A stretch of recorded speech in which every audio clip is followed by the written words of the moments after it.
One moment, existence ceased abruptly. Everything disintegrated. Structures turned to powder. Individuals started dying one after the other. A plague engulfed the planet. Initially, disbelief overtook all. The financial markets collapsed. Worldwide fear ignited rapidly. Reports circulated everywhere. This was humanity's demise. Conflicts ignited. Countries betrayed each other.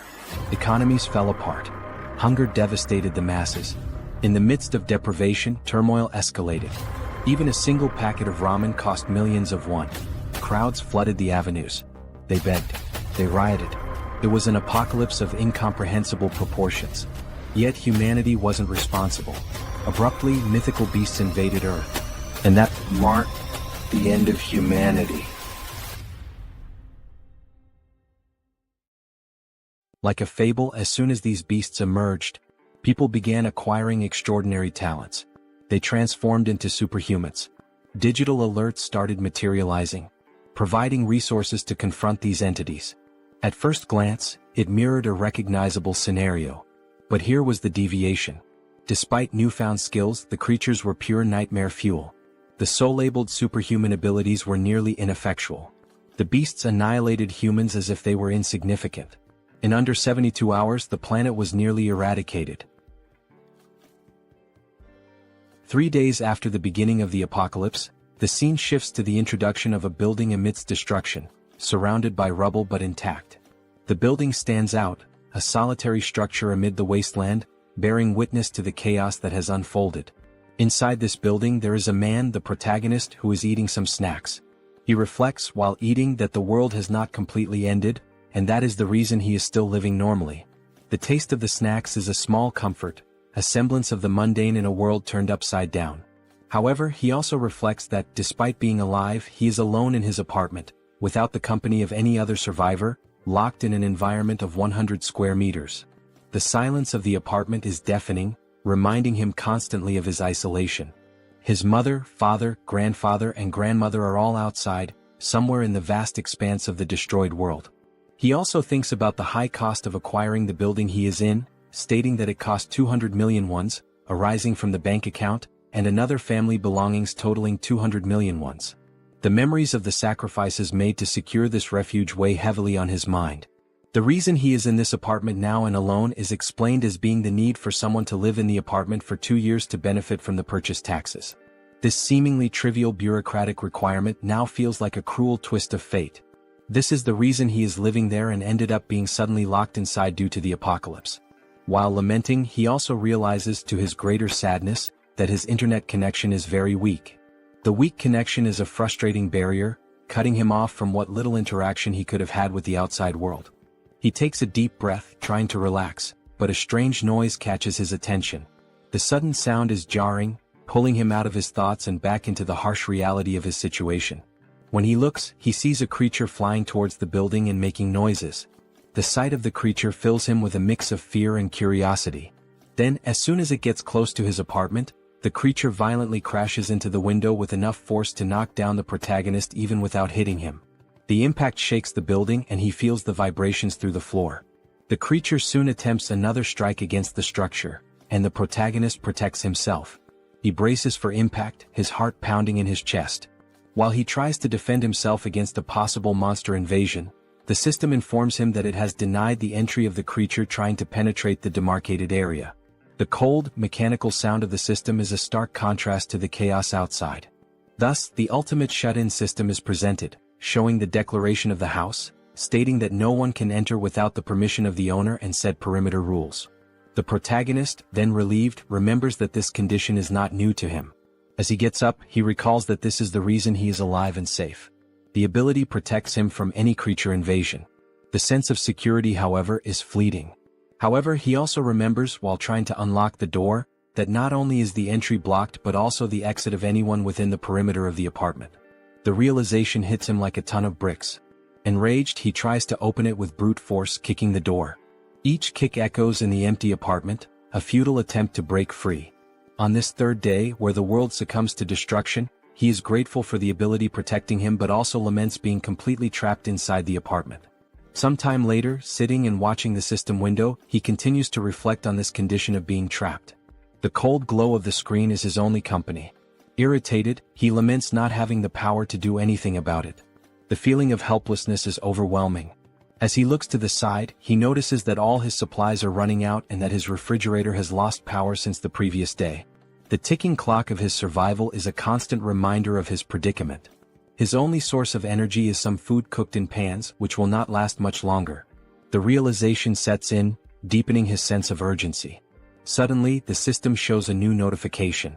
The unexpected beep of the notification is a jarring interruption. He has hunted a Calican, level 23, and gained a significant amount of XP and some new skills have been added. The notification is a glimmer of hope in the darkness.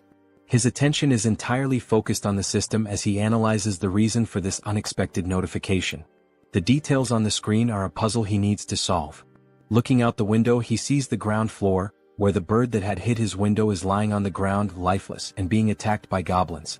This makes him realize that the death, even not caused by the animal's impact on the window, made him gain experience after the monster's life ended. The macabre scene outside is a grim reminder of the new rules of this world. The system continues to notify him, saying that a new skill has been unlocked, and resources have been acquired from the surroundings, and these resources are being calculated. The protagonist also notices a change in the goblin's behavior and wonders why. The shifting dynamics of the creatures are yet another uncertainty to navigate. Now, in desperation, the goblins face the monster's death, while they desperately try to scavenge something else. The system completes the resource calculation and informs him that 2,203 wands have been deposited in his wallet. The number on the screen seems surreal. This generates confusion about how this should work. The new reality of his resources is a puzzle he needs to piece together. Suddenly, the apartment's power returns, to the protagonist's surprise. The sudden return of power is a shock, a small miracle in a world gone mad. Everything was now working normally, and the house declaration evolved to level 3. The sense of normalcy, however fleeting, is a balm to his frayed nerves. With the XP gain, the dignity preservation ability was also unlocked, and this is the reason why all the basic resources of the house have been restored. The acquired money is now in his wallet, and the protagonist reflects on the return of the house functions with joy. Running to the refrigerator, opening it with great happiness, and also going directly to the sink to check the water supply, finally going to the electric stove to test its functionality, the protagonist kneels and cries with much joy, saying that everything is normal, just as it was before the beginning of the end of the world. The sense of relief washes over him, a precious moment of victory in the midst of chaos. However, when he picks up his cell phone and tests his internet connection, he notices that the phone is not working. The broken connection is a bitter reminder of his isolation. In frustration, analyzing the place, he notices a flash drive lying on the floor. The small object is a spark of curiosity in his otherwise dreary existence. Quickly, he goes to the computer and analyzes its content. There were photos of his mother holding him as a baby, taking him to school, and also photos of the united family. The images are a bittersweet trip down memory lane. In parks, at birthdays, making him reflective and planting in his head the idea of having to bring his family back, no matter the cost. The determination hardens in his heart. Determined, he gets up and goes to the window when he is surprised by another notification. The persistent system, always ready with another twist in his journey. The system informs him that he now has a warehouse, where he can buy items listed at original prices. Intrigued by this new development, he decides to investigate further.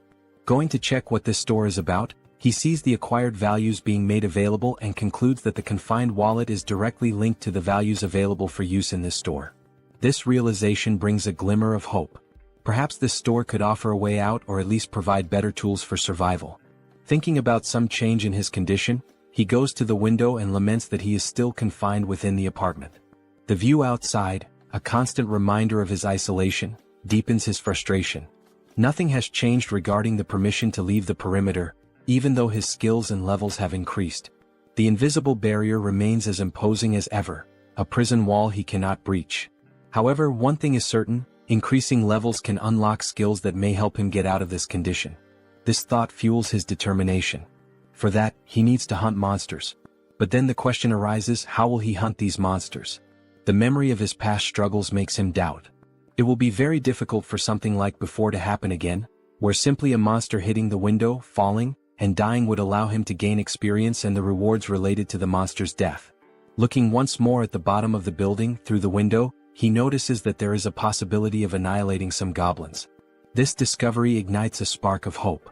The young man then takes a bottle to test if it will pass through the barrier that prevents him from leaving the apartment. With a mix of anticipation and anxiety, he prepares to throw. As he throws it, he realizes that he succeeded in launching the bottle. The barrier does not impede objects. Thus, he concludes that anything he throws will be useful for his hunt. In this case, he picks up a dumbbell and will try to use it as a weapon. Its weight and solidity give him confidence. Looking through the window searching for potential targets, he notices a bunch of goblins still collecting parts of the previously slain monster.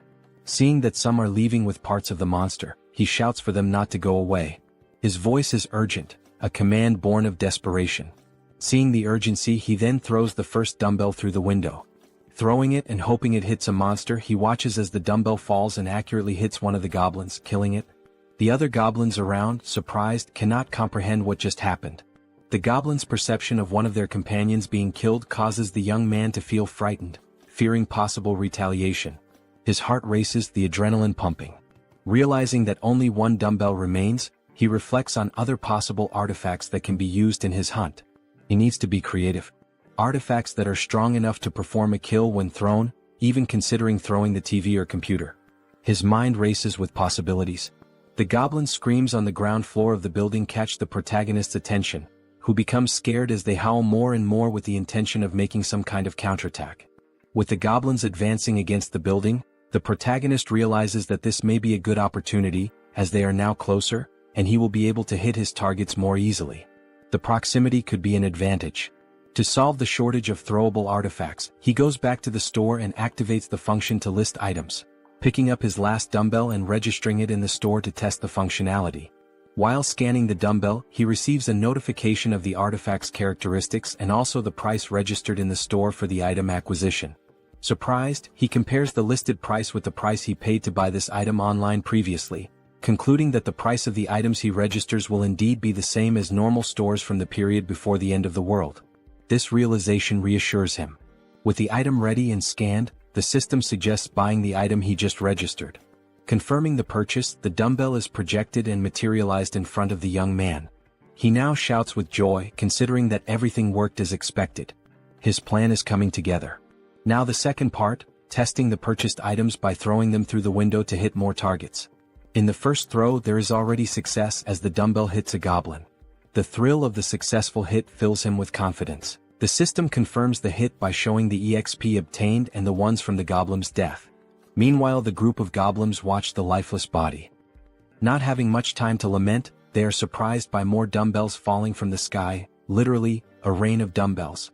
Some, now smart, try to run to avoid being hit, causing the protagonist to become irritated with the situation and decide to take other strategies. He cannot afford to waste any more time. Buying now 3 dumbbells at once, he quickly uses them, generating more hits and gaining more XP and more one. Now happy, the protagonist is surprised by another notification from the system. The messages keep coming. Now the store would also function as a warehouse, where he can store items for later use. While opening his warehouse, he activates the function to store one of his acquired dumbbells. The ability to store items opens new tactical options. Realizing the perfect functioning of the tool, he rejoices and then thinks of a new strategy to make kills in a more optimized way. His mind races with new ideas. He can now summon items from his warehouse and place them anywhere he wants. Soon, a brilliant idea comes to mind. He will summon the dumbbells outside to fall directly on the goblins. The precision and efficiency of this method are compelling. Opening the warehouse with a large quantity of dumbbells, he watches as all the dumbbells fall towards the goblins, performing an absurd sequence of hits and a flood of system messages with all the kills and ones acquired. The system notifications are a testament to his success. Shortly after finishing his hunt, the protagonist had already acquired and allocated various items in his warehouse. Several of them are food and drinks so that he can stay healthy for as long as needed. Ensuring his survival is paramount. Additionally, he managed to acquire more one by selling the items he used to hit the goblins. The influx of resources is a welcome relief. Suddenly, he realizes that there was a reduction of 1 unit of one. Thus, he begins to reflect on the preservation of dignity ability, questioning if it is responsible for the reduction of someone. He then starts to scan his apartment, meticulously observing the electricity, gas and water expenses. He realizes, with a growing sense of frustration, that the only active thing at the moment is his refrigerator. The thought nags at him, why just the refrigerator? Could it be this is what's consuming the precious resources he so desperately needs? In frustration, he recalls his hunt against the goblins, a memory that brings a fresh wave of irritation. He reflects on how, later, several goblins fled, abandoning their former home, and since then he had managed to hit only 2. His efforts had yielded such meager results, leaving him to wonder if all this exertion was worth it. His mind races as he then wonders if there are other creatures he can hunt out there. Remembering the previous flying monster, a formidable foe that had tested his mettle, he recalls that no similar creature appeared near the apartment since then. This reflection leads him to ponder seeking other methods for his hunt, different strategies that could yield better results. He also wishes to be lucky enough for another flying monster, whose name is Calican, to fly nearby. A beast that had once promised a bounty of rewards if only he could master the tactics to bring it down. Then, almost like a miracle, he notices a Calican flying around the area. His heart races with a mixture of fear and excitement. This could be the opportunity he has been waiting for. Seeing the monster's presence, he then begins to act quickly, thanking God for not abandoning him in this dire time of need. With a metal structure and a mirror attached to it, he uses this makeshift tool he created to attract the Calican's attention. He focuses, aiming carefully, hitting the monster's vision with a precise beam of light. His strategy works, drawing the monster's attention, which advances toward him fiercely. The beast's sudden violent approach, hitting the barrier and knocking him down with a gust of wind, reminds him all too clearly of the previous attack. Happy with the success of his plan to attract the monster's attention, he contemplates the gain of another level with the Calican's kill. The monster, undeterred, then launches an attack with its powerful wings, hitting the protagonist with another gust of wind. With some effort, he manages to remain standing, his resolve unwavering. At the end of the attack, the protagonist looks to where the monster was and realizes with a sinking feeling that it is no longer there. Quickly, the monster reveals its position, as if playing a cruel game of hide and seek. It was attacking the building structure, seeking an opportunity to strike the protagonist once more. While the system alerts that an unauthorized entity is trying to enter the zone, the protagonist observes, his mind racing. He wonders if the creature will be strong enough to break the ability's barrier. Opening his storage, he knows the urgency of taking some action. Each second feels like an eternity as he methodically scans his list, reflecting on the calculation of the spoils. He understands that if the spoils are not close enough, they will not be counted. This critical understanding dawns on him, as he recalls how several of the spoils that would come from goblins were not counted. The surviving goblins had removed the bodies of the slain ones to an area beyond where the system could make an accurate count. Leaving the young man extremely frustrated with the thought that this cannot happen again, he makes a determined decision. Reflecting on the possibility of killing the monster with just one strike, he scrutinizes his list of available items and storage. His attention turns to the canola oil, an unconventional choice but one that sparks a cunning plan. He immediately acquires 10 bottles, thinking through each step meticulously. After the system delivers the bottles, he quickly grabs them and heads to the kitchen, his pace quickening with purpose. He picks up a pan and fills it with the liquid from the bottles, setting it to heat. His goal is to heat this oil sufficiently. While that happens, he ties a cloth to a stick, improvising a tool that will serve as part of his plan. Bathing the stick with the cloth in the boiling oil, he then stores the pan with enough heated liquid in the storage. He knows that timing and preparation are crucial. After pouring all the oil into the storage, the system confirms the listing of the item, and the protagonist goes in search of a lighter, which he uses on his stick to ignite it. His weapon is ready. Now at the window, observing the Calican, the protagonist waits for a good opportunity to invoke the canola oil on the bird. He watches, his pulse quickening as the bird starts flapping its wings against the hot oil. Once it begins to descend, the protagonist sets the monster on fire. The flames engulf the creature almost immediately, a sight that fills the protagonist with a sense of grim satisfaction. The protagonist is pleased with the success of his plan while observing the Calican in its final moments. As the flames do their work and the Calican is indeed dead, the system returns the results to the protagonist. It indicates a level increase in abilities and also the unlocking of a new skill while calculating the spoils. With the calculation complete, an additional 9,347,487 won is directed to the confined person's wallet. He, surprised by the large amount of won, did not expect to receive 10 million in a single kill. This unexpected fortune catches him off guard. Now turning his attention to the gain of the new skill called territory expansion, the protagonist suffers changes in his body, making him wonder what is happening. Now, with black eyes and everything around him being seen differently, almost like an X-ray, he tries to adapt to the change. He notices that his eyes scan the entire building structure, revealing the hidden intricacies and finally leading him to 4 survivors in a room in the building. Clearly a surprise to him, as he did not imagine that there would be surviving neighbors so close. This revelation opens new possibilities and uncertainties, his mind racing with potential outcomes. Attempting to understand the situation, the young man, still with his eyes blackened, is overwhelmed by feelings of despair, confusion, and doubt. Suddenly, his eyes perceive the presence of people inside the building in a strange manner, leading him to a single question. What is happening? How is it possible that there are other survivors inside this building? And how does this ability work? As the effects of the ability fade, and while recovering from the changes it caused, the system emits several notifications. These inform that these individuals meet the requirements to become citizens and present a proposal for their acceptance within his jurisdiction. The individuals introduced are Choi Hyung-jun, referred to as Chubby, a 30-year-old husband, Park Hae-won, his wife, also 30, and their daughters Choi Na-yeon and Choi Seo-yeon, aged 3 and 6. Turning to the system, confused, the protagonist questions what would happen if they were not accepted as citizens. He quickly discovers the answer to the doubt. Those who are not accepted as citizens will be expelled from the residential zone. This would inevitably result in their certain death, as they would have no chance against the monstrous threats outside. With this realization, the young man makes the most obvious decision for someone with a good heart. He accepts these individuals as citizens of his zone. The system then confirms the addition of each inhabitant one by one, and the protagonist speculates about the possibility of unlocking new abilities related to managing these people.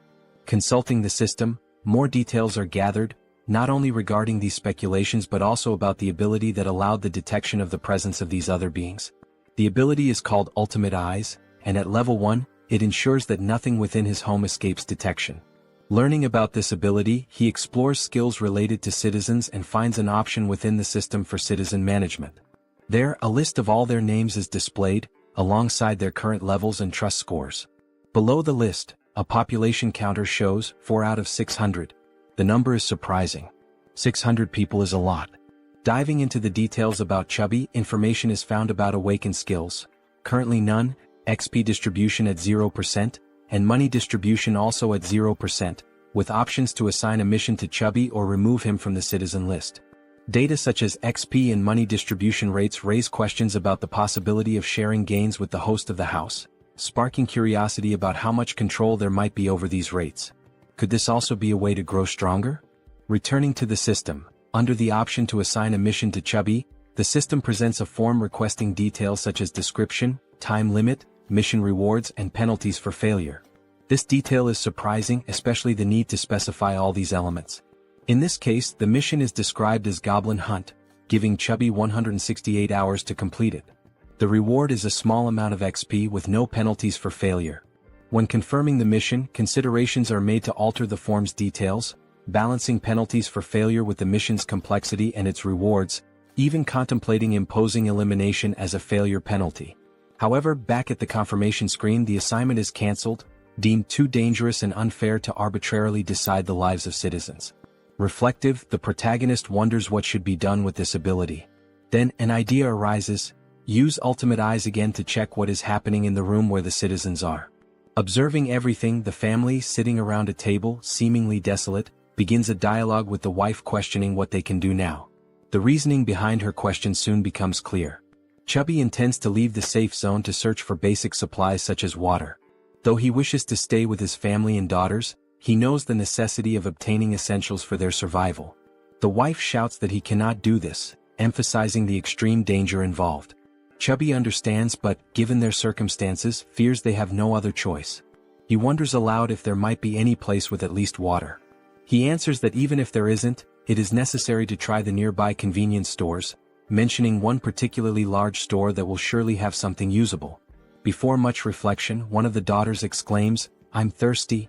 The mother, realizing this is not a good time to voice concerns, tries to hush the child, knowing such a statement would act as a trigger for Chubby's decision.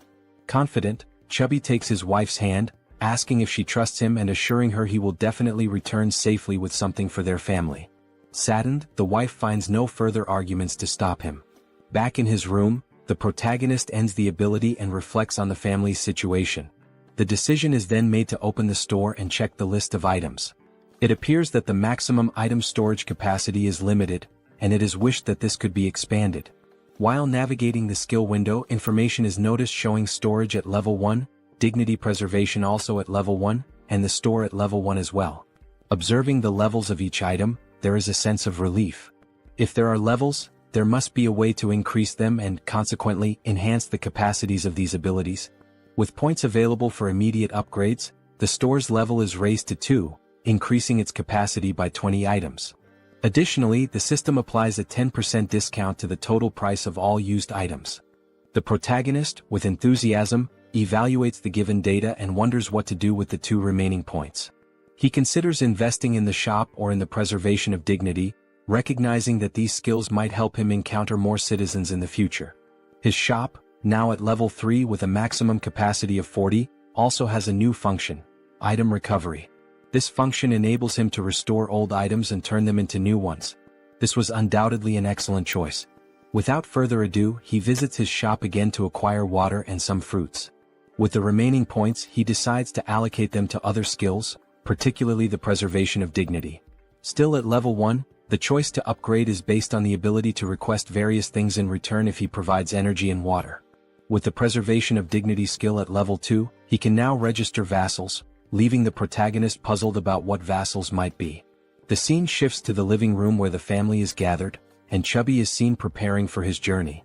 Looking back, his wife and daughters appear distressed, wishing he would reconsider before it's too late. However, Chubby responds with a display of affection and protection, promising that he will return and asking the children to protect the house while he is away. The children ask if he really plans to go, and he responds as if it's a simple task, saying he is merely going to fetch some food and water. He also requests that they obey their mother in the meantime. The eldest daughter, however, knows it won't be that simple. She cries and screams about the monsters outside. Her memories take over, revealing details of day 1 of the apocalypse. The children had been playing in a sandbox in a park when monstrous creatures suddenly appeared, catching their attention. Terrified, the children stood up and started running in panic. While running, their father grabbed the youngest in one arm, desperate to survive, while their mother carried the other child so they could all reach safety faster, pursued by goblins. Now determined, the father swallowed his apprehensions, resolute in his decision. The mother tried to comfort the children to stop them from crying, making the father's decision even harder. He reflected on the possibility that this might be the last time he would see his daughters, trying to remain strong in front of his family. Suddenly, the doorbell rang, startling everyone and preparing them for a potential confrontation with monsters. Gathering his courage, the father cautiously checked the situation while hearing someone on the other side of the door asking to be let in. The voice from the other side caused surprise and doubt.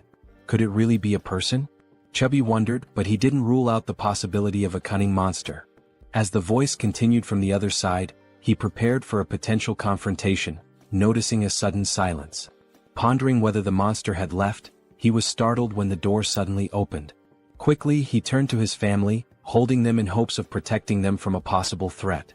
Everyone screamed, and the father begged for mercy for his wife and daughters. Amid the cries, a calm voice asked for permission, completely breaking the tension and prompting everyone to finally look at the one who had knocked.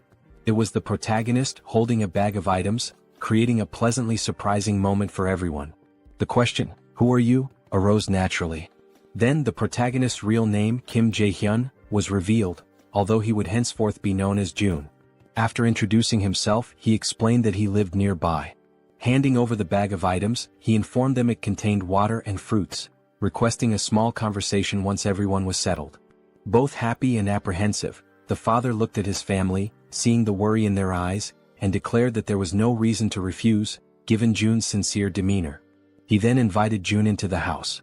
Once everyone was seated, the children stared at the visitor with a mix of curiosity and suspicion. June wondered if the children were shocked by his arrival but quickly turned his attention to the dark curtains covering the windows.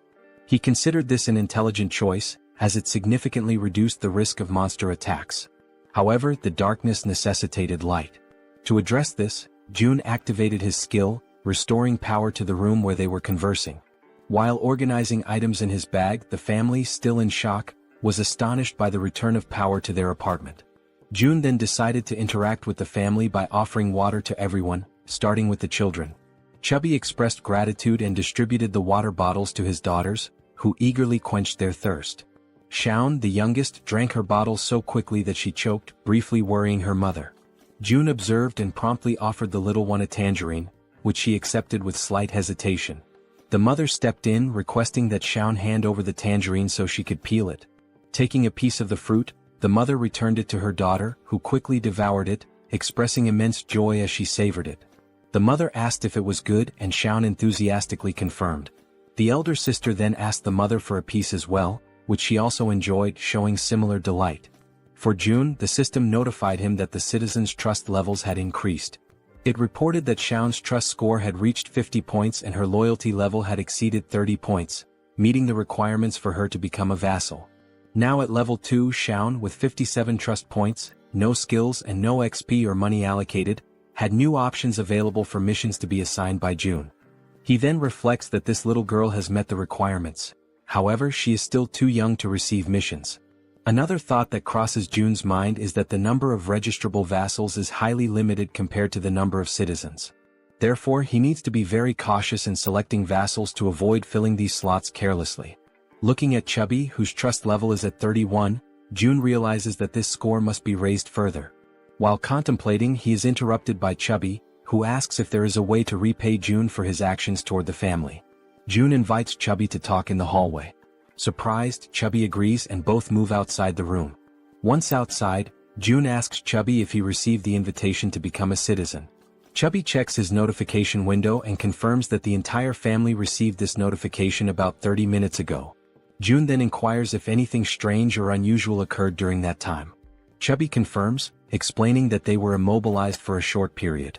June understands the situation and assures Chubby that soon his life will return to normal. Shocked by this statement, Chubby questions whether such a thing is possible. June confidently replies that it is entirely possible, thanks to his ability.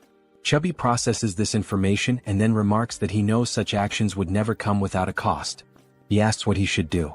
June explains the possibility that while on the mission given to him, Chubby might lose his life, and he asks if Chubby is truly willing to proceed with what is being asked. After a brief moment of reflection, Chubby firmly confirms his readiness to do whatever is necessary, stating that he had already been considering stepping out of his comfort zone to seek food and water before June's arrival. Chubby declares that he was already prepared to risk his life. Suddenly, June interrupts to ask about the golf club Chubby is carrying, curious about its cost. Confused, Chubby replies that the club cost around 400,000 to 500,000 won. Reflecting on this price, June considers it expensive and realizes the importance of saving money for future acquisitions. Chubby, still puzzled, questions the abrupt inquiry. June dismisses it as unimportant and shifts the conversation, asking if Chubby remembers the day the monsters first appeared. Chubby recalls the weekend when the monsters emerged, chasing them, and recounts the horror of that moment.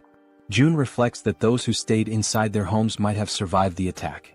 Considering that goblins are not very strong and their conditions are unfavorable compared to those of an adult man, June notes their primary advantage lies in their strategy of always attacking in groups. However, humans also have the strategic capacity to form armies, and an army is precisely what June intends to build from this point forward. Starting with Chubby, who will be the first member and will join June in finding other survivors. Sometime later, back in his apartment, June analyzes the system, which notifies him that his trust level with Chubby has risen further. Checking his list of citizens, the system displays Chubby's trust level at 40 points. Reflecting on having an entire family as citizens, June considers the possibility of his own family being added to this list as he continues to develop the system. Suddenly, a goblin screech catches June's attention. He gets up and goes to the window to investigate the commotion. Looking down, he is surprised to see other people fighting against a large number of goblins. Contemplating how he could assist and how challenging it would be, June formulates a plan while observing the goblins' assault on the group of humans. One individual, armed with a baseball, prepares a powerful throw at one of the attacking goblins. The ball strikes the goblin's face, knocking it out instantly. The attack's force sends the goblin flying, its skull bursting into a fountain of kaiju-like blood. The sheer power of the blow leaves June, watching from above, utterly astonished. Meanwhile, another member of the human group, a young woman, fires 2 arrows simultaneously from her bow, each striking the chest of a different goblin. Beside her, another man wields a baseball bat, targeting the goblin standing between the 2 struck by the young woman. The man leaps and smashes the goblin, reducing its body to a green pulp. The remaining goblins, fearing for their safety, decide to flee, realizing the group's overwhelming strength. The archer, still on alert after the battle, notices something strange moving and quickly aims her bow at the object. She soon realizes it is a food package, causing her confusion. June, shouting from the building's top floor, finally catches her attention. She looks up, noticing the man frantically gesturing and yelling to attract the group's notice. Suddenly, someone knocks on June's door. Looking through the peephole, he sees that it is Chubby carrying a box. June invites Chubby to enter the apartment with the box. Following June's instructions, Chubby approaches the entrance but discovers that the system's barrier prevents him from entering. The system makes it clear that Chubby is not qualified and therefore cannot access the apartment. Chubby questioned what it meant to be not qualified. June wondered if the system would prevent anyone from entering his apartment at that moment. He also speculated whether registering Chubby as a vassal might resolve the issue. However, he decided to postpone addressing the matter of entry and instead focused on receiving the box, which contained items that could be used as weapons. Upon receiving the box, June placed it on the floor, opened it and examined its contents. Inside there was a toolbox and several knives. June activated the system, accessed the store, and ordered 5 bottles of water and 5 packs of instant noodles. As the store projected June's order, Chubby watched in disbelief, amazed at how such a thing was even possible. Without dwelling too much on the situation, June packed all the requested items into the box and handed it back to Chubby, instructing him to take the box to the building's entrance on the 1st floor. Chubby accepted the box but questioned whether this task might be too dangerous. June replied that, based on his brief observations, the goblin's behavior became more active during daylight hours. He also thought to himself that the people fighting downstairs could be vital additions to his group of citizens. The food box would serve as the primary tool for earning their trust and loyalty. Speaking aloud to Chubby, June revealed that he had a plan and emphasized the importance of delivering the box to the 1st floor. Chubby questioned the simplicity of the plan, asking if it really was just about leaving the box on the 1st floor and returning. June confirmed that it was indeed that simple. Relieved, Chubby agreed to carry out the task, bidding June farewell as he left with the box. June thanked him as he departed. Opening the system's interface, June reflected on the need to reward Chubby's trust generously. The mission menu described the task: delivering the box containing water bottles and instant noodles to the 1st floor and returning within 24 hours. The mission offered a small amount of XP as a reward, with no penalties for failure. Chubby received the notification and realized he would gain experience upon completing the mission. He wondered aloud if this was somehow related to a leveling system like in a game. June confirmed this and revealed that Chubby's current level was 9. If Chubby leveled up, he would receive rewards. June assured Chubby that he was relying on him, and Chubby, understanding his task, promptly made his way toward the 1st floor. Armed with the box and a golf club for protection, he cautiously descended the stairs. Finally reaching the 1st floor, his mission was to place the box on the ground. However, before he could act, he noticed movement nearby. The sudden motion startled him. He suspected it was goblins and grew alarmed as darkness was beginning to set in. Panicked, he decided to flee. Yet, in his haste, he twisted his ankle and fell, causing the box of supplies to spill across the floor. Items scattered everywhere, and Chubby, now lying on the ground, desperately tried to regain his composure. As the creatures drew closer, Chubby instinctively shielded himself with his arms and shut his eyes tightly. Suddenly, a voice called out to him. Opening his eyes, he saw a group of humans approaching, asking if he was okay. While in June's apartment, the system issued an alert about an unauthorized attempt to enter. June began to wonder what it could be, speculating that it might involve an invasion by the group. Activating his ultimate eyes ability, he scanned the building and noticed Chubby with a group of people, leading them as they conversed among themselves. The group questioned how it was possible for someone in the building to throw a package of noodles. This raised their hopes, thinking the building might have an abundance of food while they were on the brink of exhaustion. Deactivating his observational ability, June recognized everyone in the group. The system then notified him that they met the requirements to become citizens and proposed adding them. However, June realized the risks of accepting outsiders as members of his group.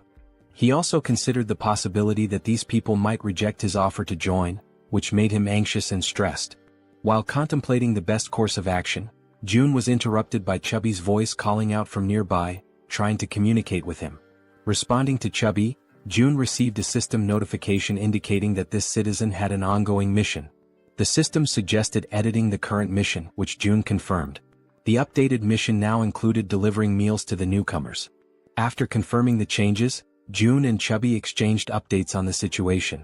June instructed Chubby to immediately gift the newcomers some food, as June had a plan in mind. Chubby agreed and followed the plan. When the group reached the barrier of June's safe zone, they had to wait while Chubby explained the situation. Reporting back to June, Chubby detailed the group's status, which June received positively. He then accessed the system and initiated invitations for the group to become citizens. The system sent invitations to Ha Donggan, Kang Deoksu, Kim Gaeong, Yu Hyeon, Kim Jeon, and Moon Byung-go. Once permission was granted, all new group members entered the safe zone. The system announced that the citizen count had increased to 10, granting a 10% bonus to XP and monetary rewards. June felt a surge of gratitude toward the newcomers, knowing their presence would be crucial for future monster hunts. The system updated the trust scores and levels for the new members. Dong with 19 trust and level 23, Kang with 28 trust and level 13, Young with 17 trust and level 17, Yu with 30 trust and level 10, Kim with 15 trust and level 15, and Moon with 11 trust and level 10. June noticed Dong's higher level and speculated that he might be stronger than Calican, a foe June had recently defeated. Examining Dong's stats further, the system highlighted a skill called Baseball Throw, ranked at D. This ability consumes stamina to triple the power of thrown objects like baseballs. June concluded that Dong was a metahuman capable of turning baseballs into lethal weapons. He recognized Dong's potential as an indispensable ally for monster hunting. To strengthen their bond, June planned to gradually build Dong's trust. June instructed the system to set the group's XP sharing to 70%, which the system confirmed. He then began assigning hunting missions to help the newcomers gain XP and resources. June likened his strategy to an auto-hunting system in games. Beyond logistics, June acknowledged the importance of establishing personal relationships with the group. He believed a good rapport was essential to eventually locating and reuniting with his family. Unexpectedly, the system notified him that the trust scores of Dong, Young, and Yu had increased, leaving June surprised and curious about the cause. The scene shifted to Chubby's apartment, where he invited the group inside. The archer, Gaeong, expressed her gratitude. Chubby's wife, confused by the situation, questioned what was happening. Chubby reassured her to stay calm and promised to explain soon. He also requested that she prepare food for everyone. Initially startled, Chubby's wife pointed out that there was no food ready and that everything would need to be made from scratch. Chubby urged her to proceed, explaining it was part of June's plan. After some hesitation, she agreed and began cooking. Han, previously referred to as Dong, expressed his gratitude and shifted his focus to Chubby, asking about June. Chubby admitted he didn't know much about June, except that he was their neighbor. Surprised, Han listened as Chubby described June as someone mysterious yet immensely resourceful, providing them with everything they needed. Han concluded that June must be a metahuman, possessing the extraordinary ability to solve everyone's problems with essentials like food and water. Determined to make a good impression on June, Han believed that June's abilities were almost miraculous. Chubby informed the group that they could take a shower while waiting for the food. The female members were stunned by the idea of taking a shower amidst the chaos. Han observed that, given the building's functional resources, such luxuries were indeed possible. Chubby elaborated, mentioning the availability of hot showers, leaving the women speechless. Chubby added that there were 2 showers available for simultaneous use. Another group member, who bore a resemblance to Toji, jokingly suggested challenging June to a fight. Han immediately dismissed the idea, calling it absurd and emphasizing the importance of impressing June instead. The group agreed on the need to prioritize securing food, recognizing this as a rare opportunity that couldn't be wasted. They turned their attention to Moon, who appeared lost in thought. Han gently touched Moon's shoulder, snapping him back to reality. When Han apologized for potentially upsetting him, Moon reassured him that nothing was wrong. Han began expressing regret over a past decision, but Moon interrupted, affirming that every choice had been consensual and there was no need for remorse. The group collectively strategized about obtaining supplies for Moon's grandmother. However, Moon internally lamented that it might already be too late for her. As Han discussed their plan further, the sound of the door opening startled everyone. Han readied a baseball in his hand, prepared for confrontation, but quickly realized it was June. June's presence radiated warmth and reassurance, instilling hope in the group. They felt certain that June was the key to lifting them out of their despair. A few minutes went by and they sat in silence around the table. The atmosphere was tense until Haiwan, a fatty's wife, feeling the strain, finally spoke. She apologized for how cramped the room was. Han, striving to be courteous, replied that it was fine. Since they had arrived unannounced, it didn't bother them. Just then, Fatty entered the room and announced that the food was ready. One by one, Fatty placed bowls of rice before them. They could hardly believe they were about to enjoy a real meal and began to wonder when they had last eaten something proper. Haiwan, feeling slightly awkward, hesitated before admitting she wasn't sure if the food she had prepared would match their tastes. What seemed like a simple meal to Haiwan left the group's archer stunned with admiration. As she stared at the dishes laid out before her, she couldn't contain her amazement.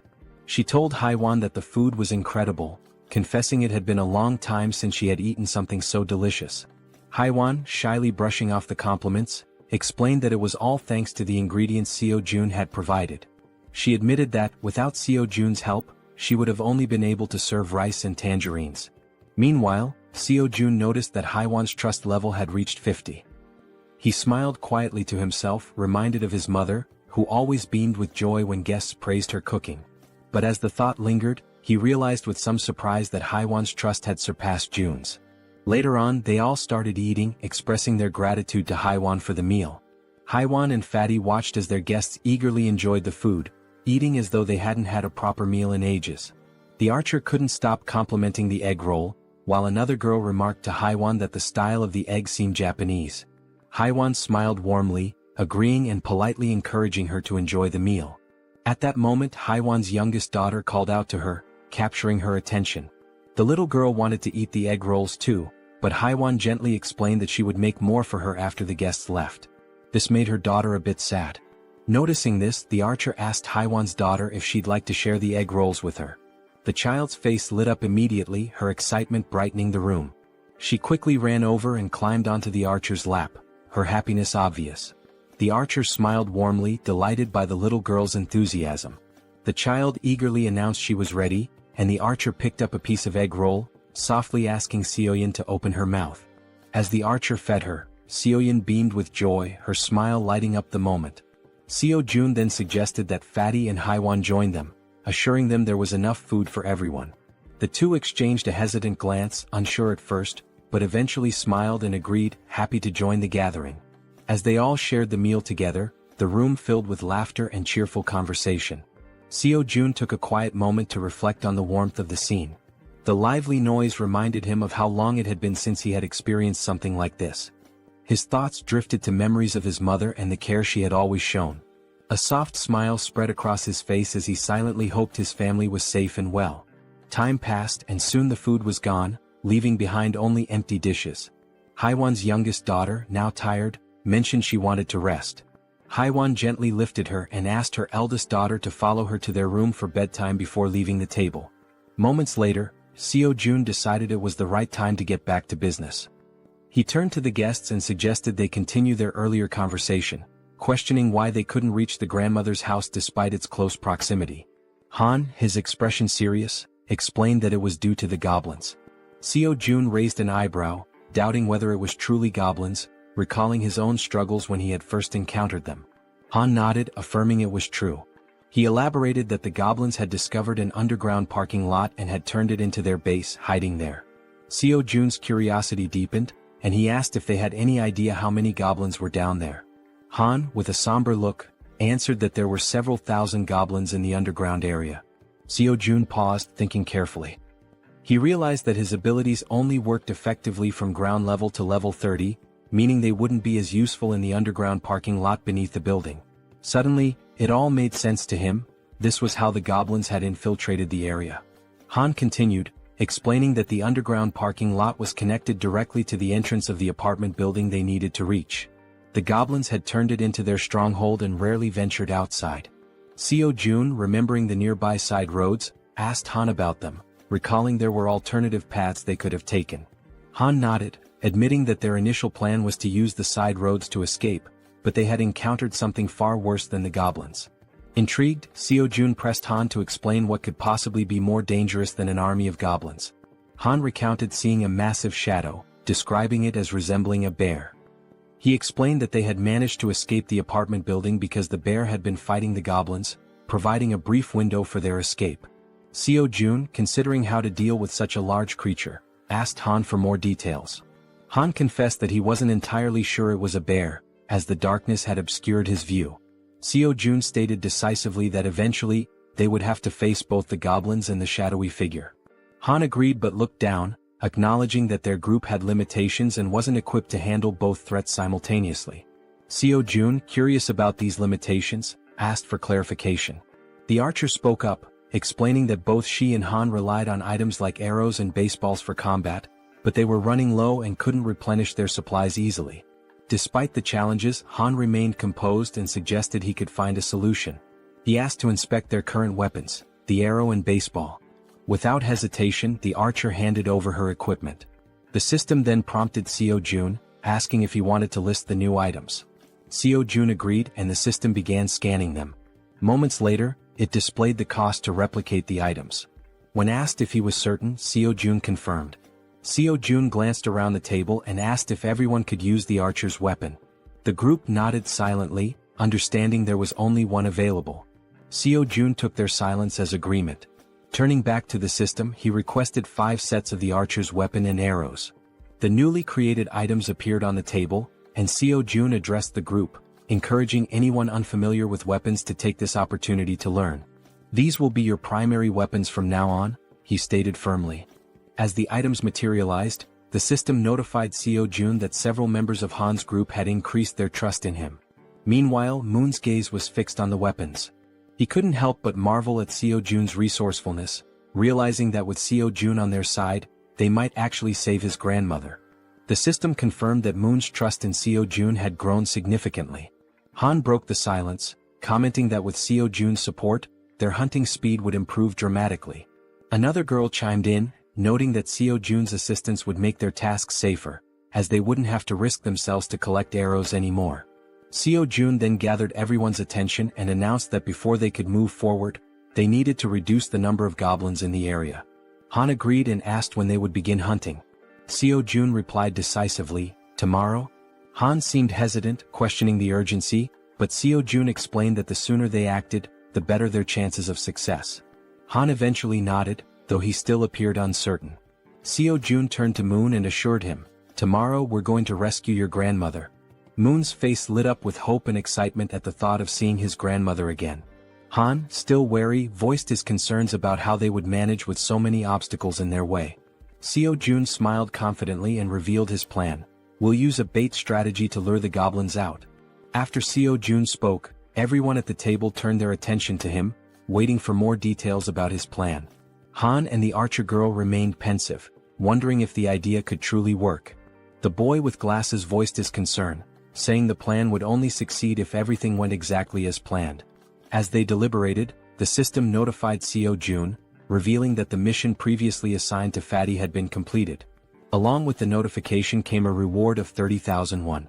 Reading the message, Seo-jun was surprised. He hadn't realized that payment was given for every completed mission. To be certain, he read the notification again and it was confirmed. Seo-jun quickly realized that, with money, he could assign missions to his citizens, allowing them to level up. In other words, the more money he had, the more power he could accumulate. Closing his eyes, he thought about how, while this seemed like a strong long-term strategy, he hoped not to rely on it too heavily for now. The system also informed Seo-jun that Jun's trust had increased to a total of 50 points, unlocking a new status, loyalty, which surpassed 30 points. Meeting the minimum requirements, Fatty transitioned from being a simple resident to becoming a vassal. The system displayed Jun's updated stats and attributes. He was now at level 9 with a trust level of 51 points and loyalty at 62. However, he had no awakened skills and 0% shared XP or money.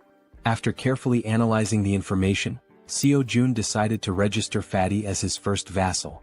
As a result, a blue aura began to emanate from Jun, who started feeling sudden changes in his body and broke into a sweat. The system notified that the first vassal registration was successful, unlocking a new skill for Seo-jun called Summon Vassal. This skill allowed Seo-jun to summon the vassal within his house, although it came with a cooldown of 2 hours after use. The system updated Jun's stats again, revealing that he had reached level 20 and gained the title of First Servant. Additionally, he awakened his first skill, Gorilla Strength, a Tier C passive ability that granted him superhuman strength. The system further explained that, thanks to the First Servant title, all XP and gold earned by Fatty through hunting would be shared. Lastly, the system revealed that Seo-jun could use the Ultimate Eyes skill to summon the vassal within a 5-meter radius of his house. Seo-jun noticed a plus symbol beside Jun's level and wondered what it did. Upon pressing it, he discovered it was a feature to increase the vassal's level at the cost of 1 million won. Shocked by the exorbitant cost, Seo-jun exclaimed that it was far too expensive for a single vassal skill. Seeing his expression, the woman at the table asked what was wrong. Seo-jun brushed it off, saying it was nothing, and turned his attention back to Jun, asking how he was feeling. The focus shifted to Jun, who stated that his strength was overflowing, with his veins visibly pulsing. He asked if this transformation was Seo-jun's doing. Seo-jun confirmed with a nod. Jun, looking at his hands, remarked that it felt as though his body had become 10 years younger. Seo-jun smiled proudly and suggested that Fatty join the rescue mission team, handing him a bow. Fatty looked confused by the gesture. Seo-jun explained that the mission was assigned because vassals earned double the rewards of regular citizens. In a commanding tone, Seo-jun instructed Fatty to defeat as many monsters as possible. Fatty nodded in agreement, prompting Seo-jun to smile and express his trust in him. Outside the house, on the first floor, the rescue team began their search for survivors. The boy holding a baseball bat questioned whether it was necessary to search the first floor, but Han reminded him that it was Seo-jun's order. The rescue team embarked on their first mission, to locate all survivors in the building and lead them to the 30th floor. The crucial part of the mission was to draw out a large number of goblins for elimination while rescuing as many survivors as possible. The boy with the baseball bat acknowledged the plan, and the group pressed forward. Han, shouting to keep the team alert, emphasized that goblins could appear at any moment or from any direction. As they continued their search, they had yet to encounter any survivors or goblins. While guiding the team, Han noticed something unusual. Some members of the group couldn't believe their eyes. Several lifeless bodies were sprawled across the floor, victims of the goblins. The sight filled the team with sorrow and rage, intensifying their hatred for the goblins. But they couldn't afford to stop. Determined, they pushed on to the second floor. On the second floor, the situation was catastrophic. Lifeless bodies lay scattered across the ground, leaving the team horrified as they continued to the third floor. Upon reaching the third floor, everything appeared to be calm. The team leader knocked on the doors, calling out to see if anyone was inside. The rest of the team followed suit, hoping to find survivors. After several unsuccessful attempts, the team lowered their heads, burdened by a sense of sadness. However, the boy with the baseball bat refused to give up, encouraging the team to press on to the next floor. On the fourth floor, they resumed knocking on doors, announcing themselves as the rescue team. Suddenly, a door creaked open, revealing a man with a tired expression. He asked if they were truly part of the rescue team, mentioning that he was extremely thirsty and begging for water. Han quickly pulled out a bottle and handed it to him. The man, still skeptical, asked again if they were really from the rescue team. Han reassured him, confirming their purpose and explaining that, as a resident of the building, he was helping to lead all survivors to a safe location. The man seemed surprised to hear this. He closed the door momentarily but reopened it shortly after, revealing 2 others inside the apartment. Introducing himself as Hong Young-soo, he stated that he would rely on the team. Han introduced himself as well, expressing his hope for good cooperation between them. Han then introduced the girls on the team and instructed them to escort Hong Young-soo and his group to the 30th floor before returning to continue the mission. Hong Young-soo hesitated, questioning the safety of the 30th floor and expressing his reluctance to leave. His son, however, admitted he had been hoping for a rescue and suggested there might even be a helicopter waiting for them. The girl clarified there wasn't a helicopter but assured them there was hot food and the chance to take a bath. Hearing this, Hong Jung-soo's daughter became excited, marveling at the idea of taking a bath even in the midst of the apocalypse. The girl chuckled and confirmed it would be a warm bath. The daughter eagerly turned to her father, urging him to stop hesitating and go with them. Reluctantly, the man gave in to his children's wishes. Shortly afterward, The system notified Jaehyeon that the total number of citizens had increased to 40. Along with this, their XP in gold had increased to 90%. Sometime later, it is shown that the mission was a success, and they managed to rescue several people. The elderly and children were taken to Fatty's house, where everyone seemed happy. The younger members stayed in the hallways. Han confidently confirmed that there were now a total of 40 people, with no one missing from the search. Jaehyeon thanked everyone for their excellent work. Jaehyeon then activated his skill, Absolute Eye, causing his eyes to turn black as he carefully observed every movement his citizens were making. He saw them carrying chairs, working with cables on the stairs, hauling ropes, and even climbing the stairs with a very heavy object. After ending the skill, his eyes returned to normal, and smiling he told Han it was time to begin phase 2 of the goblin hunting operation. Now in the hallway, Han, alongside the other members, called for focus and explained the plan and how it would work. Everyone listened patiently as Han detailed how they would lure out all the goblins hiding in the basement. Initially, they would start on the first underground floor, B1. The group would divide into 2 teams with the goal of attracting and clearing out the goblins on B1. Afterward, they would proceed to B2 to eliminate all the goblins there as well.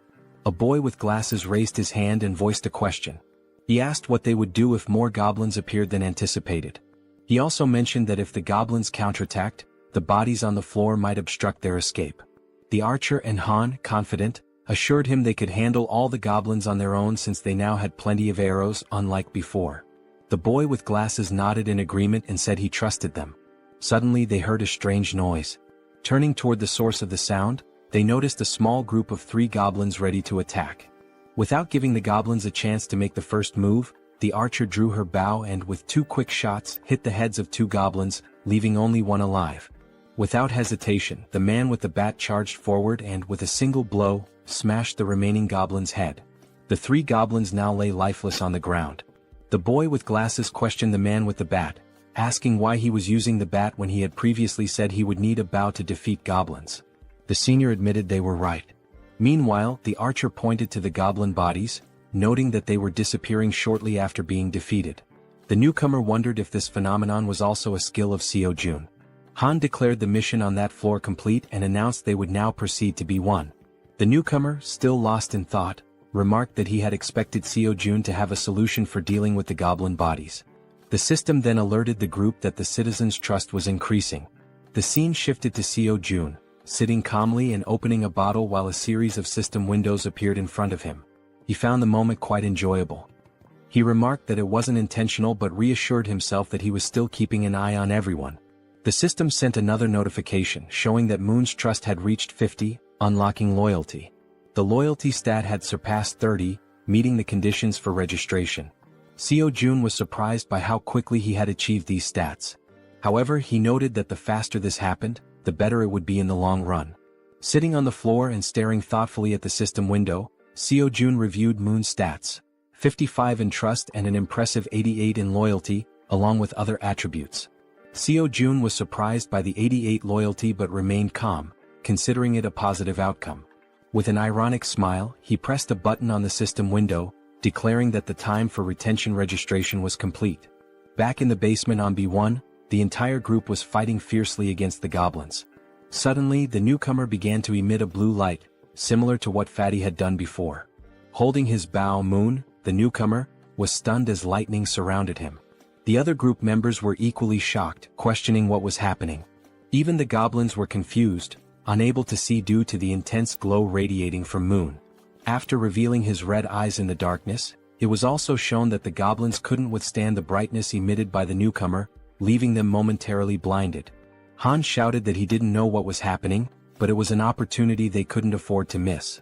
Part of the group quickly ran to create distance, while others stayed behind to eliminate the goblins using their bows from a long distance. Both archers had deadly accuracy, aiming only for the goblins' heads. The archer, visibly furious, performed a swift maneuver that took down several more goblins.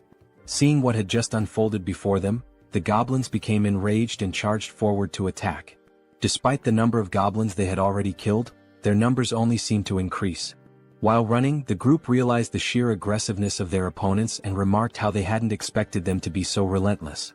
The archer shouted, ordering everyone to retreat to the emergency stairwell, while the man with the baseball bat speculated that all the goblins from the B2 floor had likely converged on their current location. Reaching the emergency stairs, the group ascended frantically without daring to look back. To slow the goblins' advance, Han held the door shut. One of the goblins managed to wedge its hand through the gap and sarcastically asked if Han was holding the door by himself. Hearing this, the boy with glasses and the man with the bat joined Han to push the door shut. The goblins, however, were slowly forcing the door open. While the group struggled, they admitted it was getting increasingly difficult to hold it shut due to the overwhelming number of goblins. Suddenly, a voice from behind reassured them of help. It was Fatty, using the gorilla strength ability Jaehyeon had granted him earlier. As he channeled the ability, Fatty single-handedly held the door and managed to block the goblins' advance. Han asked if he would be okay and Fatty urged them to hurry up the stairs. Despite his superhuman strength, Fatty was sweating and straining to hold the door with all his might. He focused and declared that it was his duty, one he had to fulfill. Finally, Han called out to him, letting him know everyone was safe and telling him to come up the stairs as well. Without hesitation, Fatty turned his back to the door and began running up the stairs. However, midway up, he tripped on a step and fell to the ground, just as the goblins were about to catch up to him. Lying on the ground and almost within the goblins' reach, Fatty shouted at his friends to leave him behind and continue the evacuation. While Han hesitated, trying to decide what to do, someone suddenly and without hesitation rushed down the stairs to help. It was the boy with the baseball bat who, with a single powerful swing, smashed the goblin threatening Fatty. He called out to June, urging him to hurry, and extended a hand to help. Still on the ground, Fatty tried to crawl closer to his rescuer, but one of the goblins managed to grab his leg. Before he could even react, Fatty vanished without a trace, leaving his savior stunned and speechless, unable to comprehend what had just happened. Looking ahead, however, the goblins continued advancing in an unrelenting horde. Suddenly, one of them leaped toward the boy with the bat, but he swung his weapon and struck it down mid-air. Meanwhile, the other group members provided support with their bows, urging Deok-su, the boy with the bat, to move faster. Running in desperation as the goblins closed in, Han and the archer shouted frantically, pleading with him to hurry. Clutching his bat and without looking back, Deok-su pushed forward, racing up the stairs. Meanwhile, outside, under a full moon, the scene unfolds. A monstrous bear-like creature with glowing red eyes effortlessly devours a goblin, whose agonized screams pierce the night. With every passing second, the creature exudes a sinister aura, finishing its gruesome meal of the small goblin. Its sharp fangs and blazing eyes make it clear that its hunger is far from sated. It growls, declaring it wants more. From behind the beast, eerie screams echo, a sound that should not exist in the stillness of the night. Turning around, the creature notices the noise is coming from a massive building behind it. Coincidentally, the top floor of the building is still illuminated. The creature's bloodlust intensifies as it snarls, proclaiming that it will devour everyone in that building. In a sudden twist, Fatty is seen falling from a swirling purple portal. Don't worry, our Fatty didn't die. Instead, he was teleported to safety using Jaehyeon's ability. Jaehyeon, who had been observing from afar, pulled Fatty out of danger just in time. Fatty lands on the ground in a clumsy hero's pose, feeling relief despite his confusion about what just happened. Jaehyeon, standing nearby, remarks, "That was close." Fatty rubs his eyes to make sure he's not imagining things and sees Jaehyeon offering his hand to help him up. Jaehyeon explains that, just in case, he kept an eye on the situation using his absolute eye ability. He's glad to see that the vassal summoning ability worked perfectly. As Fatty tries to stand, he notices a sharp pain in his leg. It's then that he realizes the goblin had managed to cut him when it grabbed hold of him earlier. He hadn't even noticed how fast it happened, given the brief struggle.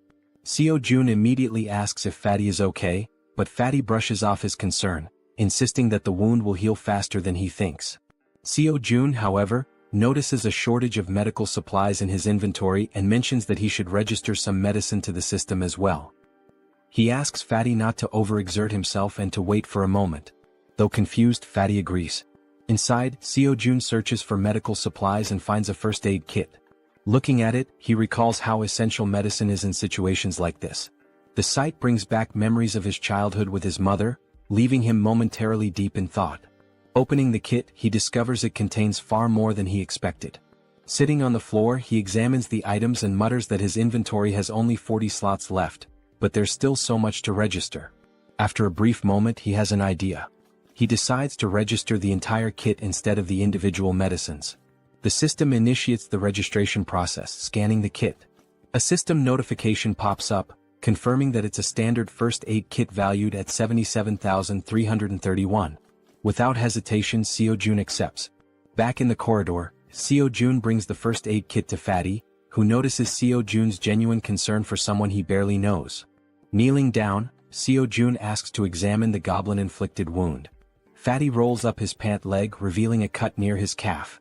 With a pair of tweezers and a cotton ball in hand, Seo-jun warns that he's going to disinfect the wound first. Carefully dabbing the cotton onto the cut, Seo-jun works meticulously, though Fatty winces in pain. Despite this, Fatty reassures Seo-jun that he can endure it. The system promptly notifies Seo-jun that Choi Hyung-jun's, Fatty's, trust level has increased, along with his loyalty. After partially cleaning the wound, Fatty thanks Seo-jun for his care. Seo-jun, while packing the first aid supplies back into the kit, expresses his concern for the others.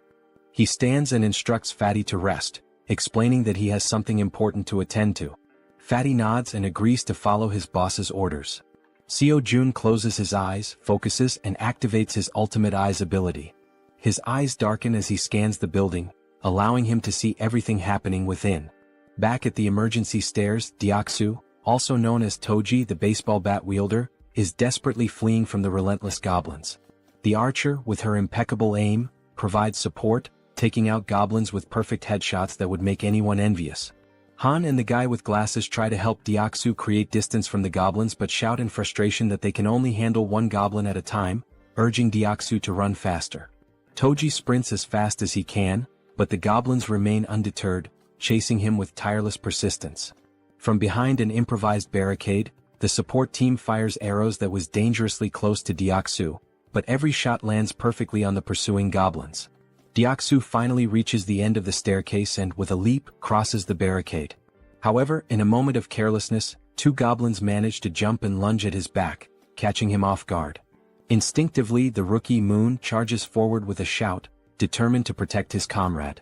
With a single powerful blow from his bow at close range, he takes down the two goblins that had pounced. Moon stands with a serious expression, his eyes glowing blue and filled with determination. Without hesitation, he leaps back into the stairwell, plunging straight into the swarm of goblins. Han is left speechless. Delivering rapid, precise strikes, Moon significantly thins the goblin horde as Han and Toji watch in awe. The rest of the group, witnessing the scene, asks in disbelief if Byung-go Moon had always been this skilled in combat, remarking that his actions are utterly insane. From afar, Seo-jun observes everything and comments that the rookie is doing exceptionally well. The system screen appears, displaying Moon's status. For reference, his full name is Moon Byung-go, and he holds the title of second vassal. His confidence level is 55, and his loyalty is 88. He possesses a teleportation ability that consumes mental energy to move within his line of sight. The mental energy cost increases with the number of companions and the distance traveled. With a sly smile and darkened eyes, Seo-jun remarks that registering Moon as a vassal was a brilliant decision.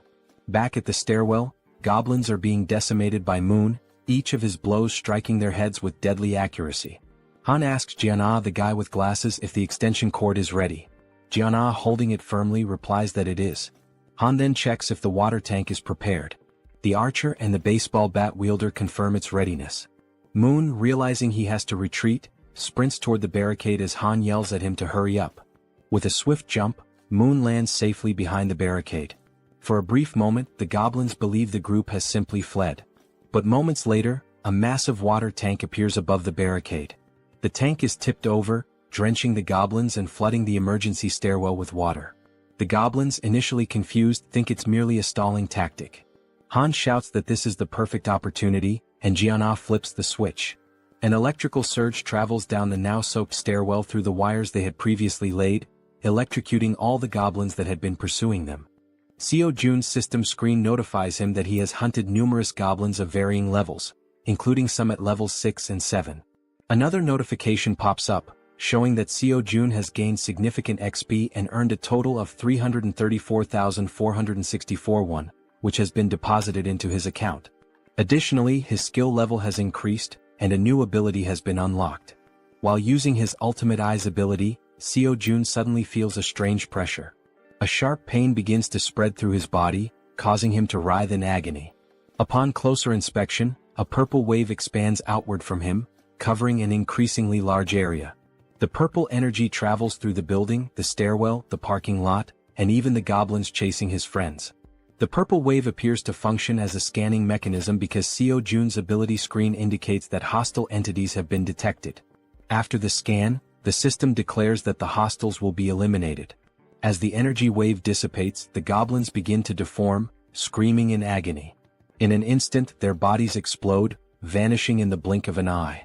The system notifies Seo Jun once again, confirming that he has defeated numerous goblins, including several at levels 6 and 7. Not long ago, some goblins still hadn't given up chasing the group and continued climbing the emergency staircase. One of the goblins sensed something was amiss. A chill ran down its spine as it realized something was following them as well. Turning around slowly, it was greeted by an enormous shadow, its reaction one of pure shock. As it focused, it saw the silhouette of a massive bear approaching from behind. Before the goblin could even think, the bear, with sharp fangs and glowing red eyes, let out a deafening roar. In the blink of an eye, before the goblin could react, the bear attacked, biting near its neck. The goblin screamed in pain, drawing the attention of all the other goblins, who stopped and turned to see what was happening to their comrade. By then, the bear had already eliminated the first goblin and had begun attacking the others with its enormous claws. The first goblin was struck down, followed by another and then 2 more. The bear was making effective use of both its claws and teeth. Despite the bear's massive size, the goblins noticed they outnumbered it and decided to fight back. They surrounded the bear and launched their attack. Some jumped onto its back while others distracted it from the front. Quickly, the bear used its claws to knock off the goblins clinging to its back, but this left it vulnerable to more attacks. The goblins lunged at the bear, biting it with their sharp teeth. One managed to grip near its eyes while another bit into its back. The enormous beast tried to resist, striking nearby goblins with heavy blows, but their sheer numbers overwhelmed it, allowing them to attack from all sides. Using their sharp claws, they aimed for the bear's eyes, and just as they were about to blind it, all the goblins' heads suddenly exploded in an instant, likely due to Seo Jun's domain expansion. Now terrified and confused, the bear realized it was safe. At the same time, a system notification appeared, indicating citizenship had been granted. Exhausted from the grueling battle, the bear seemed to shrink in size. It began twisting its neck in an unnatural way, its body contorting strangely. Then it started to transform, revealing a human face emerging from its furry body. Finally, the bear's true form was revealed, a stunning woman with brown hair and eyes. Weakened from the intense fight, she collapsed in the parking lot, surrounded by the bodies of the goblins. Meanwhile, as Seo Jun writhed in pain while using his ultimate eyes ability, like a surveillance camera, he noticed the woman's unconscious body on the ground. He wondered who she was. A system notification identified her as Yeonju, level 33, with 9 trust points and an awakened A-rank ability called Werbear. This ability allowed her to transform into a beast, enhancing all her physical capabilities and granting powerful regenerative properties. Seo Jun's eyes widened as he realized this woman possessed an A-rank ability. Additionally, the system revealed that both Dongin and Hyerin had reached 50 trust points, unlocking their loyalty. The notification also stated that Deoksu's loyalty had reached 30, meeting the requirement to be registered as a vassal. Seo Jun quickly decided to register Deoksu as a vassal. Deoksu, now at level 25 and holding the title of third vassal, had 52 trust points and 31 ability points. Upon awakening, he gained a B-tier ability called Iron Knight, which allowed him to summon full steel armor and a halberd. Seo Jun, deep in thought, deduced that a vassal's level is determined by the rank of their awakened ability. He recalled that Fatty had awakened the strength of the gorilla, a C-rank ability, and was at level 20. Deoksu's Iron Knight was a B-rank ability, placing him at level 25. Moon's A-rank teleportation ability had placed him at level 30. Seo Jun concluded that when a vassal is registered, their level corresponds to the rank of their awakened ability. Yet, one question lingered: is the ability selection random like a roll of the dice? He wonders if Moon received an A-rank ability due to his loyalty. If that's the case, then Fatty, who has higher loyalty, should have awakened a B-rank ability instead of a C-rank one. This thought becomes even more puzzling considering that Deoksu, the baseball bat wielder, has only 31 loyalty yet already possesses a B-tier ability. Still deep in thought, Seo-jun remarks that understanding the conditions for obtaining higher-ranked abilities is crucial. It's an important question to answer. Since the number of vassals is limited to just 10, it's advantageous to select individuals with the highest potential rankings. He then reflects on whether there are any differences in accepting someone who has already awakened as a vassal. The system displays that an awakened individual can move freely through staircases, hallways, and elevators. Seo-jun decides to take action and walks toward the elevator. As he approaches, he activates his ultimate eyes, his gaze darkening. Meanwhile, the woman remains unconscious on the parking lot floor, near the goblins' lifeless bodies.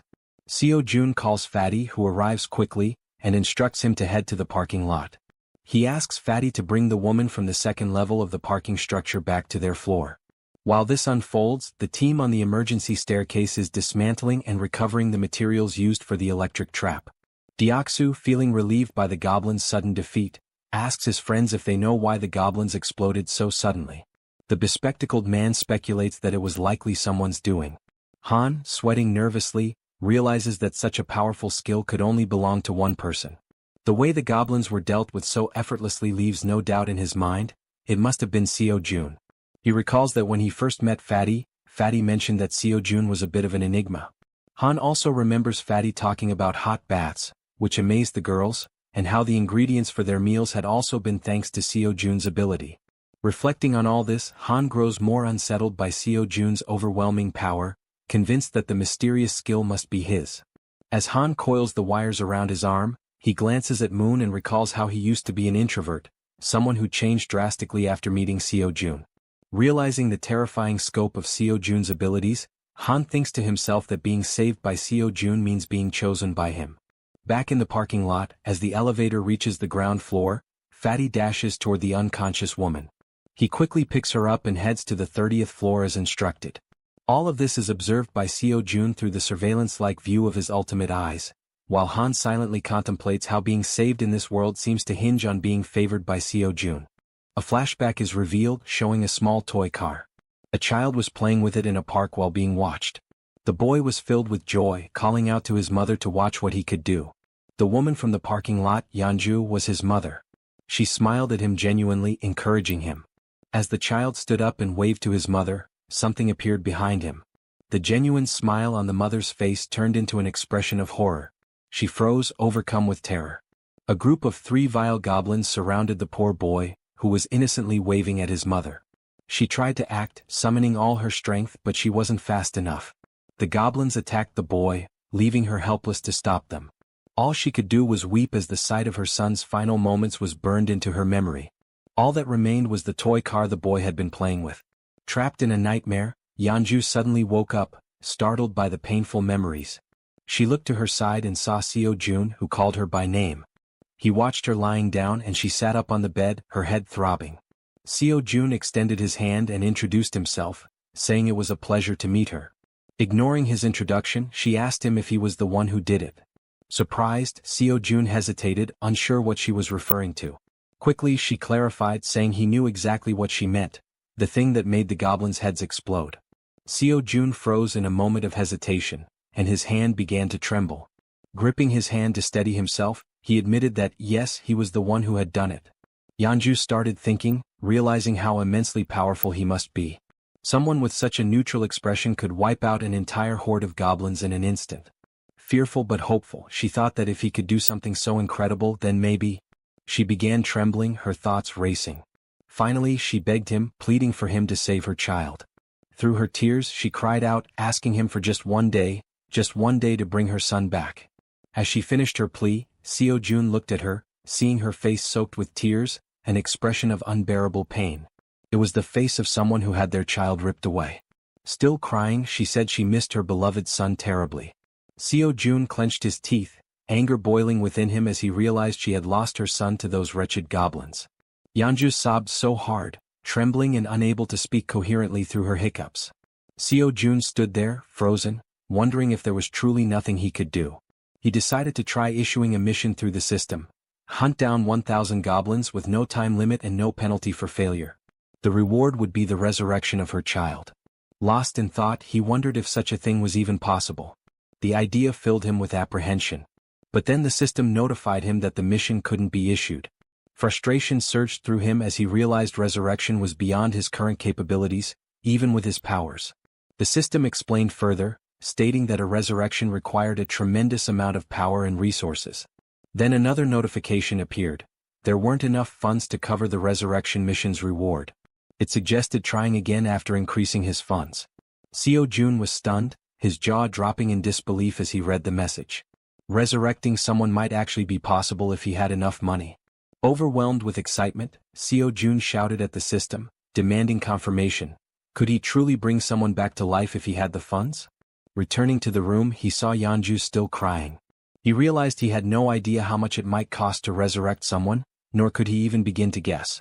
But knowing the possibility existed, he decided to act. He called out to Yeonju, who quickly looked up, wiping her tear-filled eyes. With a serious expression, Seo-jun told her that he thought he might be able to help her. He explained that there might be a way to bring her son back. Upon hearing this, Yeonju feels a sense of relief. Though not a certainty, the idea that there might still be hope offers her comfort.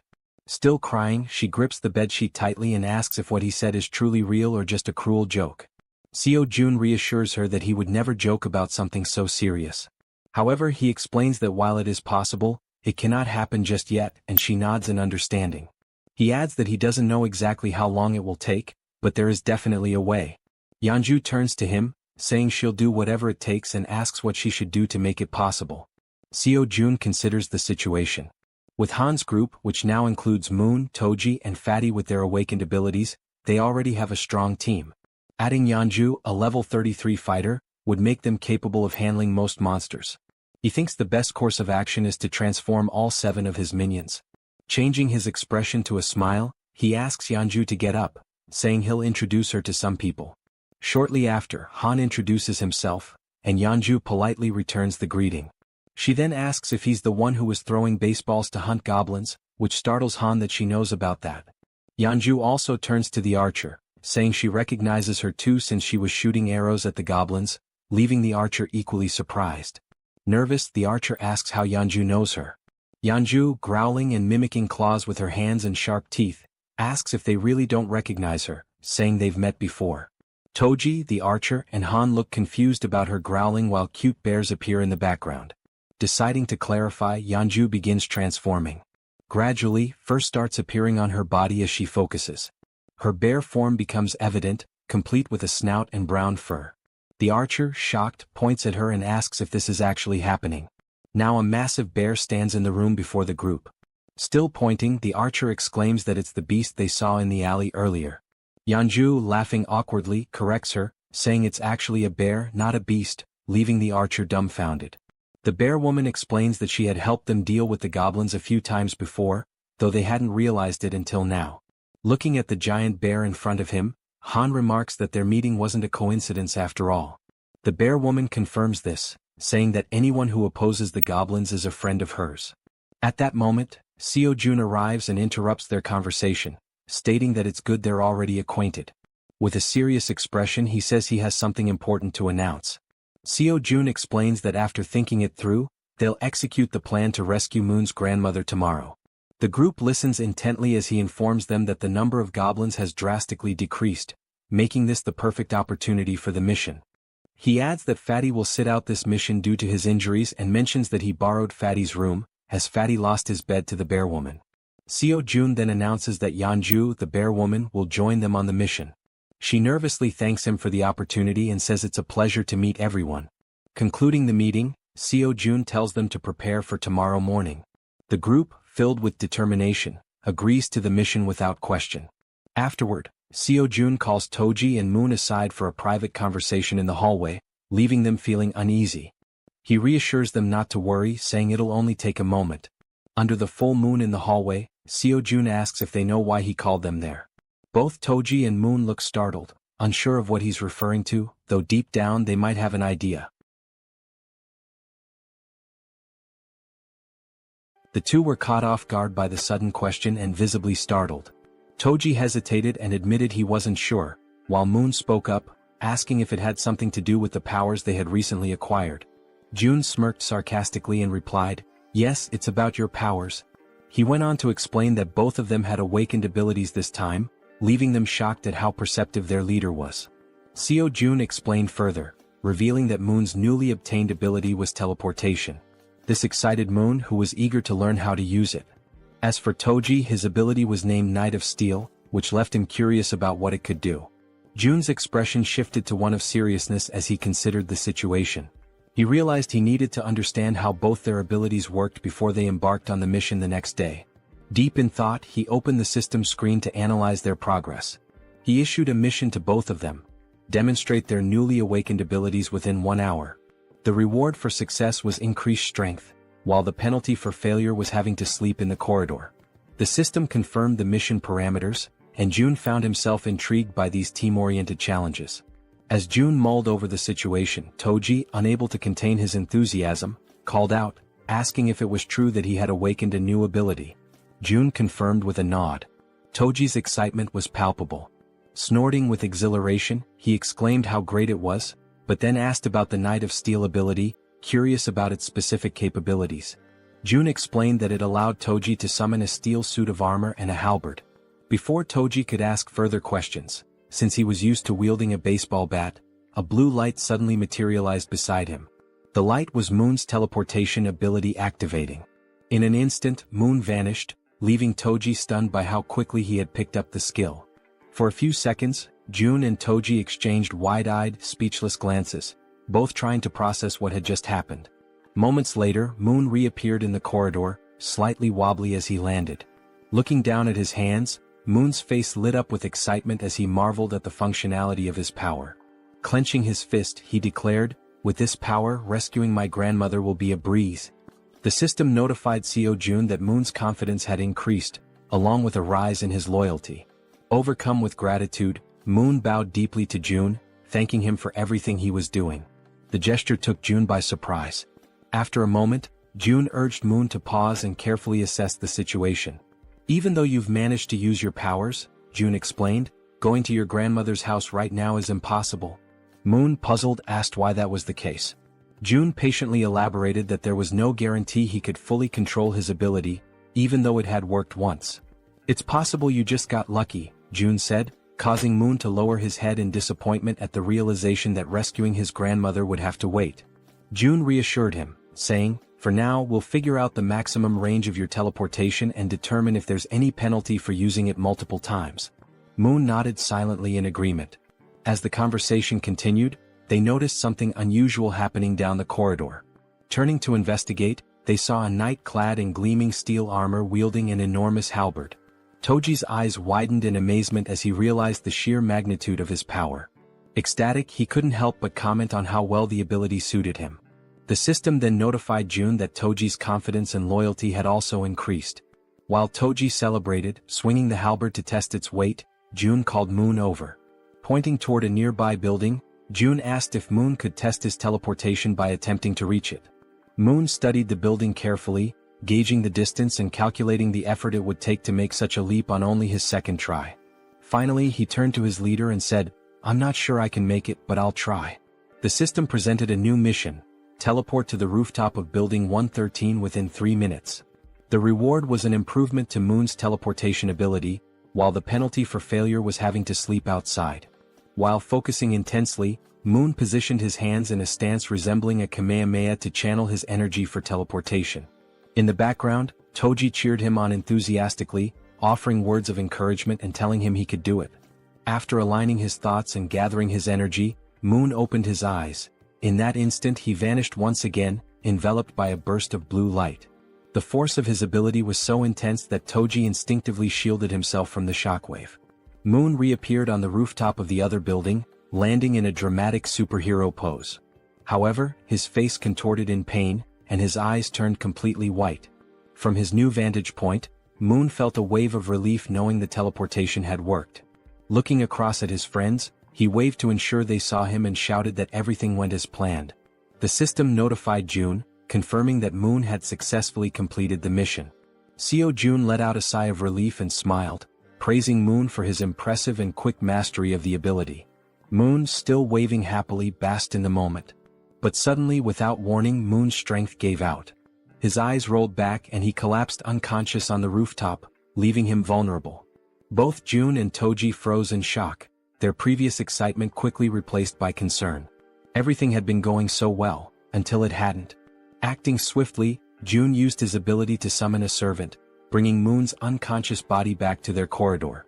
Moments later, they laid Moon down in one of the beds to let him recover. "Is he going to be okay?" Toji asked anxiously. June, studying the system's readout, reassured him, "Yes, he's just unconscious.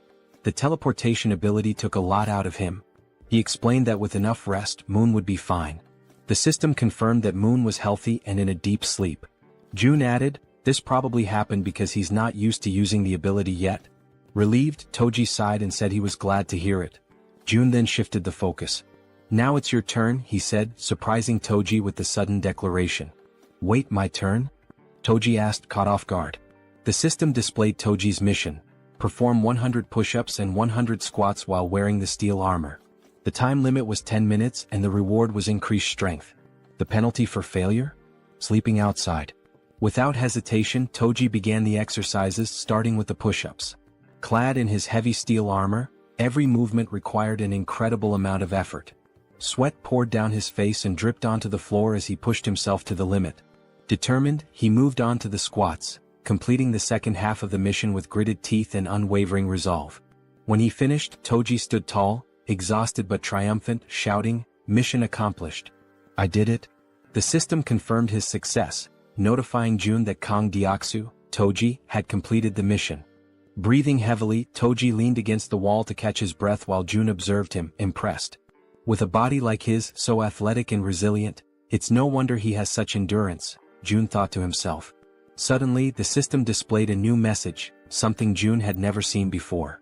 "What's this?" June muttered, his eyes narrowing at the unexpected notification. As he studied the screen, Toji asked, "Is that really all for the mission?" June nodded, smiling warmly. "Yes, great job. You can go rest now." The system finished calculating and displayed a notification. Toji's strength had slightly increased. Turning to June, Toji expressed his gratitude. "Thanks for taking the time to help us. I really appreciate it." June, surprised by the sudden notification and watching Toji feel the changes in his body, noticed a new sense of energy radiating from him. Looking at his own hands, Toji clenched them into fists, feeling the power coursing through his veins. "This reward changes everything," he said with a confident smile. The next day, somewhere in a dark alley in Busan, Han screamed in desperation, urging everyone to run.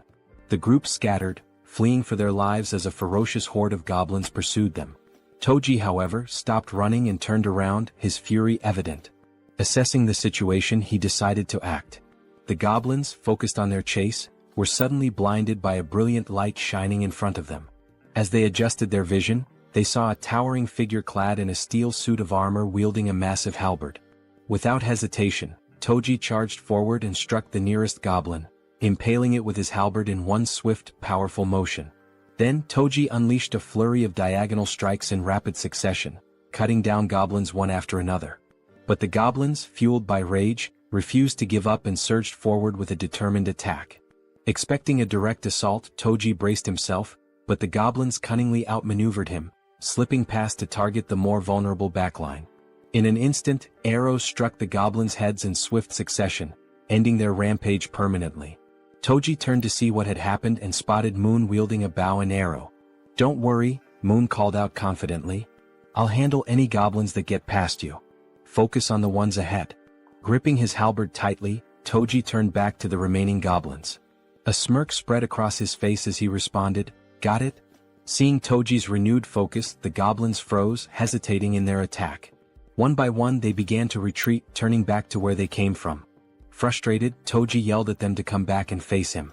As the goblins retreated, terror gripped them when a massive shadow appeared before them. It was the bear girl, her glowing red eyes piercing through the chaos. This was her dramatic first appearance, emerging from an ambush prepared for the retreating goblins.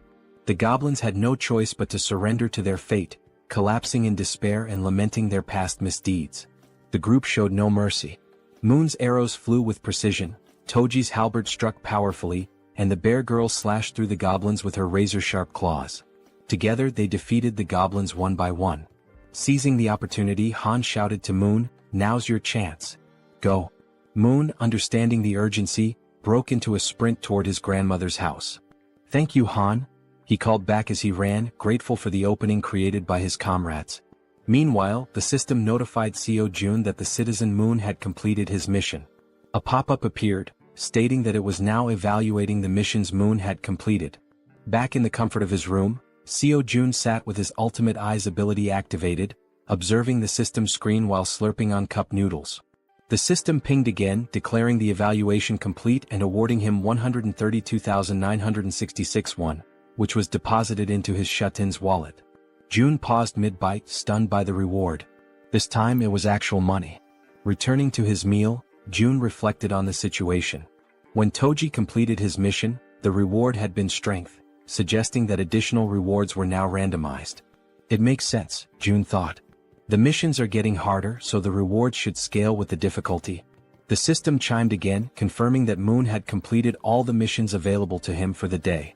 It also announced it would begin evaluating the rewards for Moon's completed tasks. The assessment concluded instantly. Still savoring his noodles, June grinned and said, "All right, let's see what the reward is." The system congratulated him for hitting the jackpot. For those unfamiliar, it clarified that a jackpot is the maximum prize accumulated in games of chance like slot machines or lotteries. Reading this, Jaehyeon froze, momentarily stunned. Paralyzed with anticipation, he stared at the screen, waiting to see what incredible reward the jackpot would bring. Still staring at the system notification, June remained frozen in shock, his cup noodles stuck in his throat as he tried to process what the jackpot could possibly be. Then the system displayed the reward, a skill point granted as part of the jackpot. Upon reading this, Jaehyeon's lips curled into a satisfied smile. This was perfect. He could choose exactly where to use the point. Back on the streets, Moon sprinted toward his grandmother's house at such an incredible speed that a faint blue aura trailed behind him. As he drew closer, exhaustion crept in, sweat dripping down his forehead. His mind raced with anxious thoughts. What if something had happened to her? Upon arrival, the house came into view, a small, simple home, completely unprotected against monster attacks. There were no barriers, no fortifications, just an ordinary house standing vulnerably amidst the chaos. Moon didn't hesitate. He rushed to the door and pushed it open, but a deep fear clawed at his chest. Frantically, he dashed through the house, checking every room as he called out, "Grandma, where are you?" Then he reached the bedroom. His eyes widened in shock. There she was, lying on a futon mattress, peacefully asleep, far calmer than Moon had ever imagined she would be. Cautiously, he approached, gently placing a hand on her shoulder. "Grandma," he whispered, shaking her lightly, hoping for any sign of response. Slowly, her eyelids fluttered open. Her voice was faint and drowsy as she murmured, "Who is there?" She reached out, her frail fingers brushing against his hand. "Moon, is that you?" And at that moment, ninjas cutting onions must have passed through the room, because Moon's vision blurred as he choked up, his chest tightening with overwhelming relief. Tears streamed down his face. His body trembled as he sobbed uncontrollably, overwhelmed by the sheer relief that she was still alive. Unable to hold back, he threw his arms around her in a warm, desperate embrace, whispering apologies between his sobs. "I'm sorry, Grandma. I'm so sorry it took me so long to come back for you." Despite his tears, the old woman smiled kindly and patted his back. "You're such a brave and kind boy, Moon. I knew you would come for me." At that exact moment, a system notification appeared in front of Jaehyeon. Moon's loyalty had reached 100. Moon was now officially registered as a vassal. The number of available vassal slots had increased. June squinted at the system window in confusion. "Huh? What's this?" Apparently, reaching a certain level of trust unlocked an additional vassal slot. The system then displayed his current vassals. Choi Hyungjin aka Fatty, level 20, Moon level 30, and Kang Deoksu aka Toji level 25. Scratching his chin, June was taken aback. "Wait, so I can level them up too?" Curious, he decided to check how much it would cost to upgrade Moon's level. He tapped the plus symbol next to Moon's name. A new notification popped up. Insufficient funds to level up. Then another window appeared, showing the required amount. 100 million won is needed to upgrade Vassal Moon to the next level. June's jaw nearly hit the floor. His hands clenched into fists. 100 million won? His face twisted in frustration as he rubbed his temples. That's insane. Just for one vassal? With a sigh, he ran a hand through his hair and lightly punched the table. I'm sorry, Moon, he muttered under his breath. I'll make it up to you by assigning you missions every single day. At that moment, a noise snapped June out of his thoughts, his senses going on high alert. The elevator was moving. His brow furrowed. Who the hell could that be? His comrades were still out in the streets, fighting goblins. Narrowing his eyes, he activated Ultimate Eyes. His pupils darkened as his vision extended, scanning the entire building. Two people stood outside one of the apartment doors. A man and a woman. The man carried a box on his shoulder, while the woman knocked on the door, asking if anyone was inside. Something felt off. Their expressions weren't exactly friendly, and their dark under-eye circles hinted at exhaustion or something more sinister. June immediately recognized the apartment. Inside was Fatty's wife. From the other side of the door, she hesitated. Hearing the knocking and voices, she called out cautiously, "Who is it?" Assuming it was urgent, she made a quick decision and opened the door. Standing there was the young woman, who greeted her with a bright smile. "Hello," she said cheerfully. "I'm Kim Dabin." Then she gestured toward the man beside her. "And this is my younger brother, Kim Miho." She continues, mentioning that they live in unit number 1701. Intrigued, Fatty's wife asks what brings them there. The girl sighs, explaining that she only came because she desperately needed help, leaving Fatty's wife wondering what kind of help she could possibly need. Then, with a sudden burst of desperation, the girl blurts out, practically shouting, "Would it be possible for you to let me take a shower?" Fatty's wife is completely caught off guard. Her jaw drops. Of all the things she had expected to hear, this was the absolute last. Still trying to process it, she blinks in disbelief and asks if she heard correctly. "Did you really just ask to take a shower? And that's all you need?" The girl nods eagerly. "Yes, that's all. I just want a shower." Relieved that the request wasn't anything too complicated, Fatty's wife lets out a small chuckle and waves them inside. "Well, that's easy enough. Come in." The two enter, expressing their gratitude. The man, still carrying the box on his shoulder, also thanks her before asking where he should put it. Curious, Fatty's wife asks what's inside. As he places it down on the floor, the girl, still grateful, explains that it's just canned food and some miscellaneous supplies. The man opens the box, revealing various types of canned goods, exactly as she had said. Seeing this, Fatty's wife smiles and thanks them, mentioning that they really didn't have to go through all that trouble. The girl waves it off. "It's nothing really. If you think about it, I just walked into a stranger's house and made a pretty weird request." Just as she finishes speaking, something catches her attention from the corner of her eye. She turns her head slightly, her gaze landing on the collection of bows lined up against the wall, alongside Toji's baseball bat. Curious, she can't help but ask, "Do these bows and that bat belong to the owner of this apartment?"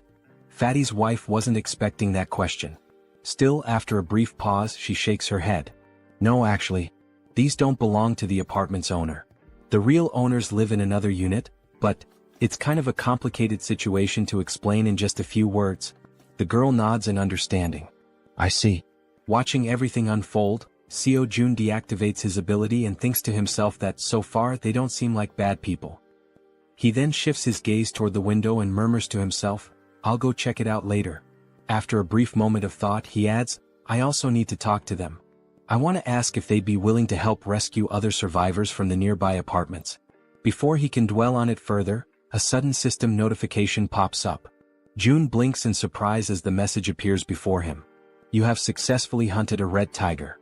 A second notification follows immediately after. "You have gained a large amount of XP." Then another. 39,783,201 has been deposited into the Ultimate Shut-in's wallet. And finally, one last message. "Your skill level has increased and you have acquired a new ability." June stares at the notifications, his eyes widening in shock. What just happened out there? He hadn't even been paying attention for that long. How could so much have changed in such a short time? Without hesitation, he forces himself to reactivate Ultimate Eyes, pushing his abilities to their limit despite the strain. Outside, the battlefield is far from calm. Han, the archer, and the guy with glasses are both lightly wounded. In front of them, the corpse of a massive red tiger lies motionless on the ground, and next to it, the werbear is also severely injured, struggling to move. The rest of the group stands frozen, unsure of what to do next. June observes everything, but a strange feeling creeps up on him. His stomach twists, and his chest tightens as a wave of unease washes over him. What the hell just happened? Suddenly, a sharp pain shoots through his body. His muscles spasm, cold sweat dripping down his face as an overwhelming pressure grips his chest. He groans in agony, barely able to keep himself upright. Then the system sends another notification.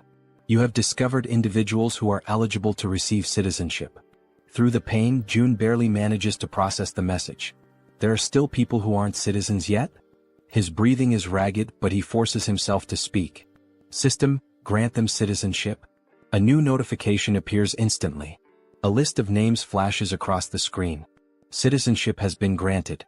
And then, another alert. You have officially reached 50 citizens. An additional message follows. The amount of XP and money that citizens can earn has increased by 100%. But the surprises don't stop there. A final notification appears on the screen, revealing something unexpected. As the number of citizens has reached a specific threshold, all citizens have unlocked a new ability, Power of Trust. June stares at the words mind racing. Power of Trust. What does that even mean? Despite his lingering confusion, his thoughts drift back to the battlefield. He clenches his jaw. Did anyone get seriously hurt? Back on the streets, we see Moon, slightly injured and gasping for breath, making a tremendous effort as he carries his grandmother on his back. Everyone else is also wounded, running desperately while providing cover for Toji, who is carrying the injured Werbear woman. Observing this, June quickly realizes that the situation outside is far worse than he had imagined. And of all people to be seriously hurt, it had to be the Werbear. As the group races to escape, a horde of goblins suddenly appears right in front of the two carrying the wounded. The team members covering them from behind immediately let loose a volley of arrows, striking down goblins to clear a path. The archer, watching closely, is startled by the precision of the man with glasses. How the hell did you pull that off with a single shot? She asks, eyes wide. The man looks just as confused. I honestly have no idea. As they continue running, the archer suddenly realizes something. For some reason, my body feels lighter. Han, running beside her, nods in agreement. Yeah. And I just noticed, I'm not even out of breath anymore. Meanwhile, back with June, the system finally provides an explanation. The ability Power of Trust is a passive skill that increases all stats by X%, where X equals the trust level of each citizen. Seo June stares at the message in disbelief. This skill didn't even exist before. How the hell is it so strong? Then, another realization hits him. Every single member of his group has at least 50 trust points or more. This means that all their stats, including stamina, strength, reflexes, and more, have naturally increased by 50%. At that very moment, Moon's expression shifts as if something suddenly clicks in his mind. He has a hunch. This must be another one of June's new abilities. The system then notifies June of something else. Both of the girls have now surpassed 30 loyalty points. As a result, they are now eligible to be registered as vassals. Without hesitation, Kim immediately commands the system to register both of them. The moment it happens, the two women suddenly stop in their tracks, their bodies tingling as an overwhelming power surges through them. The system follows up with an update. Kim Gaeong, now at level 20, has acquired the piercing ability. Yu Hyerin, now at level 25, has awakened the skill Poisonous Mist. Now, brimming with their newfound power, the two turn back, ready to face the goblins chasing them. The archer steadies herself, drawing her bow. She fires an arrow straight at the goblins. Normally, her shots always land as headshots, every single time. But this time, something is different. The arrow doesn't just pierce through one goblin, it ricochets off and strikes several others, piercing through them effortlessly. Confused, the archer furrows her brows. What the hell? What just happened? The system promptly provides an answer.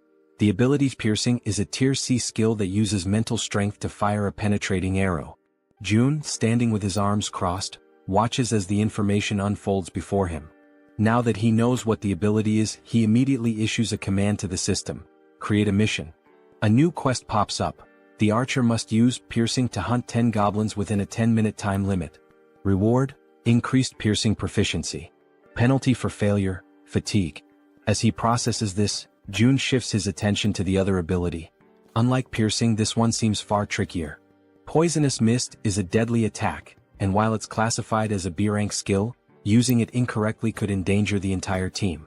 June exhales sharply, deciding to deal with it later. I'll figure it out when the time comes. Just then, the system sends another notification. The archer has successfully completed the mission. 10 goblins eliminated. A new message follows. The maximum number of missions available for today has been reached. Evaluating. June sighs, unimpressed. The rewards weren't that great this time.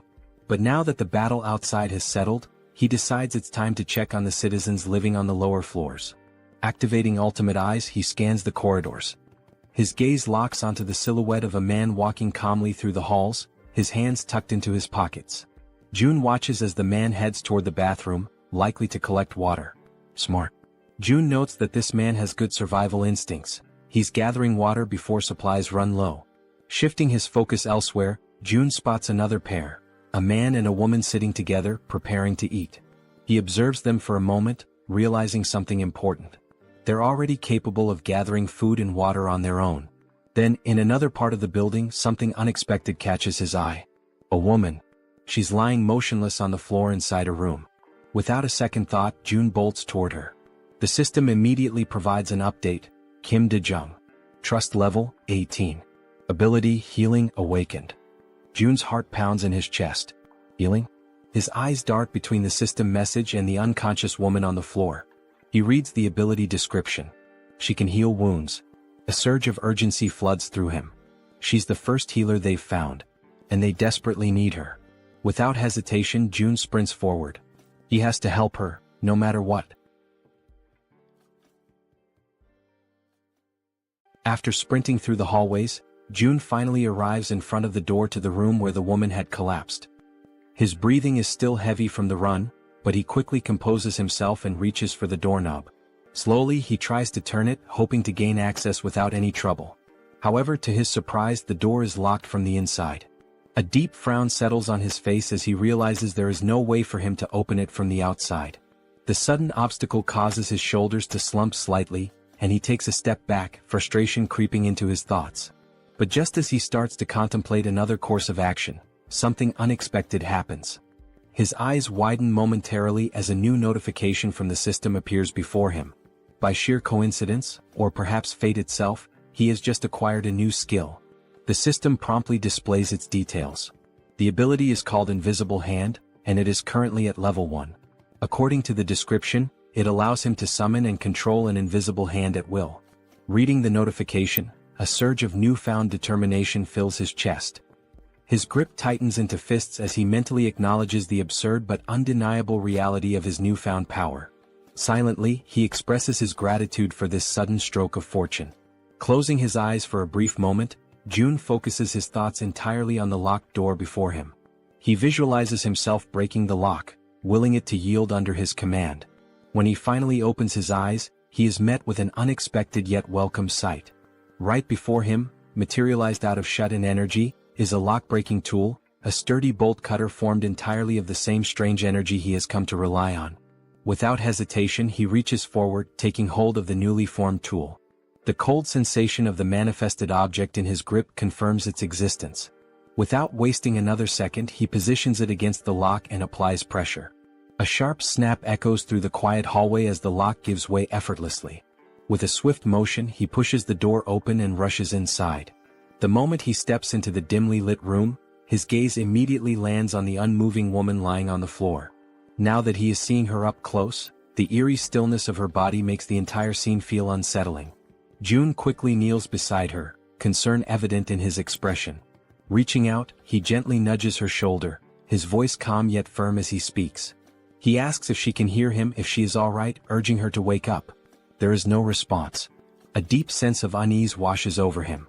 He carefully observes her condition, scanning for any visible injuries. But what he notices instead sends a wave of worry through him. Her face is unnaturally pale, her lips dry and cracked. Severe dehydration. His mind races. Dehydration this extreme could be dangerous. She needs help, immediately. He quickly shifts his attention to the surroundings, searching for anything that might assist in stabilizing her condition. His eyes dart around the room, taking in every detail. Then, something catches his attention, something that makes him pause, confusion flickering across his face. There is water in the room. Yet, despite the presence of water, she is still in this critical state. It makes no sense. The contradiction unsettles him, sending a cold shiver down his spine. Glancing back at the woman, he forces himself to push aside the troubling thoughts.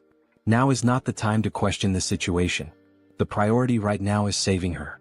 A sudden idea forms in his mind. Without hesitation, he opens the system interface. There is a chance this might work. June quickly assigns her a mission, a simple yet crucial task. The mission objective: breathe. The reward: immediate recovery from dehydration. The system processes the command, deducting 10,000 won as the cost for activating the mission. Almost instantly, a soft blue aura begins to envelop the woman's body. June watches intently, his pulse quickening as the energy works through her. Then faint sounds escape her lips, a weak, breathy noise, but a clear sign that she is beginning to stir. Relief floods through him. It worked. Slowly, her eyelids flutter open, her gaze hazy and unfocused. A blurred silhouette of a figure stands before her, a voice reaching her ears, asking if she is awake. Her mind struggles to process the situation. Her voice, weak but laced with confusion, manages to form a question. Who is he? And why is he in her room? June straightens slightly, meeting her dazed gaze. He introduces himself, explaining that he lives in a unit just above hers in the building. She blinks, her expression still foggy with exhaustion. The information doesn't seem to register right away. Still lying on the floor, she questions him again, her voice laced with uncertainty. How did he get inside? June, seeing no reason to hide the truth, states it plainly. He tells her that he saw she was unwell and decided to enter, by force breaking the door open to reach her. A moment of silence lingers between them. Then her breath hitches. Her expression shifts as realization dawns. Without warning, tears begin streaming down her face. And yet she does not say a word. She simply cries as if the weight of everything she had been enduring had finally caught up with her. She raises her hands to her face, wiping away the tears in an attempt to hide her crying. Her shoulders tremble slightly as she struggles to compose herself. June, watching her closely, immediately senses that something is wrong. There is an uneasiness in the way she reacts, something beyond just exhaustion or confusion. Taking a deep breath, he calls her name, Kim Dae-jung, his voice firm yet gentle. As she slowly pushes herself up from the floor, still visibly shaken, he speaks again. He apologizes for being so abrupt, for barging into her life so suddenly, but he makes it clear that he needs her help. There is urgency in his tone, something that makes her pause despite her lingering distress. Now sitting upright, her tear-filled eyes meet his, though her expression remains guarded. Her lips, still cracked from dehydration, barely part as she listens to him speak. June wastes no time in explaining, one of his allies is severely injured. The words seem to take a moment to register. Dae-jung slowly turns her body toward him, staring as if trying to process what he just said. Silence stretches between them. She blinks, her mind racing, trying to make sense of his words. His ally? Someone severely injured? Why is he telling her this? She doesn't understand, she doesn't even know this man. Panic begins to rise in her chest. He wants her to save someone? Why her? Doubt and fear intertwine within her thoughts. Her hands tremble slightly as she lowers them to her lap. It seems impossible, an absurd request thrown at her out of nowhere. He's putting his faith in the wrong person. And then another realization strikes her like a bolt of lightning. How does he know she's a nurse? Her breath catches. She has never told him that. No one in this building should even know. A wave of unease washes over her, yet at the same time, something about the way he speaks, the way he asks for help, doesn't feel threatening. There is no malice in his words, no ill intent in his eyes. Still hesitant, still uncertain, she makes a decision.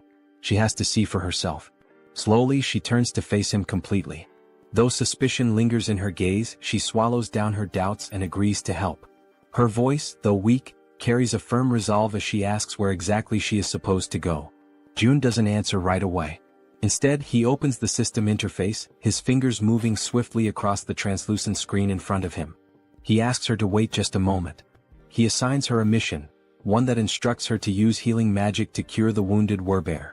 The mission comes with a 1-hour time limit, a reward labeled as improved, and to his relief, no penalties.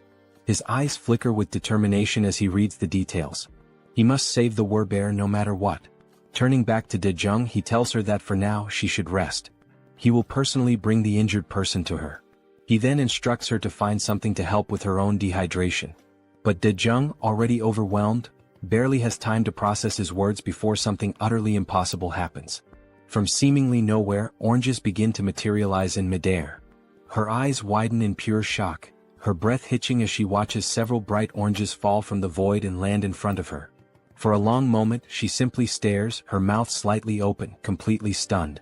Then, snapping out of her daze, she frantically raises a shaking finger, pointing at the fruit on the floor. "What is this?" Her voice trembles as she demands an answer. June, realizing how bizarre this must seem to her, quickly apologizes. But Daejung isn't satisfied. Her heartbeat pounds in her ears as she watches more oranges drop into existence. Where are these coming from? How is this happening? What kind of person is this man? Before she can demand further explanations, June simply turns his back to her. A slight smirk plays on his lips as he tells her, he'll explain everything later, once things have calmed down. And with that he walks away. Leaving her still kneeling on the floor, still staring in disbelief, he exits the room with a final request. He reminds her that she is still weak, that her body needs to recover, and he asks, no, insists, that she prioritize her own rest. As soon as June is gone, Daejung lowers her gaze to the scattered oranges. Slowly she reaches out, picking one up. The texture, the weight, the coolness against her fingertips. It all feels real. She squeezes the fruit gently, expecting it to vanish like an illusion, but it remains solid in her grasp. A shiver runs down her spine. What is this? Still overwhelmed, she hesitantly mutters to herself, wondering if she's dreaming. Because never, in her life has she seen anything like this before. Meanwhile, June wastes no time.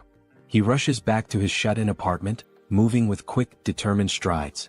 His mind is already focused on helping his allies outside as fast as possible. The system chimes with a notification. The healer's trust level has increased. He stops for a brief moment, narrowing his eyes at the message. She hadn't trusted him before. That much was obvious. But now, it seems like her perception of him has changed, even if only slightly. Still, it isn't enough for him to let his guard down. Trust takes time. And honestly, he can't blame her. If someone broke into his home out of nowhere, he wouldn't trust them either. Shaking his head, he steps onto the balcony, his gaze drifting downward. His thoughts remain heavy, but as he looks out toward the streets below, something makes his entire body freeze. His blood runs cold. A massive, ferocious red tiger is charging through the streets, its powerful limbs propelling it forward with terrifying speed. And it's chasing his allies. June's breath catches as he sees his companions below, running for their lives. Desperation is evident in the way they scramble to escape, but the monstrous beast closes in on them, its deadly fangs gleaming under the dim light. Then, as if things couldn't get any worse, its piercing eyes fixed on its targets, its muscular body moving in perfect synchrony as it hunts his team. A wave of panic washes over June. This isn't just a dangerous situation. This is a massacre waiting to happen.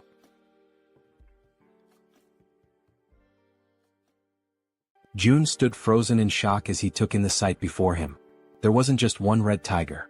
Another had appeared, a second ferocious beast, separate from the one that had already fought the Werbear woman and left her gravely wounded. Down below, chaos continued to unfold. The massive red tiger prowled menacingly, striking fear into the hearts of the remaining group members, who were now running desperately, not daring to look back. Fear gripped them entirely, their survival instincts pushing them forward. Amidst the frantic escape, Hyerin, the girl who had received the power of poison, misstepped. Her foot twisted unnaturally, and pain exploded through her leg as she collapsed onto the hard ground.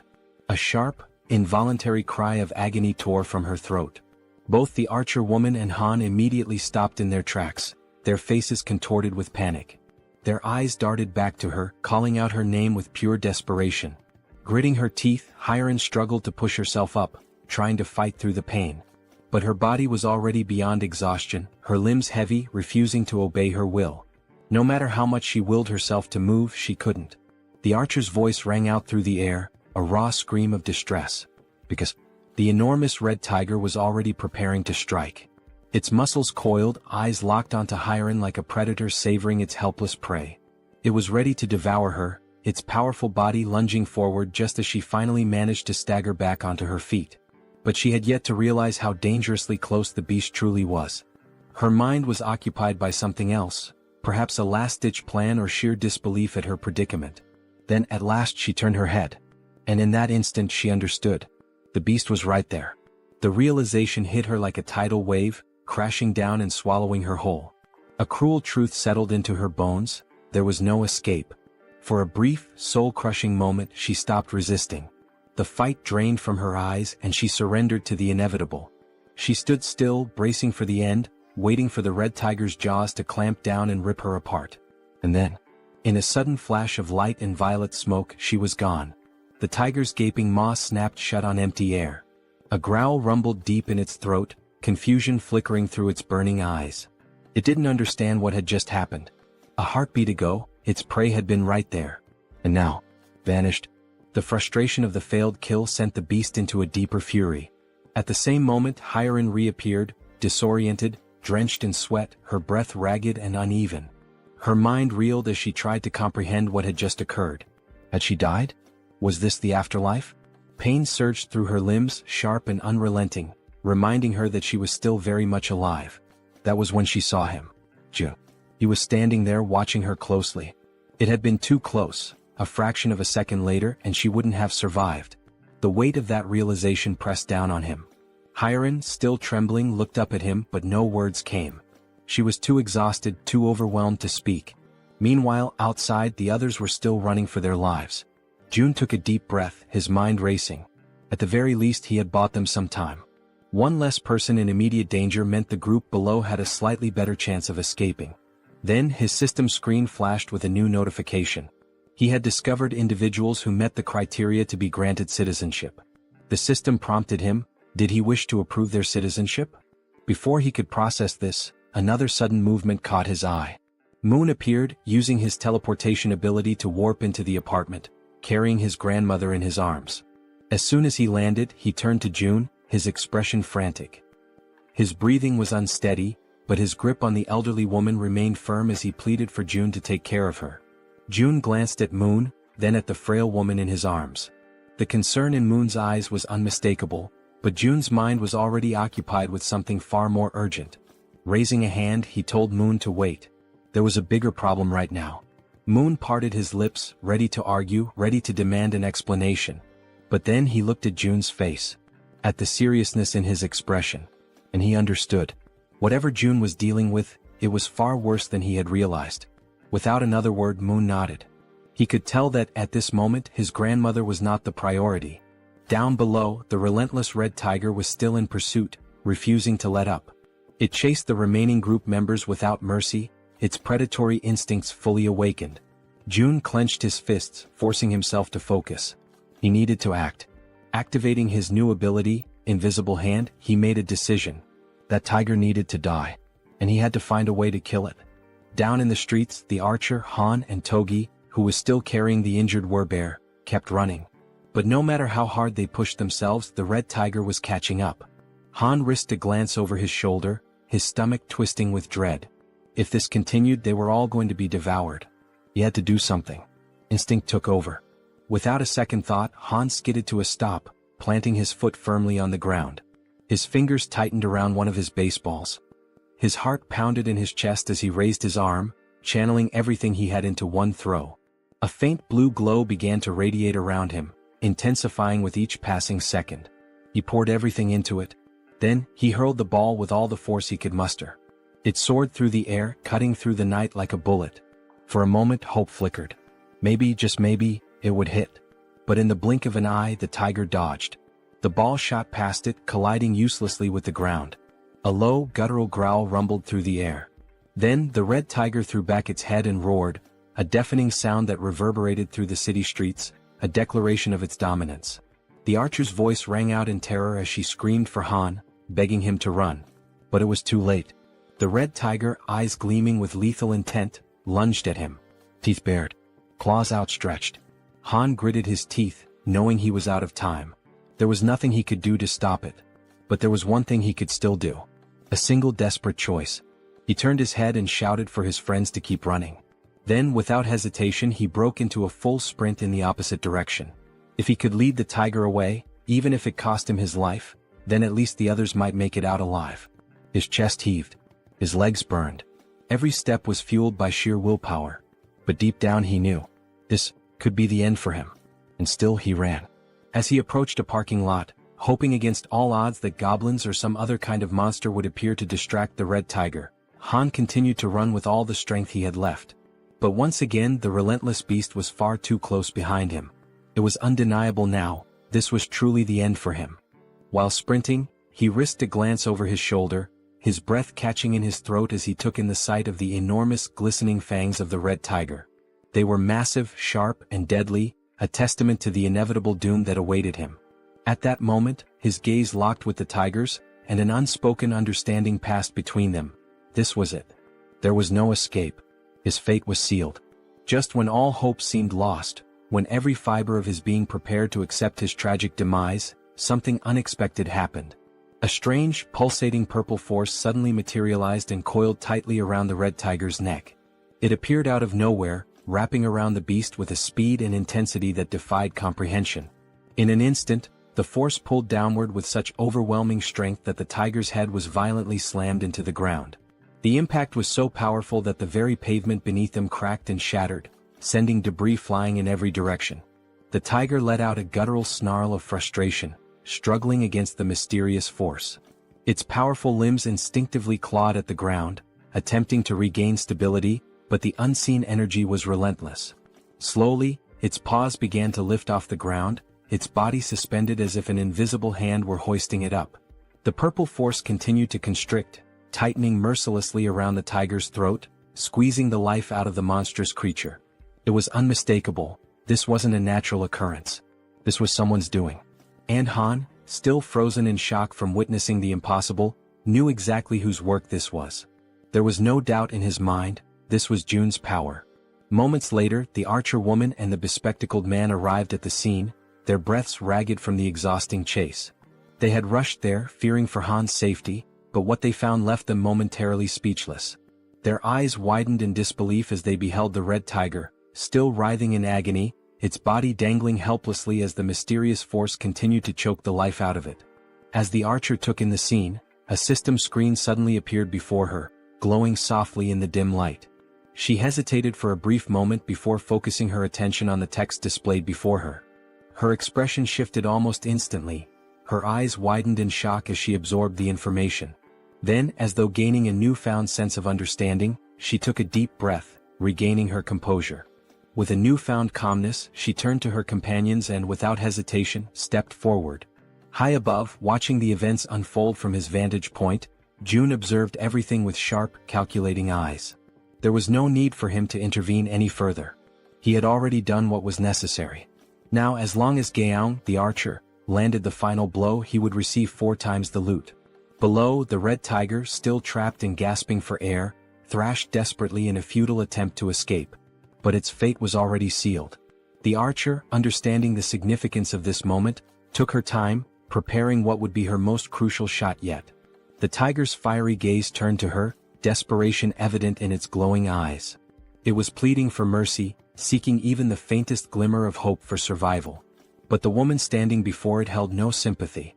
Her expression was one of cold resolve. Mercy was not an option, not for this wretched beast. She pulled back the string of her bow, channeling an intense blue aura into her arrow. The pressure emanating from the charged shot was immense, causing the very air around them to tremble. Then, with a swift, decisive motion, she released the arrow. A powerful gust of wind exploded outward as the arrow soared through the air, its force cutting through the night like a spear of vengeance. The instant it found its mark, a system notification flashed before Jun's eyes. You have successfully hunted a level 28 red tiger. You have gained a significant amount of experience points. 62,311,776 one has been deposited into your shut-in wallet. As the tiger's body collapsed lifelessly onto the ground, another notification appeared, this one highlighting the growing dynamics among the group. Team trust and loyalty levels have increased. Another notification followed shortly after. Han's loyalty level has exceeded 30. He now meets the requirements to be registered as a vassal. A satisfied smile played on Jun's lips. Everything had gone exactly as planned. He nodded to himself before selecting the prompt to accept Han's registration as his vassal. A few moments later, the scene shifted to another part of the building where someone was being healed.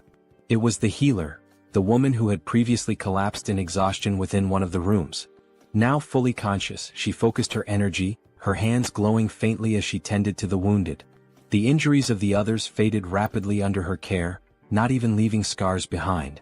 The first person she prioritized was the Werbear woman, whose body had suffered severe damage during the brutal encounter with the Red Tiger. June, watching from afar, reflected on the sheer luck they all had, him included, in having found a healer in a situation like this. Han approached, still catching his breath. Without wasting any time, June turned to him and asked what had happened below, particularly why the Red Tigers had suddenly appeared. Han, his voice still carrying traces of exhaustion and gratitude, explained that the location where Moon's grandmother's house had once stood was likely a territory belonging to the Red Tigers. They had managed to take one down, but another had soon appeared, proving that the area was far more dangerous than they had initially assumed. Hearing this, June processed the information carefully. It made sense. There was no reason to believe that only goblins would inhabit this region. And now that he thought about it, there hadn't been any goblins in this area. That meant the goblins had probably already invaded the buildings nearby. If that was the case, Moon's grandmother wouldn't have been safe if she had remained inside. Despite everything, the only reason she had survived was that she had unknowingly been within the Red Tiger's territory. June exhaled slowly, shaking his head. The sheer luck involved in this entire ordeal was truly something extraordinary. Just then, another system notification appeared before him. Healer's performance is being evaluated. 73,312 has been deducted for the mission. The healer let out a relieved sigh upon realizing that her task had been successfully completed.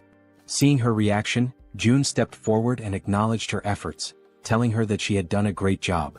However, she quickly waved off his praise and instead asked if she could finally return home. Before anyone could respond, a voice interrupted. Wait a moment. It was Fatty, who had finally reappeared after spending some time resting and recovering from the ordeal. Scratching the back of his head, he looked around awkwardly before addressing the group. I know this might not be the best time to bring this up, but are you guys seriously planning on gathering in my apartment all the time? June turned his attention to Fatty and, for the first time, truly took in the number of people currently occupying the space. The realization dawned on him, and at that moment, everyone around them wore equally amused and sheepish expressions. With a small chuckle, June reassured him. There was no need to worry, he had already made arrangements. Unit 2901 was currently unoccupied. Electricity, water, and every other necessity for daily life would be provided, and they were free to live there. Upon hearing this, the entire group erupted in joy. He also calls out to Dabin and informs her that Units 2101 and 2102 are currently unoccupied as well. June states that he will ensure that electricity is supplied to those units and requests that she notify the other survivors, letting them know they can use the bathrooms and showers in those apartments. Upon hearing this, Dabin and her brother exchange glances before nodding in agreement, assuring him that they will take care of it. June then adds that out of the two available units, Dabin and her brother are welcome to claim one for themselves. The unexpected offer leaves both of them stunned, their jaws practically dropping in disbelief. June, however, remains composed and instructs them to inform the other survivors that they may take the remaining unit. After settling that, June shifts the conversation to another matter, saying that he has a favor to ask. Dabin, still somewhat taken aback, encourages him to go ahead and say what he needs. Without hesitation, June states that he wants her to become the messenger between himself and the rest of the survivors. The moment those words leave his mouth, Dabin pauses, furrowing her brows in confusion. She repeats his request, asking if she heard him correctly. Did he really mean messenger? June, completely serious, confirms it. He then lays out the details of his plan, instructing her to inform everyone that whichever team manages to eliminate 100 goblins the fastest will be rewarded with an empty unit of their own. Furthermore, he emphasizes that in addition to securing a place to live, the winning team will also receive essential supplies, unlimited electricity, running water, gas, and food, ensuring their survival and comfort. But there's more. June goes on to clarify that if the team agrees to take in 10 additional survivors, those individuals will also be granted access to the same benefits. For a brief moment, the atmosphere in the room grows heavy with tension. The weight of June's words settles over them, and everyone seems to grasp the implications of what he is proposing. Then, as if anticipating concerns, June adds one final note. He instructs Dabin to make sure she informs them that the distribution of these benefits may take longer depending on which floor their new residence is located. As he watches their reactions, June contemplates his next move. From this point forward, he realizes, every decision will be like moving pieces in a strategic game of chess. Only those who prove their worth will receive the resources they need. At that moment, a system notification appears before him. A new quest materializes, an official mission to hunt down goblins. The quest has a strict time limit of 168 hours, a modest reward of experience points, and a harsh penalty for failure, being barred from using any shared facilities. A final message flashes before his eyes. Will you grant this quest? Yes or no?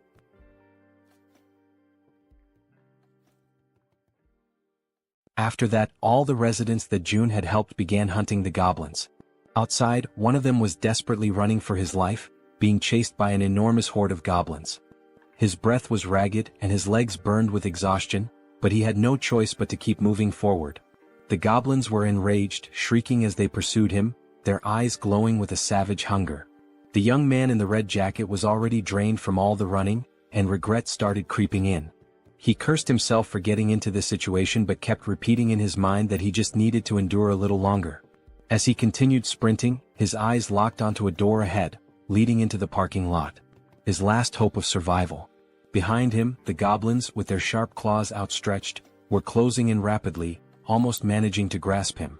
But at the last second, the young man threw himself forward, sliding across the ground as if making a desperate soccer tackle. His body barely squeezed through the doorway just before the goblins could reach him. With whatever breath he had left, he screamed in desperation, urging the others to attack immediately. His voice rang with panic as he warned them that the whole thing had been a trap. 3 other members of the group, armed with spears, stepped forward, assessing the situation with calm determination. They acknowledged the red-jacketed man's efforts, commending him for doing a great job in luring in even more goblins than they had initially expected. Without wasting a second, the spear-wielding men began their assault. Their weapons thrust forward in swift, practiced movements, piercing through the goblins before they could force their way through the door. Some of the goblins, already wounded, stumbled back, while others still fought desperately, pushing forward with wild fury. One by one, the goblins were cut down, their bodies being flung backward with every powerful strike. Realizing the overwhelming disadvantage, one of the goblins, seemingly higher in rank, let out a sharp, commanding screech, a call for retreat. Upon hearing it, several goblins turned tail and began fleeing without even looking back. Noticing their retreat, the spear-wielding men shouted for everyone to attack faster before they could escape. One of the men suddenly grinned, a glint of mischief in his eyes, as if he had just come up with something interesting. He turned to the others and asked if they wanted to see something cool. His teammates, unsure of what he was planning but intrigued nonetheless, nodded in agreement. The red-haired man took a deep breath, steadying himself, his focus entirely on his target. Holding his spear tightly, he aimed at the fleeing goblins and, with a force that almost seemed superhuman, hurled it forward. The sheer speed and strength behind the throw made it seem as if he possessed some hidden power. But in reality it was pure brute strength. The spear flew past the twin brothers, slicing through the air at an incredible speed, heading straight for the escaping goblins. One of the goblins, foolishly thinking it had made it to safety, was struck squarely in the back. Its body convulsed for a brief moment before falling lifelessly to the ground. The red-haired man turned back to the twins, a triumphant grin spreading across his face as he asked if they thought that was amazing. The twins, eyes wide in awe, immediately agreed, saying it was absolutely badass. Stretching his arms as if shaking off the tension, the red-haired man then casually asked how many goblins each of them had managed to kill. The twin on the left proudly declared that he had taken down 22. The twin on the right smirked and smugly announced that he had won, having slain 23. Hearing this, the red-haired man grinned even wider and stated that they had officially completed their mission of defeating 100 goblins. After all, between just the 3 of them they had already slain over 100. The twins exchanged glances, surprised at how quickly they had achieved their goal. They had initially thought it would take an eternity to eliminate that many goblins. Just then Min, the man in the red jacket, stormed up to them, clearly irritated. He wasted no time in complaining, reminding the red-haired man that he had said there would be only about 10 goblins. Yet Min had barely escaped with his life. The red-haired man immediately bristled, veins bulging on his forehead in frustration. He snapped back, demanding to know what Min was whining about this time. Min, still seething, shot back that there was no way anyone could have mistaken that many goblins for just 10, and he had nearly died because of it. Rolling his eyes, the red-haired man brushed off his complaints, saying that the results had turned out well. thanks to their success, they were about to get a brand new place to live, so Min should quit complaining.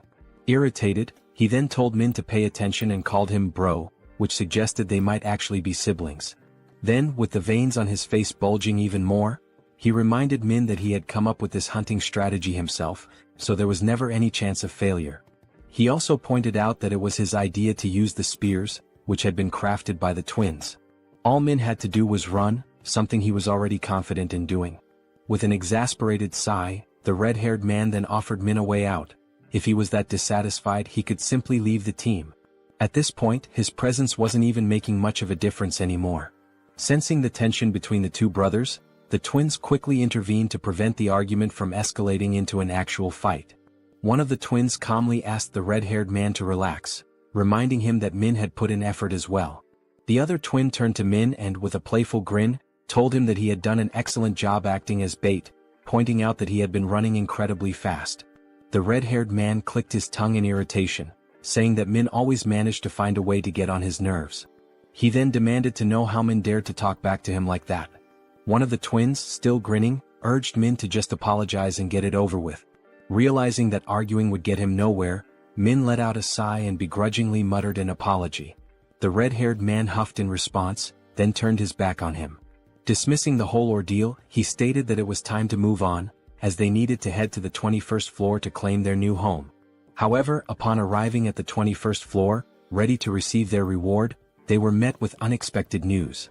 Dabin, looking somewhat apologetic, informed them that another team had already beaten them to it and claimed the reward first. The entire group froze in disbelief, their excitement immediately turning into shock. In their minds, they had been incredibly fast.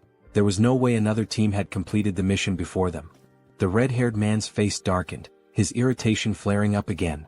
He demanded to know if there was really another team that had managed to slay 100 goblins faster than them. Dabin nodded, confirming it. Still unable to believe what he was hearing, the red-haired man furrowed his brows and told Dabin to stop joking around. In a protesting tone, he once again asked Dabin to stop joking around and to just hand over their house already.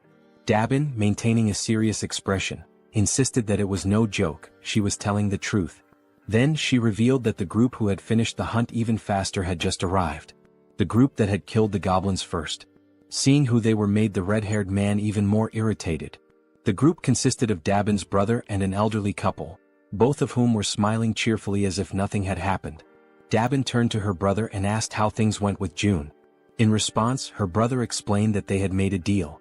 In exchange for giving up the new house, his own home and the elderly couple's home would now have electricity, food, and other necessities. On top of that, their daughters would no longer have to take part in missions.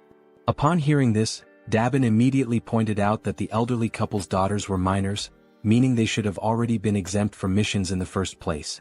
The elderly couple continued smiling, unfazed, and corrected her by saying that their daughters were actually adults. Despite their youthful appearance, they were older than they seemed. The elderly woman then added that their daughters were probably quite skilled with bows and arrows, though her husband always worried too much about them. Dabin's brother also mentioned that part of the agreement included providing bows and arrows for their daughters. Dabin frowned, questioning the need for bows and arrows.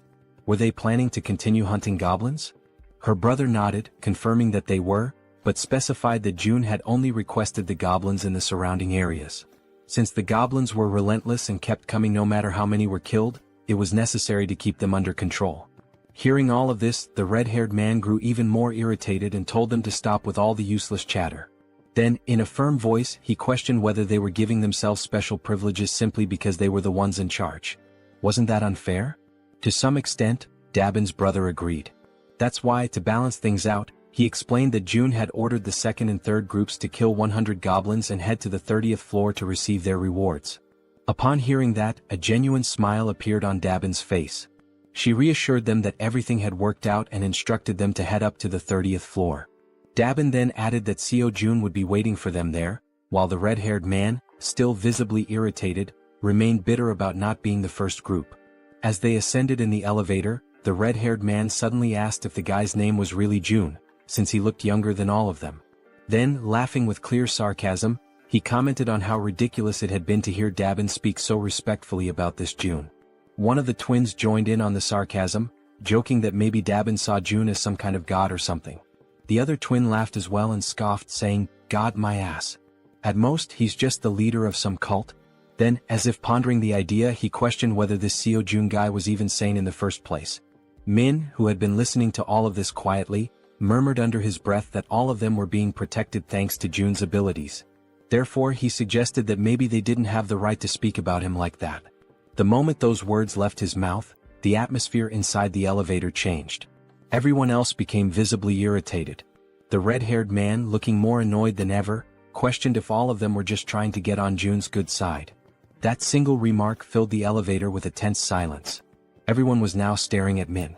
As expected, the red-haired man, frustrated beyond belief, cursed at Min under his breath. Then, glancing over his shoulder with a menacing expression, he warned Min that they would have a little talk later. At that moment the twins noticed something strange.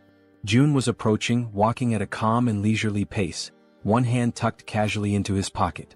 As he neared them, he gave them a small, relaxed smile and simply said, "Hello." That simple greeting, combined with the way Jun carried himself, sent a wave of shock through all four members of the group. Feeling a sudden nervousness creeping over him, the red-haired man extended his hand hesitantly, introducing himself as Baek Sunjeob. Jun shook his hand in a firm yet casual manner, acknowledging him before commenting that he had observed how Sunjeob and his team had hunted. He noted that they had made excellent use of the barrier and that their strategy had been quite effective.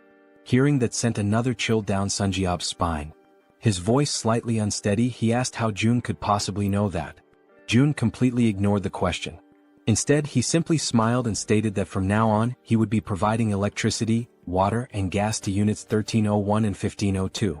Sunjeob, still trying to make sense of what was happening, managed to thank him but couldn't hold back another question. How was any of this possible? Once again, Sunjeob asked how Jun was doing all of this, how exactly he was making it happen. And yet, for the second time, Jun ignored him. Instead, he casually reminded them that since they had successfully hunted 100 goblins, they were now qualified for these benefits. Then, as if the entire situation wasn't unsettling enough, Jun's expression shifted into a disturbingly eerie smile. With a tone that sent chills down their spines, he added, "By the way, I'm not some cult leader." His eyes glinted with amusement as he continued, "And I certainly don't have any intention of becoming a god." The weight of those words left the entire group frozen in place, completely paralyzed with fear and unable to react. Then, with that same eerie and slightly devilish smile, Jun raised his hand near his mouth, as if about to share a secret. "There's just one more thing." His voice carried an unsettling undertone as he announced that he had a request to make of them. Sometime after that, the new group is seen running at full speed, desperately fleeing from something.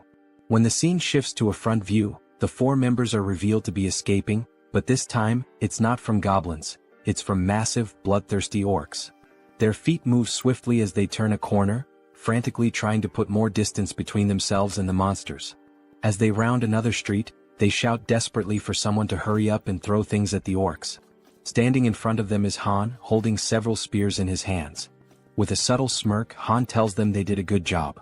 As the orcs remain distracted by the fleeing group, Han channels his energy into one of his spears, causing a blue aura to radiate from its blade. A system notification appears, displaying Han's stats. Level 33, holding the title of the 6th Knight, with 70 points in trust and 78 in loyalty. His awakened ability is throwing. Han's throws were already powerful, but now, by consuming mental energy, he can amplify his attack power up to 5 times. As he focuses on his throw, energy visibly gathers along the blade of his spear. The system further indicates that his physical abilities increase by a percentage based on his loyalty, that the experience points and money dropped by monsters are tripled, and that knights can grow at an accelerated rate. Then, with immense force, Han hurls the spear, striking one of the leading orcs directly. Upon witnessing its companion fall, another orc becomes enraged. Gripping a massive machete, it lunges forward, ready to strike Han with a devastating blow. Despite facing such a formidable enemy, Han remains completely calm. That's because, from the back line, a well-aimed arrow infused with energy is already soaring toward the orc. The arrow pierces the orc's head, and with that, it's clear who fired the shot. The archer had been providing cover from the rear all along, and that was precisely why Han could remain so composed. As the second orc collapses, Han swiftly draws another spear and hurls it toward the third orc. The moment it lands, Han finally exhales and says that it's all over. At that moment, a notification appears for June, informing him that he has successfully hunted a level 19 orc and earned wands as a reward for the mission to eliminate 100 orcs.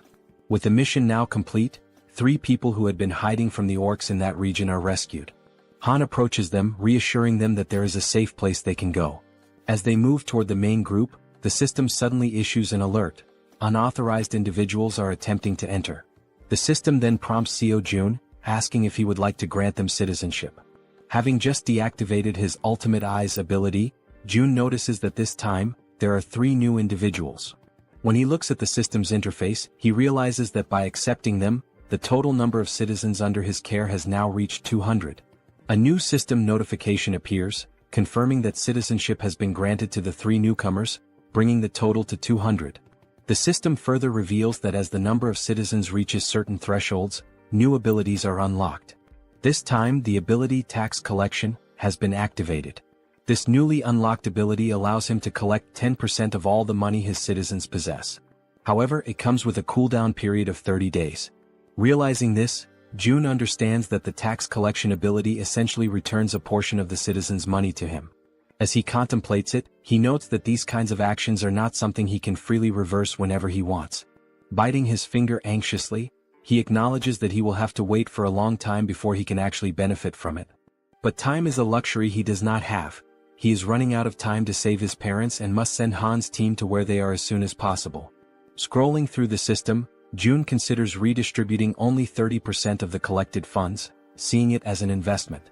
Upon executing this command, the system notifies him that the ability's level has increased, reaching level 10 and granting him 3 additional skill points. At that moment, Jun feels a sharp tightness in his chest, accompanied by an intense pain. A deep purple domain expansion begins spreading beyond the building. Another system notification appears, displaying a congratulatory message. It states that with this expansion, an official declaration has been made across every corner of the apartment complex.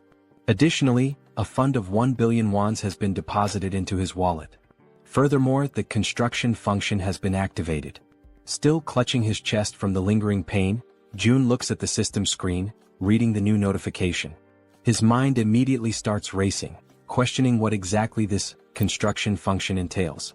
The system then displays a list of available facilities that can be built, along with their respective costs. It also shows the value of the fund and an annual production revenue of 30 million wands.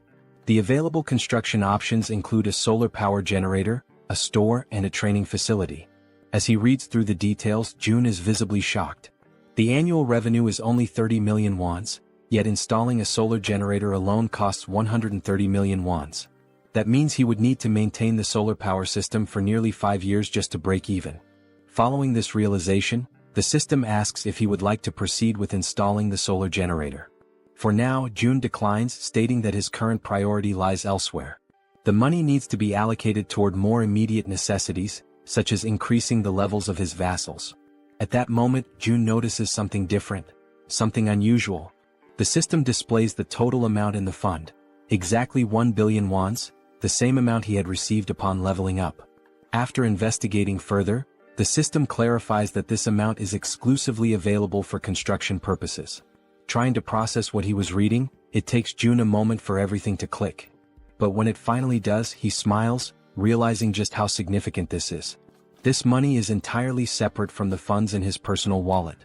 Seeing this as an extremely positive thing, Jun quickly understands that there's no reason to hold back from using it all. Without hesitation, he accepts the installation of the solar power system. The system then informs him that the process will take 24 hours to complete and updates his remaining balance, which now stands at 867 million wands. Looking at the cost, Jun realizes that it was surprisingly cheap. This leads him to ask whether the system is capable of installing an additional solar generator. The system responds that only 1 solar generator can be installed per apartment building. With that in mind, Jun shifts his attention to the store option. As he selects it, he is met with an unexpected but pleasant surprise. The feature is far more impressive than he had initially thought. This store is directly linked to the one he already owns, allowing him to sell registered items to his citizens. However, what truly makes this ability unique is that it is not a physical store. Instead, the system produces items in real time, and as long as there are funds available, the system itself will handle the transactions. Up until recently, managing and distributing supplies had been a tedious and time-consuming task, with Dabin having to handle most of the distribution. But now, with a system-operated store in place, the citizens will be able to purchase what they need on their own. As he reflects on this, Jun realizes that he can personally set the prices, increasing overall liquidation rates even further. Without hesitation, he issues the command to install the store immediately. The system prompts him to select a location for the store's installation. He carefully considers the available locations before deciding to place it on the 101st floor. The system then displays the remaining construction time, 48 hours until completion. Finally, the third option, the training facility. The system notifies him that this training facility will allow citizens to improve their strength and endurance through basic training exercises, with a 200% efficiency boost. Additionally, for those below level 15, an extra 300% efficiency bonus will apply. Reading this, Jun feels a surge of excitement. He already knew that leveling up through training was possible, but with these additional boosts, progress would be significantly faster, making it even easier to reap mission rewards. The system also prompts him to choose a location for the training facility. Jun decides to install it across the entire second floor, converting the entire level into a dedicated training center. The system then updates, displaying a 72-hour countdown for its completion. Lastly, there are also the 3 skill points he had acquired. However, something new has also been unlocked, the itemization feature. This allows registered products to be purchased in different sizes and quantities. Intrigued, Jun taps on the system interface to learn more details. Until now, package deals were available, but individual purchases had only just become possible. Looking through the list, he sees various liquid-based items and notes that while not everything is there yet, the range of available options has expanded significantly. There are now different types of food and additional product variations. Now, with a slightly mischievous smile and a new plan forming in his mind, Jun realizes just how useful this could be. Meanwhile, back on the battlefield, Toji is clad in his knight armor, engaged in combat against an orc wielding a large knife. The orc lands a strike, but Toji's armor absorbs the impact, leaving him completely unharmed. Spotting an opening, Toji seizes the moment and delivers a decisive blow, eliminating the orc with a single strike. After defeating his opponent, Toki sighs in relief, muttering that it was a close call and that this battle is far more exhausting than expected. From behind him, Han calls out to Toji and poses a question. What would happen if he threw the halberd he was holding? Looking down at the weapon in his grip, Toji admits that he has never actually considered that possibility before. Han then asks him to hand over the halberd for a moment, wanting to try something. As soon as Han takes hold of it, a familiar blue aura begins to radiate from his hands. Focusing intensely, he prepares himself before hurling the weapon with all his might. The halberd soars through the air at an incredible speed, vanishing into the distance with overwhelming force. Toji, wide-eyed in shock, watches in disbelief before finally speaking. He had assumed Han was joking when he mentioned throwing the halberd. Now, however, the weapon was far beyond their reach. Crossing his arms, Han simply responds that he has already thrown it. Now he suggests that Toji deactivate the weapon's summoning and call it back again. Only then does Toji finally understand what Han had been thinking when he proposed the idea. Focusing, Toji channels his energy and cancels the summoning of the halberd before reactivating it. Instantly, another halberd materializes in his hands. Toji stares at the weapon in awe, his surprise quickly turning into exhilaration. Overcome with excitement, he turns to Han, calling him a genius. Han, however, remains modest and tells him not to exaggerate. Just then, the female archer arrives, looking somewhat tense. She informs them that they need to leave as her supply of arrows is running low. However, just as she finishes speaking, something completely unexpected catches her attention. Glancing down at the ground, the archer spots something unusual. Confused, she asks what it is, because right before their eyes, a fresh quiver filled with new arrows is materializing out of nowhere. It was as if the Jun himself was telling them that they were meant to continue the mission. Retreat was not an option. The system displays a new ability called Omni-Focus, which allows the user to activate another ability while observing an area using the Ultimate Eyes ability. After collecting the new arrows, the archer continues hunting creatures alongside the group. The system keeps notifying them of the orc kills, showing that the last one was level 19 and the amount of one deposited into the shut-in wallet. Additionally, the system indicates that some citizens have completed the mission assigned to them, resulting in more ones being spent. Furthermore, some citizens are leveling up. With his arms crossed, Jun looks at the system and realizes that he has always been right. It is indeed possible to increase attributes through mission rewards as well. A glimmer of hope begins to appear in his thoughts. Staring out the window, he notes that his parents' house is about 10 kilometers away, which would take approximately 3 hours on foot to reach. After considering this, he decides to take a walk around the building and heads toward the elevator. Upon stepping out, he makes his way toward the rooftop, approaching the highest point of the structure. Observing the state of the city in the aftermath of the apocalypse, he takes in the sight of the ruins, every single building reduced to rubble except for his own. The devastation is overwhelming, and he mutters that this is truly horrifying. Thoughts race through Jun's mind and he quickly comes to a realization. He needs to act fast as soon as possible. Opening the system window, he decides to start with Han's group. The first person the system highlights is the bespectacled man Jaehyeon. He holds the title of 7th servant, with a trust level of 59 and a loyalty level of 33, and his awakened ability is the Raven Pact.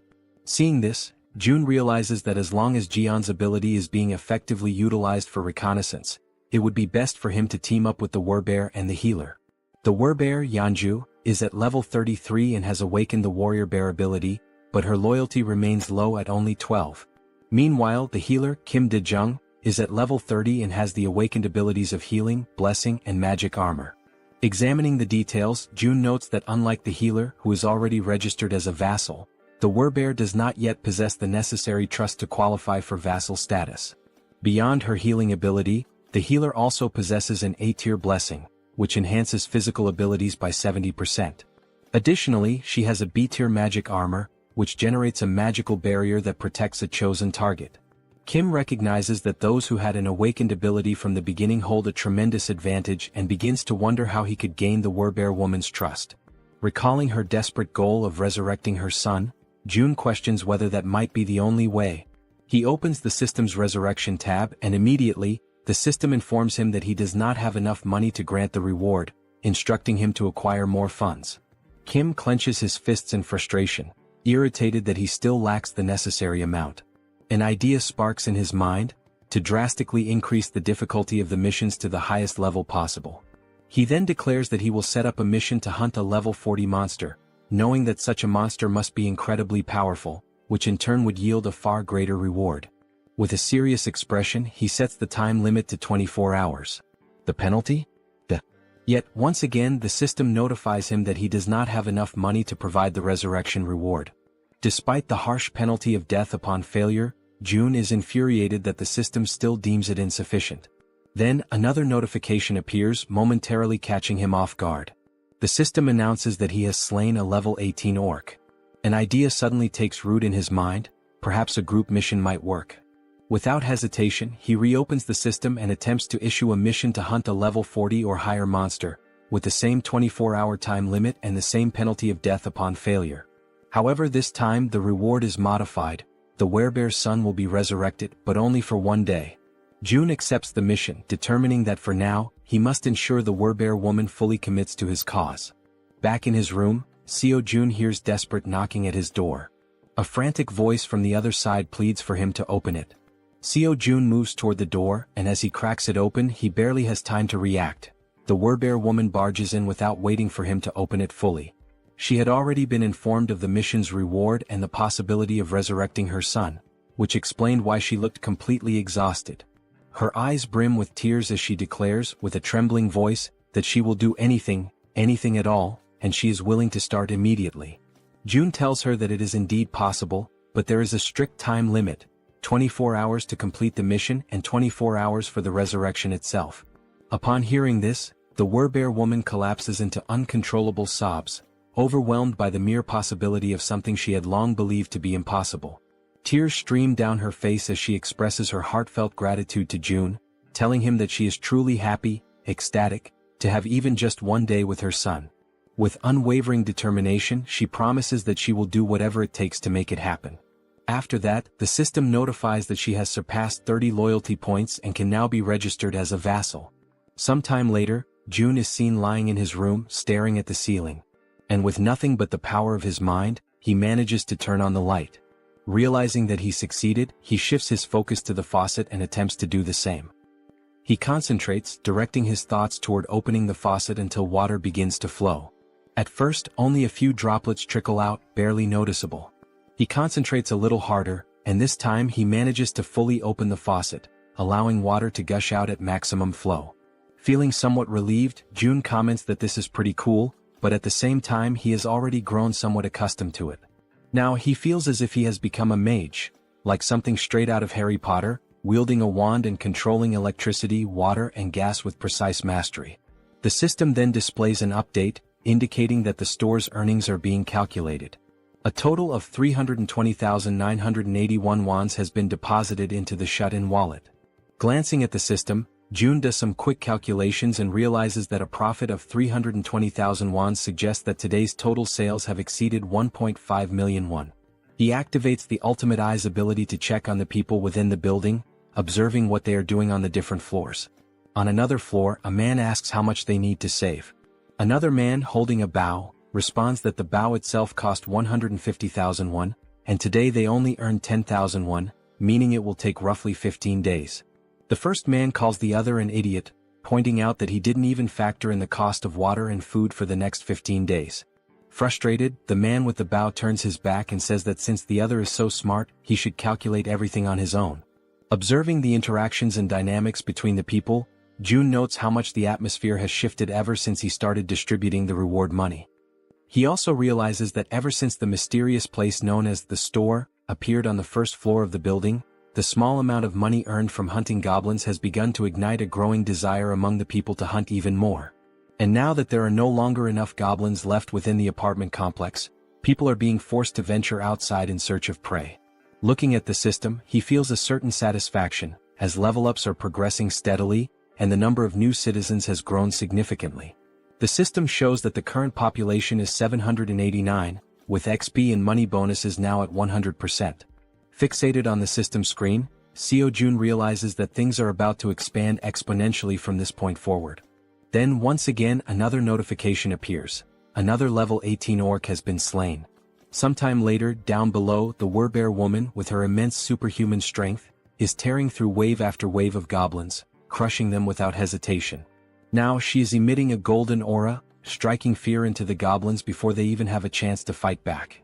Without wasting a single second, her thoughts consumed by the possibility of seeing her son again, she charges forward, completely obliterating the remaining goblins. Once no more goblins are left standing, she begins to revert to her human form. The exhaustion catches up with her, and she breathes heavily, struggling to steady herself. From a distance, the healer calls out to her, asking if she is okay and whether she is injured anywhere. The Werbear reassures her that she is fine, stating that even if she were hurt, it wouldn't be enough to stop her. The healer, concerned, urges her not to push herself too hard, mentioning that she is eliminating all the monsters before anyone else even has a chance to fight them. The Werbear apologizes, insisting that she isn't trying to steal anyone's kills. The archer, curious, asks why she is apologizing in the first place, pointing out that by taking down the monsters so quickly, she is making things much easier for everyone. Hearing this, the Werbear feels a sense of relief. Her companions are not upset with her after all. Watching from afar using the ultimate eyes, June acknowledges that forming this team was indeed a good decision. The system then updates, displaying the Werbear woman's status. Her name is Yun, and she has now reached level 40, with her trust and loyalty both rising to 66. She has also acquired new abilities beyond just her Werbear transformation. The newly awakened abilities are Ancestral Vital Blood and Primal Frenzy. These new abilities grant her a 50% boost to melee attack damage. Additionally, whenever she sustains wounds, Vital Blood drastically increases her regeneration. Furthermore, her eyes turn crimson upon witnessing blood, triggering an effect that amplifies her physical abilities by an astonishing 300%. Before she has a chance to process these new developments, the women suddenly hear a terrifying, unfamiliar roar echoing through the air, immediately putting them on high alert. The growls grow louder and closer, signaling that whatever is coming is approaching fast. Then, out of the shadows, a monstrous figure appears, stopping just a short distance in front of them. Without hesitation, the archer swiftly pulls back her bowstring, while the Werbear instructs the healer to fall back slightly. Standing before them is an orc, its presence alone exuding an overwhelming aura of menace. Its crimson eyes gleam ominously, and its body is riddled with deep scars, evidence of countless battles. In its massive hands, it grips a weapon resembling a giant club, and it begins to speak in a language that none of them can understand. Faced with the imminent threat before her, the Werbear woman does not hesitate for a single second and immediately begins her transformation. In an instant she completes the shift into her full beastly form, her massive figure standing in a battle stance directly in front of the orc. Now, enveloped by her golden aura, she lunges forward to attack the enemy, while in the background both the archer and the healer call out, urging her to be careful. As she charges, she lets out a deafening roar in an attempt to intimidate the orc, but he remains unfazed, standing his ground and locking eyes with her. With his club firmly in hand, the orc also assumes a battle-ready posture, prepared to engage the Werbear head-on. At that very moment, the Werbear woman unleashes her first strike. However, the orc reacts swiftly, managing to block the attack with his weapon. Without hesitation, she delivers another blow, but the orc remains solely on the defensive, skillfully withstanding the onslaught of her relentless attacks. Noticing an opening, she quickly shifts her angle, launching a strike from a different direction in an effort to land a clean hit on her opponent. Meanwhile, as the fierce exchange of attacks continues, the archer readies her bow. With unwavering determination in her eyes, she focuses intensely on her target, and a brilliant blue aura begins to radiate from the arrow. Observing the battle closely, she notices a brief moment when the orc becomes slightly distracted while fending off the Werbear's strikes. Seizing the opportunity, she releases her powerful shot with impeccable precision. Catching sight of the incoming arrow, the Werbear woman swiftly retreats a few steps to avoid being hit. The orc, displaying impressive reflexes, swiftly swings his club to deflect the projectile, narrowly avoiding the attack. However, this movement momentarily exposes a weakness, and without wasting a second, the Werbear, fueled by raw fury, surges forward with overwhelming force. With the full weight of her massive body behind her charge, she manages to slam into the orc, sending him crashing to the ground. Not allowing him even a moment to recover, she bares her enormous, razor-sharp fangs. The orc's eyes widen in terror as he realizes that this could very well be his end, and with a single devastating bite, she finishes him off, bringing an abrupt end to his life. At that precise moment, the system notifies June that he has successfully hunted a level 28 orc captain, and as a result, a larger sum of wands has been deposited into the shut-in wallet. Additionally, a certain condition has been fulfilled, one that allows for the construction of a new forward outpost. This forward outpost resembles a defense tower, and according to the system, it serves as a safe zone located outside of the main home. When activated, it temporarily exerts the same protective influence as the house itself. There are two conditions for its activation. The first is that it will only be operational if a citizen holding the rank of knight or higher resides there. The second condition states that if an unauthorized individual remains inside for more than a day, the outpost will automatically be destroyed. Reading this information, June is caught off guard, surprised by the realization that he now has the ability to construct something entirely new. A grin spreads across his face as he remarks that, despite the staggering cost of 1.3 billion wands, his bank account has more than enough funds now that all the orcs have been dealt with. He decides that this forward outpost is well worth the investment. The system also displays additional details, revealing that the construction process will take 7 full days and will require 3 citizens of knight rank or higher to be stationed there. With that in mind, June realizes that his only option is to wait for those 7 days while the 3 necessary members return to occupy the outpost. As various thoughts race through his mind, the one that troubles him most is the sheer amount of time that will be lost, an entire week spent waiting. Deep in thought, he acknowledges that he cannot afford to waste too much time. Furthermore, most of the monsters near the outpost site have already been eliminated thanks to the efforts of his citizens. Understanding this, Seo Jun decisively presses the button on the system to initiate the construction of the outpost. Even though it will take 7 days, he realizes that it is not a bad option at all. If he can build this within the main house's territory, it will at least provide him with some peace of mind. As these thoughts occupy his mind, he finds himself recalling memories from his childhood, moments of pure happiness spent with his family. And now, by strengthening his domain, he believes he will be able to protect his family more effectively. Staring out the window at the ruined city beyond, he feels a deep sense of unease, knowing that bringing his grandparents here will not be an easy task. Closing his eyes, he silently wishes for his family's safety. When he opens them again, his resolve strengthens. Since things have reached this point, he decides that tomorrow he will send Han's group to begin the rescue mission. The following day arrives and once again they find themselves back at the train station.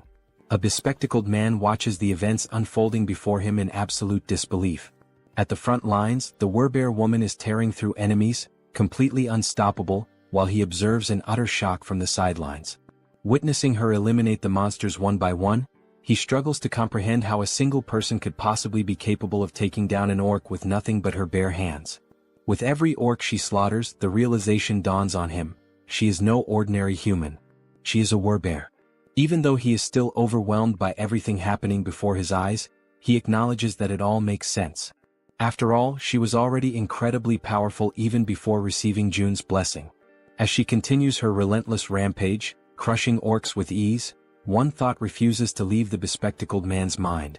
How the hell did Jun manage to win her over? After all, not too long ago this Werbear woman was utterly obsessed with hunting goblins.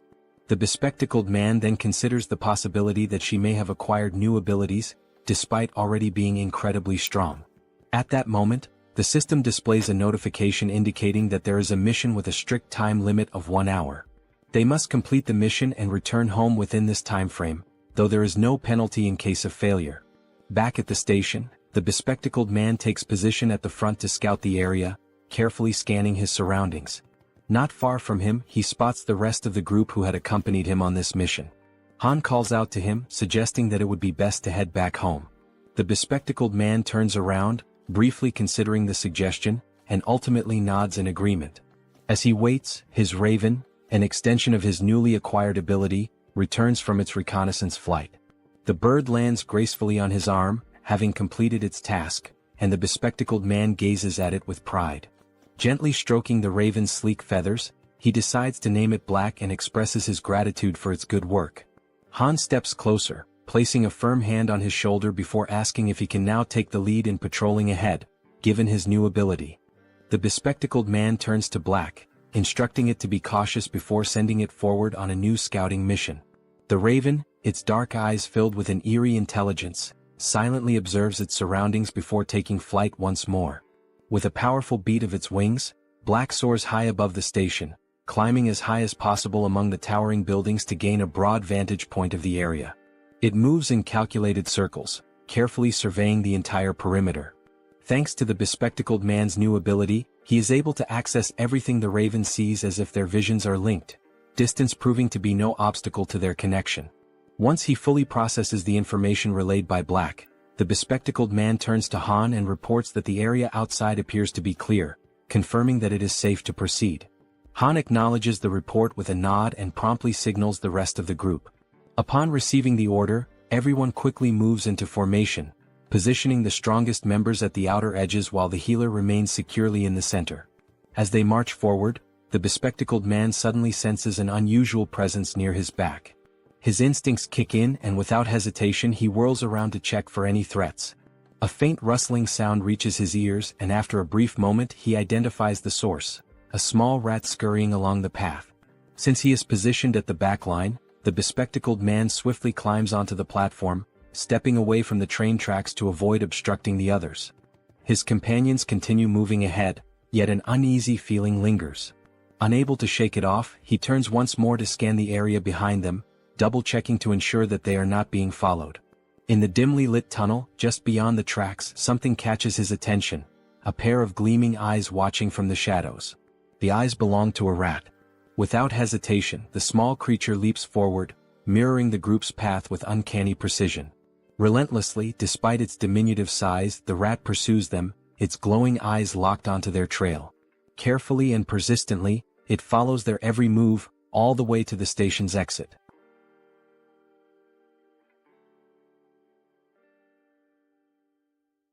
A short while later, back at the apartment, Seo Jun expresses his desire for everyone to help him. Lowering his head slightly, he humbly asks for a favor and begins to explain the situation regarding his family. The other members of the group exchange glances, silently processing his words without uttering a single response. Jun continues, acknowledging that the chances of his family being alive are slim, given the current state of the world. Han then asks if his relatives are also within the apartment complex, to which Jun replies that it is difficult to say for certain. At that moment, Moon steps forward and without hesitation, exclaims that they will help rescue Jun's family. The sudden outburst catches everyone's attention, and all eyes turn to Moon as he fervently insists that they should be allowed to assist with this. Han, with a faint but genuine smile, nods in agreement, stating that all of them have only managed to survive up until now thanks to Jun's efforts. Turning to face Jun directly, Han firmly declares that they will help, but only if Jun provides clear instructions on what needs to be done. Hearing this, Jun lets out a small, relieved smile and expresses his heartfelt gratitude for their willingness to assist him. With everyone watching attentively, he explains that now that they have successfully eliminated all the orcs occupying the station, their next move should be to follow the subway tracks leading to the next station. He then elaborates further, saying that this station is the closest one to his home. However, they can exit through exit number 2, and once outside he will provide them with more specific instructions. Jun reassures them that he is not asking them to go there immediately in one direct mission, as that would be too selfish on his part. Instead, he clarifies that their current objective is simply to secure the station first. Once again, he bows his head slightly in gratitude, asking everyone to rest well for today, as the operation will commence the following day. At that moment, the Werbear woman respectfully asks for permission to speak. She then poses a question, wondering why Jun cannot simply use the abilities he has displayed so far to bring his family to him. A flicker of frustration crosses Jun's face as he admits that he has already tried. He has attempted teleporting a target as a mission reward. Furthermore, he had been excited when Moon awakened his teleportation ability, thinking it might allow them to bring his family back instantly. However, the system immediately indicated that such a reward was impossible, leading to a complete failure. Jun speculates that the reason his abilities do not work might be due to his family being outside of their effective range. Scratching his head in contemplation, he adds that if this truly is the reason, then even if his parents were to die, there would be absolutely nothing he could do to save them, as they remain beyond his reach. As the group listens, Jun acknowledges that, despite his powers, he is not capable of everything. Even with the abilities he has gained, there are still things beyond his control. Turning his gaze toward the Werbear woman, he reassures her not to worry, affirming that the promise he made to her before is one he can still fulfill. At that moment, the system displays a notification indicating that her trust in him has increased even further. She smiles warmly and thanks him for his honesty, appreciating that he has been straightforward from the very beginning. Jun in turn thanks the entire group for their honesty as well, and once more urges them to rest for the day. One by one, they begin dispersing to prepare for the much-needed rest ahead. As Han steps away, he pauses briefly, turning back to remind Jun that he should get some rest as well. At that precise moment, something catches Jun's attention, making him instinctively glance to the side. The system suddenly notifies him that someone is attempting to enter, and that this individual meets the necessary requirements, prompting the system to ask whether he wishes to grant them citizenship. Without hesitation, Jun activates his Ultimate Eyes ability and commands the system to approve the citizenship request. The system displays the name of the individual as Yi Jin, a level 31 being with an awakened ability titled Queen of Rats. Upon using his ability to verify the identity of the applicant, Jun's eyes widen in shock, a wave of disbelief washing over him as he realizes that the one he had just granted citizenship to was, in fact, a rat. 1 hour earlier, while they were still inside the subway station, the rat had been observing the group closely, curiously wondering who these people were. These individuals were so powerful that they had managed to eliminate the orcs with remarkable ease. As the group ascended the stairs, the rat pondered whether their strength was due to the fact that they all had awakened abilities. But at the same time, it questioned if such a thing was even possible. Hiding in the corner of the wall, the rat considered the best course of action. Perhaps it would be wise to simply follow them for now and attempt to make contact later. The thought lingered in its mind that such an endeavor might be challenging, but with its abilities, it should be much easier. Determined, the rat took off in pursuit of the group. Now outside the station, amidst the city's ruined streets, the rat continued tailing them, convincing itself that it was only taking a quick look around. Upon arriving at their destination, the rat's ears twitched as it picked up the sound of human voices, children's laughter and other noises that were incredibly unusual in this world. Looking ahead, it saw children playing carefree, as if untouched by the devastation that plagued the rest of the world.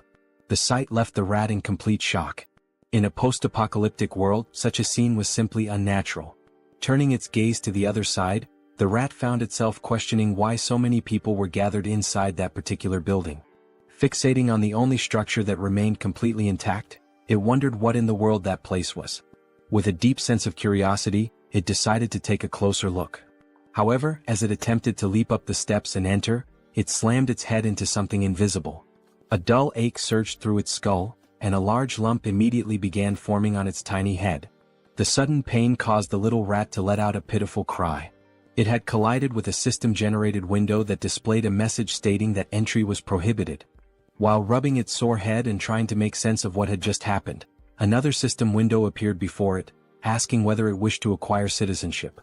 Still slightly irritated from the unexpected collision, the rat, without much thought, accepted the citizenship offer.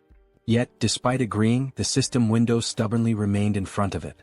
A flicker of frustration crossed the rat's face as it muttered that such a thing was probably impossible for a mere rat.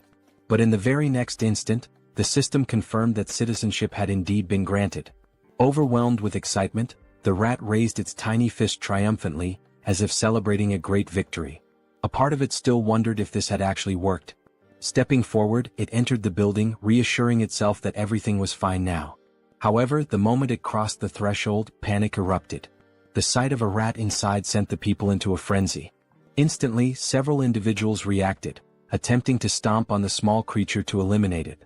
The rat, realizing the danger, frantically dodged their feet, twisting and leaping in desperate evasive maneuvers. It barely managed to escape the chaotic scene, but in the process, it lost its balance, tumbled forward, and ended up rolling into another area entirely. The new location was a training facility, where the group's members were actively working out.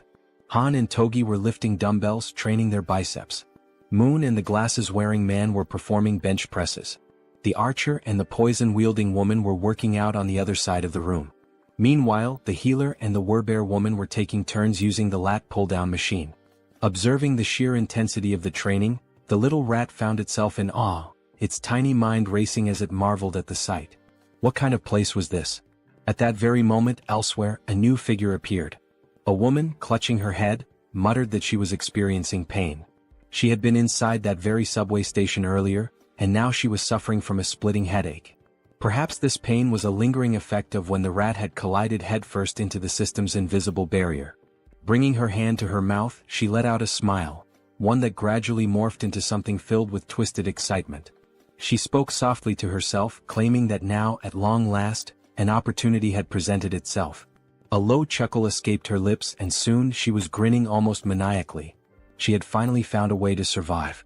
However, she quickly realized that the real challenge was how to actually reach that place. For now, she only needed to make her way to the station where the group had been.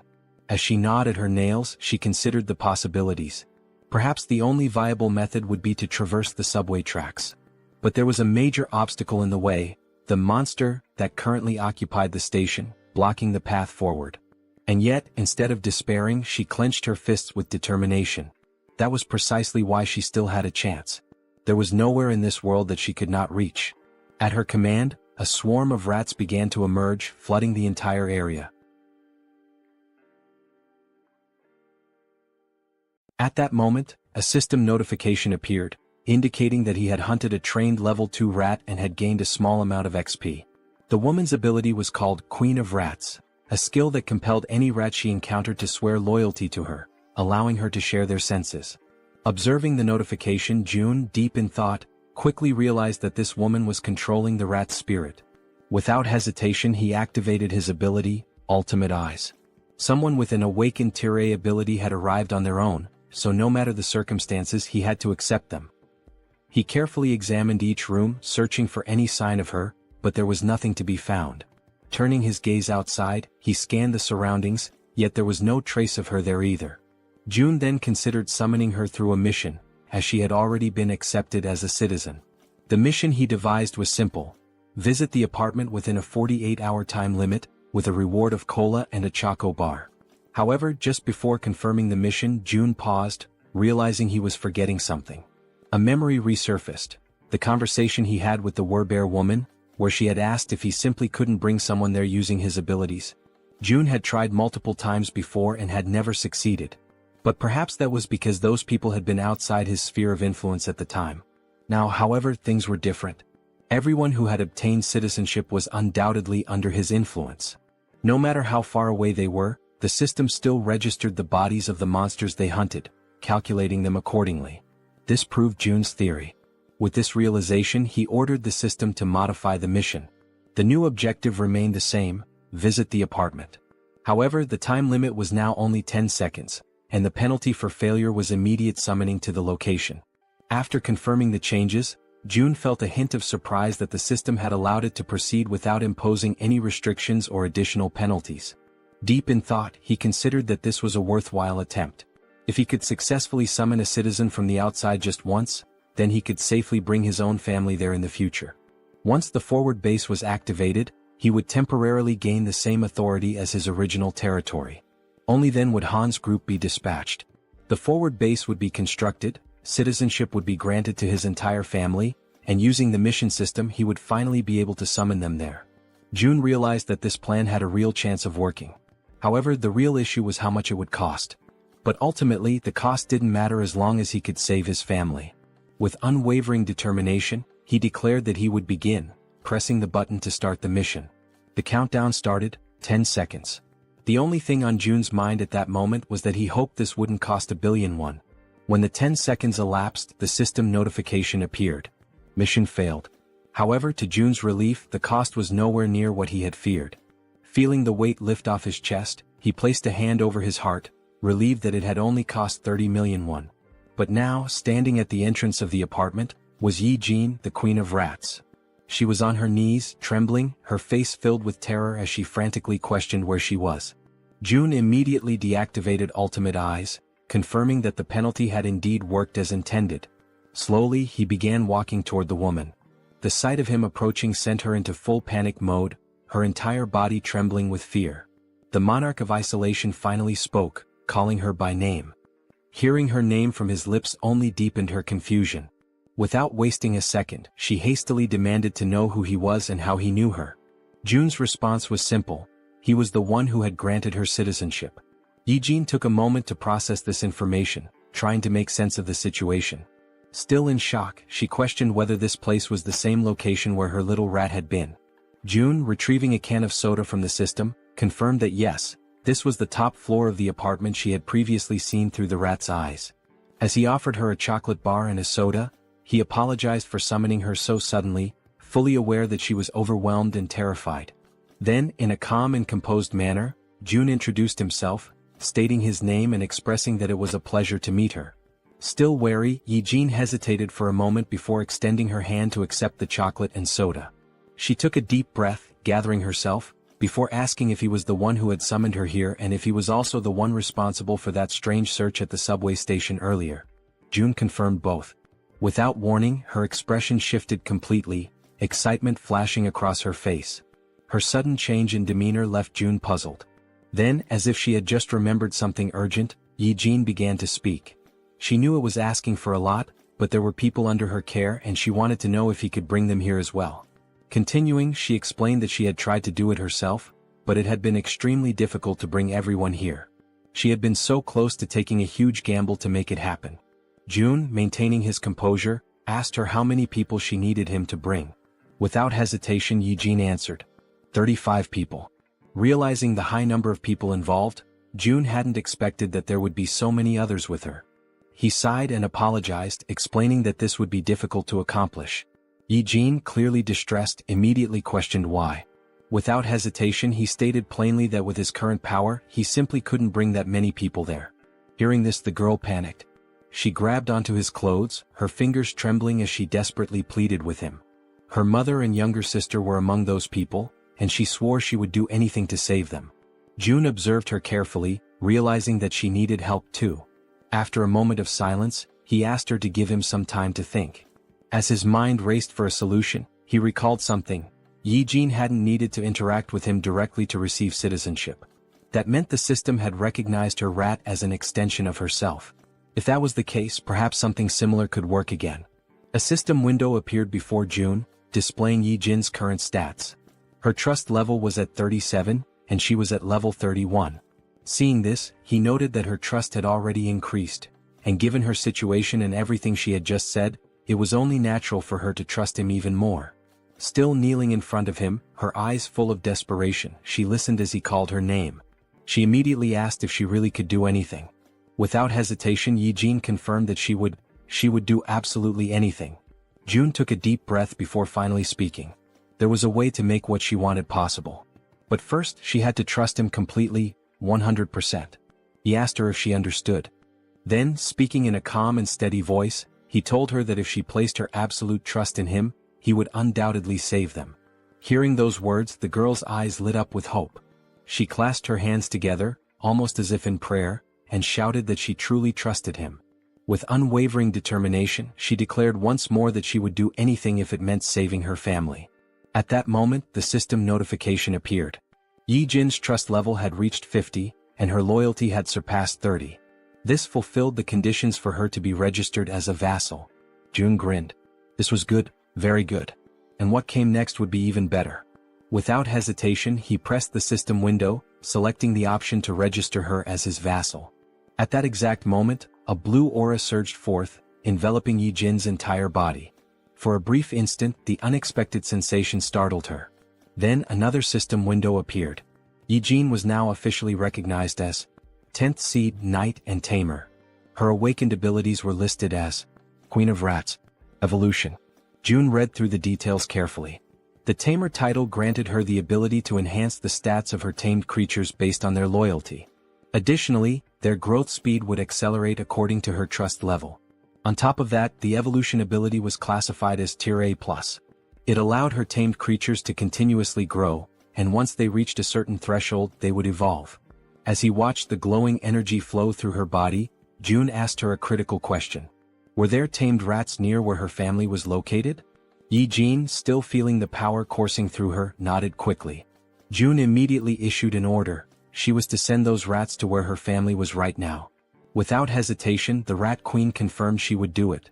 She sat down cross-legged, closing her eyes in deep concentration. She needed to direct her consciousness to her rats, guiding them to her family's location. June seized the moment and activated Ultimate Eyes.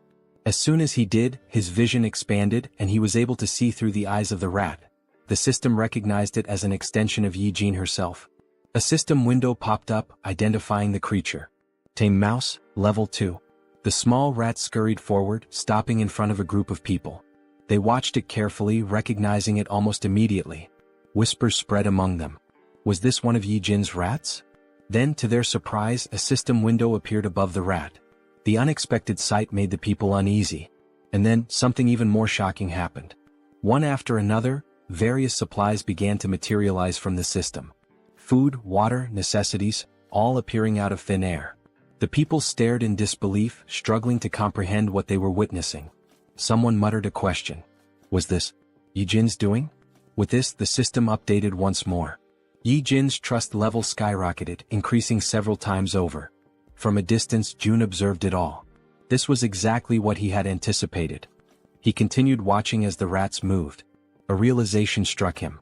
Yi-jin's ability and his absolute eyes were a perfect combination.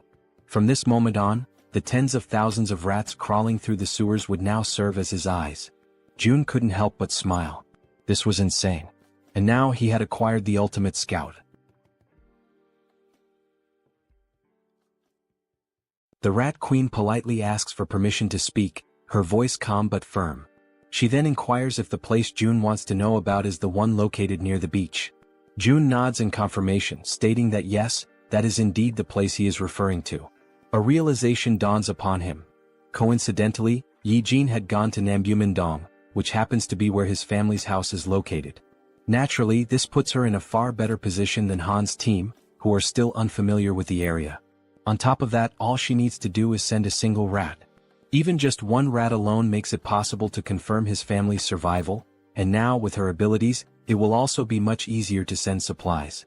After June explains the plan to her, Yi-jin smiles, confidence shining in her expression, and assures him that he can leave everything to her. Right at that moment, the system notifies that both her loyalty and trust have increased. Not wanting to waste any more time, June immediately asks if she can go right now. Yi-jin, still smiling playfully as she absent-mindedly plays with one of her rats, confirms without hesitation that she can. June then gives her a specific request. He asks if she could follow the subway tracks on her way. Her expression shifts slightly, and she asks if he is seriously suggesting that. June confirms without hesitation. His plan is to use that route for the rescue mission later. However, Yijin's expression changes drastically. A look of sheer panic washes over her face as she quickly exclaims that this will not work. June is momentarily taken aback by her sudden reaction and questions why his plan would fail. Yijin, still visibly shaken, explains that a monster lives inside Siamayan Station. June freezes for a moment, completely caught off guard by the unexpected information. In disbelief, he asks her if she is serious. Yijin simply nods, her expression grim. June raises a hand to his chin, deep in thought. After several seconds of contemplation, an idea forms in his mind. He then asks Yijin if she can send just one rat to where the monster is. Though she is visibly hesitant, no doubt because of her traumatic experiences, she steadies herself, takes a deep breath, and focuses. As the blue aura flows through her body, she confirms that she can do it. The perspective shifts, and now it is through the eyes of a rat inside the subway. The tiny creature scurries forward, navigating the abandoned station. Then, it suddenly stops, completely frozen in place. Something up ahead catches its attention. As its gaze slowly rises, it sees a massive figure lifting the lifeless body of an orc as if it were nothing but a rag doll. The rat's vision continues to rise, revealing the true form of the creature. It is a gigantic snake. The monstrous serpent effortlessly takes the life of the orc, devouring it with frightening ease. Despite being small and trying to remain hidden, the rat's subtle movements attract the snake's attention. The giant serpent's head snaps in its direction, instantly recognizing something unusual in the surroundings. It swiftly swallows the orc, and without wasting a second, it shifts its focus entirely to the rat. Realizing it has been discovered, the rat trembles in fear, its tiny body shaking as it scurries behind a pillar, desperately trying to stay out of sight. For a brief moment, it feels safe, believing it has managed to hide successfully. But its relief is short-lived. The gigantic snake moves with terrifying speed, heading directly toward the spot where the rat is hiding. The serpent's enormous mouth opens, revealing its razor-sharp fangs, poised and ready to end the tiny creature's life. As the attack closes in, the rat is paralyzed with fear, a cold chill running through its entire body. At the very last second, it manages to leap away, barely escaping the deadly strike. Now, its only chance of survival is to run as far and as fast as possible. However, the snake does not relent. It hunts mercilessly, pursuing the rat with unstoppable determination.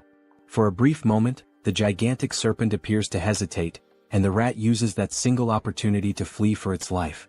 Back in the apartment, June watches in complete silence, his ultimate eyes ability fully activated. After seeing just how massive and powerful the snake is, June wonders what level the monster could be. He has a strong suspicion that it is at least above level 40. Yijin, her voice trembling slightly, asks June if he saw that thing. Then, without waiting for a response, she states firmly that this is exactly why they cannot use Siamayan Station. She then offers an alternative plan. They should skip that station entirely and move on to the next one instead. Yijin adds that she has seen the strength of June's companions firsthand. She is confident that getting to the next station won't be a problem for them. June ponders for a moment and then realizes that Yijin is absolutely right. He nods in agreement, thanks her, and states that her idea sounds like a good plan. With a grin, he then tells her that she can head to Unit 2701, which is the next station. From today onward, that will be her base. However, she will need to do some cleaning up first. Yijin nods in understanding, then stands up and expresses her gratitude. She asks for permission to leave and informs him that she is heading out now. June reminds her to be careful. As Yijin walks away, June finds himself lost in thought. Had it been before he met her, this would have likely been his exact plan. A small smile plays on his lips as he acknowledges this fact. With that, he opens the system interface and gives the command to install solar power generators.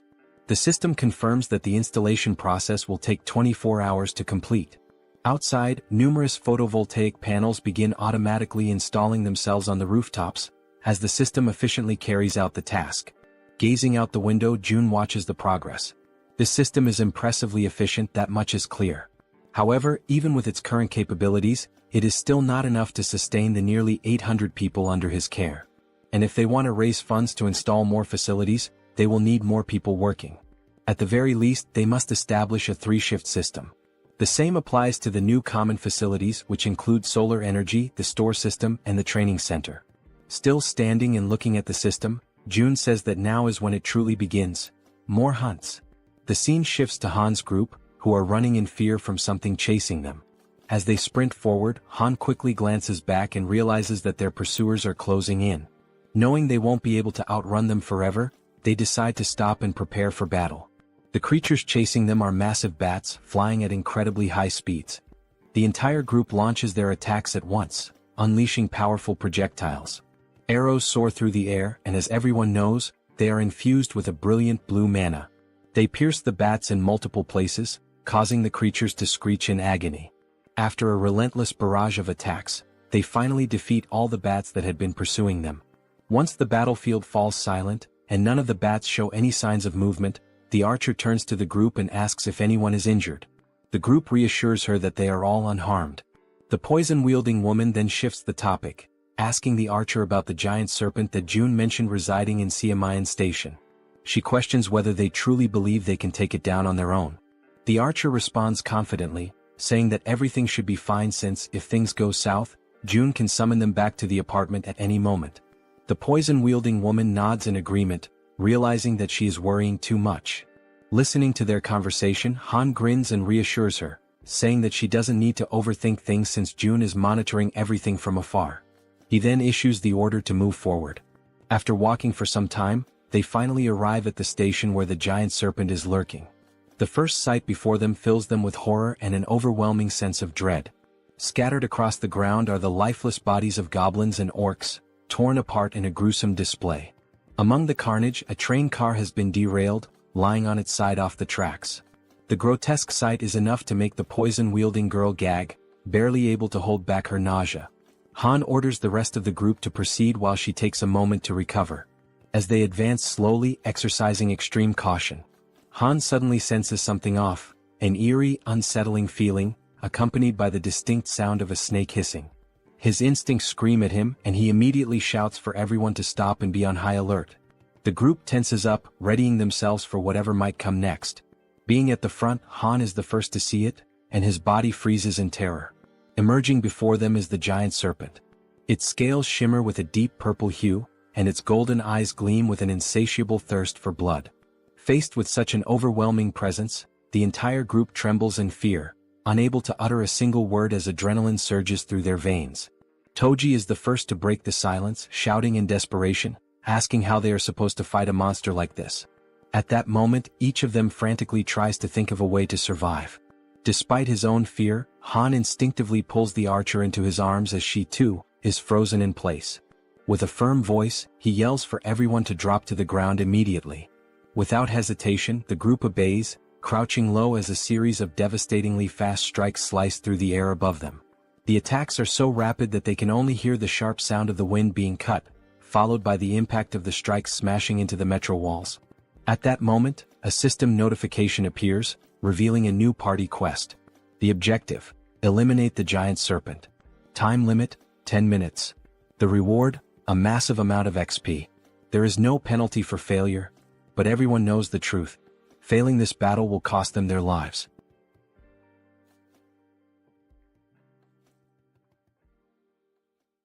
After the possible attack, while still shielding the archer with his body, Han realizes, deep down and with absolute certainty, that this might truly be the end for them. As the others begin to recover from the shock, confusion sets in, and they start questioning what exactly just happened. They wonder if that impact could have been an earthquake and whether it really came from the serpent itself. At that precise moment, a system notification appears before Han's eyes, causing them to widen in shock and disbelief. A party quest has been granted. The objective is to finish off the giant serpent. Staring at the notification, Han questions aloud why the system used the term "finish off the snake," rather than simply instructing them to fight or defeat it. But when he turns his attention back to the creature, he notices something has changed. Observing from a distance, with the archer still kneeling by his side, Han wonders aloud what in the world is happening and why the serpent is behaving so strangely. The serpent's scales are soaked in blood, and parts of its flesh seem to be melting, as if it is dissolving from the inside. Han glances over at the Werbear woman, and they exchange a meaningful nod, silently agreeing to take initiative. Frowning, Han admits he has no idea what's going on. As equipment materializes across his back, he draws a spear and, summoning all his strength, hurls it with great force. The spear strikes the serpent squarely in the center of its massive head, already weakened and writhing, and the beast lets out a final echoing cry of pain. At this point, it is revealed to us that giant serpents have a habit of consuming their prey while it is still alive. And this detail is far from insignificant. A living creature swallowed whole poses a real and serious threat if it manages to act or strike in the final moment. This is precisely why the giant serpent uses venom to completely subdue its prey or strangles it until it suffocates before swallowing. However, this rule only applies to prey of a certain size. Something as small as a mouse, in comparison to its enormous body, is not a concern. Then we see a flashback, how the mouse deliberately and with striking precision leapt directly into the serpent's mouth, allowing itself to be swallowed in less than a second. And this small, calculated move would bring about consequences no one could have ever imagined. However, June had been clever enough to come up with such a plan, and now he lets out a quiet laugh while giving the command to open the warehouse.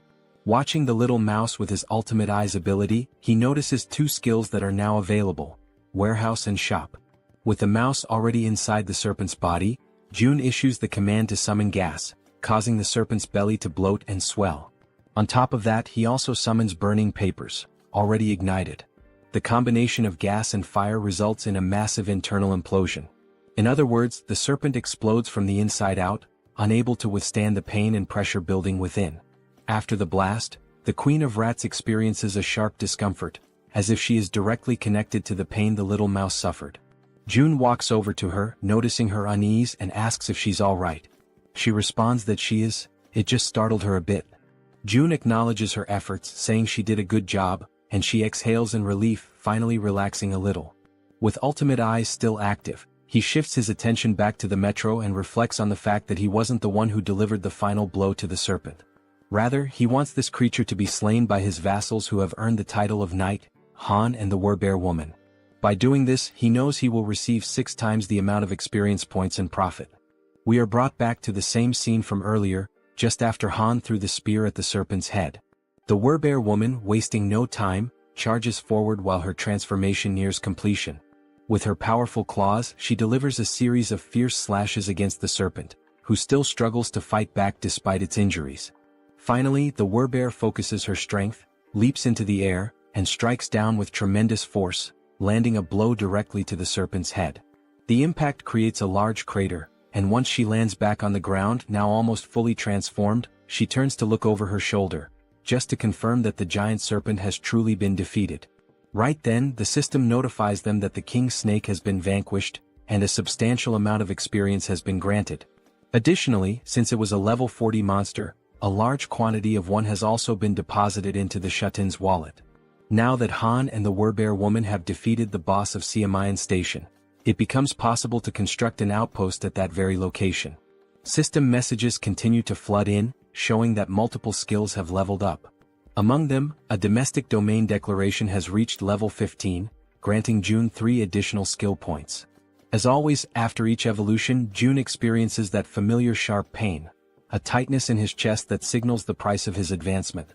Outside, his domain continues to grow, stretching farther and farther without pause. The system then alerts that a being has been discovered that meets the citizenship requirements, asking whether June would like to grant it. Still clutching his chest in pain, June gives the command to grant citizenship to the candidate. The system reports that the total number of citizens has now reached 1,000, and as the citizen count reaches that milestone, every citizen unlocks a new passive ability called Base Salary. This Base Salary skill is a passive ability that grants every citizen an additional 100% XP and profit bonus. Reading the message, June's eyes widen in astonishment, hardly able to believe what he's seeing. He opens the status window of one of the citizens and confirms it with his own eyes. A 100% bonus to both experience gain and profit share is now in effect. Then June becomes thoughtful, allowing himself a moment to process everything. He realizes that this is actually quite a fascinating feature. He now fully understands what the Base Salary ability truly means. Even if he sets their profit participation at 0%, the citizens still receive the additional 100% bonus in both experience and profits.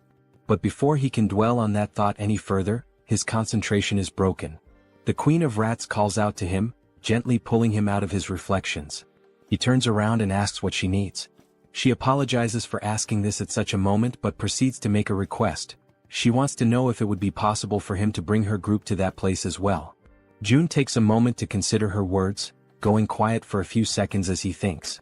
Then a soft smile forms on his face and he answers that of course he will make that happen.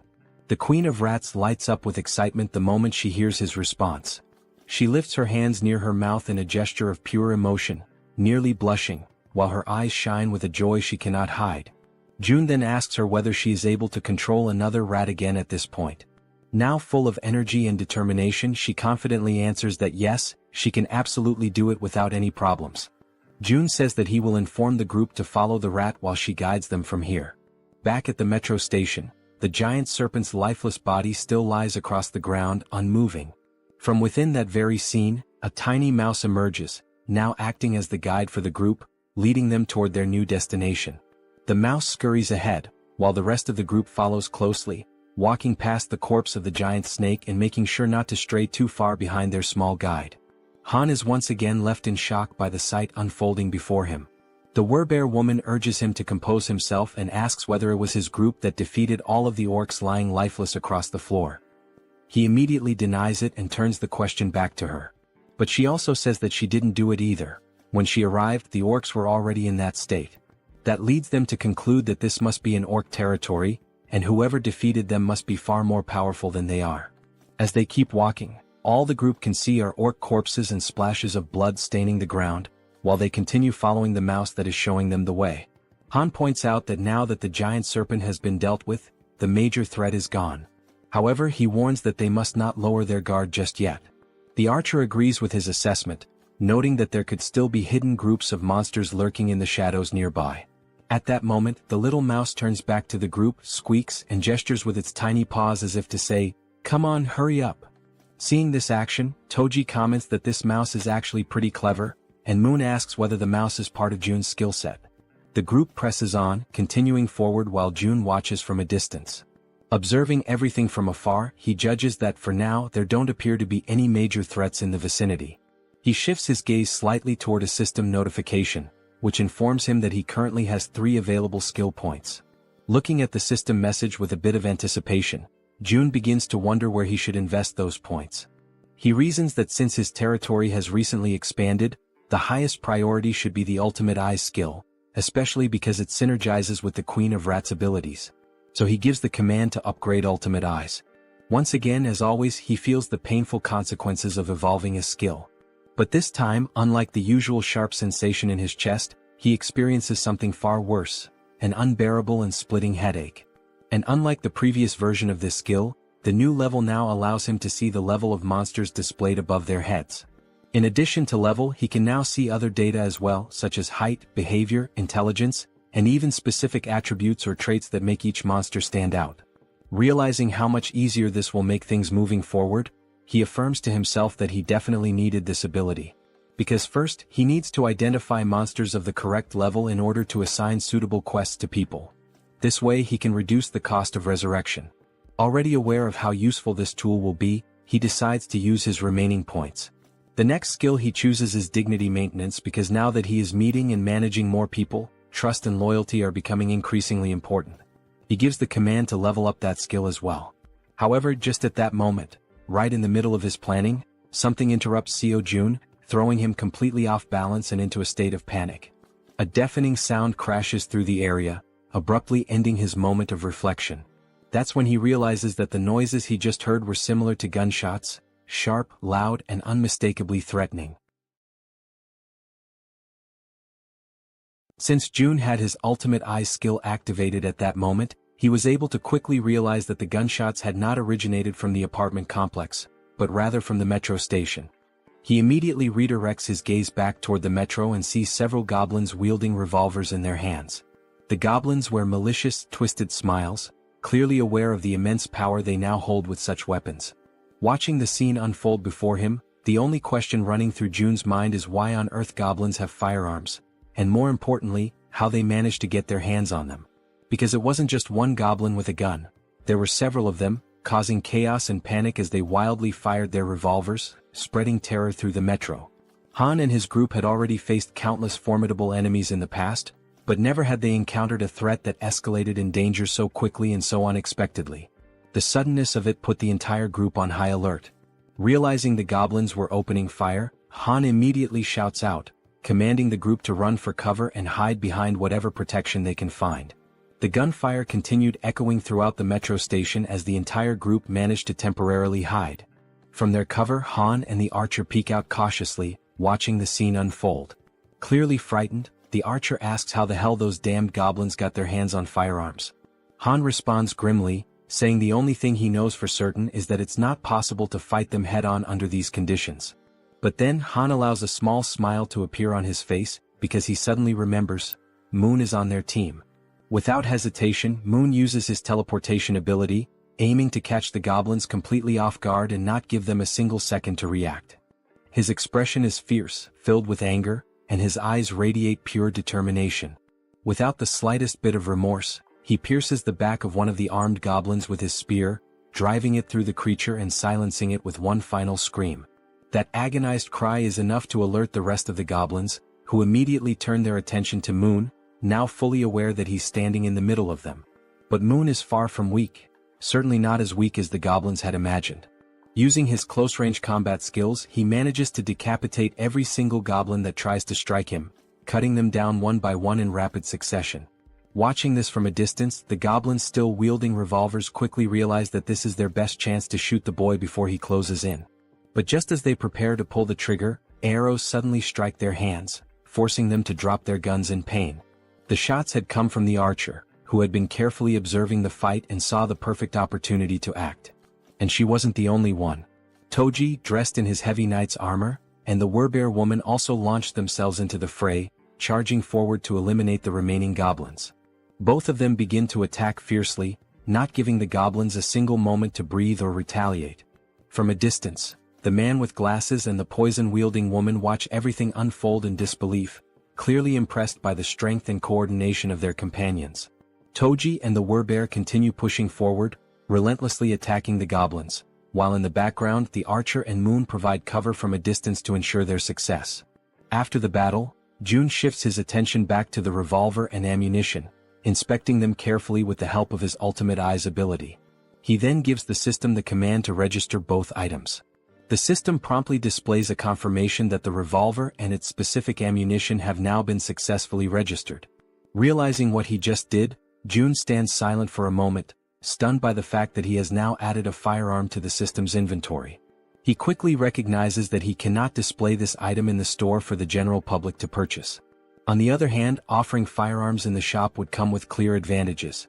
People would instantly become more active in hunting monsters, and even ordinary individuals below level 10 might start regularly hunting orcs. That means the citizens would bring in significantly more XP and profits overall. However, Jun is also aware of one major problem. He cannot trust all the citizens yet. At this point, he's still welcoming people indiscriminately. In other words, there's no real standard, no vetting process. He's been accepting everyone and providing them with supplies without screening them first, operating under the belief that he can control everyone, no matter what might happen. Of course, the rapid growth of the citizen population has brought many benefits. But everyone knows that things change drastically when firearms are involved. There's no guarantee that someone among this growing crowd won't turn out to be a serious problem. Beyond the obvious issue of supply shortages in the midst of an apocalypse, there are also the feelings of envy, resentment, and jealousy that could easily escalate into something dangerous once firearms are introduced into the equation. Regardless of motive, accidents happen, and in the worst-case scenario, someone could die. That's when Jun concludes that firearms will indeed be incredibly helpful, but they must only be handed out to verified individuals. As he opens the system menu once again, he notes that, on top of verification, firearms will also be made available only to those with high loyalty levels. With that decision made, Jun already knows who the first person will be to receive one. Back at the metro station, the group now stands among the lifeless bodies of goblins scattered across the ground. Suddenly and without warning, a gun begins to materialize, forming in midair before dropping right in front of Moon, startling him with how sudden and unexpected it was. Cautiously, he begins to approach the weapon, taking slow and deliberate steps as he draws nearer. Then, with a faint smile appearing on his face and his finger already resting gently on the trigger, Moon picks up the gun, clearly aware of who had orchestrated this. Without needing to see him, he offers a silent thank you to Jun, already knowing it was his doing. After that, the group resumes their journey through the metro tunnels, continuing to follow the little mouse that was guiding them toward the Rat Queen's group. After walking for a while through the underground passageways, they finally arrive at a place that seemed to be the destination the mouse had in mind. They hesitate briefly upon arrival, as the location is closed off by a heavy door that clearly separates and isolates the inside from any outside threats or creatures. Then, as the leader of the group, Han steps forward without hesitation and makes the decision to open the door himself. As the door slowly creaks open, they immediately spot several people inside. The first ones to lay eyes on the newly arrived group begin trembling in fear, uncertain of who these newcomers are. For all they knew, it could easily be goblins or another kind of terrifying monster. Sometime later, the day turns out to be perfect for a walk. Apparently, June notices this and decides to get some fresh air. As he strolls along the sidewalks, he reflects on how nice it is that the territory now includes the walking trail just outside the apartment complex. He thinks to himself that it's been quite a while since he's gone out for a proper walk, and he quietly expresses his gratitude to Jaehyeon for coming along with him. While enjoying the peaceful moment, the system suddenly notifies him that an unauthorized entity is attempting to enter. Upon seeing that notification, June smiles and casually remarks that it seems they have arrived. Jaehyeon, intrigued, becomes curious to know who they are. The system then shows that a being who meets the requirements for citizenship is approaching the shelter, and it asks June whether he would like to grant citizenship. Without hesitation, he accepts. Moments later, Jaehyeon hears someone calling out her name and is met with a heartwarming surprise. In the distance, her mother and her sister Yeojin are excitedly calling out to her, waving with joy. In a moment of pure euphoria, the three of them run into each other's arms, embracing in a tight, emotional group hug. Their mother, overwhelmed with emotion, asks where she had gone without saying a word and tells her how worried she had been all this time. Jaehyeon sincerely apologizes for everything. After the hug, Yeojin's eyes sparkle with joy as she exclaims how good her sister smells and asks if she had taken a bath. Jaehyeon replies with a smile, saying yes, and not only that, they even have hot water here, and now her mother and sister will also be able to enjoy a warm bath. From a short distance away, June watches the heartfelt scene unfold, happy to hear them chatting about how the place has beds and hot meals as well. Then June calls out to the Rat Queen, and she quickly turns around, asking if something has happened. June informs her that Unit 2701 has now been assigned to her, and she is completely free to use it however she wishes. However, he warns that it might feel a bit cramped for 30 people. Upon hearing this, the girl turns back toward her mother and sister again. But they were not alone. All 30 individuals who had been trapped in the metro were rescued and brought safely to the shelter. Jaehyeon lowers her head for a moment, visibly deep in thought as she tries to come up with a solution to accommodate everyone. Interrupting her train of thought, June steps in and says that he'll provide 3 extra rooms for her, because she is more than worth it and truly deserves it. Hearing this makes her feel a little flustered and she offers a heartfelt thank you. June adds that she can also use units 2402, 2301, and 1902, all within the same building. Hearing that causes her eyes to fill with tears, and in the background her mother and sister smile with happiness and relief. Jaehyeon expresses her gratitude and says she will always do her best. After this emotional moment, the system displays a notification showing that the loyalty and trust levels of many citizens have significantly increased in an instant. Seeing this on the interface, June feels a small spark of excitement, pleased with the outcome. However, something soon catches his attention. He remembers a system feature that was unlocked when he leveled up, but he had never taken the time to check it. The feature is called Guardian Beast Management, and it has a usage limit of 10 times. Just from the name alone, June gets a vague idea of what this skill might involve. But when he finally checks the cost of activating it, he is completely stunned. The cost is 1 billion, and the number leaves his jaw hanging in disbelief. Still trying to process this, someone suddenly calls his name and asks if he has a moment to talk in private. They head toward a nearby room and June opens the door, motioning for the person to come in. The person in question is none other than Jaehyeon, the girl known for using poisons, and she appears hesitant, clearly uncomfortable about what she's about to say. June gently asks her what she would like to talk about. With an anxious expression and a hint of fear in her voice, she says that there's something she needs to confess to him.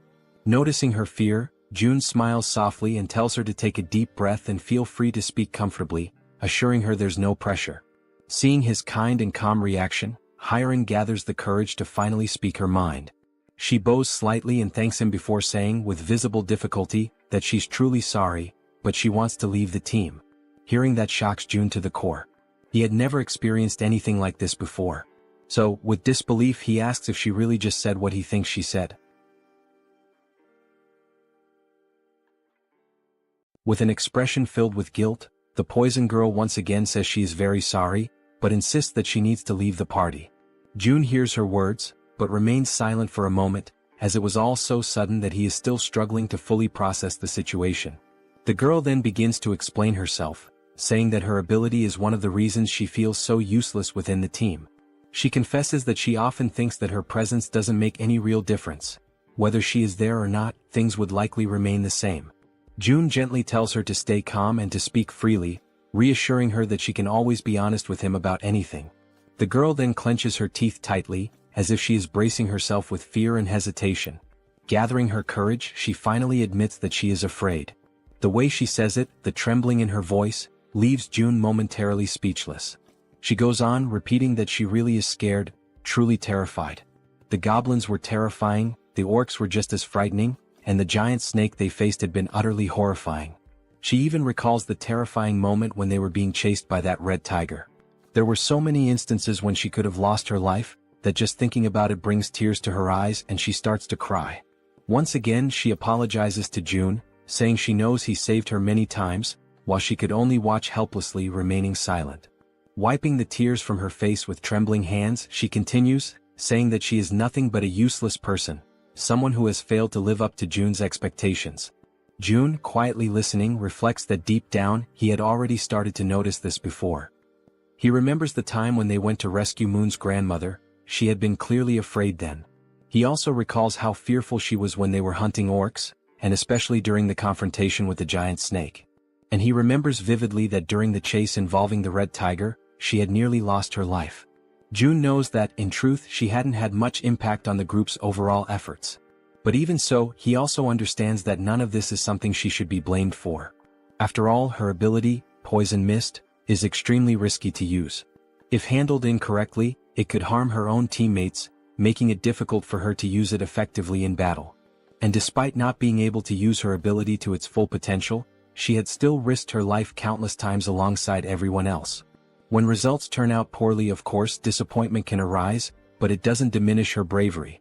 Watching Hyeon crying and sobbing in front of him, June decides to speak up, telling her that this is actually perfect, because he has something he needs help with. Hearing that, the girl wipes her tears and looks at him, asking what he means. June then asks her if she knows Dabin, who is currently living on the 21st floor of the shared facility. He explains that Dabin has been struggling to handle everything alone, burdened with an overwhelming amount of responsibilities.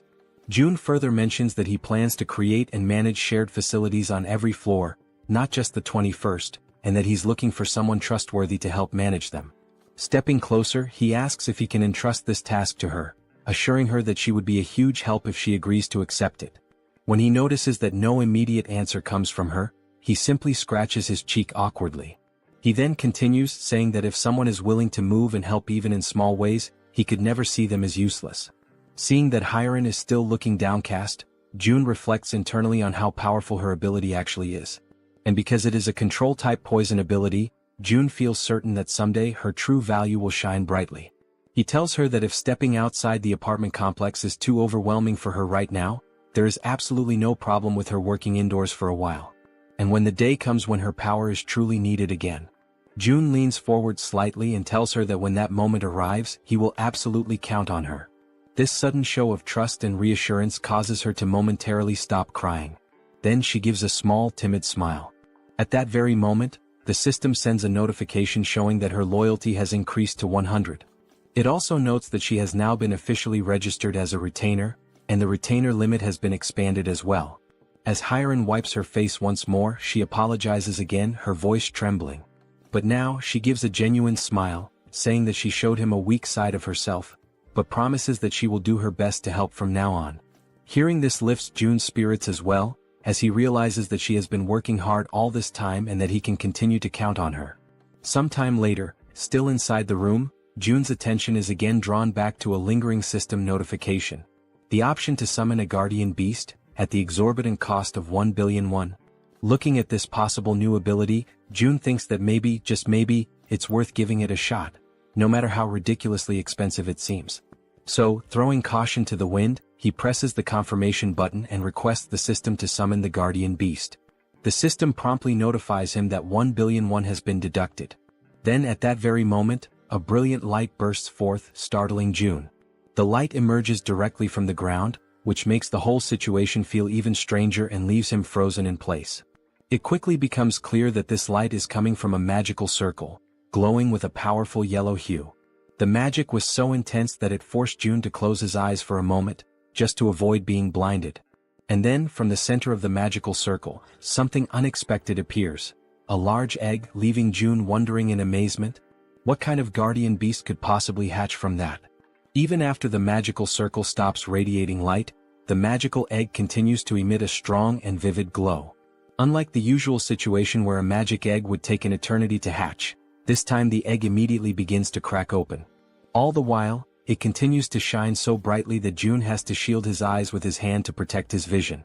Very quickly, the egg finishes breaking apart, and what emerges from within leaves June absolutely stunned. The creature that appears is covered in black feathers, with large, expressive eyes, a sharp beak and sleek plumage. It is clearly a bird. A small black bird with strikingly large eyes and a stylish crest on top of its head has just emerged from that magical circle. Without hesitation, June activates his ultimate eye's ability to inspect the status and details of his new guardian beast. The system immediately displays information. The creature's name is Samjoko and it is a level 1 crow. The system further explains that this crow is a divine beast with 3 legs, born with the power of the sun itself. It also states that Samjoko is currently just a hatchling, a baby who still needs protection, and that for it to grow properly, it must be bathed in high-quality sunlight regularly. June waves cheerfully at his new pet and, smiling warmly, says a genuine, heartfelt, "Hello." The little creature's large, shiny eyes begin to sparkle with excitement, and it starts making small chirping sounds as if trying to communicate back with June. June then places his hand thoughtfully under his chin, pondering for a moment how he should name his new companion. Looking at the adorable black-feathered creature in front of him, June comments that it is truly a jet-black crow, and then suggests that perhaps its name could be Cami. Upon hearing the name, the crow's eyes light up even brighter, practically gleaming with happiness. The tiny bird immediately celebrates, chirping excitedly as if shouting out its new name in pure joy. June leans closer and asks the bird if it really likes the name. The 3-legged crow, Cami, responds with even more enthusiastic chirping sounds, almost as if it were trying to say yes, which makes June feel a wave of relief and happiness. However, after some time passes, June notices that Cami just won't stop chirping incessantly. He starts to assume that the little creature must be hungry. A little while later, June offers some snacks to Cami, and the bird seems to enjoy them very much, happily munching away. After devouring the entire packet of snacks, Cami lets out a loud burp, indicating that he has completely filled his belly. And just like that, after the meal, as everyone knows well, drowsiness quickly overcomes the little mascot. Watching the scene, June realizes how easily Cami can fall asleep after eating, and he muses to himself that someday this tiny being will surely grow into a true guardian beast. Crouching down beside him, June says aloud that he wishes he could also fall asleep as easily as Cami does after eating. Just then, something suddenly appears in front of June, a system notification. It shows that Cami's level has increased, and that the efficiency of the solar generator has also increased by 100%. Another screen pops up explaining that the solar generator is a facility that produces electricity using solar energy, generating between 80,000 to 100,000 won per day, and that any excess energy is credited back to the shut-in wallet. Reading this, June has a sudden spark of inspiration, and if things go the way he thinks. He recalls that the 10 new buildings he recently acquired still do not have any solar generators installed. He had already used most of the financing for other projects, and at the time he thought it would be a waste to invest 130 million won for just a 30 million won annual return. But now he chuckles quietly to himself, realizing that with this new change the situation is completely different. As more time passes, the system continues to notify him that Cami's level keeps increasing, and along with it, the efficiency of the solar generator continues to rise. Reading the latest notification, June realizes that the generator's efficiency has tripled almost instantly, going from a 30 million won annual return to 90 million won per year. With a broad smile spreading across his face, June understands that there is no reason to hesitate any longer.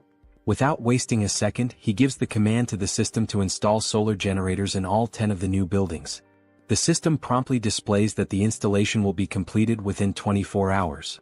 Sometime later in room 3001, someone rings the doorbell of that room. It is June. From inside, the occupant asks who it is, and June calmly replies that it's him. The door swings open quickly and Fatty appears, asking if something is wrong. June replies with a serious expression that he needs to ask a favor.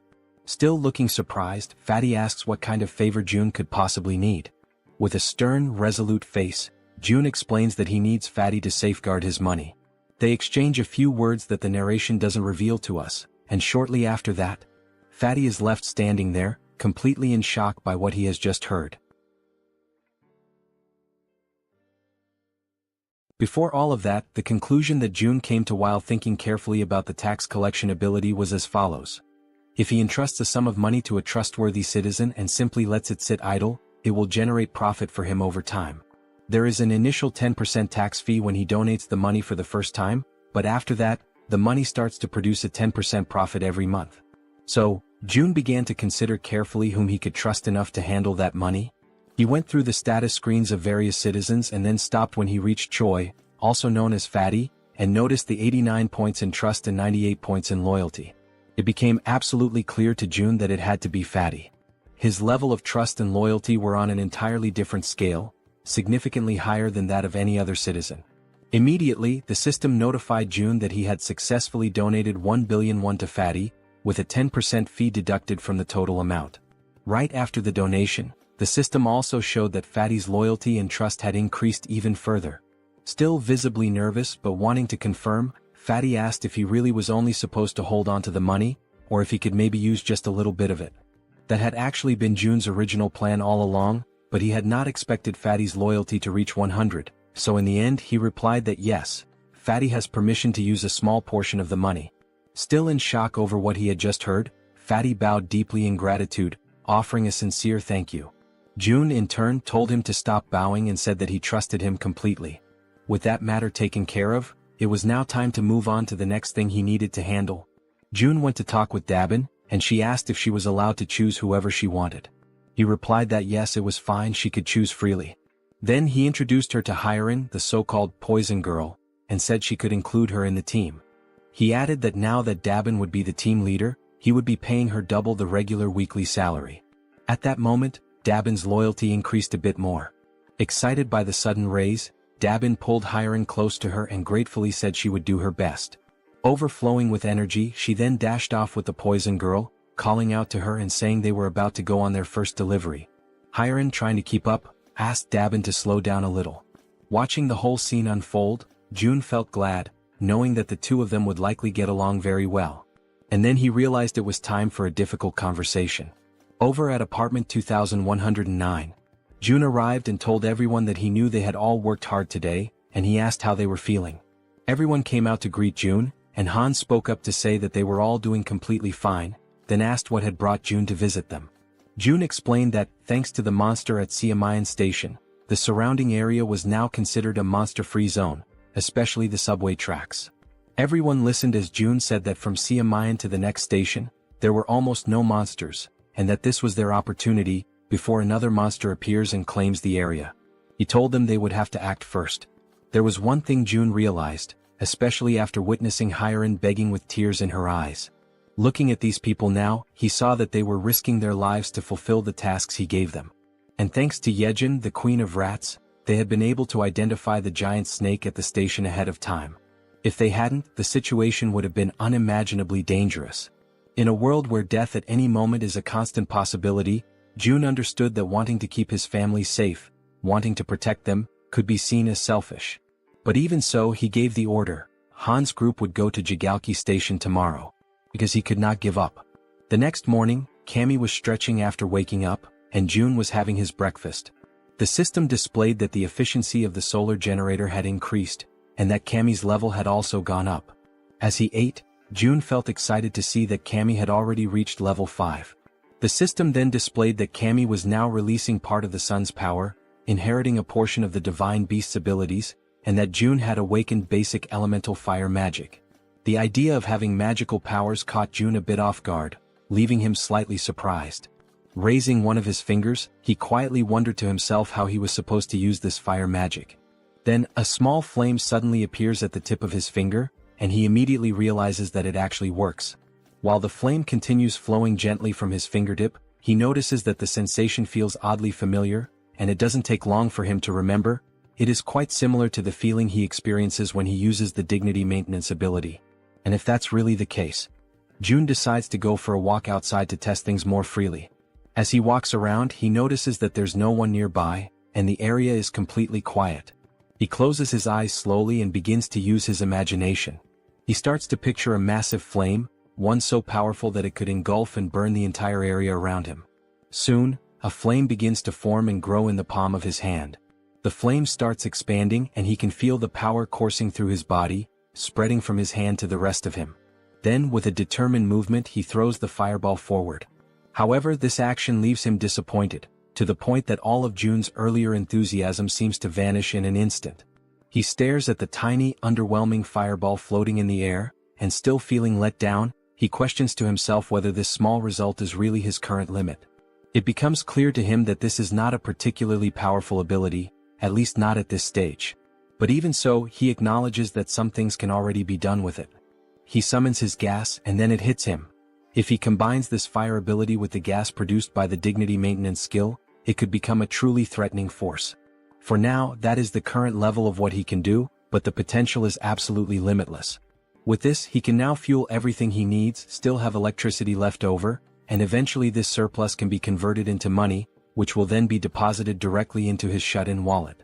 At that moment, someone arrives singing some kind of tune, and catches the attention of our secluded monarch.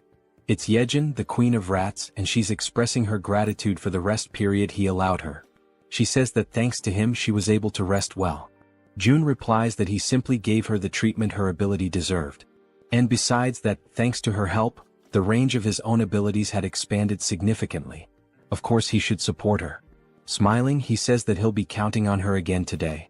He informs her that Han's group is currently waiting at Siamayan Station, and that she should go guide them as soon as possible. Jaehyeon responds that she has already sent rats along the subway tracks, since the rats are capable of reaching Koryang Station without any trouble. Hearing that, Jun's eyes widen as he asks her if something happened beyond Koryang Station. She confirms that yes, something did happen, specifically at Busan Station. She says she thinks it would be better if he saw it for himself. She sits down on the ground and begins to concentrate deeply, activating her ability to control one of her rats over there. Through the rat's vision, they can see that the station is completely destroyed, with debris and rubble possibly blocking access. And on top of that, the area appears to be flooded with water. Seeing this through his ultimate eyes, Jun quickly realizes that there's no way to get through that place in its current condition. Jaehyeon comments that now that he has seen how the tracks are, that's precisely why she sent rats ahead. But then, she saw something far more alarming, a scene of chaos and total destruction. Using his own abilities, Jun sees the same thing. Not a single building remains standing over there. Everything is destroyed. He asks himself, stunned, what on earth happened in that place. One of the rats moves closer to a hole in the ground, which turns out to be some kind of crater. Jun wonders what that thing could possibly be. Then the rat adjusts its position, and only at that moment does it become clear. That crater is actually a footprint, likely left behind by some kind of giant. Only then does Jun understand that the problem in that area is far more serious than he had imagined. That explains why there are no intact buildings and why even the roads are completely destroyed. Then suddenly, Jun feels a tremor at that exact moment, something that resembles an earthquake. Both he and Jaehyeon are startled and immediately on alert as everything begins to shake violently, just like during a real earthquake. The Queen of Rats drops to the ground, crouching in fear and screaming from terror. Jun quickly moves closer, trying to reach her in order to calm her down. But at that moment he begins to feel deep discomfort, realizing that if this continues with the tremors growing stronger, all the buildings will eventually collapse. The earthquake continues to grow stronger, shaking the buildings more violently with each passing moment. Still visibly shaken, Jun turns to Jaehyeon and asks if she is all right. Jaehyeon reassures him that she is, but then with a worried expression, she asks what is really happening. Jun starts to explain that it is a tremor, but before he can finish, he is interrupted by a loud, booming voice shouting his name.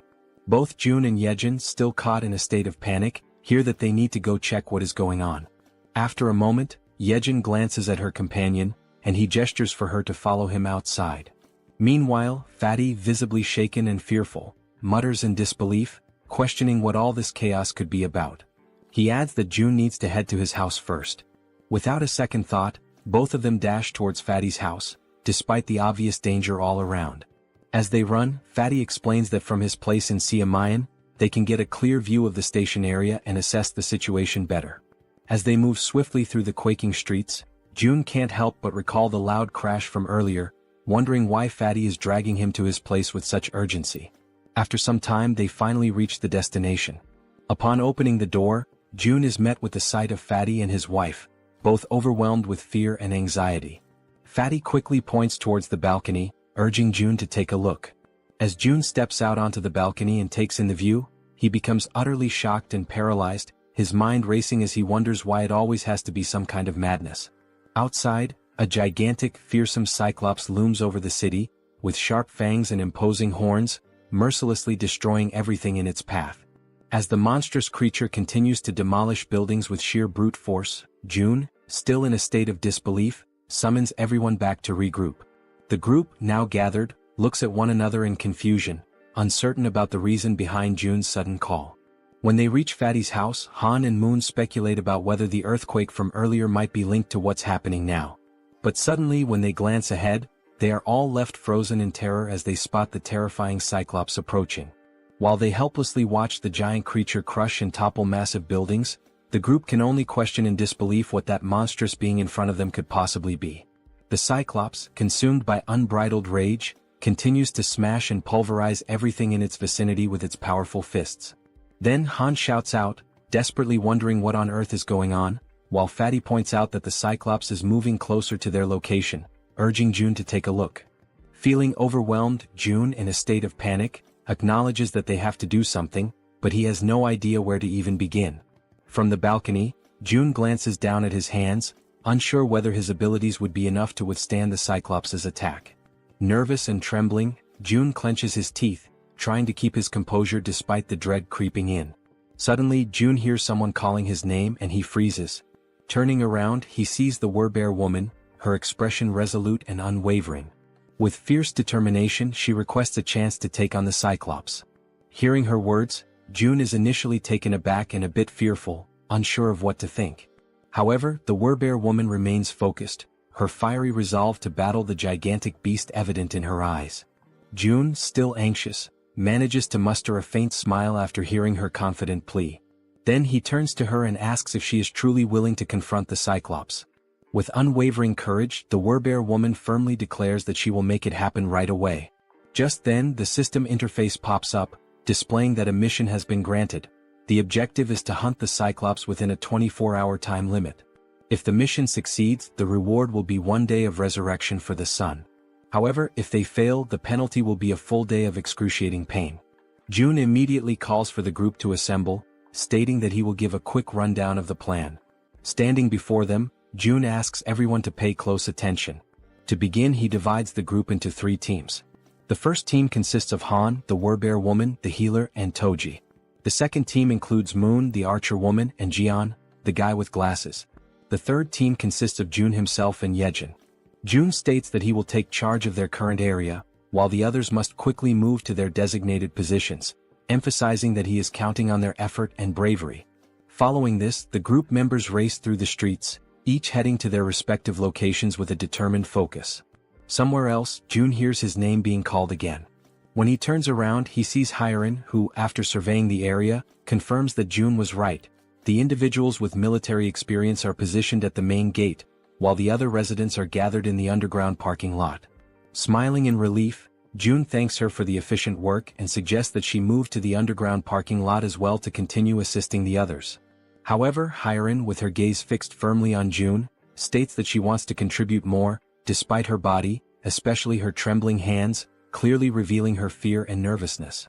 Hearing this unexpected declaration, June is momentarily taken aback and, with a hint of concern, asks her if she is really sure that she will be okay. Jaehyeon, lowering her head while tears well up in her eyes, admits that she is indeed scared. Yet, almost immediately, she lifts her head with newfound resolve and declares with a spirited voice that she will strive to be brave. Feeling a sense of relief and admiration, June allows a faint smile to appear on his face. He then turns around and calls for Jaehyeon and Hyeon to accompany him to the main gate. Upon arriving at the designated location, June promptly begins a quick survey to assess how many residents have previously completed military service. After gathering the necessary information, he discovers that out of more than 1,200 residents, only 101 people have that experience, which he concludes is ridiculously low given the circumstances. Suddenly, one of the residents, a man wearing a red jacket, raises his hand and hesitantly asks what they are supposed to do. Before addressing the question, June inquires about the twins and the red-haired man, wanting to know their whereabouts. As soon as he hears this question, the man in the red jacket scratches his head nervously, his entire demeanor shifting as unease visibly takes over his body. In that instant, June, with a sharp intuition, realizes something that catches him completely off guard. They ran away. He quickly notices that not only did the twins and the red-haired man escape, but they were also accompanied by hundreds of other people who fled to the underground parking lot. Anger immediately surges through June's veins, and he clenches his teeth, feeling utterly furious at their cowardice. Without hesitation, he calls them cowards, his voice filled with a mix of disappointment and frustration. With every pair of eyes now focused intently on him, June raises his voice to address everyone present. He declares that those who have chosen to stay behind and fight did not risk their lives out of foolishness.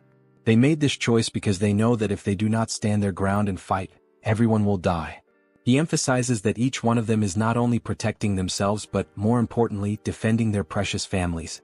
June continues, recalling something he once heard: courage is not the absence of fear, but the decision to act despite it. It is a choice, a conscious decision to face danger despite being afraid.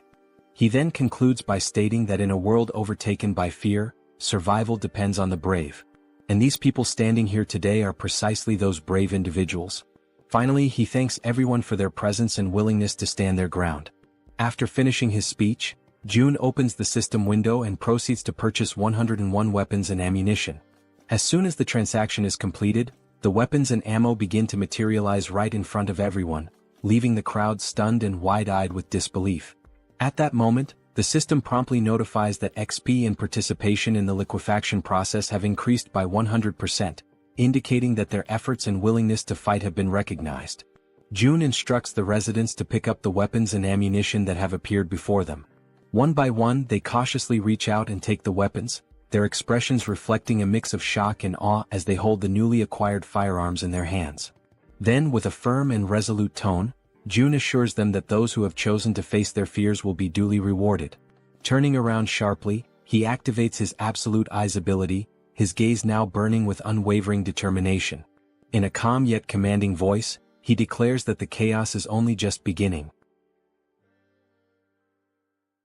Meanwhile, the Cyclops, with his fangs bared and overflowing with uncontainable fury, charged forward into the attack without a moment's hesitation, driven entirely by instinct and rage. At the same time, Han, positioned carefully outside the Cyclops' field of vision, was holding a solid iron bar, waiting silently and patiently for the perfect moment to strike. With a fierce and determined expression etched across his face, Han gripped the iron bar tightly and raised it with both hands, initiating his carefully calculated attack. In one swift and precise motion, he hurled the iron bar directly toward the Cyclops with all the strength he could muster. The projectile hit its mark, violently piercing through the creature's leg and immediately causing blood to gush out in a gruesome display. Caught off guard by the unexpected assault, the Cyclops turned around sharply, his monstrous body twisting as he directed his gaze toward the source of the attack. His fiery red eyes locked onto Han, the one who had dared to wound him, and for a moment, time seemed to stand still as Han remained frozen, paralyzed with fear in the face of the towering monster. Han clenched his teeth and furrowed his brow, panic flooding his senses as he struggled to process the overwhelming danger standing directly before him.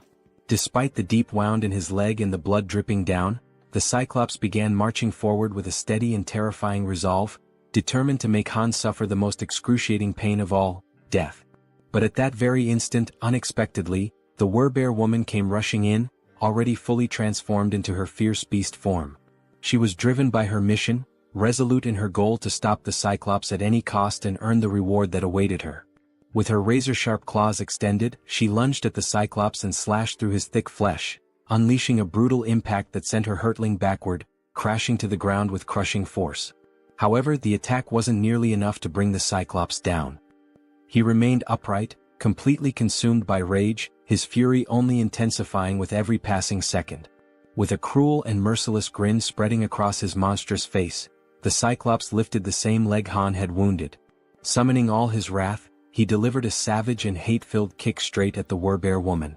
She was sent flying through the air with terrifying force, soaring from an unimaginable height, the wind violently whipping around her as she fell. Her cries of resistance sliced through the air until finally, her body crashed with tremendous violence against the ground, as though the very heavens themselves had rejected her. The Cyclops' brutal attack left the Werbear woman lying motionless on the floor, her body shattered and completely drained of strength, now utterly defenseless. Even from a distance, the Cyclops kept his piercing eyes fixed on her broken figure. Determined to annihilate everything and everyone that dared to stand in his way, he began preparing for the final blow. He swiftly raised his arm, ready to strike and end her once and for all, but then a loud shout echoed through the air, grabbing his attention and halting his motion. The shout, amplified by a white megaphone, rang out clearly, calling him an idiot and stopping him mid-attack. It was Toji who held the megaphone, and he continued to shout, insulting the Cyclops by calling him a lard-faced monster, pushing the creature's rage to new heights. In response, the Cyclops turned his massive head. His burning eyes widened, filled with both confusion and fury, as he tried to comprehend what was going on around him. But suddenly his attention was drawn downward, to his own leg. The cold metal of the iron bar was still embedded deep in his flesh, and his blood continued to pour from the wound, soaking the ground around him. At the same time, Toji, overwhelmed by terror, lowered the megaphone and ceased his insults, fear gripping him tightly as he whispered to himself, trying to understand what kind of monster he was truly looking at. The Cyclops narrowed his dark eyes and locked them onto Toji. His gaze moved slowly, methodically, studying every inch of the weapons Toji carried, carefully evaluating their offensive capabilities. He looked like a wounded beast, still bleeding, still in pain, but mentally calculating the perfect moment to strike back with devastating precision. Suddenly, Toji found himself standing still, completely frozen, and tried to plead for a moment of time, but it was already too late. Without a second of hesitation, the Cyclops lunged toward him, driven by a single overwhelming purpose: to obliterate everything in his path. Toji screamed in desperation, his voice trembling uncontrollably. His eyes, wide with fear, gleamed with pure terror, and his entire body shuddered under the crushing pressure of the moment. Without thinking twice, he turned and sprinted with all the speed and desperation his legs could muster, running as though his life depended on it, because it did. Elsewhere, Jun was watching the entire scene unfold using his ultimate eyes ability. Observing Toji's desperate situation, he stated that Toji was approaching, and that the Cyclops was coming with him. Immediately, he turned to the group around him and instructed them to prepare without delay. Once more, Jun activated ultimate eyes, clenched his teeth tightly, and warned that the moment was near. Toji was almost at their location, and behind him was the largest creature any of them had ever seen. Toji was completely frantic, running out of control and screaming at the top of his lungs that he was arriving. After a few tense seconds, he stumbled past the edge of the barrier, where everyone was already waiting for him, alert and filled with tension. Outside the protective barrier, the Cyclops loomed, his eyes watching everything. And then, without warning, Black, the crow belonging to the man with glasses, appeared in the sky and began flying straight toward the Cyclops. The bird flapped erratically in the Cyclops' line of sight, pecking and disrupting his vision non-stop, refusing to let up for even a moment. Eventually, overwhelmed and disoriented, the Cyclops shut his eyes tightly in frustration. Without wasting a second, the archer woman was already in position, her body firm, unwavering, and fully prepared for the perfect moment to strike. Then, with unwavering focus, she aimed her bow with precise calculation, her eyes locked on the monstrous figure ahead, while Black, the intelligent crow, gracefully landed on the arm of his master, perching with familiarity and calm. Without a single trace of hesitation, the exact moment had finally arrived. The archer woman pulled back the bowstring with strength and confidence and released her arrow in one swift and fluid motion. The arrow shot forth with incredible speed and force. The Cyclops, in a desperate attempt to defend himself, raised his massive hand to shield his face, but it was in vain. The arrow not only pierced straight through his outstretched hand but also struck directly and with perfect accuracy into the very center of his head. Immediately after, Moon appeared, soaring high above the Cyclops with steady flight. Without wasting any time, he reached into his clothes and retrieved 4 rats, each one alive and squirming. Then, with firm resolve and no hesitation, he hurled all 4 rats directly toward the Cyclops' mouth, which was wide open as the creature roared in agony from the arrow embedded in his face. With all the power in his lungs, Moon screamed out Jun's name, his voice ringing through the battlefield, demanding immediate action. Up until that moment, everything had been unfolding exactly as planned. Now, with his ability already activated, Jun initiated the release of the gas that had been hidden inside the Cyclops' body. At that exact instant, the creature's eyes flew open, and despite the intense pain radiating from the arrow lodged within them, he seemed to forcefully ignore it. The Cyclops slowly lowered his massive head and looked down at his abdomen with a focused and steady gaze, as if noticing something unfamiliar. He took in a long breath, bracing himself for whatever was about to come next. Soon after, Jun raised his arm firmly and pointed it straight at the Cyclops. His face remained calm, composed, entirely devoid of fear. In his mind, there was an unshakable conviction. When the opportunity to end that terrible battle finally came, there would be no room for doubt, only the resolve to bring everything to a close decisively and completely. He activated a magical attribute, conjuring flames that danced around his hand and crackled with energy. After a tense heartbeat of silence, a massive explosion erupted from within the Cyclops' body, sending thick, dark smoke billowing into the sky and spreading outward like a storm cloud. Within the suffocating haze, the Cyclops appeared to be unconscious, his body stunned and overwhelmed by the force of the explosion. His gigantic form remained completely still, unmoving, while the entire atmosphere became heavy with tension and anticipation. The townspeople stood frozen, stunned, their mouths hanging open in disbelief, until one among them noticed that the towering giant was beginning to lean more and more over the barrier. Meanwhile, Jun stood his ground and insisted, with a strong and commanding voice, that everyone remain in position. He encouraged them to hold on to hope, even as the danger loomed right before them. Quickly analyzing the situation, he realized that almost everything was proceeding according to the plan. The next phase, however, would depend entirely on the citizens. They would need to concentrate all their strength and aim their firearms with absolute precision at the Cyclops' head, which was now visibly drooping and hanging heavy over the barrier. With one hand thoughtfully resting on his chin, Jun continued reviewing the details of his strategy in his mind. Deep down, he wished that, if possible, the final blow could be delivered by one of his loyal subordinates. His train of thought, however, was abruptly interrupted when Fatty approached, visibly nervous and trembling all over. Unable to speak a single word, Fatty simply pointed frantically behind Jun, urging him with urgency to look. Trying to calm him down, Jun replied that the Cyclops was going to fall onto the barrier no matter what. But when Jun turned fully around and saw for himself, his entire expression changed in an instant. To his shock and horror, the explosion had not been powerful enough to bring the Cyclops down. The massive creature was still standing, firm and steady, his terrifying eyes locked directly onto Jun. Paralyzed by fear, Jun struggled to comprehend the horrifying reality unfolding before him. His wide eyes were filled with pure panic, unable to believe what he was seeing. Beyond the safety of the protective barrier, the Cyclops remained upright and unshaken, exuding an aura of dominance as if daring anyone to try and stop him. Without a moment's pause, the Cyclops lifted his arm with merciless strength and brutal determination. His fists clenched tightly, as if they bore the weight of a final decision that could not be reversed. And then, in one explosive movement, he brought his massive arm crashing down with devastating force. The very air around him trembled from the impact. The collision reverberated like thunder against the protective wall, shaking everything around it and sending a shockwave through the surroundings that echoed with raw power. After the violent impact against the shield, the system immediately issued an alert, indicating that an unauthorized entity was attempting to enter the protected zone. For a brief and tense moment, Jun and all the people around him were overwhelmed with fear and uncertainty. However, as the seconds passed and they realized they were still alive, Jun understood that he had, in fact, managed to block the devastating attack from the towering Cyclops. At that very moment, Fatty cried out, urging everyone to begin opening fire. Though still visibly shaken, the group quickly prepared themselves, raising their weapons and firing at the colossal enemy looming before them.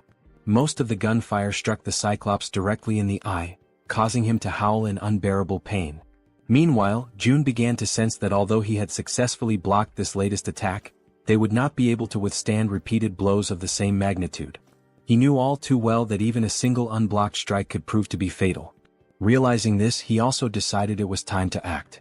He activated his invisible hand ability, combining it with gigantification attributes, understanding that he, too, had to intervene using one of the powerful skills he had unlocked by spending ability points. In an attempt to counterattack, the Cyclops raised one of his enormous fists once again, clearly preparing to deliver another crushing blow. The citizens, noticing the movement and realizing that yet another attack was coming, were filled with fear once more. The monstrous creature gathered all his brute strength and threw another punch. But once again the devastating strike was stopped by the protective barrier. Only this time the blow came with even more force, and it wasn't just a single hit. The system responded promptly, issuing another notification that an unauthorized entity was attempting to breach the barrier. Upon seeing that the Cyclops had failed yet again, the people cheered and felt a surge of relief. They had successfully resisted once more and now decided to continue opening fire on the giant creature. June observed the situation carefully and realized that, although they had not yet brought the Cyclops down, they were inflicting damage. The rats with bombs and the citizens' repeated attacks were slowly but steadily accumulating injuries on the monster's body. He concluded that if they continued this strategy they could eventually take the Cyclops down, but they still needed something capable of delivering a critical strike. Then, a spear was launched with that very intention. It pierced the Cyclops' massive body, driving deep into his flesh, causing him to let out a furious and agonizing roar of pain. It had been Han who hurled the spear, and June felt a wave of excitement and hope. He had been expecting this moment. Alongside Han stood the Werbear woman and the healer, though she already appeared to be exhausted and worn from exertion. Enraged and roaring with fury, the Cyclops turned his full attention to Han's group. June, trusting in Han's abilities, declared to himself that he was now counting on him. Without wasting time, he opened the system interface and gave the command for it to summon multiple spears. The weapons materialized instantly beside Han, whose eyes now reflected a deep and unshakable conviction. Without hesitation, he began launching the spears toward the giant enemy. The spears flew through the air, striking the Cyclops from various angles. The giant did what he could to defend himself, raising his arms and trying to block the incoming projectiles. But the assault didn't stop. More and more attacks rained down upon him. In addition to the spears coming from the front, others began descending from above, and he was unable to defend from all sides at once. These overhead strikes came from the archer woman, who had resumed her attacks, assisting Han by shooting from a higher vantage point. The assault continued in coordination, Han attacking from the front and the archer woman supporting from above. At that exact moment, the system sent a notification to June stating that Cammy's level had increased. For a brief second, June thought this might not be the best time for the system to be bringing up status updates.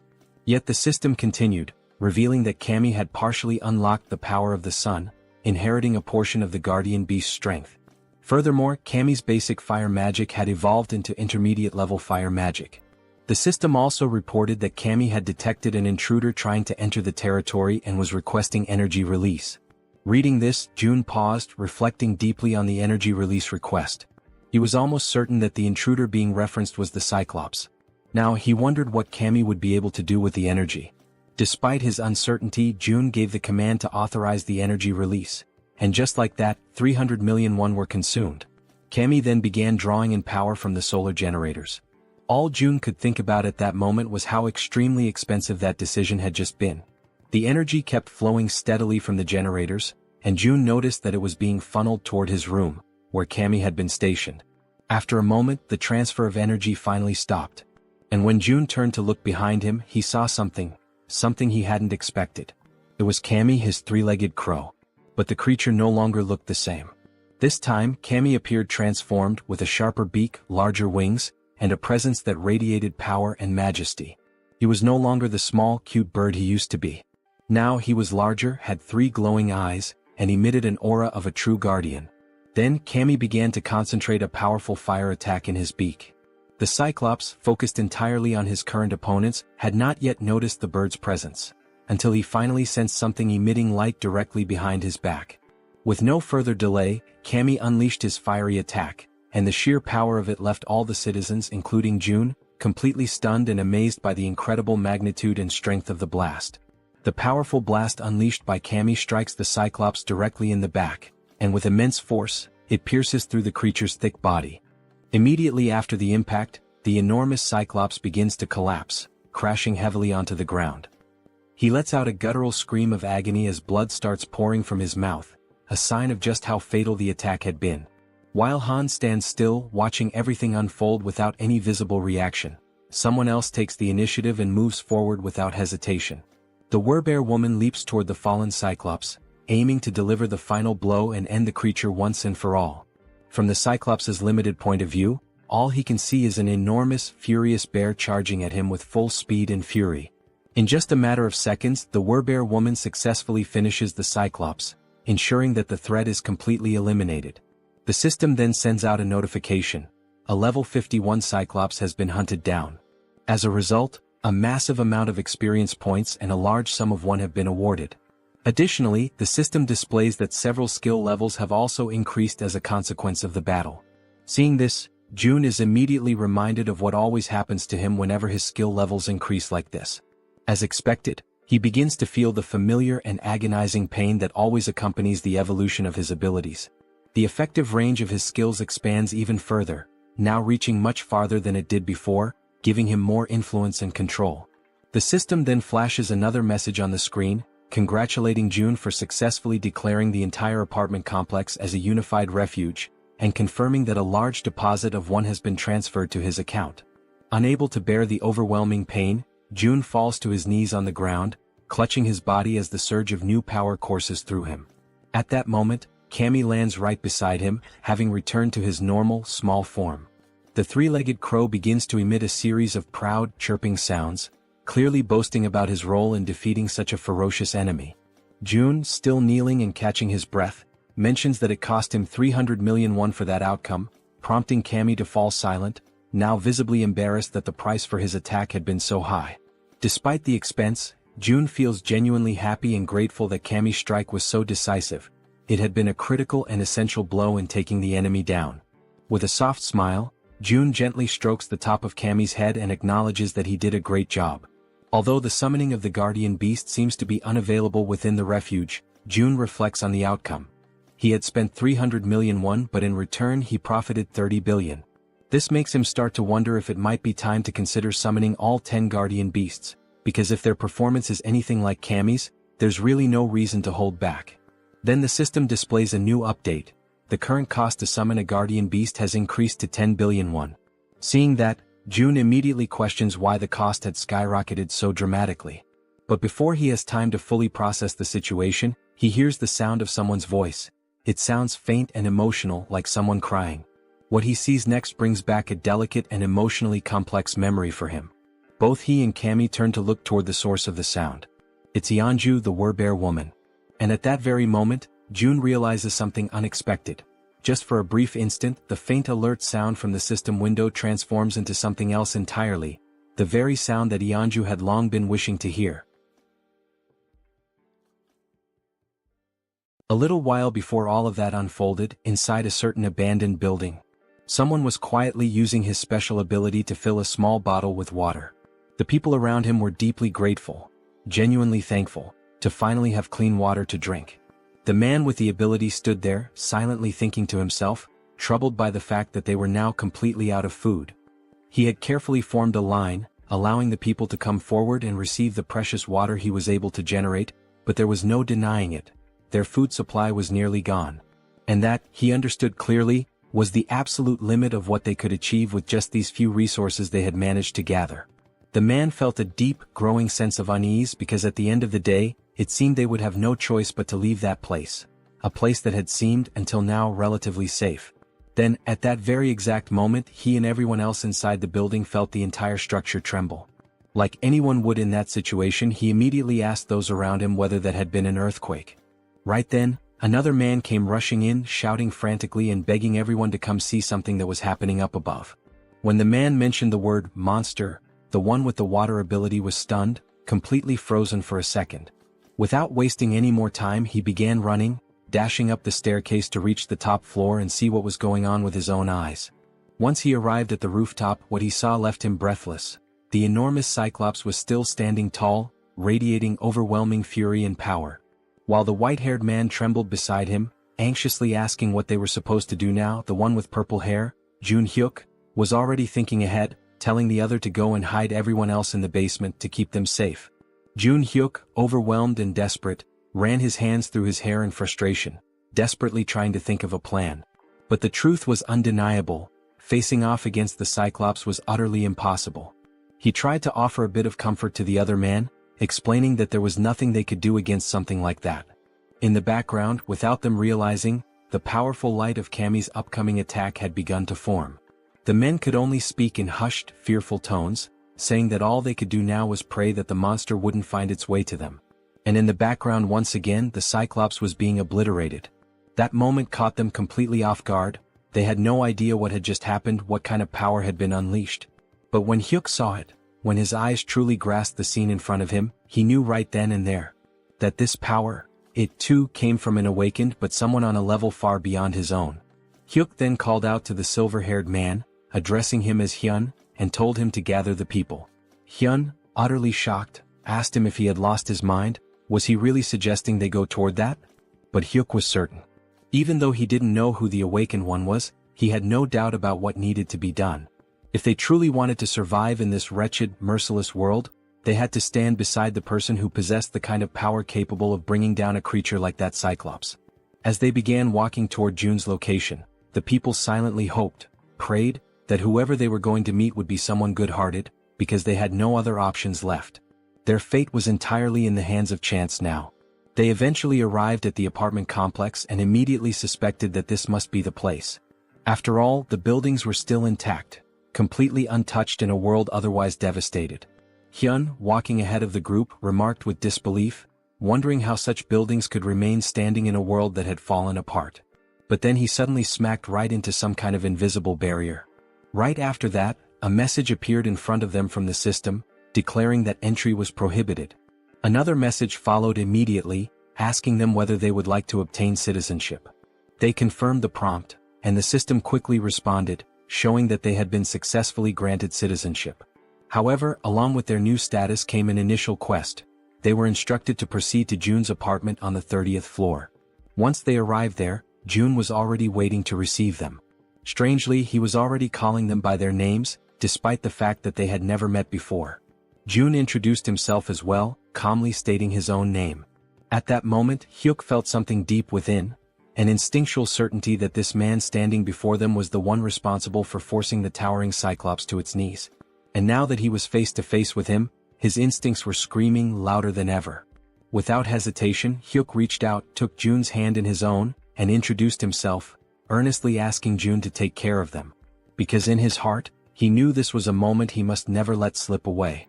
Elsewhere, in a quiet and peaceful place, Yeonju, the were-bear, was gently serving a warm meal.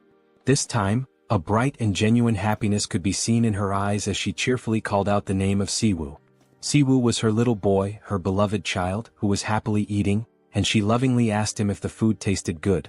With a big smile he replied that it was absolutely delicious. The small boy then turned to his mother with innocent curiosity and asked whose birthday it was, because they were having seaweed soup, a dish traditionally served on birthdays. She responded with a warm and affectionate embrace, hugging him tightly while he told her how much he loved that particular food.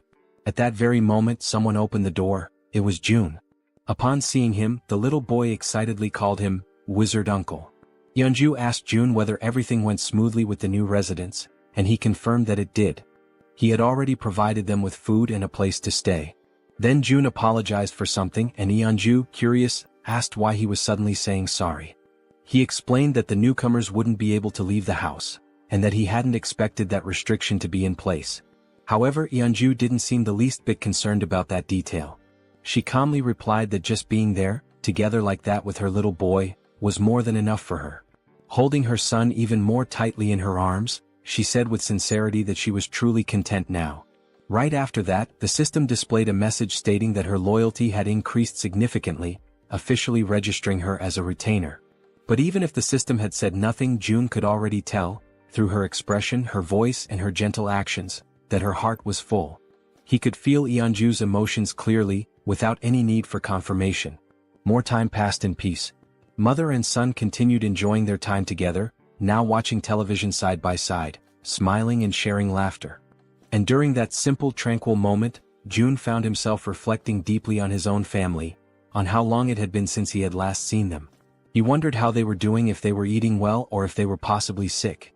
He closed his eyes and imagined the worst, thinking that something terrible might have happened to them in this chaotic world. Right then Cammy appeared, making a bit of noise. The small creature began playing and having fun alongside the werbear and her son. Watching them all together like that, June felt a quiet realization settle in. There was no need to rush. It was just one day. One peaceful, ordinary day. And he understood how hard Yeonju had worked for this day to finally come. At the same time, he also thought about how Yijin's rats were at that very moment heading toward the main house. When the rat reached the house, he would be able to deliver whatever his family needed. So today, looking at mother and child, smiling and content, June made a choice. He would focus only on taking care of them. Because this was the moment when Yeonju's one and only dream was finally shining brightly. Then June suggested that they sleep in the master bedroom. However, with her child still wrapped around her body in a loving embrace, Yeonju gently declined, saying that they could settle down in another room instead. Even so, June insisted that they stay in the master bedroom, emphasizing that it was the coziest and most comfortable place for them to rest. With a warm and reassuring smile on his face, he added that it was an order. Without hesitation, Yeonju lovingly stroked her son's hair, and together, they expressed their gratitude to June for his kindness and thoughtfulness. Soon after, they headed toward the room, wished him a good night, and the little boy waved sweetly at June before going in. June, watching them go with a deep sense of fulfillment in his heart, allowed a faint, content smile to appear on his face. The lights in the house slowly dimmed, and a gentle lullaby began to softly echo through the home, drifting from the bedroom as the child, still awake, listened in silence. Meanwhile, in the living room, June lay on the sofa, quietly listening to the sweet lullaby that continued for a long while, tenderly sung by Yeonju's voice. It had been a very long time since he had heard a melody like that. Yet somehow, just by hearing it, his body began to relax and his eyes gently closed, just like a child falling asleep in their mother's lap. A new day dawned quietly and peacefully. June began the morning enjoying a breakfast lovingly prepared by Yeonju and her little boy. Afterward, they all settled comfortably in the living room to watch the boy's favorite cartoons. The child could barely contain his excitement, laughing at every scene as if he were seeing it all for the very first time. Soon, Saiwa began chasing after Cammy, who had been peacefully basking in the sunlight, until being abruptly interrupted, which clearly did not please the creature. Later, after exploring every new toy they had, Yeonju, her son, and June laid down on the floor together for a brief nap. Between colorful scribbles and laughter, they drew pictures, and every second of the day was filled with joy and cherished with genuine happiness. But time waits for no one. With Cammy perched on his shoulder, June quietly wept, consumed by the silent grief of having only been able to offer a single day of life to Yeonju's beloved son. Soon after, Yeonju knelt down on the floor, saying her final goodbyes while holding her son tightly, pouring all her love and strength into that embrace. Still too young to fully understand the intensity of that moment, the boy asked innocently if she was crying. With tears already streaming down her face, she struggled to keep her voice steady and calmly whispered that she wasn't crying. But with his tiny hand resting gently against her cheek, he could feel the tears slipping down her face. So softly, Saiwa began wiping away her tears, doing his best to comfort her and asking her, ever so kindly, not to cry. Yeonju held him tightly again, and in a trembling voice she finally admitted that she was afraid of the world, because a world without him was far too terrifying. Then, filled with the innocence of a child, the boy simply called her Mom, and assured her, with unwavering confidence, that he was right there beside her. Those words, so pure, so genuine, caused Yeonju to break down even more, tears overflowing from the sheer weight of her sorrow and desperation. Even as Saiwoo continued trying to reassure her, Yeonju remained in tears. Yet still he took a step back, slowly pulling away from her arms. Looking her directly in the eyes, he firmly promised that he would always be by her side. Gripped by despair, she called his name with a choked voice. But without hesitating, he continued to walk toward the setting sun, while behind him, she shakily called out that she still had so much left to do for him. Then suddenly he stopped. He turned around slowly, and with a gentle smile full of warmth and joy, he said that he loved her, just as his body began to dissolve into the light. At that exact moment, upon hearing those words, she froze. Still kneeling on the ground, her body began to tremble, and the overwhelming pain made it almost impossible for her to respond. But as all mothers do, even in the midst of unimaginable pain, she smiled through the tears and managed to whisper back a quiet, "I love you." And with those final words, Saiwa said goodbye with a peaceful smile on his face. In the blink of an eye, his body vanished completely, and Yeonju's hand, overtaken by the unbearable pain of saying farewell, collapsed limply to the floor, while June watched her silently, deeply concerned and heartbroken by her side. Soon after, she tried to stand, but the pain she felt was so overwhelming, so crushing, that her body simply wouldn't allow her the strength to rise. Moved by the scene unfolding before him, June could only think that hope is like a delicate flower that chooses to bloom right in the middle of despair. With his eyes closed tightly, he came to a painful conclusion. Those who cling to hope must be prepared to face the darkest depths of despair, no matter how cruel. Then he extended his hand to her and gently urged Yeonju not to lose herself in grief, reassuring her that this moment was not the end. At that, Yeonju lifted her head, turned toward June, and in a hesitant, trembling voice, she asked if that was really true, if this wasn't truly the end. With unwavering conviction, June answered that if there was even the slightest chance, he would bring her son back, again and again, as many times as it took. His words ignited a new spark of hope, and Yeonju received them with a renewed sense of determination and strength. At that exact moment, the system displayed a notification. Yeonju's trust level had reached 100%, and she had obtained primordial vitality. The scene then shifted to the red-haired man, who was screaming with uncontrollable rage and fury.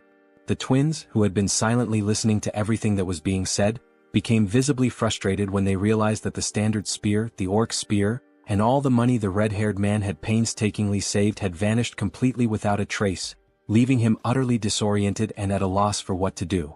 The red-haired man, clearly agitated, asked about his brother's belongings. His brother then explained that, when he had woken up, every single one of his possessions had disappeared without warning or explanation. Following this, the other twin chimed in and explained that many other people had experienced the same mysterious loss of their items. He pointed out that there was a specific pattern among these incidents. All of those who lost their belongings had not been present when the summoning occurred for those who had previously completed military service. Then one of the twins turned and stated that they should have returned to that place earlier. Suddenly, and completely without warning, he was violently grabbed by the collar of his shirt and pulled with force. The red-haired man, overtaken by a wave of anger, demanded to know if the twin was trying to place all the blame for what had happened squarely on his shoulders. Quickly, the twin clarified that he had misunderstood his words. Even so, the red-haired man remained furious, raising his voice even more as he shouted with escalating rage, insisting that they had all agreed from the very beginning that it was a foolish decision to follow June's orders. Faced with the rising tension, the brother, already clearly anxious and losing his patience, admitted that, indeed, June's plan had been a foolish one from the start.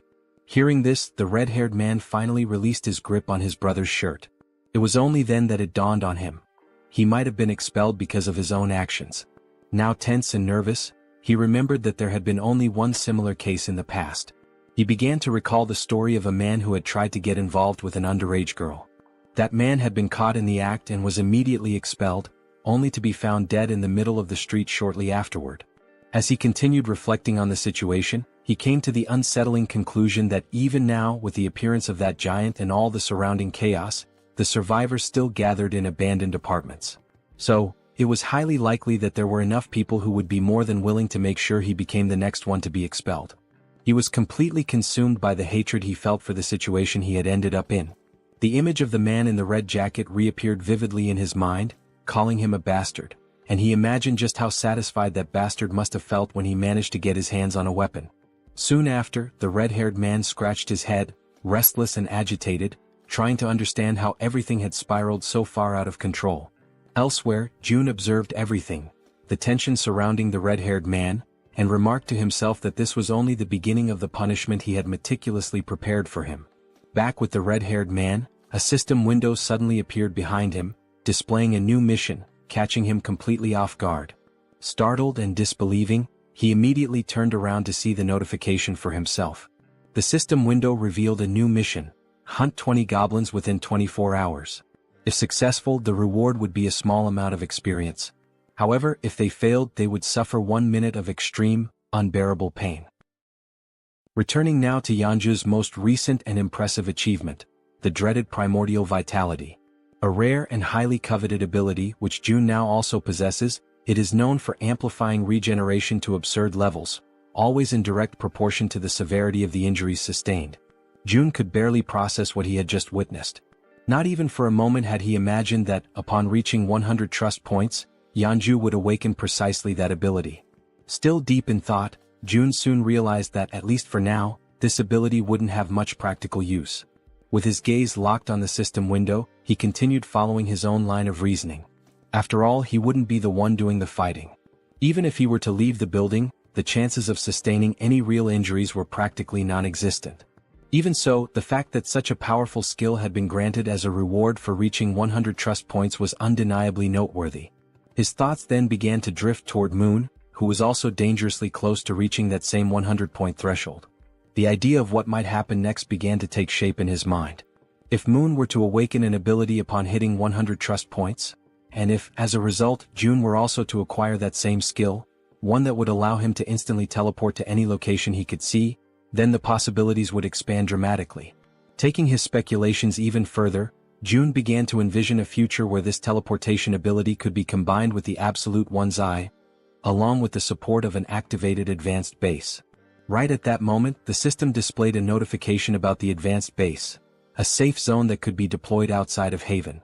When activated, it temporarily replicated the authority and protection of the city, so long as it included a citizen of knight rank or higher. However, if enemies occupied it for more than a day, the base would be automatically destroyed. Returning to his thoughts, June concluded that as long as he had enough mental strength to support it, he would indeed be able to travel to the advanced base. With that clarity, June made a firm decision. From that moment onward, his main priority would be to strengthen his mental fortitude. For that reason, all his upcoming missions would be focused on boosting this specific attribute. At that very instant, someone called his name and explained that they needed his permission to leave now, as they were feeling more stable. It was Yeonju, who stated that she would personally handle the return of June's family.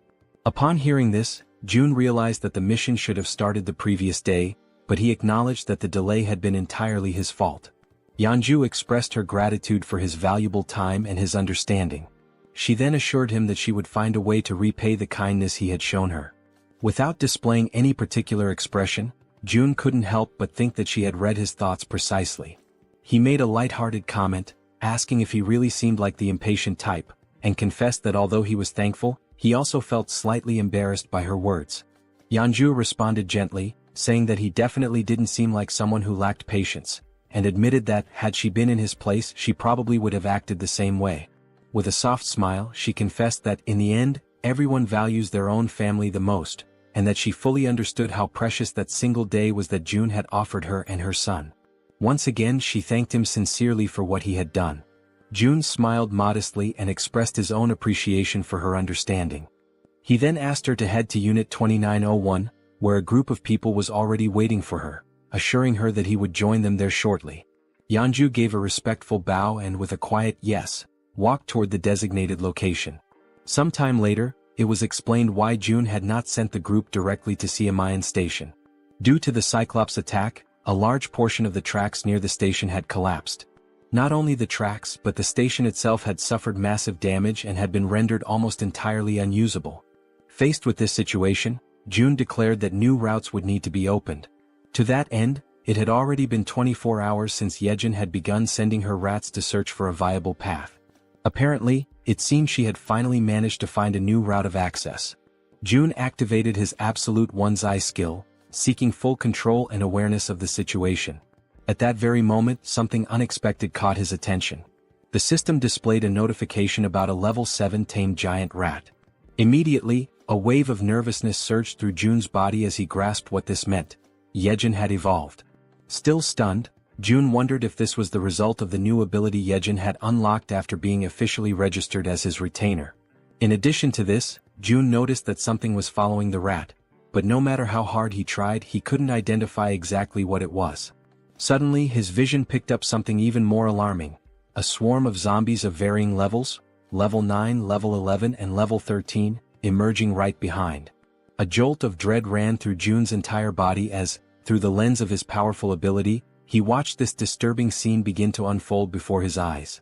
Faced with that situation, the rat dashed forward at high speed, desperately trying to escape the relentless pursuit of the zombies that were chasing after it with unwavering determination. However, in a completely unexpected turn of events, the rat suddenly stopped in its tracks. It turned to face the incoming enemies and, without showing even the slightest hint of fear, growled aggressively at them, baring its teeth with a ferocity that contradicted its size. The zombies quickly surrounded the rat from every possible angle, closing off any potential route of escape. Yet, even in the face of overwhelming danger, the rat stood its ground, refusing to retreat even a single step. From a distance, June watched the scene unfold. Realizing that the rat would likely die a meaningless death if it stayed there, he considered triggering a gas explosion to take the zombies down with it. Nevertheless, even with the threat closing in, the rat remained unwavering, assuming an even more aggressive posture. In a sudden burst of explosive speed, it charged forward. Despite being completely surrounded, the rat managed to dodge every single attack from the zombies, weaving skillfully between them with surprising agility. Still observing from afar, June was thoroughly impressed by what he was witnessing. After evading the zombies, the rat leapt forward and continued its mission. Remarkably, it emerged from the encounter without a single scratch and resumed its rapid sprint toward the designated exit. With only a short distance remaining, the rat took one final leap and burst through the opening toward the outside. However, something was already waiting for it on the other side, silently, watchfully observing its approach. Its eyes locked on the rat and its sharp fangs exposed, the creature let out a low, menacing growl. It was fully prepared to pounce at any moment. Instantly, the rat froze in place, completely paralyzed by an overwhelming fear in the face of the predator's threatening presence. From afar, June was caught completely off guard, unable to hide the shock from his face as he witnessed the unexpected confrontation unfold before his eyes. In an instant, the level 23 land shark lunged forward with terrifying force. With its enormous mouth wide open, it bit down in a single, clean motion, swallowing the rat whole. The scene shifted to June, who stood in silent despair, deeply disturbed by what had just happened. He questioned what kind of creature that was, but more than anything his eyes widened as he recognized the location. Nampo Station, only a few kilometers away from his own home. This realization struck him hard, making it clear that creatures as deadly as that one were likely roaming near the very place where his loved ones lived, only deepening the anxiety clawing at his chest. Struggling to keep his composure, he quickly acknowledged that he had to hurry. Time was no longer a luxury he could afford to waste. The scene shifted again, this time to Dabin, who was crouched down, sorting through a few boxes. She was clearly exhausted but also visibly relieved to have finally finished her task. Suddenly, someone called out to her, the person in charge of that task. She turned her head and saw that it was June who had arrived, thanking her for the effort she had put in. Wearing a small smile, Dabin responded that she didn't consider it hard work at all, especially since she was being paid for it. She then asked what the new problem was this time. June, slightly uncomfortable, averted his eyes as he tried to collect his thoughts and figure out how best to explain the new situation to her. Immediately picking up on his hesitation, Dabin grew visibly concerned. Now sounding tense and increasingly anxious, she urged him to speak up and just say what was going on already. With a measured and careful tone, June explained that he wanted to request the assistance of Jaehyeon for a specific task over the next couple of days and that he hoped Dabin could manage things in the meantime. Caught off guard by the sudden and unexpected request, Dabin forced a smile in an attempt to mask her nervousness. With her voice slightly unsteady, she asked if he expected her to take full responsibility for everything on her own. June then replied that he would be leaving it in her hands for just 2 days. She already knew that this meant a significant amount of work and responsibility. With a skeptical look, she asked if she would be paid extra for the overtime hours she would inevitably have to put in during those 2 days as the acting lead. Upon hearing her question, June offered a subtle smile.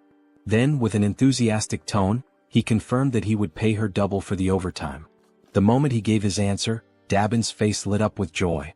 She could barely contain her excitement, now completely energized and ready to handle whatever came next. Elsewhere, a wave of thick green mist, released directly by the system, completely envelopes Hyren's body. The scene swiftly transitions to another location, where everyone in the group is now seated around a table, all eyes fixed on June as he prepares to begin the mission briefing.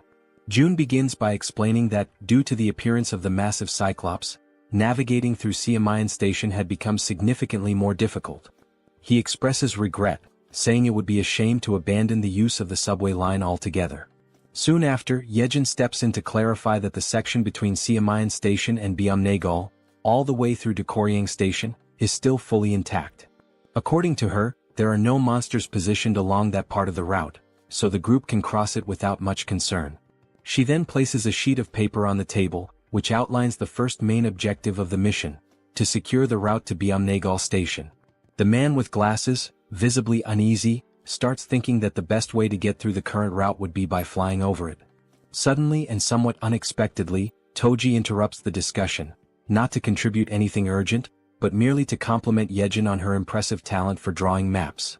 June quickly cuts through the mood and brings the conversation back to focus. He recaps Yeon's explanation and then points to a specific area on the map, noting that they must proceed with extreme caution before reaching their final destination. He then informs the group that approximately 500 orcs are currently active in the vicinity of a large supermarket complex. Upon hearing this, Han immediately asks whether they'll have to engage in direct combat with the orcs. Jaehyeon responds clearly, stating that fighting the orcs is not part of the plan. They only need to reach Byumnagal Station and use the underground subway line. She assures them that she has identified a route completely free of orcs, with only a few lower-level monsters needing to be cleared along the way. Silently, June recalls just how much he had invested prior to the mission to ensure that nearly everyone in the group reached at least level 30, with only Fatty and Hiren falling short. Against goblins, he believed that would be more than enough. June continues by explaining that they should reach Koryang Station without any significant trouble. However, he then immediately points out the real obstacle that lies ahead: Busan Station. The moment he mentions Busan, Toji panics, fearing there might be another giant creature stationed there. But Jaehyeon quickly denies it. Her concern isn't about another giant, she says, but rather the condition of the railway tracks between Koryang and Busan. She then reveals that this particular area is swarming with an enormous horde of zombies. And unless someone in the group possesses an ability capable of wiping out monsters in extremely tight spaces, using that route would pose a serious and dangerous challenge. Everyone is left stunned by the revelation, especially Hiren. Trying to remain composed, Hiren focuses and slowly gathers the courage to speak. Still nervous, she calls Jaehyeon by name and, with trembling hands, says that she believes her ability might be able to help in this situation. Sometime later, the system displays a notification stating that the 100,000 weight limit of her poisonous mist had just been exceeded. Seeing this notification, Hiren feels a deep frustration that her contribution has already reached its limit. She opens a nearby door where June and Jaehyeon are waiting. Both immediately begin praising her efforts, telling her that she did exceptionally well. June asks if she's feeling okay. Hiren confirms that she is. Although she had felt completely drained at the beginning, something powerful seemed to push her through the process, and now she felt fine. What she didn't know was that the strength she had felt came from June, who had secretly upgraded his retainer management level. June reflected on the cost of the upgrade. It had been expensive, but ultimately worth it since he ended up earning billions in return. Still unsure, Hiren then asks June if he's truly certain that it's okay for her not to go in person. June calmly reassures her, explaining that just staying in place and continuing to produce poisonous mist is more than enough for the mission's needs. With all preparations now complete, June activates his Ultimate Eyes ability and officially declares the beginning of the operation. Immediately, through his ability, he sees an enormous swarm of zombies located exactly where they had anticipated. Suddenly, something catches the attention of the zombies, and they all turn simultaneously to face whatever is approaching them. It's a level 3 rat charging rapidly toward them at full speed. The zombies are momentarily stunned the instant they realize what, or rather who, is approaching them. Following the plan with careful precision, June opens his inventory within the system. A dense and toxic green mist is released, spreading swiftly over the horde of undead. In perfect coordination, the rat dashes forward at high speed, weaving through the crowd of bodies and leaving the zombies behind in its wake. Hiren's poisonous mist, upon being inhaled, induces paralysis by targeting muscles such as the diaphragm, ultimately causing suffocation. However, the targets this time are zombies, creatures that are already dead and no longer require breathing to function.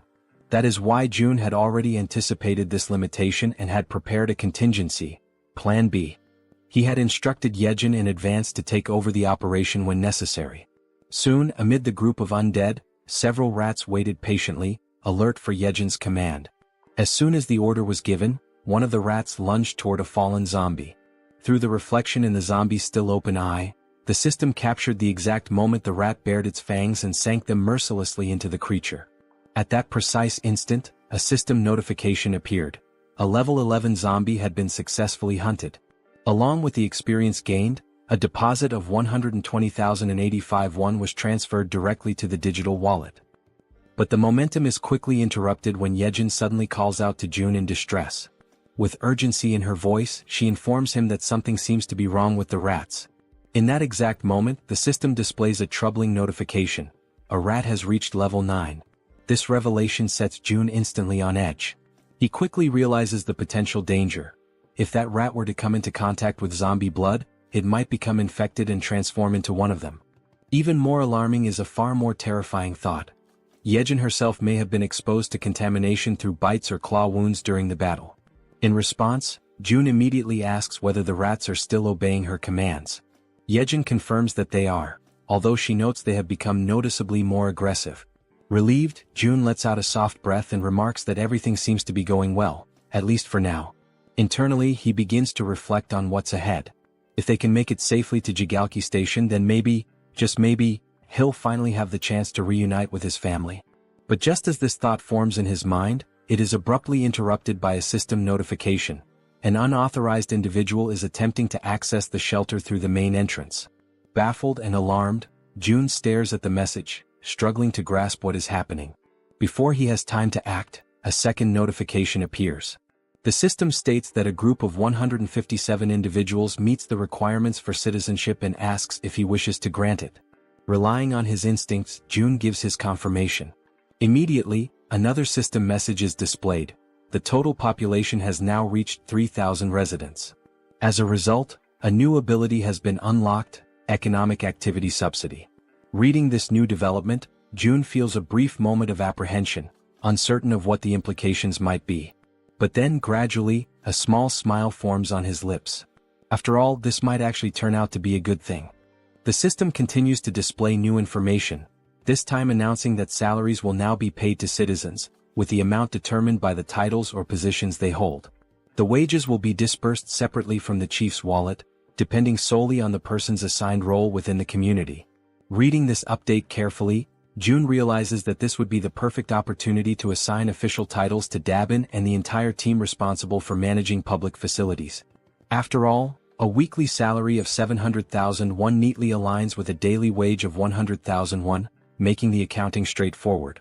Tapping the system's interface, he remarks that there is no longer any need to pay people manually, especially when doing so previously meant sacrificing reduced taxation benefits. At the pace things are advancing, it becomes clear to him that they need to expand the department responsible for public facilities management. After all, the funds distributed to citizens through the Economic Activity Support Fund are essentially free resources provided by the system. It's not a small sum either. Even the 100,000 won paid to each employee is considerable. Doing a quick calculation in his head, if 300 workers are on the payroll, that's already 30 million won per day. And if all positions, ranging from basic workers to general managers, are filled, the total amount paid daily could easily reach 50 million won. Thinking ahead, June envisions that as this money circulates, the total income he receives from his tax collection ability will continue to grow. On the other hand, the citizens will inevitably spend that money in his store, effectively funneling it right back to him. This leads him to the realization that assigning titles to as many citizens as possible is likely the most profitable long-term strategy. Yet, he still isn't entirely sure which titles would be most appropriate beyond facility management. Soon, another idea sparks in his mind. Positions related to maintenance, cleaning, and security would be practical starting points to invest in. So, before doing anything else, he goes ahead and appoints Dabin as the general manager. He recalls that she had already accepted Fatty and Hyren as members of the team, although he can't quite remember who the remaining members were. Just then, something catches June's attention. It's the system again, this time displaying a notification that Dabin has reached 100 loyalty points, officially registering her as a retainer. At that moment, June realizes something significant. Once a citizen reaches 100 loyalty, they automatically become a retainer. And now he begins to wonder, do all retainers awaken a new skill at that exact point? Driven by curiosity, June prepares to check and see what new skill Dabin may have acquired. But just as he's about to click on the system, he's interrupted by an unexpected sight. Hyren, completely relaxed, sound asleep on the sofa to the point of drooling. Watching the scene, Jaehyeon appears slightly uncertain and asks if they should wake her up. June replies that they should let her rest, she's completed her duty and she must be completely worn out. Smiling faintly, he acknowledges to himself that although she tried to appear fine, she likely went through something difficult and pushed herself right up to the edge of collapse. If anyone deserved a break, it was her. June activates his invisible hand ability and gently picks her up, carrying her carefully to a bed in one of the rooms so she can sleep more comfortably. Returning to the living room, the two of them talk quietly, agreeing that Hyran may indeed be going through a rough time. June then turns to Jaehyeon and asks how she herself is doing. Jaehyeon responds calmly that nothing is difficult for her, that she's doing perfectly fine, especially now that they've reached the tracks near the station. June nods in understanding and encourages her to keep up the good work. She smiles and tells him to leave it to her. However, at that exact moment her expression shifts subtly. Something makes her hesitate. June, immediately picking up on the change, asks her if something's wrong.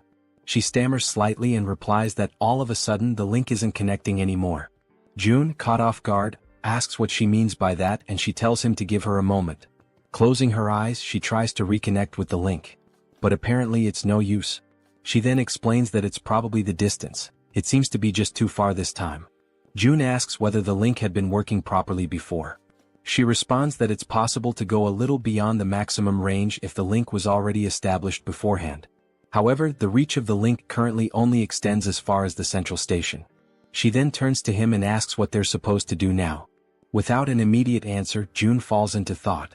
He realizes that something always seems to go wrong at a critical moment, and just beyond the station lies the house where his family is supposed to be. He had been counting on using one of Jaehyeon's rats to check the house before making a move. Clenching his fist tightly, June mutters that this is a complication. Still, he asks Jaehyeon to try re-establishing the link from the central station in any way she can. She agrees, saying she'll give it her best shot. Closing her eyes once again, she begins to focus her powers in an effort to restore the connection. With the vision of zombie rats moving through the station still lingering in his ultimate eyes, June reminds himself that they have to explore every possible option available to them, and until then, all Kim can do is hope, with all his heart, that his family is still safe.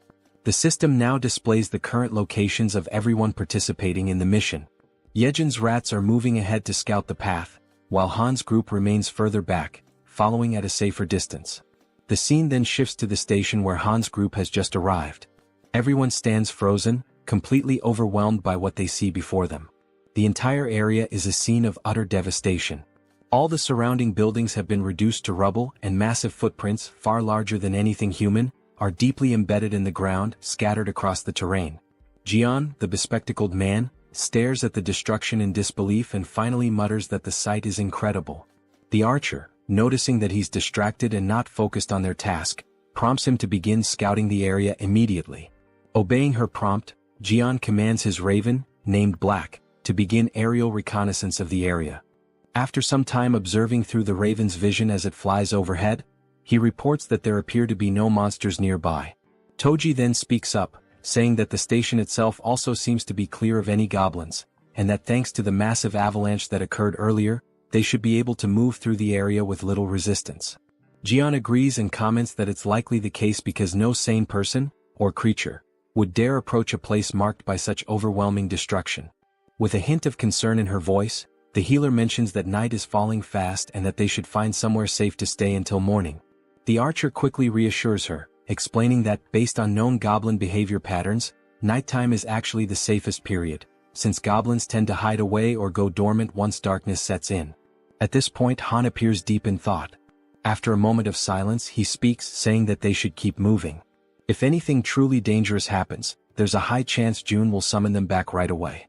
Suddenly, one of Jaehyeon's small rats appears, making faint gestures as if trying to communicate something important. The entire team comes to a halt, recognizing it immediately as one of Jaehyeon's specially trained rats. They take this as a sign to follow it without question.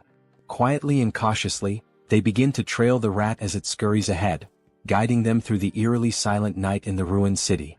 As they move along the path, someone comments that the station up ahead looks like it's been turned into a shallow lake. Jaehyeon asks aloud if that might be a result of the giant's rampage. The archer responds that it's quite likely.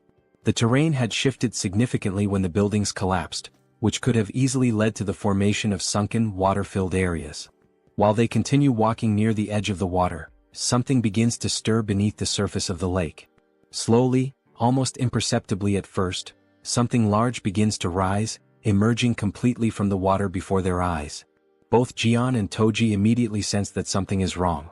They notice strange movements in the ripples, something that doesn't match the natural motion of water. The others ask them what's going on, and Jaehyeon replies that he just heard something that didn't sound like it belonged there. He narrows his eyes and looks carefully ahead, straining to make out details through the dim light. Suddenly, he points toward a distant figure and says that there's someone up ahead. As they all focus their gaze, they try to make sense of what they're seeing. The silhouette appears humanoid at first, and they question whether it might be a woman. But as their eyes adjust and they examine the figure more closely, they notice something strange, something moving behind her. It's a tail. The creature stares directly at them with an unnatural intensity, and then it opens its mouth wide and releases a deafening, high-pitched scream that pierces the still night air. In immediate panic, the healer shouts out a warning to everyone, urging them to cover their ears as fast as they can. The creature, despite her appearance resembling that of a woman, is no ordinary monster. What stands before them, shrieking in a voice that seems capable of tearing through their very minds, is, in truth, a siren. In a sudden, desperate reaction, everyone in the group instinctively raises their hands to tightly cover their ears, trying to block out the piercing, bone-shaking scream of the siren. Toji quickly begins to show visible signs of exhaustion, struggling to keep his hands pressed firmly against his head, his arms trembling under the strain. Meanwhile, Yeonju looks around in shock, unable to comprehend what's happening, her voice filled with disbelief as she questions the situation unfolding around her. Toji, even more bewildered, realizes with growing horror that his body is starting to move involuntarily, his limbs betraying him as if something else is controlling them. Moments later, as if pulled by some unseen force, both he and Yeonju begin to slide helplessly toward the edge of the lake. The pull is strong and unrelenting, and they're dragged across the ground without being able to resist. When Yeonju hits the ground and feels the cold touch of water, she immediately understands the danger. Watching Toji move toward the depths at such a rapid pace, she senses that if he continues like that, he'll be in serious danger. Suddenly, at that very moment, sharp fangs emerge from the water and lunge toward her feet, forcing her instincts into high alert. Reacting instantly, she tries to swim upward toward the surface, but the monstrous creatures grasp her legs with vicious strength, pulling her back down into the water with raw, furious force. Meanwhile, back above the surface, Han and the others are still locked in a battle of endurance, struggling to withstand the siren's excruciating scream. Their faces contorted with pain, their bodies weakened, they try to hold out just a little longer. Amid the chaos and panic, the healer closes her eyes and focuses, summoning all her remaining strength. With a surge of energy, she casts a protective magical armor over the group, enveloping them in a glowing, defensive aura. Now shielded by the magical barrier, Han feels a noticeable difference. He comments that he feels much stronger, more capable of resisting the siren's debilitating scream. The man with glasses then asks, almost breathless, what exactly the young healer's power is. Exhausted and barely able to stay on her feet, she pleads with them to hurry and save Toji and Yeonju before it's too late. But just as she finishes speaking, something in the water catches her eye. A dreadful blue creature, barely visible beneath the surface, begins to emerge from the depths of the lake. From a distance, the rest of the group watches the movement and begins to question, what are those bastards? Before anyone can respond, the creatures launch a sudden, brutal assault, moving with terrifying speed and aggression. Sensing the incoming clash, Han immediately calls out to everyone, urging them to prepare themselves for battle. He warns them that the creatures are closing in fast. Without a moment of hesitation, the monsters leap through the air, aiming directly at the group. Han quickly raises a steel rod in both hands, bracing for impact, ready to counterattack. With powerful force, his weapon collides with the creature's strike, sending shockwaves through the air. Just as the creature begins to recover, it's struck by a well-aimed arrow, finally going down. However, only one of the monsters is defeated, while several others continue to emerge from the shadows. The female archer, clearly frustrated, mutters under her breath about the relentless, never-ending wave of creatures. Without delay, the monsters reach the surface, surrounding the group from all sides with terrifying speed. In growing distress, Han insists that they can't afford to waste time, they have to save Toji and Yeonju now. Meanwhile, from the opposite side of the lake, something begins to draw the creature's attention. It's the werbear woman returning from the depths, carrying Toji in her strong arms. As she surfaces, Toji gasps and coughs, expelling the water from his lungs. He mutters that he genuinely believed he was going to die. Overcome with relief, the group's faces light up with joy at the sight of their safe return. Toji then turns to Yeonju and, with deep sincerity, thanks her for saving him. But their moment of reunion is abruptly interrupted. The bastards resume their relentless assault without giving the group a second to breathe. The team quickly realizes the creatures aren't going to let up, not even for a moment. Toji immediately activates his magical armor, his body lighting up with protective energy. As the monsters continue charging forward, he yells to the group that they'll hold the line and fight until the very end. In that moment, the Werbear woman plants her feet firmly and prepares to strike. As one of the creatures lunges forward, she throws a heavy punch that lands squarely on its face, sending it flying backward through the air.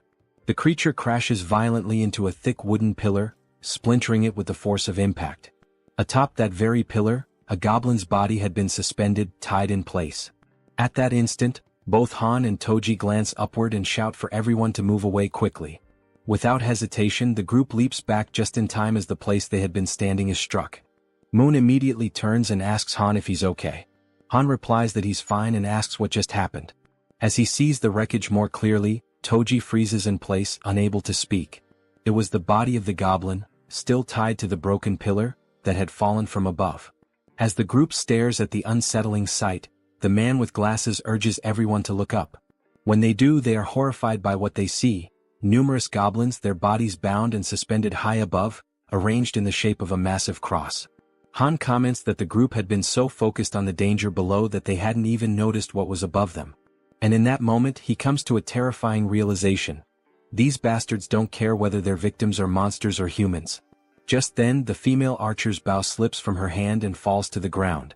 Her body begins to tremble uncontrollably, and she becomes completely speechless. She simply can't believe what's in front of her eyes. In complete silence she wonders to herself, could that man really be her father? Suddenly, one of the creatures charges forward at full speed. Han watches in horror as the beast sprints directly toward the defenseless archer, who remains frozen, completely unaware of the incoming attack. Without hesitation, he desperately screams her name. At that very moment, a loud gunshot echoes through the air. The bullet hits the creature midair, striking it down and sending it crashing to the ground. Holding the weapon was Moon, who immediately turns to ask the archer woman if she's all right. Han commends him for his quick reflexes in such a dire situation, but soon notices something is terribly wrong. The archer is now kneeling on the ground, visibly shaken, her expression distant and broken. Suddenly, the man with glasses appears, urgently calling out to Han. He says he may have found a way to deal with the situation they're trapped in. He explains that, through Black, he has been able to observe the surroundings from above, and that's how he discovered something crucial. The agonizing sound that's been tormenting them is also what's commanding the creatures. Han is taken aback by the revelation. The man in glasses adds that he still can't fully understand what the siren is saying, but he noticed that every time she opens her mouth, the fish-faced creatures react and begin to move. He then states that if they can find a way to cut off the sound, it's highly likely that the creatures will lose their coordination and retreat due to the lack of command. In the midst of this tense and increasingly hopeless situation, Han agrees that the idea is worth trying. However, he expresses concern that the creatures won't give them the opportunity to make it happen. Wanting to clarify things, Toji asks directly if the entire plan boils down to simply stopping the sound. Han confirms it, with seriousness in his voice. Then, with resolve burning in his eyes, Toji declares that he'll be the one to bring down that damn thing and that he has a plan. Meanwhile, on the other side of the battlefield, the siren opens her mouth once more, releasing the dreadful sound. And like obedient soldiers, the creatures respond as if bracing themselves for another coordinated assault. Observing their behavior closely, Han notices that the creatures are changing their formation. The man with glasses assumes they must have realized the group's new objective is to shut the siren down. Han then turns to Toji and asks if he can really rely on him. Toji confidently answers yes, urging everyone to trust him, and makes it clear that all they have to do is open a path for him. He'll take care of the rest on his own. Without hesitation, Healer affirms that she will stay behind to protect the archer. And with the plan now in motion, the group charges forward with unwavering determination. Each member of the team focuses solely on creating that crucial opening for Toji, attacking the enemy forces without mercy and taking down one creature after another with relentless resolve. Han pauses for a brief moment, glances back at Toji and shouts for him to move now. This is the chance. Toji locks onto his target, plants his feet, and grips his halberd with precision and strength. Then with all his might, he hurls the weapon through the corridor, aiming straight for the siren. The weapon cuts through the air at incredible speed, but the siren reacts swiftly, dodging with ease. The halberd misses its mark and continues its path, clattering past her. The group freezes in stunned silence, watching as the opportunity they carved with so much effort vanishes in a single instant.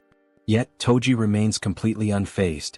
The siren erupts into maniacal laughter, along with her grotesque creatures, mocking his failure. But Toji simply smiles, calm and collected. With a sharp glint in his eye, he asks Han if he's already forgotten something. Confused and frustrated, Han doesn't understand what he's referring to, until in a sudden realization his eyes widen. With a trace of sarcasm, Toji then asks, "What's the best way to deal with a fish?" As he speaks, he lifts his hand and activates the recall command on his halberd. The weapon obeys the order, and on its way back, it slices cleanly through the siren's back, impaling her and cutting off her laughter for good. At that moment, the system notifies the group. A level 33 siren has been hunted down. Experience points have been awarded. The halberd returns to Toji's hand as everyone turns to stare at the siren's lifeless body. The fish-faced creatures become disoriented, clearly lost without their leader, and quickly retreat back into the depths of the lake. This sudden disappearance brings a wave of relief over the group, as they now have one less threat to face. Without wasting a second, Han approaches the archer woman and gently asks how she's doing. She remains trembling, unable to compose herself. Concerned, Healer turns to Han, asking what they should do now. Han considers going to find June. Then, the archer woman suddenly reveals, with a trembling voice, that one of the bodies hanging on the crosses above is her father. Han is struck speechless. He quickly turns around, unable to accept that his father-in-law could be among those mutilated victims.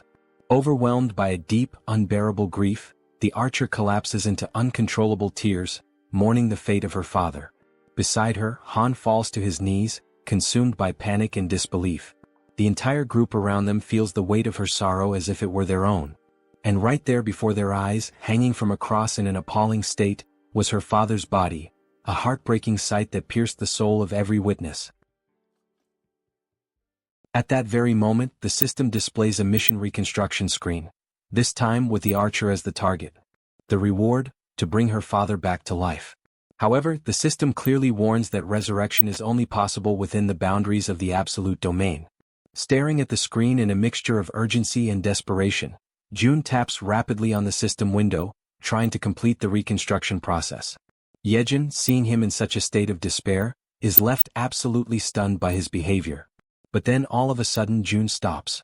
He begins to reflect more deeply on the situation and on the trust the group had placed in him. He knew that if things had escalated to a point where lives were truly in danger, he would have been summoned without delay. With that in mind, he tried to convince himself that this meant there was no real danger, no other option, no action to take. But even as he tried to settle his thoughts, a lingering doubt echoed persistently in his mind. Was it really true that there was no other choice? Being dragged underwater, surrounded by a group of armed fishmen, didn't feel like something that could be brushed off or ignored. It was clearly a serious threat. June couldn't help but worry about his own family, filled with a desire to see them again as soon as possible. But he also recognized that this longing wasn't his alone. The others had their loved ones and personal stakes too. Even so, he tried to suppress that reality, convincing himself that saving his own family had to come first, above everything and everyone else. His hands trembling, he finally selects an option from the system window. A new mission is created for the group. The goal is to build a tomb within a 1-hour limit. The reward is a small amount of experience and the mission comes with no penalties. When the archer reads the notification, she becomes even more shaken. A sense of hopelessness and deep grief takes over her body, weighing down her spirit. Meanwhile, from afar, June watches silently, filled with regret, observing the entire painful scene through the lens of his ultimate eyes ability. Eventually the tomb is completed. The entire group now stands in front of it, solemn and silent. Han turns to the archer and gently asks if she's truly okay with all of this. She replies firmly that her father would have wanted it this way. She explains that he was obsessed with his job, constantly speaking of how he wanted to be buried near the railway tracks when he died. Then, holding a metal plate with her father's name engraved on it, she remembers how, as a child, she thought that wish was ridiculous. But now she's fulfilled it. He is resting exactly where he always said he wanted to be. And the metal plate bearing his name marks the place. From a distance, June finds himself struck by a sudden, unsettling thought. Maybe one day this same pain might become his own. He can only hope that their sorrow never becomes his. It's precisely because of that fear that he makes a decision, to protect them no matter what. Looking back at the system screen, he realizes something. To do that, he's going to need stronger people by his side. And so, in that moment he makes up his mind, the person who matters most now is... But the scene shifts before the thought is completed. Somewhere else, a goblin is struck by a man who possesses the power of water. At that instant, the system displays a notification. The loyalty of citizen Jun Hyuk has surpassed 30, and he now qualifies for registration as a vassal. Immediately afterward, another notification confirms his successful registration. A woman appears behind him, catching his attention and informing him that his body is glowing. He quickly glances down at his hands and is astonished by what he sees. He becomes completely intrigued, wondering what on earth it all could mean. At that moment, the system notifies that he has reached level 40 and obtained the titles of 12th Bell, Knight and Mage. He now has 59 trust and 51 loyalty points, and his awakened skills are related to water manipulation. Shortly after that, a new mission appears. The power of mage abilities has been increased by 100%. One of his new skills, Water Bomb A rank, allows him to summon high-temperature compressed water that explodes with force proportional to the amount of mana used. The other skill, Water Control S rank, grants him the ability to freely manipulate water using mental energy. The system then sets the objective. Use these skills within 10 minutes. The reward is an increase in mental power. The penalty for failure is mental fatigue. Standing at the location, Jun Hyuk is stunned by what he sees before him. The mission notification appears once again. As he reads it, someone nearby asks if he's okay, but he responds by asking for a moment. A smile slowly spreads across his face as he begins to understand the nature of the mission. He quickly realizes there are more than enough enemies nearby to use his powers on. Without delay, water begins to materialize around him, initiating the execution of his challenge. A massive sphere of water forms before everyone's eyes, leaving the goblins completely shocked and unprepared. Then with confidence, Jun Hyuk utters the command, Water Bomb. He hurls it forward, striking the group of goblins mercilessly. The resulting explosion creates a crater in the ground, leaving every single one of them dead, as Jun Hyuk stands watching in silence. He extends his hand again, activating the water control ability. With unwavering concentration, he begins to lift the droplets of water into the air. What happens next surprises two men who are silently watching everything unfold. The man wearing a black coat asks in complete disbelief if it is truly Jun Hyuk who is doing all of that.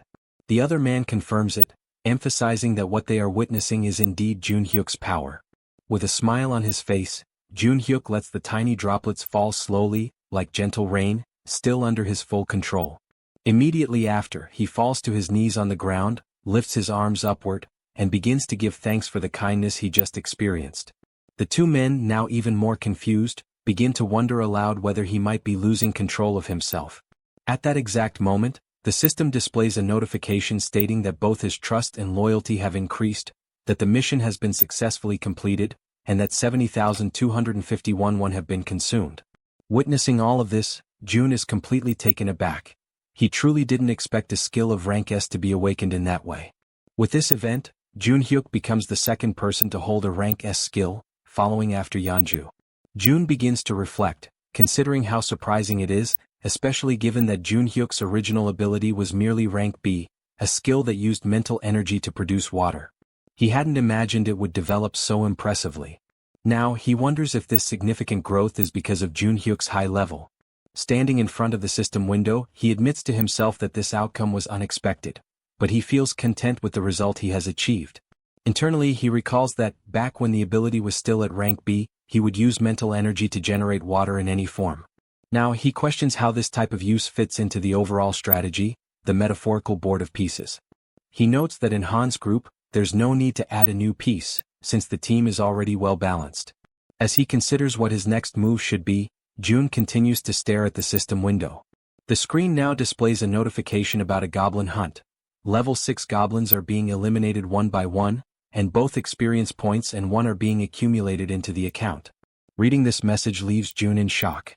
It's already late, yet there are still people out there hunting. Suddenly, the system shows another notification. The skill level has increased, and the declaration of return to home has now reached level 20. With this, 3 additional skill points have been gained, along with the acquisition of a brand new ability. Jun goes into a state of panic as he reads the latest update. The system further informs him that the territory is expanding, and with that expansion comes an intense, unbearable pain that spreads through his entire body. He screams out, overwhelmed by the agony, while Jaehyeon watches in terror, completely uncertain of what she should do. The pain becomes excruciating, but despite it, the territory continues to expand further and further without stopping. With his vision blurred, Jun barely manages to see Jaehyeon as she urgently asks if he is okay. Jun is overwhelmed by a pain far greater than any he has ever felt before. It feels as though enormous needles are tearing through his entire body, ripping him apart from the inside out. Jaehyeon persists, her voice filled with desperation, commanding him to breathe. Frantically, she asks what she can do to help him in that critical moment, visibly shaken and desperate to ease his suffering. Jun forces his eyes open, his mind clouded and dazed. Through his blurry sight, he catches a glimpse of her face, partially obscured by the haze of confusion and the relentless agony. Startled, he realizes she is getting dangerously close to his face, inching towards him with clear intent. With a strained voice, he asks her what exactly she thinks she is doing. Embarrassed and flustered, Jaehyeon immediately backs away in a hurry, apologizing profusely. She quickly explains that for a moment she feared he had stopped breathing and was about to perform CPR on him. But before she can continue, Jun cuts her off, assuring her firmly that he is fine. Behind him, Cammy is crying, visibly distressed and filled with concern. Jun reaches out, gently stroking Cammy to calm him down, softly repeating that everything is going to be all right. Still in the process of recovering his composure, Jun activates his ability, Ultimate Eyes. Through the lens of his awakened power, he observes the expansion taking place, and is immediately taken aback by the sheer magnitude of its scale.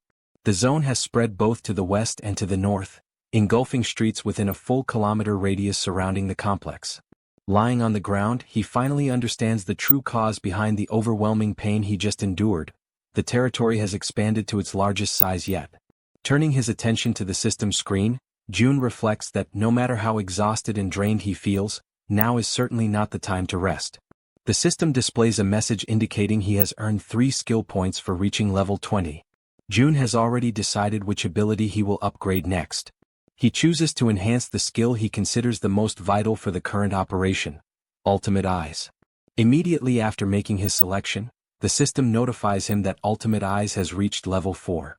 Soon after, a new message appears on the screen, informing him that a multivision function has been unlocked and added to the ability. With this newly acquired attribute, Jun feels his field of vision expand dramatically, as though he is now surrounded by countless CCTV monitors, each displaying different angles. However, he quickly notices that maintaining this expanded vision places a significant strain on his focus. He realizes that handling 3 simultaneous views is his current limit. Once again, Jun checks the system and sees that he still has 2 remaining skill points to allocate. He decides to invest them in enhancing the skill known as Preservation of Dignity. Moments later, the system displays an update stating that the skill has now reached level 5 and that a new feature called Mystic Draw has been activated. In addition, he is granted a reward of 300 crystals, which catches him completely by surprise.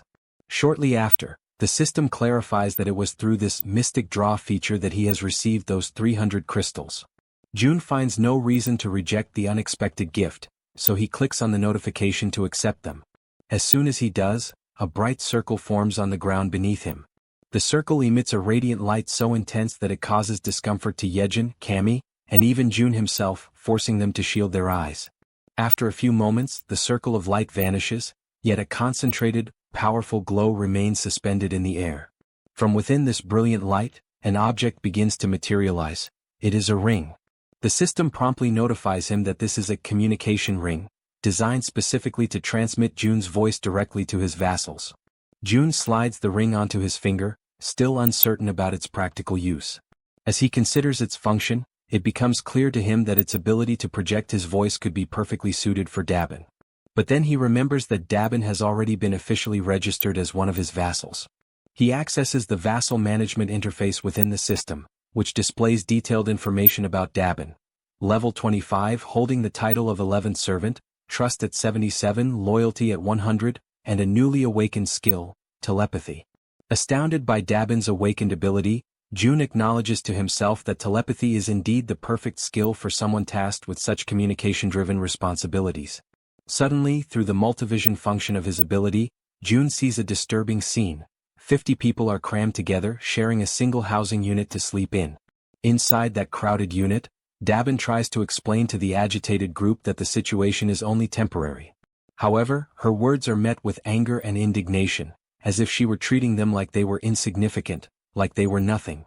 One man, visibly furious, raises his voice and shouts, reminding her that they've all seen countless empty houses along the way. He demands to know what she's even talking about, as though her excuses were entirely unreasonable. Clenching their fists in frustration, several others step forward, insisting that at least the children should be allowed to sleep comfortably. They demand that some of the vacant rooms be opened up so everyone can rest properly after enduring so much. Overwhelmed by the escalating situation spiraling out of control, Dabin hurriedly apologizes, struggling to maintain her composure as she explains that current policy does not permit such allocations. All the while, from a distance, June watches everything unfold in silence through his ultimate eyes. At that moment, the system displays a new notification. A skill named Ultimate Shut-in's Door has been activated. With this, June is now able to connect to and control all doors within the territory he has declared as his own domain. Back inside the unit, just as Dabin desperately tries to regain control of the situation, a door suddenly swings open on its own. Annoyed and suspicious, one of the men immediately questions the audacity of barging into someone else's home during an emergency. He reminds everyone that in times like these, people should be helping each other, not creating pointless conflicts and divisions. He demands to know why so much unnecessary resistance is being put up against such a basic request. At that precise moment, June steps through the open door, catching Dabin completely by surprise. He turns to the man, his expression unwavering, and declares bluntly that if the man disagrees with the house policies, then he is more than welcome to leave his house immediately. The man, stunned by June's words, demands that he repeat what he just said. But June, without the slightest hesitation, simply proceeds to evict him on the spot. Witnessing this abrupt and firm action, the rest of the group begins murmuring among themselves, remarking how things have suddenly calmed down. June then turns to face them all and poses a sharp question, asking if anyone else has complaints they wish to bring up. With a cold and resolute tone, he announces that from that moment onward the electricity, water, and gas supply to that entire unit will be cut off. Hearing this, a young woman, visibly alarmed, questions whether he is being serious about such an extreme measure. June locks eyes with her and responds curtly that, in fact, that's exactly the question he wanted to ask them. With an unwavering gaze, he states that it's no coincidence they appeared right after the fall of the giant. He then asks if they came because they judged this place as being capable, just like so many others who arrive every single day with the exact same mindset and expectations. His words strike the group like a bolt of harsh reality, leaving them momentarily speechless. But June doesn't stop there. He continues, explaining that giving in to such demands would lead to three major problems. First, all the empty rooms would eventually be exhausted, making it impossible to accommodate new arrivals who genuinely need shelter. Second, the residents who have been living there, those who are already settled and abiding by the system, would begin to feel disrespected and marginalized. And third, once they give in to one demand, the cycle of requests and entitlements would never come to an end. With absolute ruthlessness, June raises his voice and declares that the basic rights and welfare they expect to find here simply do not exist in this place. He emphasizes that the South Korean government has already collapsed, and that he, standing before them, is not the representative of anyone's ideals or dreams. He acknowledges that some might perceive him as a tyrant, abusing the power he holds. But he warns them that the world has become far too brutal, far too unforgiving, for naive ideals like rights and welfare to survive without being fought for and earned.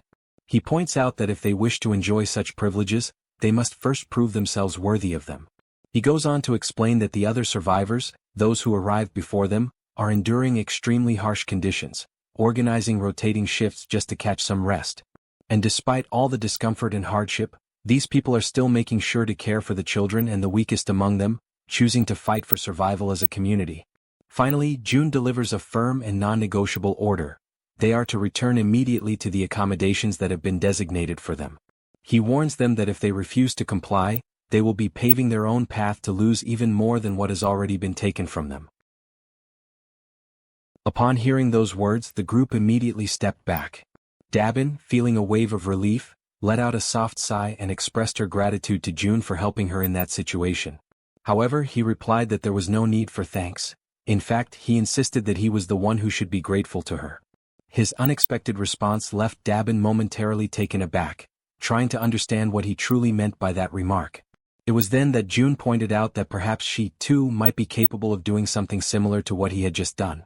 He asked if she was familiar with the concept of telepathy, and then instructed her to think of a person with whom she would like to communicate, picturing herself speaking to them mentally, as though having a conversation inside her own mind.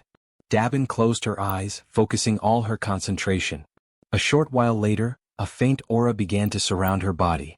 Pleased with the result, June emphasized that she would need to learn the exact conditions and limitations of this ability, and the best way to do so was through frequent practice.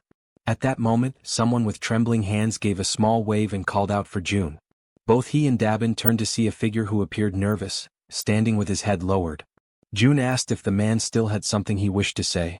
The man, clearly frustrated yet determined, admitted that he knew he was being bold, but he needed to ask if June might consider forgiving the friend who had been expelled earlier. June questioned why he would do such a thing. The man explained that Yoon-sik, the one who had been expelled, was the only person who dared to speak aloud what everyone else was already thinking, and he didn't think it was fair for Yoon-sik to be the only one punished. He then leaned forward respectfully and stated that he would accept any punishment himself, but begged June to show mercy toward Yoon-sik. June silently considered whether it was time to bring Sung Yoon-sik back, knowing deep down that it was not right to take someone's life simply to serve as an example to others. Resolute in his decision, he opened the system and noticed that the man was still standing in front of the door, having gone nowhere at all. Looking directly at him, June asked for his name.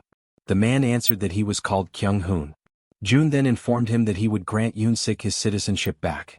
Kyung-hoon was taken aback when June went on to say that he would also restore electricity and water service, though not the gas supply. Before Kyung-hoon could respond, June added that he was doing this out of respect for the man's sincerity, but warned that there would be no second chances, and everyone needed to understand that clearly. Right after, the system issued a notification that Yoon-sik's citizenship had been officially restored. Kyung-hoon, visibly relieved, hurried back to his quarters. Soon afterward, another notification appeared, informing June that Kyung-hoon's trust in him had increased. For a moment, June considered restoring the gas supply as well, but he knew that if he did, the punishment for what had happened would lose its intended effect. His thoughts were interrupted when Dabin remarked that he seemed to be a warm-hearted person. June asked if she was truly giving him a compliment, to which she confirmed with a smile. He thanked her, but she playfully teased that he seemed to be getting embarrassed. Changing the subject, June asked her to inspect the facilities in 3 buildings, adding that he intended to have one in each of the 25 buildings. The idea left Dabin utterly surprised. Without hesitation, she asked how many members he currently had. June explained that if it became possible to expand to 100 people, he could assign 4 to manage each building. Dabin's eyes lit up with interest, and she declared that she would be willing to pay 100,000 won per day for each person, assuring him that with such a scale, everything would run smoothly. As they spoke, someone approached from behind. June and Dabin turned and asked if the newcomer was new to the area. The man confirmed and asked if June might need a medical team on site. He then introduced himself as Sung Min, an associate professor of nephrology at Busan Park Hospital. After hearing his introduction, June commented that he had dismissed the medical team for the time being, as he believed high-ranking individuals required proper treatment. He then turned to Dabin and asked what she thought about offering a room for the team and converting it into a hospital. She responded that it seemed like a good idea. Seizing the moment, June noted that if they looked around carefully, they could probably find a fair number of nurses. He also said that assembling the medical team and managing it would be her responsibility. Dabin, clearly enthusiastic, assured him that he could count on her for that. Afterward, June opened the door and returned to where Jaehyeon was waiting. She asked if he had managed to solve the problem, and with a smile he confirmed that he had. Without wasting any time, he activated his Eyes of the Absolute ability. When Jaehyeon saw the Han group, she asked if they had already left. June quickly realized they were on their way to Jigalki Station and that there were no issues there. He then opened the system again to finish what he had been working on. As he had expected, the final location available for investing his skill points was the Absolute Warehouse. The system issued a notification stating that the skill had reached level 2, increasing its capacity to 200 kilograms and adding a new feature called state preservation. The description clarified that this function would maintain the exact movement and condition of an item as it was at the very moment it was stored. Upon realizing that the capacity had now doubled, Jun immediately understood that he could make far freer and more strategic use of the warehouse. His thoughts quickly drifted toward the true potential of this newly acquired function. It did not take long for him to realize that, if used correctly, it could become something extremely powerful. Without hesitation, he opened the store and purchased an S&W revolver along with 100 rounds of .38 caliber ammunition, which began to materialize before him. He reasoned that, if the movement of the firing mechanism were preserved, then upon summoning the warehouse, the action would resume precisely from where it had been paused. With the firearm in his hand, he extended his arm and calmly instructed Jaehyeon to cover her ears for a moment. She stared at him in alarm, her unease growing rapidly when she noticed that he was holding a gun. Jun reassured her that it would be over quickly, and with his finger on the trigger, he gave the command, "Store in the warehouse." Immediately afterward he pulled the trigger. The gunshot cracked loudly through the room, reverberating with force, but almost instantly, the system confirmed that the bullet had been successfully stored. It worked exactly as he had envisioned. Flawless. Feeling a surge of excitement, Jun stepped out onto the balcony of the building, his mind already testing the possibilities of his prediction, while Jaehyeon remained frozen in shock at what she had just witnessed. Extending his hand, he focused intently and issued the command, "Summon." From the system's storage window, a stream of bullets began to pour out at remarkable speed. Jun watched, impressed, as his idea came to life exactly as planned. This, after all, was an absolutely foolproof way to provide support to Han's group, who were locked in battle at Jaehyeon Station. There, goblins were being struck one after another by the incoming bullets, collapsing to the ground in rapid succession. Those that survived the initial barrage turned and fled in terror, leaving Han's group finally unharassed. Now, with renewed conviction and confidence, Han declared that they had at last arrived at Jaehyeon Station. On the other side, Jun attempts to establish communication with the group, asking if they are able to hear his voice. Han is caught off guard, genuinely surprised to hear him so clearly. Observing Han's startled reaction, Jun quickly deduces that everyone in the group must be hearing his voice without difficulty. With that in mind, he explains that communication will continue in that manner from now on, and he instructs them all to proceed toward exit number 2. When they finally reach the indicated exit, Han casts a sharp and cautious look around, carefully observing the surroundings, which are now completely deteriorated and consumed by ruin. From a distance, Jun reflects silently on the fact that from this moment forward, they are stepping into truly unknown territory, where every path could hide a threat. Meanwhile, Jaehyeon is still struggling to re-establish the lost connection with the rats stationed at the central hub, but despite her efforts she has not managed to succeed. Without that crucial link, the group advances blindly, entirely unprepared for whatever might await them ahead. In the midst of this uncertainty, Han breaks the silence, voicing the question that weighs heavily on everyone's mind: where should they go now? Jun provides direction with calm determination, guiding them toward the large road that stretches to the left. He explains that if they follow it for about 1 kilometer, it should bring them closer to their intended destination. At that very moment, suddenly, something unexpected appears, drawing Han's immediate attention. Through the gleaming reflection in the eyes of the approaching creatures, it becomes clear that the group has fallen into panic. They scramble desperately, trying to put distance between themselves and the vicious fangs of the beast. Han, overwhelmed by discouragement, recalls how exhausting and perilous it had been to face the fishmen earlier, and how narrowly they had managed to escape alive. Now, standing before yet another daunting challenge, he finds himself face to face with a colossal shark. In an instant, the creature opens its massive jaws, revealing rows of razor-sharp teeth ready to tear them apart. Han reacts instinctively, seizing a heavy iron bar to shield himself from the imminent strike. The man with glasses raises his weapon and unleashes a storm of gunfire at the shark, the bullets hammering into its body, leaving the beast dazed and confused. Seizing this fleeting opportunity, Han charges forward with determination, delivering a decisive and powerful blow directly against the terrifying shark's fin. At the same time, the werbear woman hurls herself into the fray, leaping with unrestrained fury. She crashes down upon the monster's head with brutal force, inflicting a devastating wound. Almost instantly, The system issues a notification announcing that a level 24 shark has been successfully hunted. Experience points are added, and a sum of wands is automatically deposited as a reward. In the aftermath, Han signals to the man with glasses. She focuses intently, linking her consciousness to her raven, Black, and immediately gains a sweeping aerial view of the area.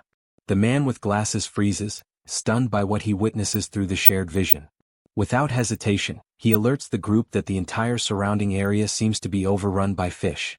At that tense moment, yet another figure suddenly emerges, and the entire group finds themselves staring directly at an overwhelming presence. Almost simultaneously as Toji looks upward, he notices movement above them. It is not a single creature, but countless blue figures resembling swordfish swiftly closing in from the sky. The group steels themselves for yet another imminent clash. As the creatures approach dangerously close, Han calls upon Toji. He raises his halberd high, focusing his energy, and his armor activates with a flash of power. In the precise instant Toji strikes with deadly accuracy, his blow landing true. The system immediately notifies the successful hunt of a sky blue marlin, rewarding them with additional experience points and wands. Without a moment's pause, the archer woman unleashes a flurry of arrows, her shots rapid and unrelenting, cutting down the creatures that stubbornly linger in the air. Her voice rings out with unwavering conviction, declaring that the group will not move an inch until every last one of these enemies is eliminated. But suddenly something unexpected catches her attention. It is the healer. Despite firing directly at one of the sky blue marlins, the massive creature continues advancing steadily and unshaken, heading straight toward her. Her ammunition eventually runs out, and she realizes with growing dread that the creature continues to approach, drawing nearer with every passing second. At that precise moment, the system issues a notification announcing the summoning of storage. Immediately, bullets materialize and strike the creature with sharp precision. The system then reports that a level 17 sky blue marlin has been successfully hunted, awarding experience points and depositing the amount of 231,733 won into the account. Upon reading the notification, Jun notices with frustration that whenever he personally fires the weapon, the payment turns out to be lower than expected. With determination he calls out to Jaehyeon. He demands that she stop trying to connect with the rats and instead focus her efforts on shooting in his place. Without hesitation, he places the weapon firmly into her hands, though she instantly feels insecure and uncertain, nervously questioning where exactly she should aim. Rising to her feet, she hesitates, but Jun calmly remarks that anywhere she points will be good enough. Gathering her courage, Jaehyeon fires her very first shot, and immediately the system notifies the deposit into storage. Seizing the moment, Jun concentrates intensely and commands that the bullets fired by her be redirected into the ongoing battle.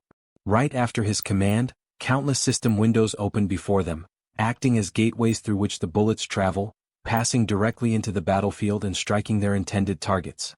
The system then notifies that another level 17 sky blue marlin has been hunted, granting additional experience points and depositing more wands. Amid the unfolding situation, Jaehyeon urgently warns Jun to step aside and reload quickly so that the assault can continue without delay. Absorbing the urgency of the moment, Jun reflects silently that the overall efficiency of the operation has now increased for the 6th time. Even though he feels genuine pity for Jaehyeon, who is clearly overwhelmed, he knows deep down that this approach is absolutely necessary.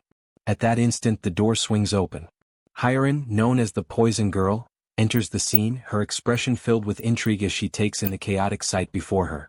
Upon noticing Jaehyeon firing repeatedly, she questions the reason behind the gunfire, trying to discern whether what she is witnessing is reality or merely some kind of dreamlike illusion. In the middle of the chaos, a massive creature suddenly attempts to strike at them. However, both Han and the werbear react swiftly, dodging the violent attack just in time. The creature reveals itself to be red in color, with the enormous and terrifying form of a monstrous crab. Distressed and exasperated, Han asks aloud whether this is some kind of twisted joke and desperately questions if they are truly expected to try and defeat such a horrifying monstrosity. The giant crab prepares to attack, raising its massive limbs with a menacing weight. It strikes down with such force that the surface itself trembles violently, but Han and the werbear woman manage to dodge in time, narrowly escaping the devastating blow. Her eyes remain fixed firmly on the target, burning with determination. The werbear woman lets out a powerful cry, calling for the healer. He immediately understands the signal, raises his hand and envelopes her in a radiant aura. Wrapped in that energy, her body surges forward with explosive speed. With ferocity, she grabs hold of part of the creature's massive structure, opens her mouth wide, and seized by fury, sinks her fangs deep into its flesh. At the same time, Han charges toward the monstrous adversary, gripping a long iron rod with both hands. At just the right moment, he halts his sprint and hurls the weapon with precise strength, sending it flying straight into the target and piercing the very center of its head. From behind the crab, the Werbear woman emerges once again, moving relentlessly, her determination unshaken and fixed entirely on her goal. She unleashes a decisive strike upon the creature and quickly withdraws. To her shock, however, she realizes that the beast remains completely unharmed, its thick shell impervious to her attack. Then Moon shouts for everyone to fall back. From above, he lifts his weapon, holds it firmly, and focuses his entire attention on the monstrous crab. Without pause, he begins firing, unleashing a relentless storm of bullets that rain down upon the creature's dreadful body. Amid that chaos, Han comments on the insane durability of the enemy, his voice heavy with frustration, and he questions aloud what they should possibly do now. His eyes remain locked on the beast, and for a fleeting moment, doubt takes hold of him as he wonders if there truly is no chance of victory. At a certain distance, carefully observing everything, June notices something crucial. He realizes that this creature is not like the ordinary projectiles they have faced before. What they need is not just sharp strikes but a blow of overwhelming impact, something heavy and crushing like a hammer. Accepting this realization, he begins to search frantically for an object capable of delivering that kind of force. His gaze scans every corner until, finally, he discovers a gem. A satisfied smile spreads across his face, for he has found exactly what he was searching for. The system promptly notifies him of an item being stored in the deposit. Through his ability of communication, June instructs the Werbear woman that when he gives the signal, she must leap onto the crab's shell, because he has found something that can break through it. Soon after, June raises his hand and summons a heavy barbell, which begins to materialize right before him. Inwardly, he apologizes to the boy who used to own it, silently promising that he will buy a new one for him later. His plan is clear. First, he allows the heavy bar to fall freely, letting gravity build up its full kinetic energy, and only then does he store it in the deposit. Immediately afterward, June invokes the bar again. It shoots forth through the system's window and hurtles toward the center of the crab's head. At that exact moment, he uses his communication skill and gives the long-awaited signal to the Werbear woman. The bar pierces the target with brutal force, splitting open its head and sending streams of blood spurting outward. Without hesitation, the Werbear woman launches herself straight at the point of impact. Her claws are ready, sharpened and gleaming, her body fueled entirely by determination and fury. She closes the distance with fierce speed and strikes with lethal precision, delivering the finishing blow that successfully ends the beast. The system immediately registers the successful hunt of the giant crab, level 35, granting experience points and depositing one into their account. Yet even after their victory, the path home resembles nothing less than a chaotic marketplace of sea monsters. Every kind of fish and crustacean-like abomination continues to attack mercilessly, without pause or mercy. June understands that without his support, the group would have faced countless situations that could have ended in tragedy. He accepts, with heavy resignation, that this place is simply too much to handle, even for Han's group. He reflects on how, despite everyone being awakened and armed, they still struggle just to advance a single kilometer. Now he must finally admit to himself that the chances of his family being alive are almost non-existent. The closer he gets to his home, the stronger the fear grows inside him. Still, even if there is just a 1% chance, he knows he cannot allow himself to lose faith. Using his ability, he surveys the surroundings and notices a ruined but familiar street. He reflects that just beyond the narrow alley lies his home. But suddenly, something unusual captures his attention: a tree. Through his communication skill, he commands the group to stop immediately. He knows this city well. It is the place where he was born and raised, and he is certain of what belongs here and what does not. Observing carefully, he realizes that there has never been a tree like that on the main road, and even if there had been, the city would never have left it standing there. This means that the tree appeared only after the world had fallen apart. Calling upon his ability once more, June draws everyone's attention to the anomaly. He asks if they too can see the massive tree ahead. The group confirms that they can. June then declares firmly that the tree is not what it seems, it is a monster. He directs them to prepare for an attack. At that very moment, something strange happens. A single, Enormous eye opens upon the trunk of the tree.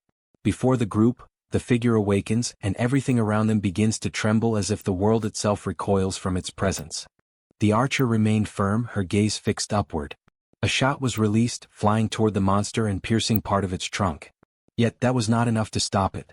With each passing instant, it rose higher, lifting itself from the ground as though abandoning the very surface that once held it.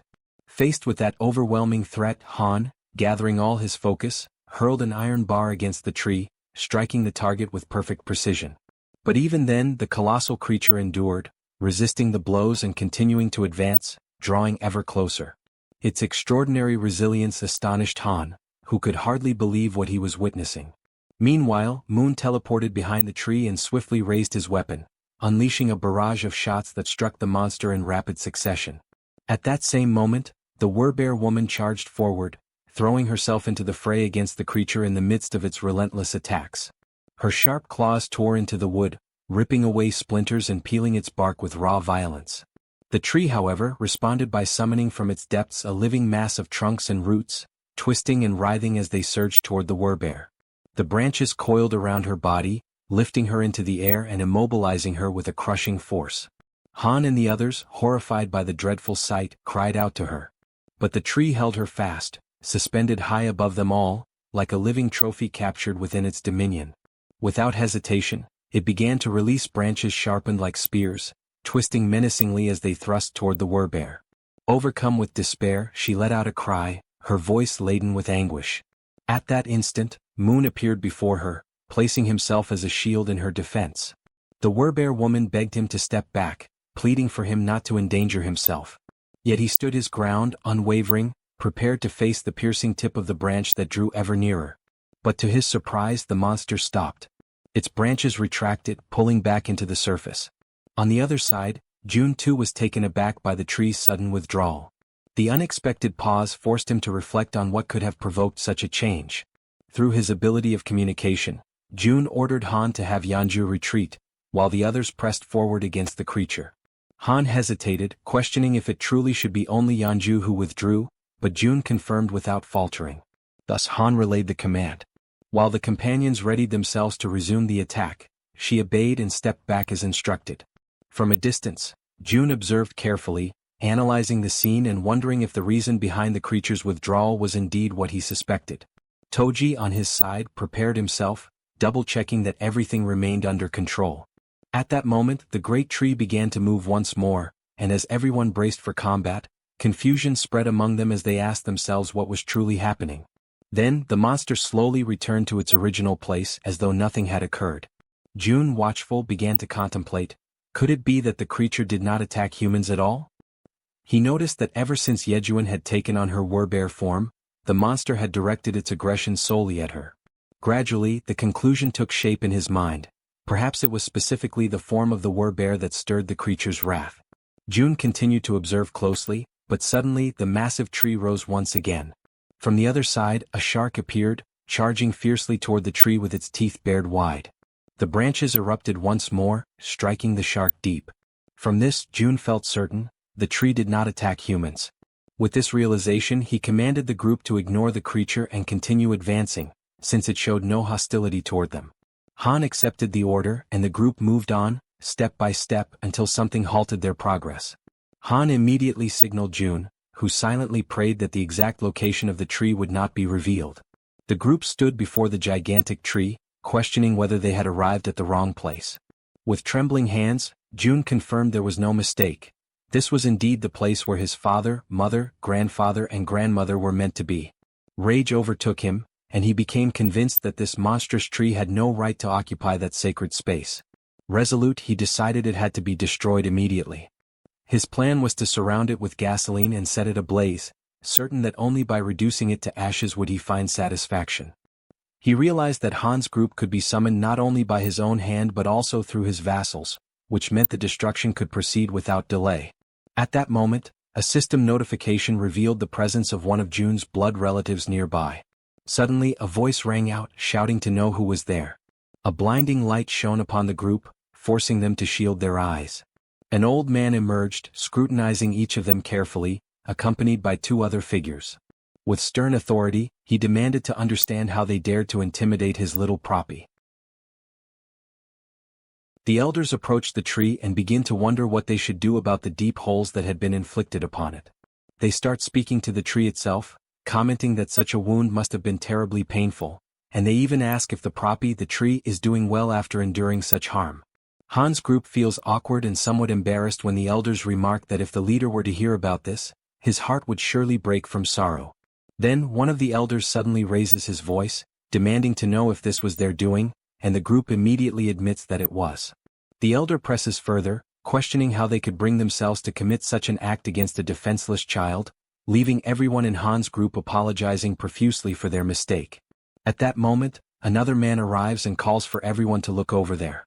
He then explains that the proppy has done something once again, and this new revelation causes the elders' anger to slowly dissolve.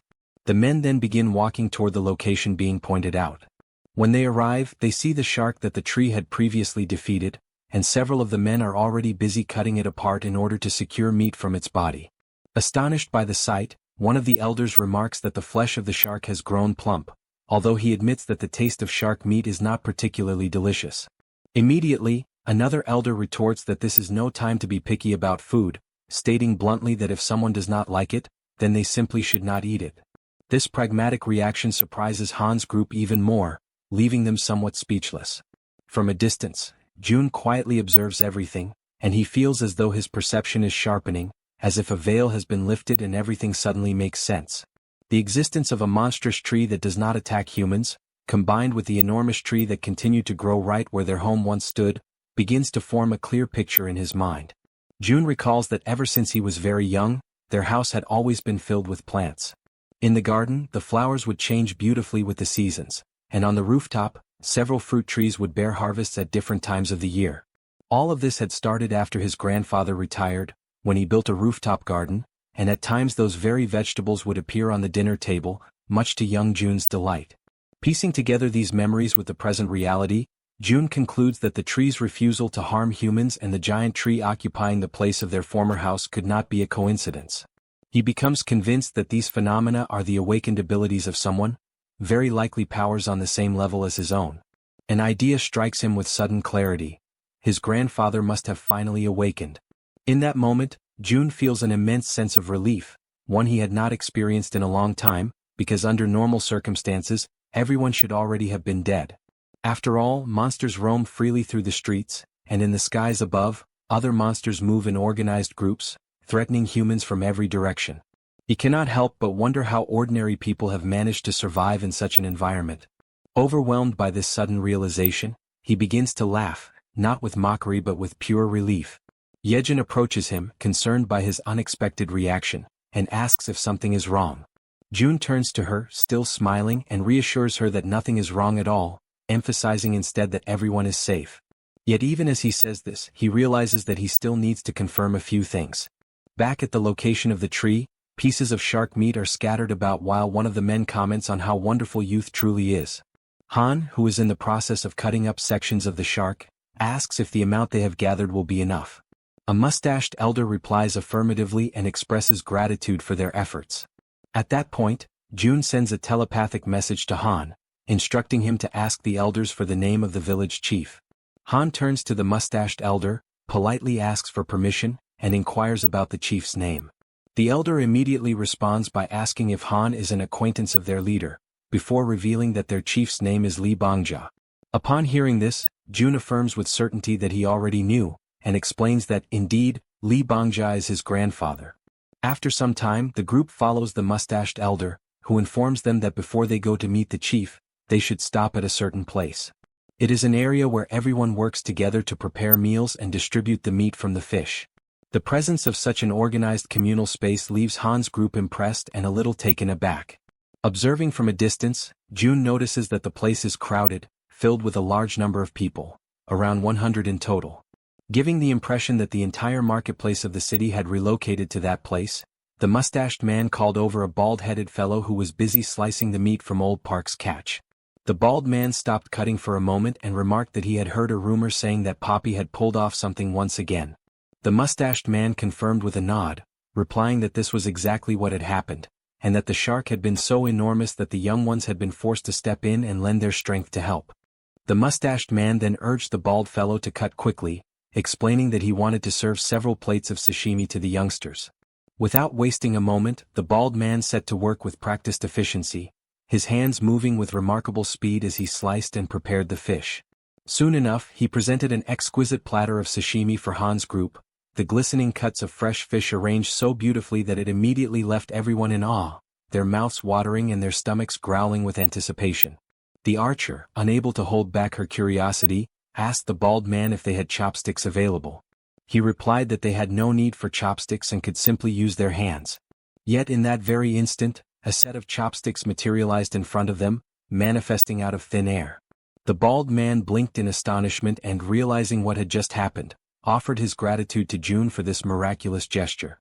Every elder who witnessed the sudden appearance of the utensils was left with their jaws hanging, utterly dumbfounded, for none of them had ever laid eyes on anything remotely similar in their entire lives. The archer then began eating, and the moment the sashimi touched her tongue, her eyes widened in amazement. The taste was so exquisite, so overwhelmingly delicious, that she quickly realized she could not stop herself from eating more. Soon, everyone joined in, devouring the sashimi until their bellies were completely full, all the while remarking that it had been centuries since they had last tasted a dish as fine as sashimi. Watching from a distance, June observed this moment of peace and contentment shared by the group, and an idea suddenly struck him. With a thought, he caused bottles of soda to appear, neatly arranged to complement the meal. Once again, both the bald man and the mustached man were caught completely off guard, their expressions filled with disbelief at the sight. Han, noticing their surprise, asked kindly if they would like to have some as well. Almost at that same moment, several packages of food and provisions began to materialize one after another, stacking neatly in the area as though delivered by invisible hands. The elders, unable to contain their amazement, asked if all of that was truly meant for them. Han confirmed with a smile that it was, explaining that June must have taken a liking to them and was offering these gifts as a gesture of goodwill. From above, someone who had been silently observing all along finally spoke, wondering aloud whether this June, whom they kept mentioning, was something akin to a god. The mustached man turned to his companions, uncertain, and even asked if they should bow in reverence before such a being. But before the conversation could go any further, a voice rang out, demanding to know why the place had grown so noisy. All eyes turned toward the source, and there, standing high upon the massive root of a towering tree, was their chief, who had just arrived. At that moment, June's heart trembled, for he immediately recognized that figure. It was his grandfather, the very man he had not laid eyes on for what felt like an eternity. Then, as though to confirm this revelation, the system displayed information about his grandfather. It revealed that he possessed a mythical passive ability known as Guardian of the World Tree. The very name alone radiated power and grandeur, leaving no doubt in June's mind that it was an ability of overwhelming strength, one that could easily be described as overpowered. The grandfather observed the group intently from high atop the tree. At that same moment, the system issued a notification declaring that the servants had discovered June's blood relative, thereby unlocking the power of his lineage. His name was revealed as Li Bang Yeol, level 55, bearing the titles of lineage, relative, druid, with a trust rating of 88, and the awakening ability known as Guardian of the Tree and of the World. From his elevated position, he continued to watch in silence until, all of a sudden, he leapt gracefully down from the branches. When his feet touched the ground, June immediately noticed that his grandfather appeared far healthier than before. He recalled vividly how frail and aged the old man had once been, weakened by the toll of his declining body and the struggles caused by his cerebral condition. Yet now, before his eyes, there was a renewed vigor and vitality that could only have come from the awakening of such a powerful ability. Through the skill of communication, June informed the group that the man standing before them was indeed his grandfather. He asked them to offer their greetings and show respect in his name. Han stepped forward without hesitation, bowing respectfully and recognizing the importance of this encounter. Standing at the grandfather's side, the mustached man began to explain, describing to him how the group possessed extraordinary abilities, even capable of bringing forth things out of nothingness. The elder was astonished by the sheer quantity of food and water gathered in one place, immediately attributing the source of all this abundance to them. Moved to the point of deep emotion, he expressed his gratitude for their presence, recalling the difficult times of the past when even water had been a constant struggle. Yet Han, maintaining honesty, clarified that these resources were not the work of their group. Startled, the chief demanded to know where all of it originated. Han then revealed that every bit of the abundance came directly from Jun himself, and that their group had come here at his request. The grandfather was shaken by the revelation, his eyes widening as he comprehended that the source of such miraculous creation was none other than his own grandson. Han further explained that his grandson now lived in the Siamayan apartments. Faced with this truth, the chief wasted no time. He summoned everyone present, calling them to follow him as he began to ascend the massive tree step by step, leading the way upward. Watching this unfold, Jun reflected that his entire family must be somewhere up above. A flood of emotions filled him at the thought that very soon he might finally be able to see them again. Yet deep within, he acknowledged that the moment for such a reunion had not yet arrived. Still, he believed firmly that once he completed the outpost, he would be able to use the gate of the Absolute Seal to return directly to his home. As these thoughts passed through his mind, he shifted his focus back to the system's window, recalling how, at the very moment he first encountered his grandfather, a new constructible item had been added. Soon after, the system confirmed this with a notification. An annex had been added to the list of available items. The description detailed that this annex functioned as a safe zone located outside the refuge, with an area that would expand alongside the territory of the refuge itself. However, it could only operate in places where one of Jun's blood relatives resided. Reading carefully, Jun reflected that the price of the annex was indeed higher than that of an ordinary outpost. Yet he quickly noted that there was no mention of the annex being susceptible to destruction. His mind returned to the 10 billion won he had received as a subsidy for the construction of the apartment complex.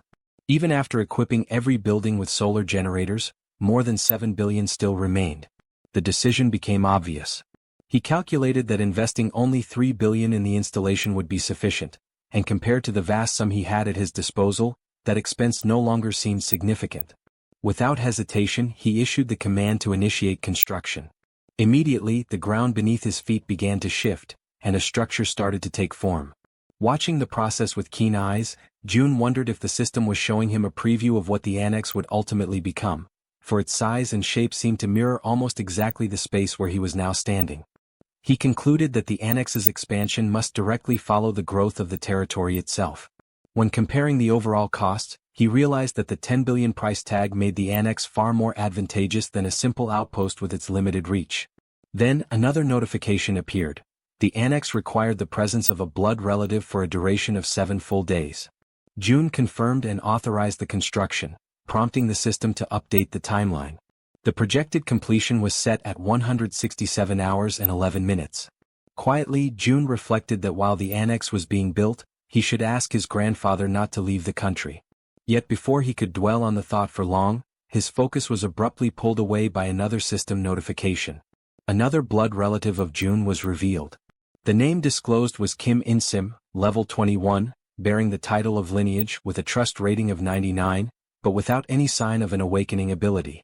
Inside the vast tree, an elderly woman lay upon a bed. The grandfather held her hand with firm gentleness and asked her to listen carefully to the words being spoken by the group.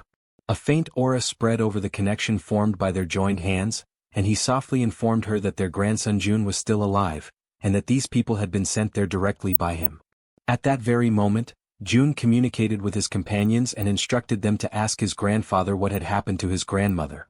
Yejuan faithfully conveyed the question in Jun's name. Yet the elder turned abruptly, his expression tense, and demanded to know how Jun could possibly be aware of his grandmother's condition. Soon, however, it was explained that Jun was sharing his vision through them, perceiving everything they saw with his own eyes. Reassured, the grandfather tried to soothe their worry, explaining that the woman was not gravely ill but merely in a state of shock.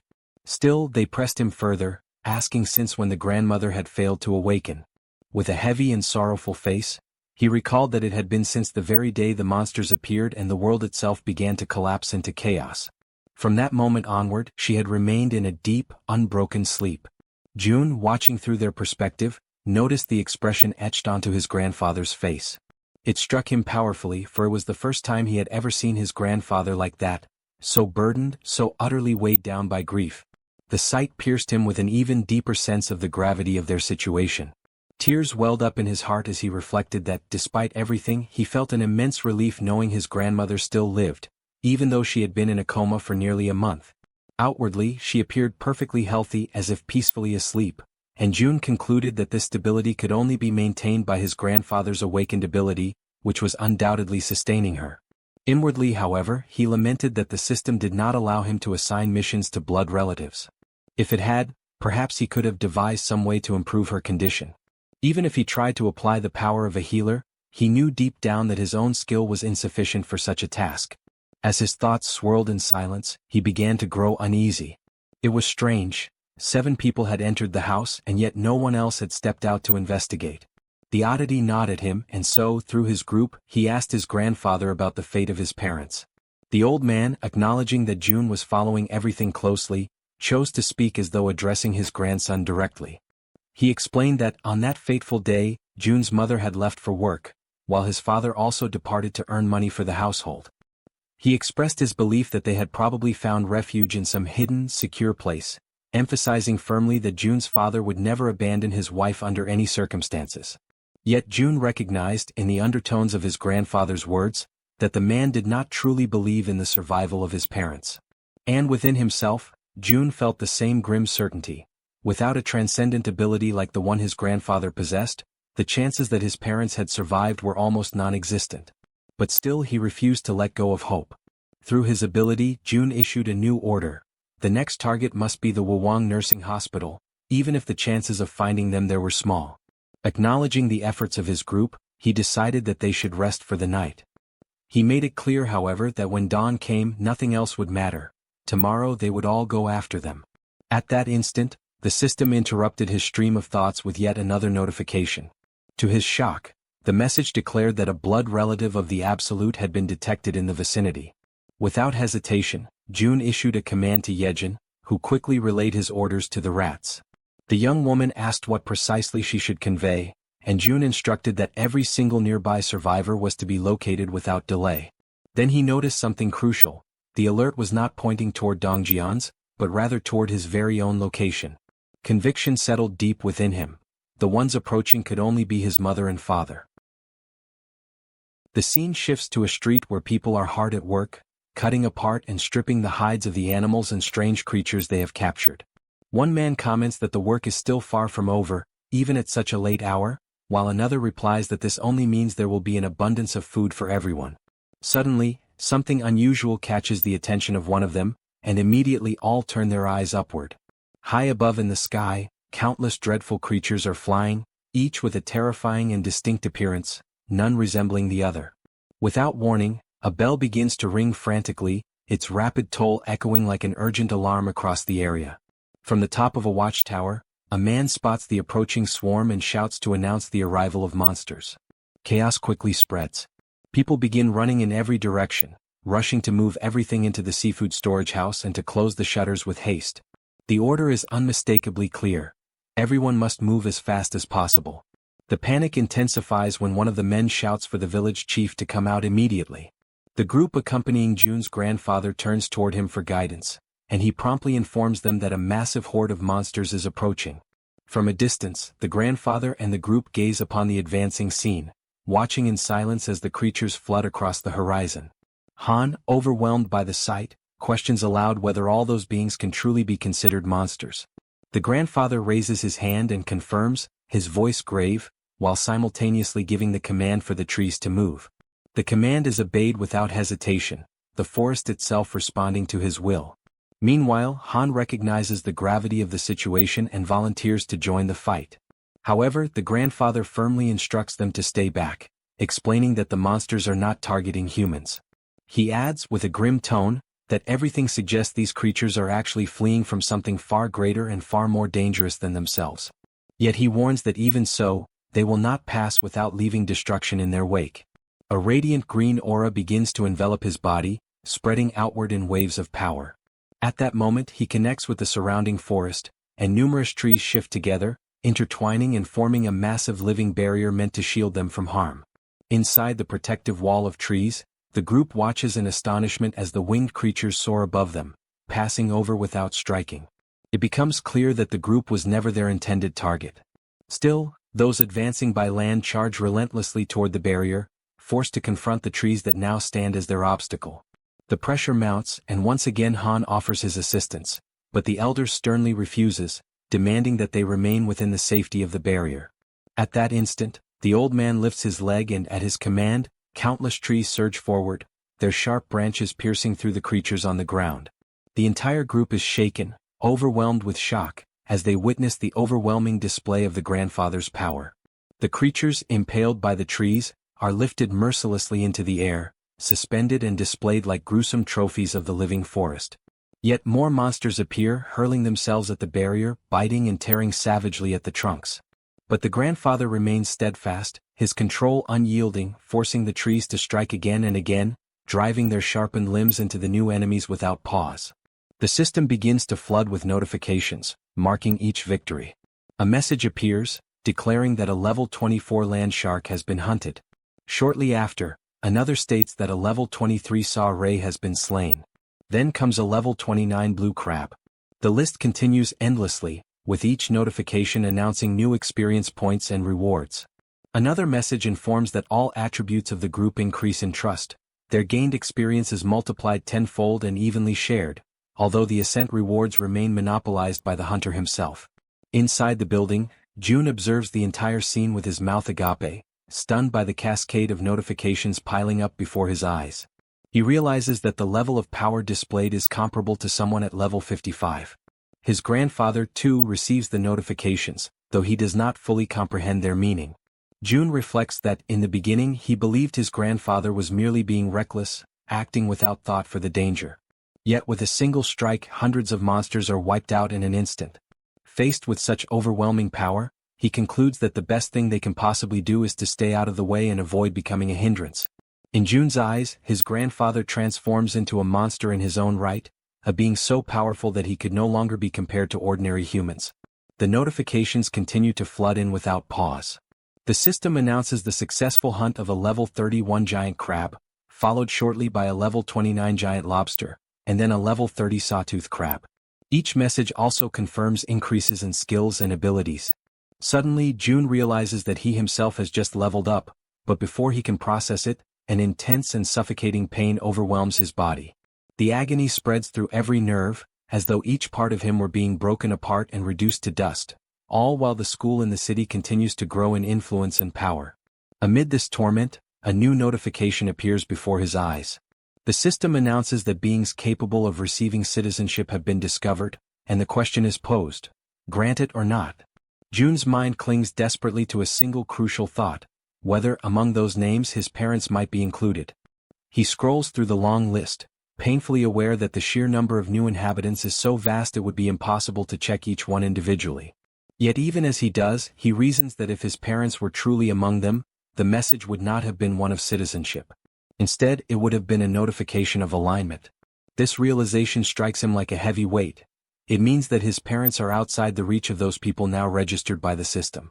He also notices Jaehyeon focusing with all her strength, pushing herself to the limit as she attempts to track down the location of his parents. And June convinces himself that the moment they are found, he will know instantly. Despite feeling his body torn apart from the inside, he affirms to himself that there is no time to rest, no room to pause. His mind then turns to the other side of the battlefield, questioning what is happening with his grandfather. Observing carefully, he senses that something is wrong, a subtle strangeness in the situation. He shares this unease with Han's group, who quickly question the old man. The grandfather realizes the difference. Before, the monsters would leave remains scattered across the ground, but now they vanish completely, not even bones left behind. Han explains that this change is due to June's influence. Ever since the system manifested, the corpses no longer remain after death. Intrigued, the grandfather acknowledges that even the mysterious glowing letters appearing in the air are also the work of his grandson. With the immediate threat apparently under control, the old man decides to go to the warehouse to bring out some of the people hiding there. He explains that if they intend to consume the flesh of the monsters, the creatures must be slaughtered in the proper way, ensuring the meat stays fresh and edible. The group agrees, but June internally is struck with surprise at this detail. Never before had he thought of monsters as a source of food, and for the first time he begins to truly consider the possibility. He extends his hand and issues the order to register the item. Before him, a creature begins to materialize, its form gradually solidifying until its outlines are clear and distinct. The system then notifies the success of the registration, categorizing the item as fish. Pleased, June realizes that his attempt has worked, and that this could indeed feed hundreds of people. Jaehyeon suddenly gasps, her eyes widening in shock as she locates someone of immense importance. Without delay, she quickly announces her discovery. June turns at once, his entire body trembling with expectation. The system confirms it. Jaehyeon has found a blood relative, and the power of blood begins to unlock. Outside, amidst the rows of buildings, someone points toward a distant structure. A man and a woman are identified. The system reveals their names. Lin Jisuk, level 50, bearing the title of relative, with trust at 97 and the awakened ability of governance.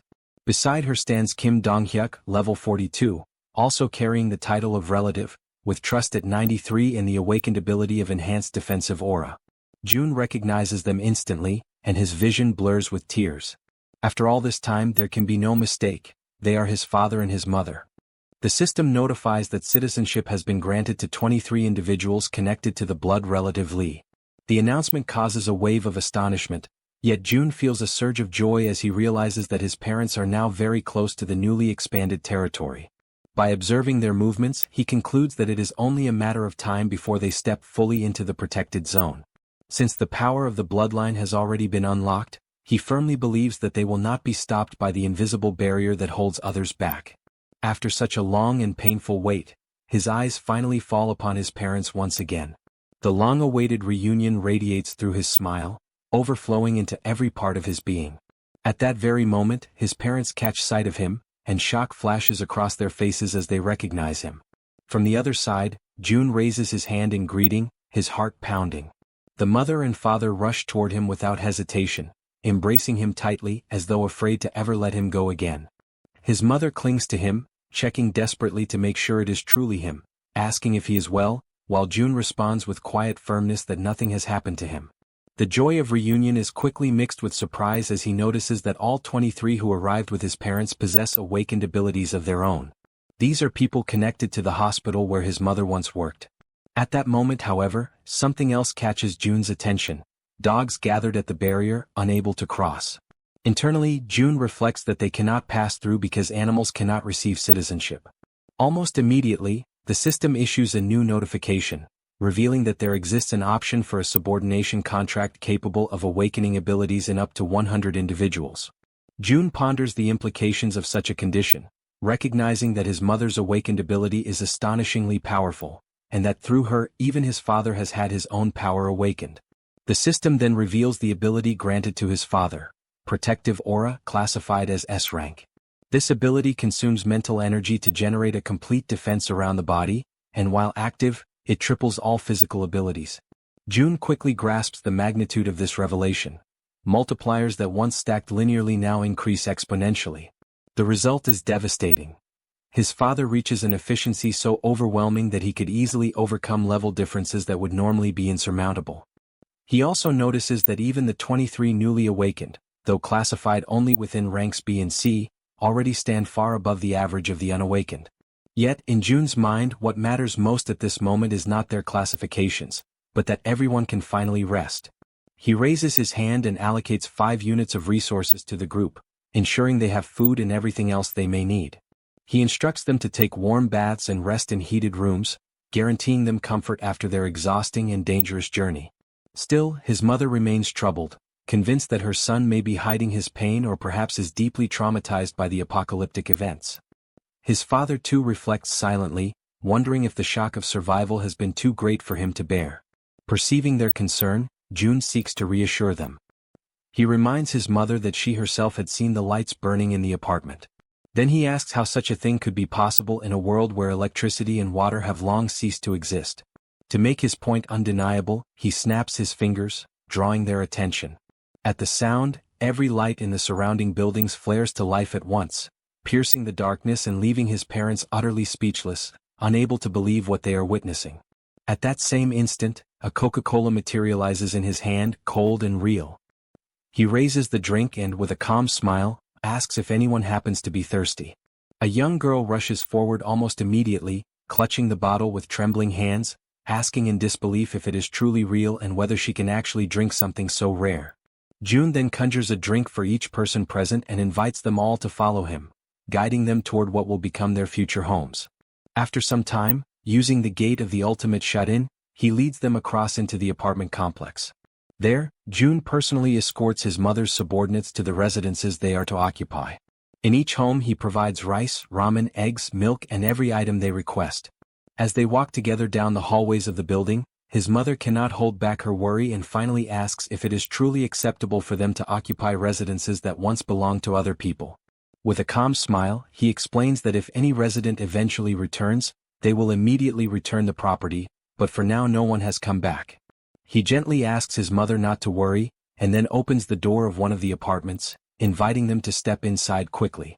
Once inside, two companions of the group lower themselves respectfully, bowing and greeting with polite gestures. The father and mother, astonished, remain frozen in place at the unexpected sight. The woman, overcome with curiosity, asks whether one of them might be her son's girlfriend. He denies it at once, and one of the young women firmly declares that both of them will serve his parents with dedication and care. However, he responds with firmness, questioning why they should be the only ones responsible for looking after his parents. Acknowledging the effort they had already put forth until now, he soon allows them to rest, and the two quietly withdraw in silence. Left alone as a family, they gather together at the table. June then begins to ask about everything that had happened to his parents since the beginning of the chaos. He recalls how his father, who worked as a taxi driver, had gone that day, as usual, to pick up his mother after her work shift. It was at that exact moment that the monsters suddenly appeared. Side by side, they managed to protect each other and, as a result of their determination, survived. And just as June had suspected, it was his mother who awakened her abilities first. After listening attentively to their account, he shares his own journey in return, the skills he had acquired, the dangers he had faced, and the ways in which he had managed to survive up to that point. He also tells them about the condition of his grandmother and the constant care his grandfather had been devoting to her. Their stories weave together, filling the night with memories and emotions. Time flows by, midnight approaches, yet the warmth of the long-awaited family reunion transforms their home into the safe refuge they had been yearning for all along. The scene shifts to the city hall of Nagasaki, where heavy rain was falling over the waters of a river. At its edge, a man lifted his eyes toward the sky, deeply intrigued, while his companion stood beside him, equally confused by what was unfolding before their eyes. From the dark depths of the river, a colossal monster began to emerge. Both of them watched the enormous creature moving before them, unable to hide the terror that gripped them.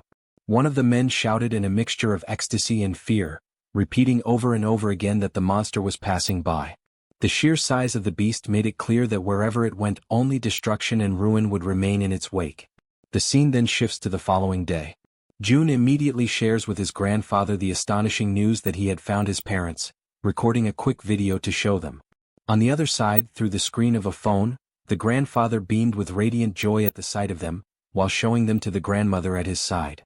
The mother, overcome with emotion, asked if she could also see a recording of her father. Han responded without hesitation, filming the video that showed him. As she watched, her eyes quickly filled with tears, and June, trying to comfort her, reassured her that very soon they would all be able to reunite. The completion of the annex, combined with the power of the absolute gate, would allow them to reach the main house where the grandfather resided. In the meantime, he organized Han's group so that they would continue hunting monsters until the construction was finished, using the main house as their central base. The presence of Han Yoo-jun and Kim De-jong made the progress of the construction much more efficient. Soon, a notification appeared, revealing that 3 servants bearing the title of knight had joined the construction site, which instantly increased its efficiency by 50%.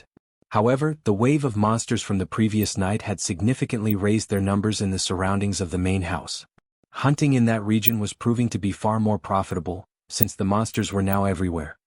He reflected that with the expansion of Haven, hunting within its borders had lessened, and many creatures continued to wander without realizing they had already entered the sanctuary's territory. All the goblins in that area had already been exterminated during the leveling up of the day before. Making a firm decision, June summoned his ability and called upon Dabin, instructing her to deliver a message. Focused and attentive, she stood silently, waiting for his words. He ordered her to inform everyone that with the new expansion, they were only allowed to hunt beyond Siamayan Station. In addition, he requested the formation of a rescue team to save survivors, including those who had specifically asked for medical assistance. Dabin accepted each order with absolute seriousness, determined to carry them out flawlessly. Inwardly, June reflected on the grim reality that within the newly expanded area there were still thousands of survivors living in terrible conditions. Even within the safety of the refuge, more than 10 people were dying due to the lack of water, since leaving the area was impossible. Humanitarian aid was arriving, but it was still far from sufficient. With renewed determination, he reaffirmed to himself that he had to save as many people as possible.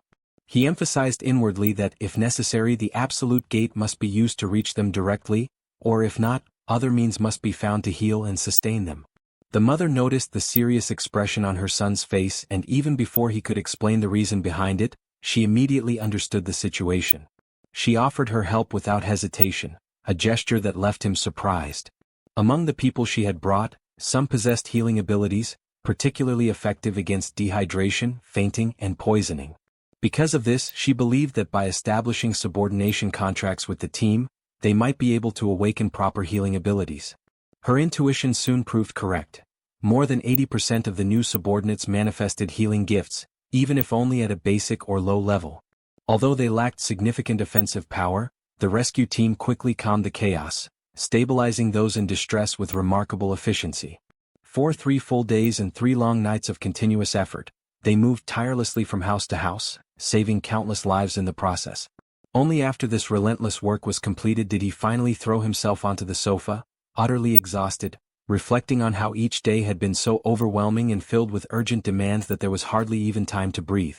But the relief was short-lived. A sudden system notification announced that a being meeting the requirements for citizenship was approaching the refuge, offering him the option of granting it. Still lying on the sofa, he accepted, recalling that ever since the last expansion of territory, new citizens had been arriving without pause, and the population had already grown close to 10,000. While lost in thought, rain began to fall outside. Drawn by its sound, he rose from the sofa, walked to the balcony and stood there watching, intrigued by the intensity with which it fell. In that very moment, Dabin contacted him through the communication ability, her voice serious. She explained that the rescue team was requesting permission to leave the territory in order to carry out an urgent mission. June considered the decision dangerously reckless. Marine monsters now surrounded the region, rendering it impassable for ordinary people. Yet the determination of the team impressed him deeply, most likely because they had once been firefighters, men and women who preserved their courage in the face of danger even after the world had changed. That thought lingered with him as he pondered. Soon, however, he gave his order. A hunting squad would be assigned to act as an escort, and the rescue team would have to wait until then before setting out. When he opened the system again, a new notification appeared, announcing the hunt of a giant level 33 crab. He noticed, almost with surprise, that he had begun to enjoy these hunts more since the sudden surge in his physical statistics. Yet the notifications did not stop there. They came one after another, in rapid succession, reporting creatures slain one after another with astonishing speed. The massacre was unfolding at such a pace that June immediately realized this could not possibly be his father's doing. Alarmed, he activated the eyes of the Absolute, and the truth was revealed before him. It was his grandfather, advancing with unshaken resolve, destroying everything that stood in his way. Concerned, June sought immediate contact with Han's group, only to hear their report that a new wave of monsters had risen in the region. The news unsettled him, for the proportion of marine creatures was increasing at an alarming rate, and this time on a scale far greater than usual. On the other side, his grandfather observed the strange situation unfolding. He remarked that even now something about it seemed unnervingly unusual. What troubled him most was the way the creatures were fleeing in desperation, driven not by instinct but seemingly guided by a deeper fear, as if trying to escape from something far worse. He asked himself, from what exactly could they be running? Elsewhere, June followed every detail through his ability, and the same haunting question tormented his thoughts. Fear of what, precisely? Before the answer could surface, a colossal marine monster suddenly rose before Han's group and his grandfather, leaving them paralyzed in horror. From afar, June watched the scene unfold in desperation, his heart racing with dread, as the same question echoed within him with greater force than ever before. What in the end could this terrifying thing that emerged possibly be? The creature before them was a white dragon, a colossal being of level 63. Everyone stared upward, their necks strained, their faces pale with dread, as fear and despair took hold of their hearts. The group questioned among themselves whether what they were seeing was truly a dragon, or something even more terrifying, something that defied understanding. From a distance, June observed the scene in tense silence. He knew that if he were to use the vassal summoning, he might be able to save Han's group from certain death. However, as the guardian of the world tree, he could not stray far from it. To do so would expose him, leaving both himself and the sacred tree vulnerable. Even so, he couldn't bring himself to order them to fight a white dragon. Doing so would be the same as sending them to their deaths. As doubt consumed him, the system emitted a notification. The remaining time until the completion of the annex construction was 38 hours. June reflected that, once the annex was finished, the territory would expand enough to drive away those monstrous creatures. Yet even with the increased efficiency of 50% and the accelerated progress, 1.5 times faster than before, it would still take time. They would need to endure for more than an entire day, something utterly impossible under their current circumstances. Watching the creature with narrowed eyes, he wondered if there was no other way to resolve the situation. The dragon dug its claws deep into the ground, its cold, merciless gaze falling upon Han's group and upon June's grandfather. The old man shouted that even he would struggle to face such a foe alone and ordered everyone else to fall back. But Han's group refused to retreat. United, they declared that they would stand and fight together. For an instant, June's grandfather was taken aback by their resolve. Then, with a steady breath, the old man was the first to give the order to attack. However, Han's group hesitated, paralyzed by the sheer terror of what stood before them. At that moment, June's voice rang out through the communication link. A firm, commanding tone cutting through the chaos, ordering everyone to stop immediately. The command caught everyone by surprise. None of them could understand why he would stop them from fighting. He instructed all units to hold their positions and specifically ordered Moon to restrain his grandfather. Moon obeyed instantly. The old man turned toward him, demanding an explanation, insisting that striking first was essential in any battle. Moon apologized, repeating only June's exact words. These were direct orders. Yet the grandfather persisted, clearly dissatisfied, unable to comprehend the reason behind such restraint. As the battlefield fell into a heavy stillness, June stood deep in thought. Then a system window materialized before his eyes, displaying vital information. The white dragon, level 63, had recently laid its eggs. It was weakened, and its eggs could only hatch beneath the roots of the world tree. June realized, with a surge of understanding, that the dragon had not come to fight. It had come seeking the world tree's protection to safeguard its offspring. In that instant, the white dragon's eyes glowed faintly, and its voice echoed directly within the guardian's mind. Startled, the grandfather sensed that this was no illusion. This was telepathic communication. The creature's voice resonated calmly within his thoughts, requesting that they make a pact. The old man hesitated, unsure of the creature's intentions, uncertain whether to trust or fear it. The dragon explained that it needed the help of the world tree to restore its strength. In return, it vowed to protect them from harm. A glowing symbol appeared upon the old man's hand, a mark that could be used to summon the dragon whenever its aid was required. Slowly, the majestic creature stepped forward, its immense presence radiating both power and serenity, extending something toward the old man. The light from its body condensed, transferring into his hands. Along with it came a solemn request, that he take care of its child. Then, spreading its great wings, the dragon lifted itself into the air and disappeared into the thick clouds above. The group stood in silence, watching the magnificent creature vanish into the heavens, the echo of its presence still lingering in the air. Toji was the first to break the silence, remarking that if they had attacked, they all would have perished without question. Moon agreed, adding that they had survived only because they had obeyed June's command in time. Suddenly, the system displays a flood of notifications. The loyalty of several members reaches 100, and all of them are officially registered as vassals. June watches the notifications closely, reflecting on what has just happened.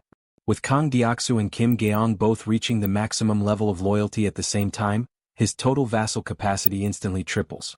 Now he commands 18 subordinates directly bound to him. He wonders whether it would be possible to register the people his mother had turned into awakened as well. However, he soon discovers it is impossible. Those who serve his mother remain strictly under her command, unable to be transferred. Still, he cannot help but wonder if there might be a way to create or awaken more natural awakened beings. At that moment, a new notification interrupts his thoughts. The system announces that the trust level of the citizen Moon has reached 100%. A new message follows. New ability acquired, teleportation. Before June can even react, another window pops up, congratulating him for obtaining a rare item. Awakening pill, teleportation. The description explains that the item can grant the power of teleportation, the same ability possessed by Moon. June immediately begins to consider who should receive it, and the answer comes to him almost instantly. Through his communication ability, he calls for his father to come to him at once. As soon as Donghyuk arrives, he is met by his son, who opens his hand to reveal the small glowing pill. Donghyuk looks at it with curiosity, slightly puzzled, and asks what it is. June simply tells him that all he needs to do is swallow it. Without a hint of suspicion, his father accepts and takes the pill. In the next instant, he feels something stir deep inside his body. Confused, he looks at June and asks what is happening to him.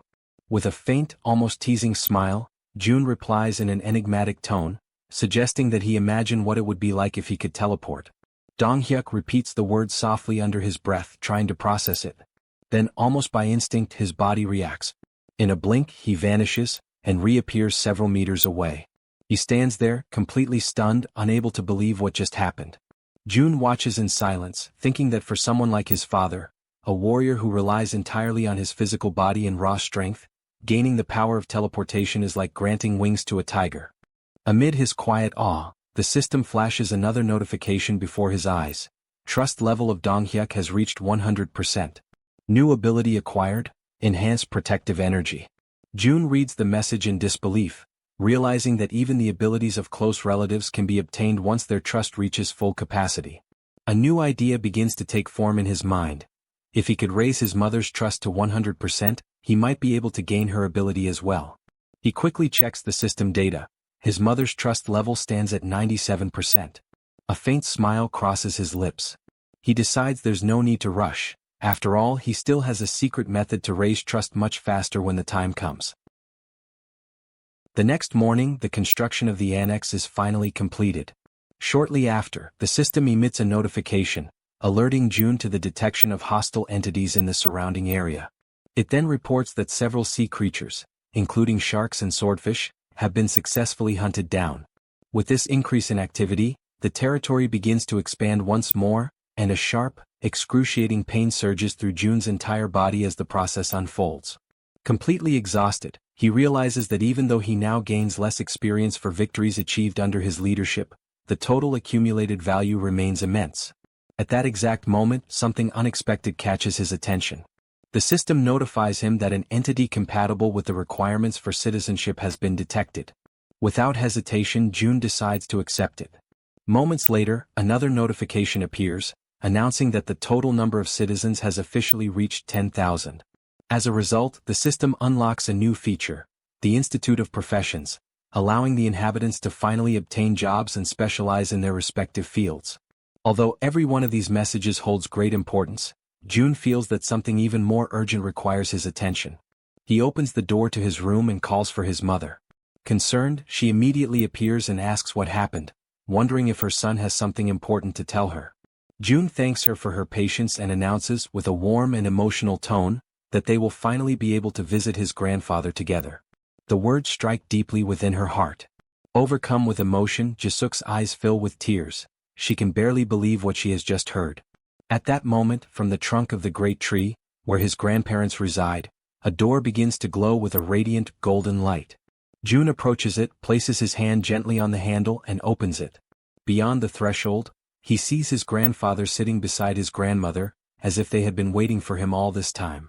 The old man, startled by the sudden appearance, asks who is there. When he recognizes his grandson, his face lights up with indescribable joy. He asks, trembling, if the person standing before him is truly his June. The young man confirms it, his voice trembling with emotion. Unable to contain herself, Jae-suk runs toward Lee Bangja, her father. The elderly man, still in shock, murmurs that what he is seeing cannot possibly be real. Yet, as they embrace tightly, time itself seems to stop. Their tears blend together, tears of loss, relief, and reunion. Amid sobs, Jae-suk apologizes for taking so long to return, for not having come back sooner. Lee Bangja holds her close, comforting her with gentle words, telling her that she has worked hard, just as her husband has. He thanks them both for surviving, for carrying on with their lives, and for a fleeting moment the air fills with peace and quiet warmth. Then a new notification appears before Jun's eyes. Trust level of Lee Jae-suk has reached maximum. Lineage contract obtained. He takes a silent breath, realizing that his father is currently out rescuing people alongside the relief team, which is why he couldn't bring him along this time. But that's fine, he thinks. The priority was to bring his mother first. For now that was enough. The scene shifts. Lee Bangja is watering the plants, moving with slow and careful motions. His grandson approaches him, curious, and asks whether the world tree had grown around the house naturally. The old man nods, saying that even he had been astonished when he first saw it. Jun then asks about the water and electricity, wondering how they managed to live since the massive tree has altered the entire structure. The grandfather explains that they have been surviving using the generator's power and water from the tank. However, he adds with a weary sigh that their resources are running out, and the gas in particular had already been depleted not long ago. Jun, filled with quiet confidence, replies that he can fix that. He stands up, focuses his mind and channels his power, and right before his grandfather's eyes, the water reservoir begins to refill on its own. The sight leaves the old man completely speechless.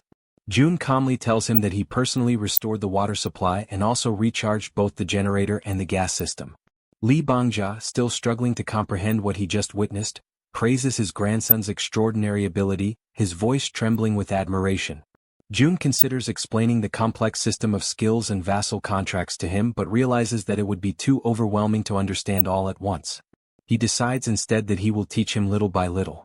Then Jun begins to climb the stairs toward his grandfather. As he ascends, his gaze sharpens and he quietly activates one of his most powerful abilities, the absolute eye. Carefully observing the space where his mother and grandmother are, Jun focuses his gaze in that direction, channeling his concentration entirely toward them. Then, as he stretches out his hand, the system emits a sudden notification: teleportation. In an instant, his surroundings distort, and he materializes inside the world tree, appearing precisely at the spot where Jae-suk and his grandmother are resting. He immediately realizes that he can use teleportation while keeping his absolute eye activated, and the potential of this combination fills him with excitement and anticipation. His mother, startled by his sudden appearance, asks why he is no longer on the rooftop, and also inquires where his grandfather has gone. Jun calmly explains that his grandfather is still working and then asks how his grandmother is doing. Jae-suk answers that the elderly woman simply looks as if she is peacefully sleeping. Suddenly, the system projects a new message before his eyes: summon the spirit beast, cost 10 billion wons. Jun is completely taken aback by what he reads. His eyes widen in disbelief as he realizes that the button to summon a spirit beast worth 10 billion has been unlocked. A powerful wave of excitement and disbelief washes over him. Without hesitation, driven by pure instinct, he presses the button. The system immediately confirms his action. 10 billion wons have been spent for the summoning of the spirit beast. And at that very moment, an intense light bursts forth in front of them, illuminating the entire room with a radiant glow. Jun, maintaining a steady and reassuring voice, tells his mother to remain calm and not be afraid. At the center of that blinding light, a shape begins to emerge. Jun narrows his eyes and observes as a delicate figure slowly takes form. It is a sleeping fairy. Her body shimmers faintly, and after a few moments she gently opens her eyes, as though awakening from a deep slumber. Jae-suk, still bewildered by what she is seeing, asks what that creature is. Jun explains patiently that it is a spiritual being. A creature he has just summoned, one of the unique powers granted to him by the system. At that exact moment, Lee Bangja enters the room. Jae-suk turns to him in surprise and asks why he came back so soon. The old man replies that Jun has already resolved all the problems. Then he approaches his sleeping wife and extends his trembling hand toward her, wanting to touch her face. The fairy, noticing his movement, slips gently from Jun's arms and flies forward, positioning herself right in front of the old man. Concentrating deeply, she spreads her wings, and a radiant aura begins to glow around Lee Bangja's hand.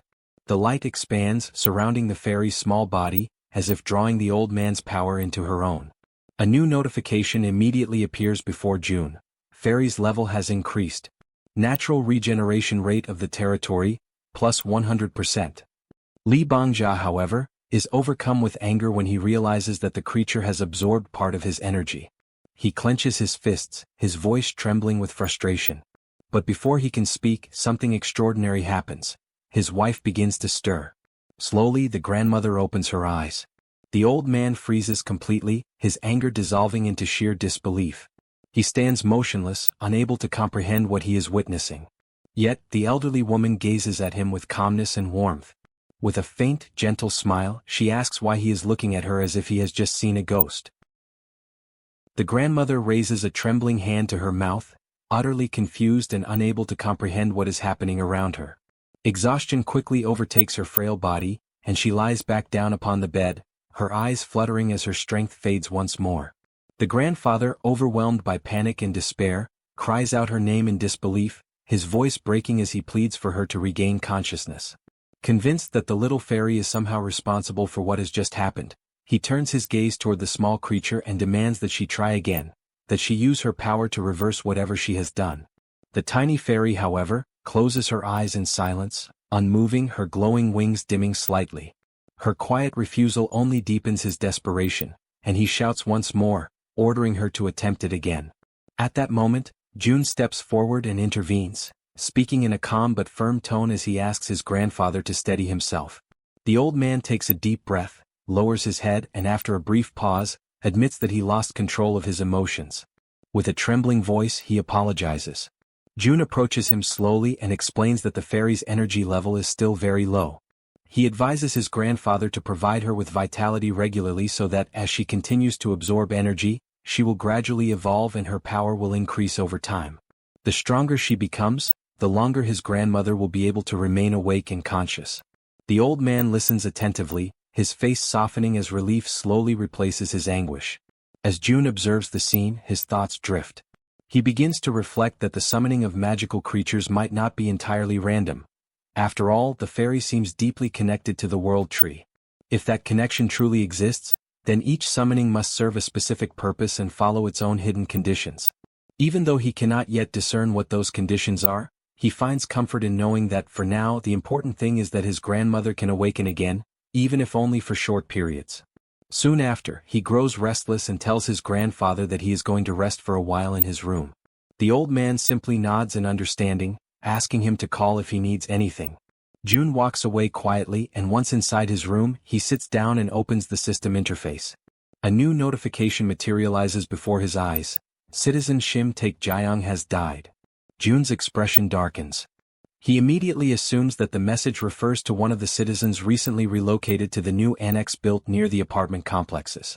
Despite the relentless efforts of the rescue teams, hundreds of people have already perished, and many more will soon follow. Inwardly, June reflects that he wishes he could move all those people to a safer place, but everyone is exhausted, stretched to their absolute limit, without a single moment of rest. People are dying everywhere, some torn apart by monsters, others trapped inside their own homes, fighting desperately for survival. A few manage to endure thanks to rare and powerful abilities awakened by chance, while countless others perish without ever receiving a single gift from fate.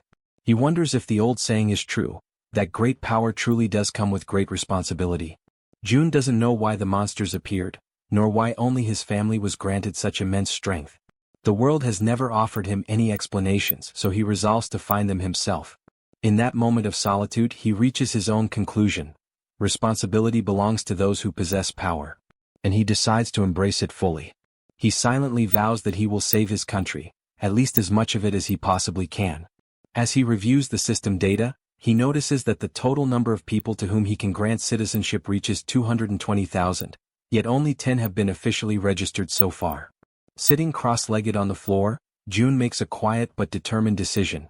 He will continue to expand his reach until that number is filled to its very limit.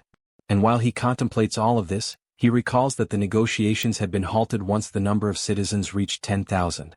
The inhabitants are allowed to acquire professions, yet nothing has changed in the administration window. With this realization, he concludes that the first step must be the construction of a professional training institute. The system indicates that the Institute of Professions costs 2.5 billion wons and grants citizens the ability to develop commercial skills after researching their chosen occupations. He notices, however, that the structure requires a vast and isolated plot of land, and he plans to build it on the very ground the giants had leveled earlier. The system informs him that the institute requires 30 citizens working for 7 days, each receiving a payment of 200,000 wons, and asks if he wishes to begin the installation. He confirms without hesitation and decides to instruct Dabin to hire 30 more workers. Ancient words of wisdom resurface in his mind. Cultivate the body, put the house in order, govern the nation, and bring peace to the world. Before one can change the outside world, one must first bring harmony within one's own home. Jun understands that if he truly wishes to save his nation, he must first gather the families of his subordinates. Until now, all of them have risked their lives for him. Now it is time for him to act on their behalf. Activating the absolute eyes, he observes his companions from afar. Without hesitation, he grips a door handle and, with the ability that manipulates both doors and distances, opens a passage to another place. Jun knows that Han's group has been advancing toward the vicinity of Jaehyeon Station, searching for the mother of the archer woman. He also recalls that during the construction of the annex, they had opened routes toward Daechidong, but the new wave of monsters had made further advancement nearly impossible. Nevertheless, he soon realizes that he cannot move beyond that point. Even so, he decides to take action. He activates the communication ability and summons everyone to gather. Moments later, Moon appears running toward him, surprised to see him there. It is their first meeting after a long time. Jun smiles, and Moon immediately understands that the power which annihilated the monsters had indeed been his. Soon after, Han approaches, surveying the surroundings carefully. She asks if that place now belongs to Jun's territory, to which he calmly confirms, but adds that this is not the only reason the group has gathered there. He explains that the monstrous wave has made travel to Daechidong extremely dangerous. However, now that the new annex is complete, everything has changed. He assures them that they will be able to reach Daechidong, the place where the archer woman's family lives, before the day is over. Upon hearing this, she hesitates, her expression showing doubt that such a thing could be possible. Yet Jun answers her with composure, stating that he possesses a method. Soon, he extends his hand toward her and reveals that there is something he wishes to propose, causing the air around them to grow heavy with tension. When the construction of the annexed house finally comes to an end, the territory expands all the way to the front of Jaehyeon Station, granting direct access to the subway. Jun begins planning to take Jaehyeon there so that they can once again employ the poisonous gas strategy against the swarming rats. He also notes that he will ask Dabin to strengthen the workforce at the Professional Institute's laboratory. Soon, all the preparations are completed. The only thing left is to put the plan into motion. Jaehyeon then focuses her mind, forming a connection with the rats and sending them to explore the passageways between Jaehyeon Station and Siadeskim. As she observes the tunnels through their senses, she realizes that if she had been sent there alone, the result would have been disastrous. Jun contemplates the situation and concludes that it is far worse than he anticipated, as he initially believed that with the monster waves gathering mostly on the surface, the underground area would be nearly empty. Yet it no longer matters. In an enclosed space, everything will eventually be consumed by Hiren's poisonous mist. At that moment, the system begins to emit notifications announcing successful hunts, depositing wands as rewards into their account. Another notification follows shortly after, confirming the extermination of a dark race, with additional funds credited as compensation. Jun feels a deep sense of satisfaction, for the amount is significant. The bounties earned from monsters slain by Hiren's toxic mist are steadily increasing, largely due to the power she inherited from her mother, the ability known as poisonous mist. The system displays that Hiren has now reached level 34, possessing 94 points of trust and 100 of loyalty. Upon signing the Oath of Allegiance, she earns the title of Knight, which in turn enhances the rewards she receives. But Hiren is not the only one to undergo transformation. Jaehyeon's title of Knight evolves into that of Baroness. Although the experience multipliers and general conditions remain the same, the effect of loyalty on her overall statistics grows immensely.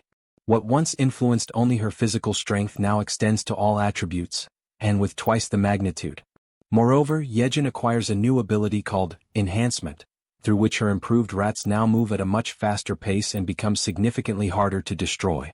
By the time their operation through the tunnel concludes, Hiren announces that the entire subway line has been successfully cleared. Observing their progress, Jun realizes that he should not limit his loyalty contracts to just those two. Instead, he should extend the proposal to everyone. With that in mind, he turns toward Han's team and presents his idea. They listen carefully and after some consideration, all agree to his terms. As a result, Han, the female archer, and Riller each obtain the title of Baron, while Yeonju ascends to a higher rank, that of Viscountess. The difference between a Baron and a Viscount is of great importance. Vassals who attain the title of Viscount gain an additional 3 slots for follower registration. Consequently, the number of vassals under Yeonju's command rises to 21. At that very moment, the system issues another notification. Toji has awakened a skill with 100% efficiency, Legion of Steel, an evolved ability derived from his title as knight. He can now summon not only enchanted armor but also steel golems, entities that follow his commands without hesitation, advancing mercilessly against the enemy. With the golems clearing a path ahead and the allies maintaining formation, Toji decides to seize the opportunity and push forward. The offensive begins in earnest as the group charges ahead, confronting the monsters that appear in their way. Amid a flurry of coordinated attacks and fierce defenses, they continue their advance until Han finally announces that they have reached Exit 2 of Jigalki Station. From a distance, Jun monitors the operation and reports that the path ahead is clear. He directs the group to proceed straight toward Seedishin, and everyone promptly follows his instructions. Jun reflects that the distance to the station is approximately 3 kilometers, but thanks to their enhanced physical abilities, they are able to cover the distance in just 10 minutes. After some time, upon reaching their destination, the female archer notes with satisfaction that they managed to arrive within a single day. The man with glasses, curious, asks what their next step will be. She replies that they should exit through Gate 2, as her family's condominium is located just beyond it. However, that very exit is overrun with hungry goblins lying in wait for them. Han, ever vigilant, warns his companions about their presence. Amid the growing tension, the archer steps forward and commands the monsters to clear the way. She then releases a spear of light with devastating force and precision. The weapon's energy splits into dozens of radiant beams that scatter in every direction, piercing through the surrounding enemies. The system notifies them of a series of successful kills. The goblins are eliminated one after another. On the other side, Jun observes the archer's newly revealed ability in action, known as Light Arrow. Before even reaching the target, the light detonates and multiplies, turning each beam into a lethal weapon. Meanwhile, something catches Jun's attention. He notices that the entrance to the nearby building is barricaded. This obstruction can mean only one thing: there are survivors inside. Han decides to take action, removing the debris blocking the door and giving orders to the group. He and the archer will go up to investigate the situation, while the others are to remain on guard at ground level. With steady steps and weapons at the ready, Han and the archer ascend the silent building, prepared to uncover what, or who, might still be holding on inside. On the upper floor they come upon a closed door. The archer approaches and knocks several times, yet silence prevails. No sound comes from the other side. Desperation spreads across her face. The absence of any response is unbearable. She falls to her knees before the door, overwhelmed by a crushing sense of loss. For a moment, the only sounds are her quiet sobs and the wind whispering through the cracks in the hallway. Then suddenly the door opens. A young man stands before them, and for a brief instant the world seems to stop moving. Through her tears, she recognizes him immediately, and both are enveloped in a wave of surprise and emotion so profound that it silences everything around them. The female archer approaches Myung Van and asks where her mother is, to which he quietly replies that she is inside. When the archer's mother catches sight of her daughter, an overwhelming wave of emotion sweeps over her. She immediately reaches out, placing trembling hands upon her daughter's shoulders, while the archer struggles to contain her tears, her eyes glistening with emotion. The mother examines her in desperation, her gaze darting over every detail, asking anxiously if she is unharmed. Then, in a trembling voice, the archer mentions her father, and the entire atmosphere changes in an instant. The mother freezes, visibly shaken, as if trying to push away the painful truth, but the silence that follows already says everything that words cannot. The tears intensify, spilling freely as reality sinks in. Everyone around them slowly understands what has happened. The father did not survive. The grief spreads among them like a slow, suffocating wave. The three are overtaken by sorrow, their cries rising together, echoing through the quiet halls for long, agonizing minutes. From a distance, Jun watches the scene in silence, his expression unreadable but his eyes heavy with empathy. Within himself he reflects on what must be done next. He knows he must find the families of Han, Kang Daeksu, and Kim Jaehyeon. All three are located in Jangjin-dong, and Jun understands that he must act swiftly to prevent further loss and despair. Soon after transferring the female archer's family to a secure zone, he summons his followers and dispatches them from Seomyeon toward Jangjin-dong. Not long after, a report arrives from Dabin, informing him that the public facilities have reached maximum capacity. Jun briefly considers expanding the existing infrastructure, but upon learning that many of the new arrivals own homes nearby, he decides instead to send them back to their residences.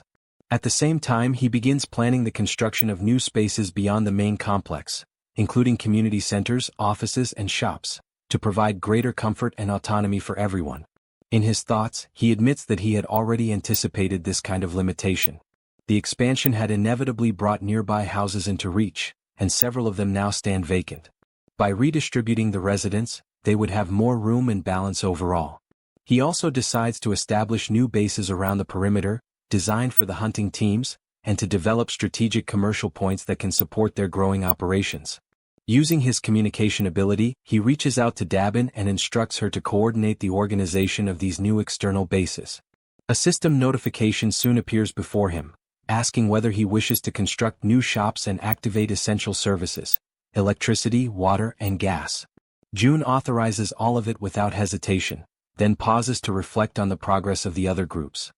He wonders silently how far Han's team has managed to advance and imagines that they may have already reached Gyodai Station.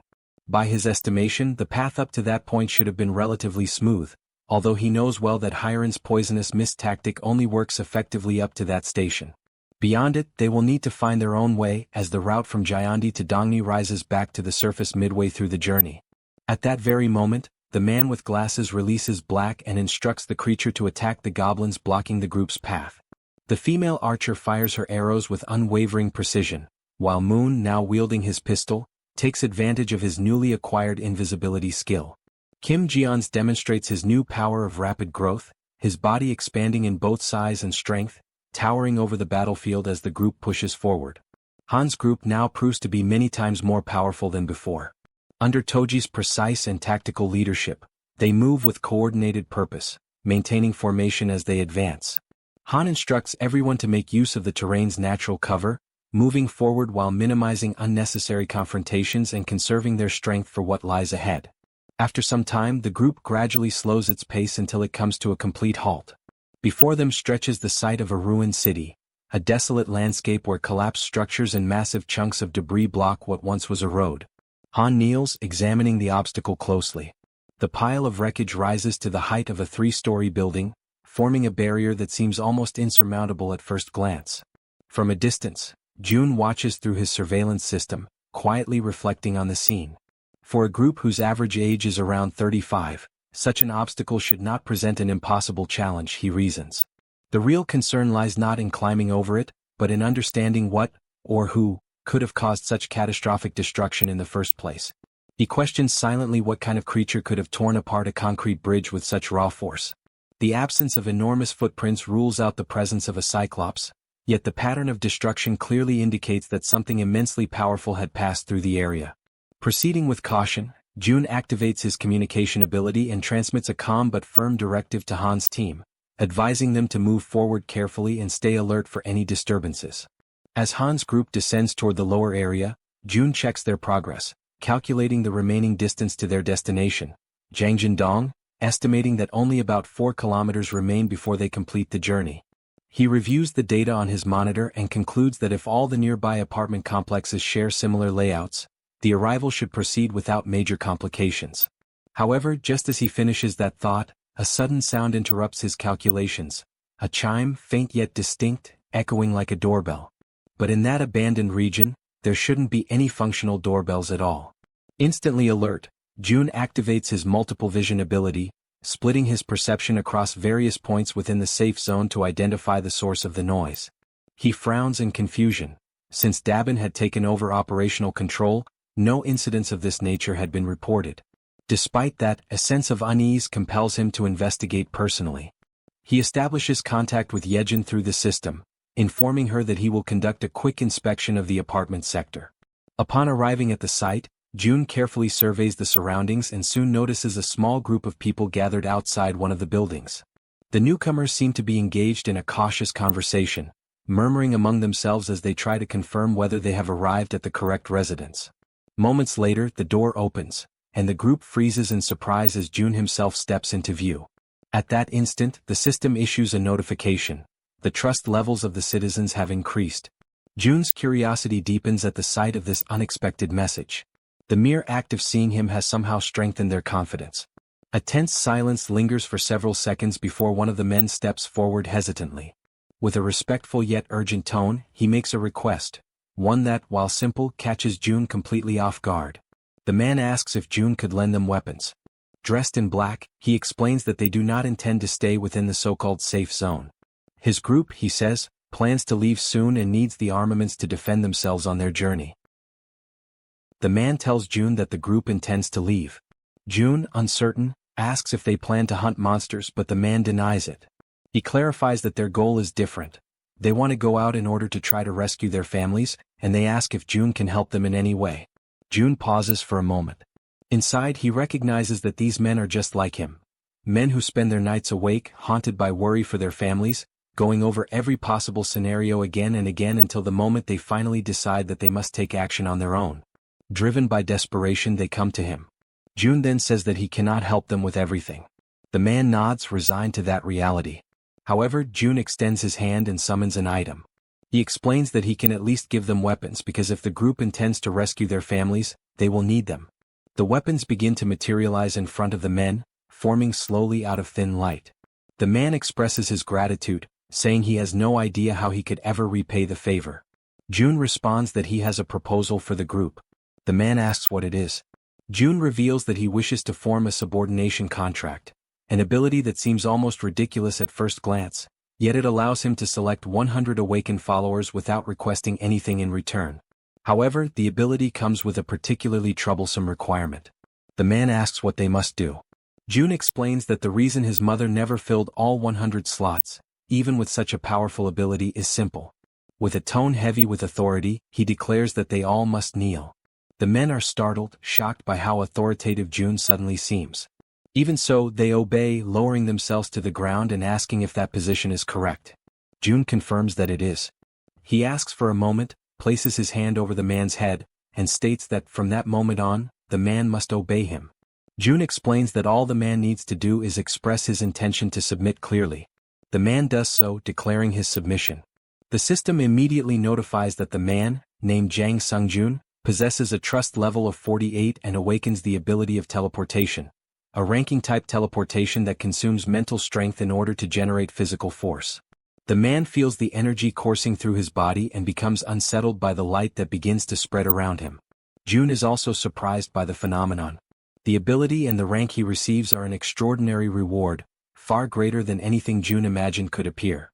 The system then notifies that a tangerine has been purchased and it materializes instantly in June's hand. A mission appears, to lift the tangerine using telekinesis within 10 minutes, with a reward of increased mental power and no penalties. June shows the tangerine to the man and orders him to lift it using his ability without touching it.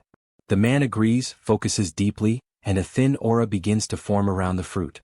Moments later, the tangerine rises from June's palm, floating steadily in the air. The man is astonished to see the object levitating and silently celebrates his own success. Suddenly, the tangerine bursts open and explodes into juice, sending pulp splattering over everyone including June. Embarrassed, the man apologizes, saying he lost control, but June tells him that everything is fine. He explains that this is the nature of the power granted by the contract and calls the next person forward to continue the process. The system displays a new notification. The citizen's trust rises to 50, and his loyalty surpasses 30, unlocking the attribute. He now fulfills the requirements for vassal registration. June asks the others if those accompanying Jang Sungjun also wish to establish the same type of contract. After Sungjun is officially registered as a vassal, his assistants complete their own contracts as well. The remaining 5 awaken medium-level abilities, rank between D and C, and stumble over their answers while responding to the questionnaires, but June does not consider that important. For him, obtaining Sungjun alone is already more than enough. Now that the man is properly registered as a vassal, June can at last provide basic support. June then asks the man where his family is located. He confirms, it is the apartment complex in Yeongdong. June wishes the group good luck and watches as the men head off on their own path. Immediately afterward, he feels it is time to return as well, and he teleports back to the inside of the enormous tree, where the rat girl waits for him. He enters with a smile and announces that he has returned, but quickly notices the tense expression on her face.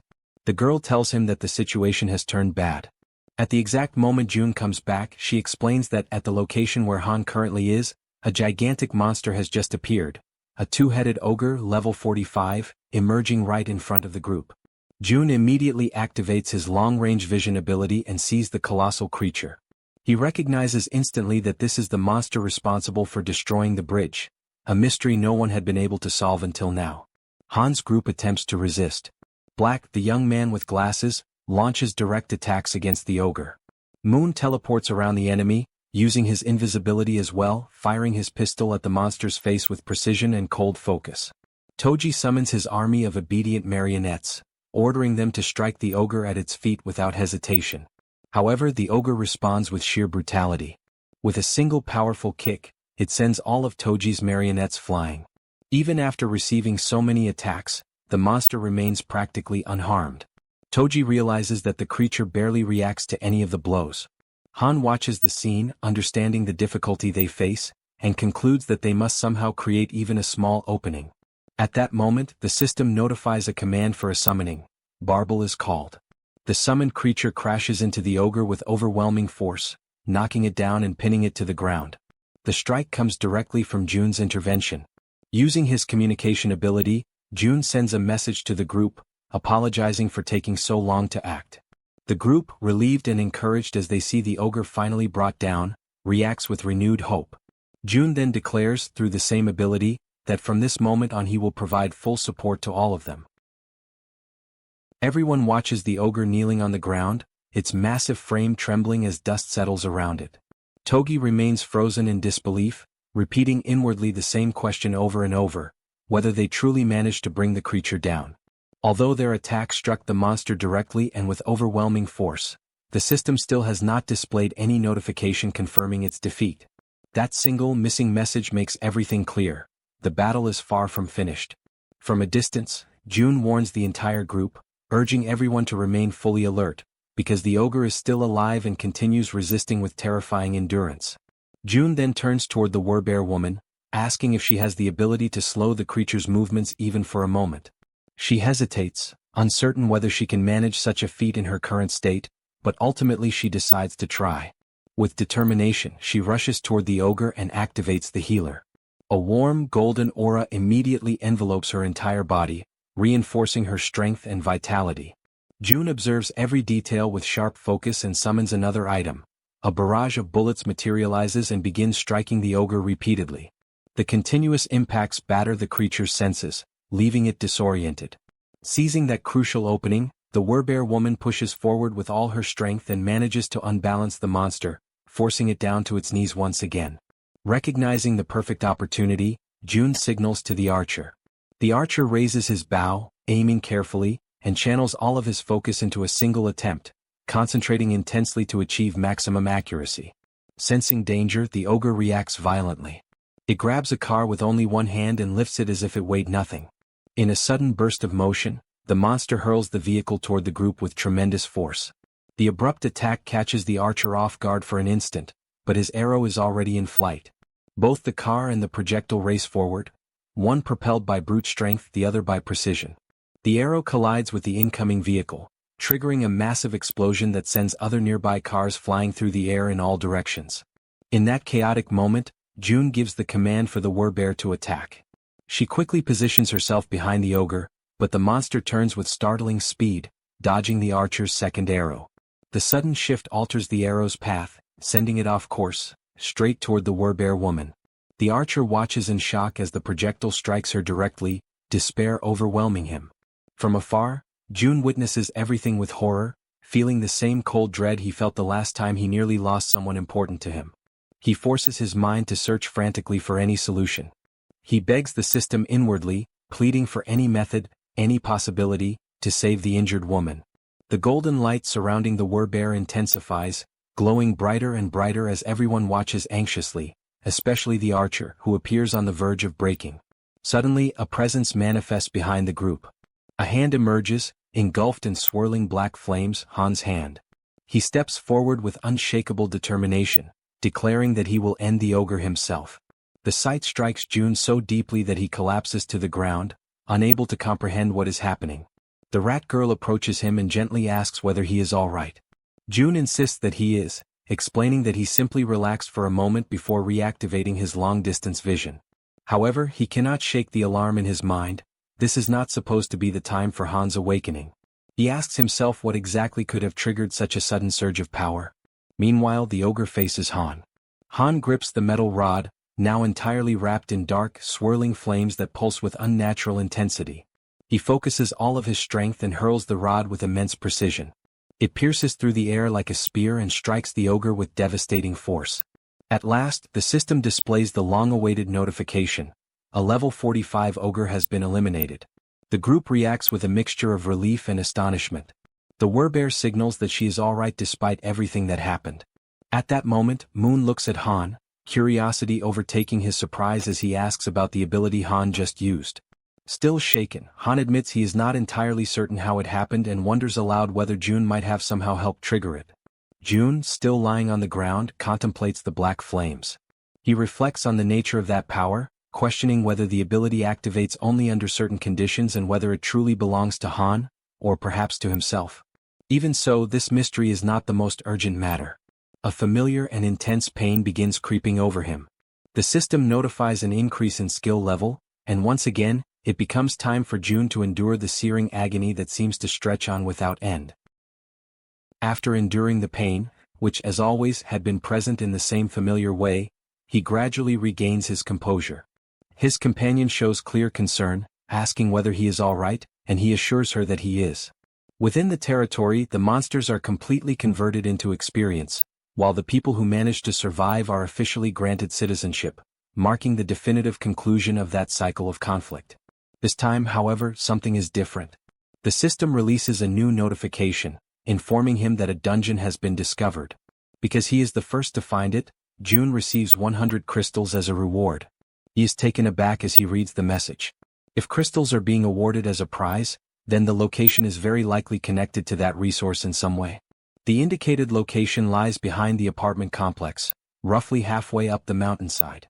June considers sending Lee Junhyuk's group, including himself and everyone currently under his leadership. He reasons that, by forming subordination contracts with them, the group will become strong enough to face whatever lies ahead. He wonders where Lee Junhyuk is at that moment and activates his ability, Ultimate Eyes. Through it, he sees that they are surrounded by dead orcs, and that Lee Junhyuk himself is staring at the scene in confusion, clearly questioning how the orcs died so suddenly. June reflects that the territory has expanded and that the monsters that had been targeted for hunting were swept away by the reach of his influence.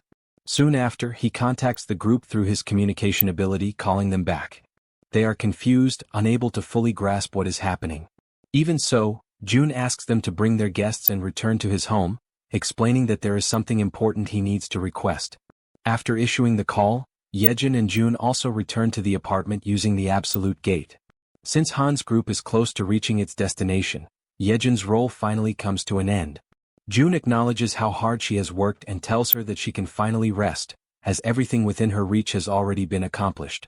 He assures her that if anything happens he will inform her immediately, but for now she should return home and rest with her family. Jaehyeon thanks him and leaves happily, feeling truly appreciated. June reminds her once more to return safely. Watching her depart, he feels satisfied and begins to reflect on whether Han's mission is also nearing its conclusion. The last time he checked, there was little left to be done, and he reasons that his overall abilities have already been enhanced to the point where most obstacles can be overcome, especially now that the territory's chief threat, its greatest problem, has already been eliminated. Meanwhile, on the other side, Han's group stands before the apartment complex where the families of Han, Toji, and Kim Jian live. Joy spreads through the group as they realize that they have finally reached their destination. Han shows unwavering determination, thinking about rushing forward to rescue everyone and bring them out safely, while the man with glasses reinforces that he will do everything within his power to ensure that no one gets hurt.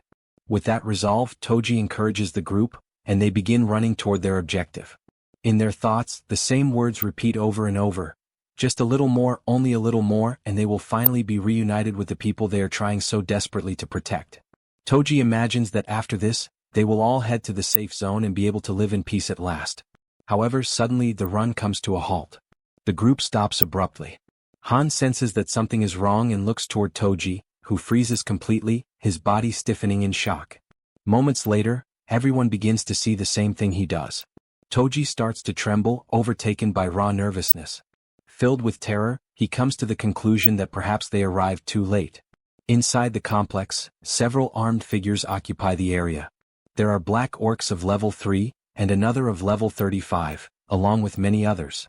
All of them are large, powerful, and imposing. The group remains motionless, staring at that devastating scene unfolding before their eyes. At the same time, on the other side, June understands what this means. High-level monsters in the range of the 30s have appeared in the underground parking area, and the chance that anyone in that apartment complex has survived is practically non-existent. The exception only confirms a horrifying truth. The families of Han, Toji, and Kim Ji-yeon are the direct targets of this invasion.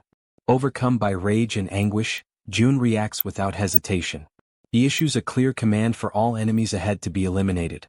Toji responds immediately, sending his warriors clad in armor straight toward the orcs. As the battle begins, the woman observes the scene from a distance and notices Han once again surrounded by an intense aura.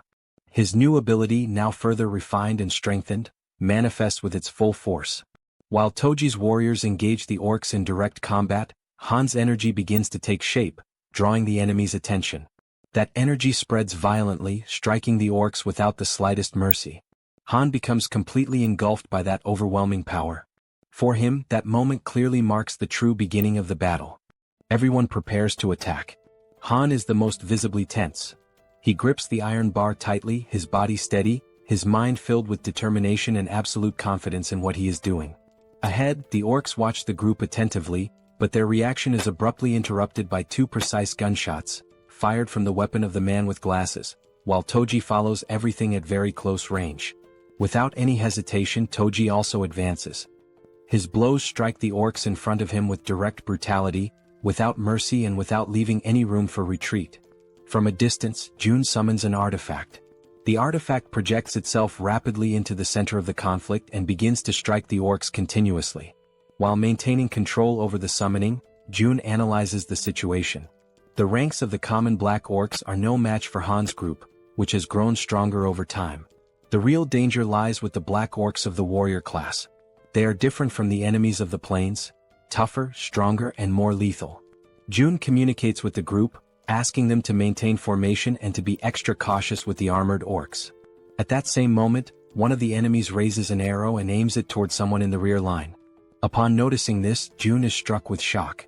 The arrow flies straight toward the healer, who does not notice the attack approaching.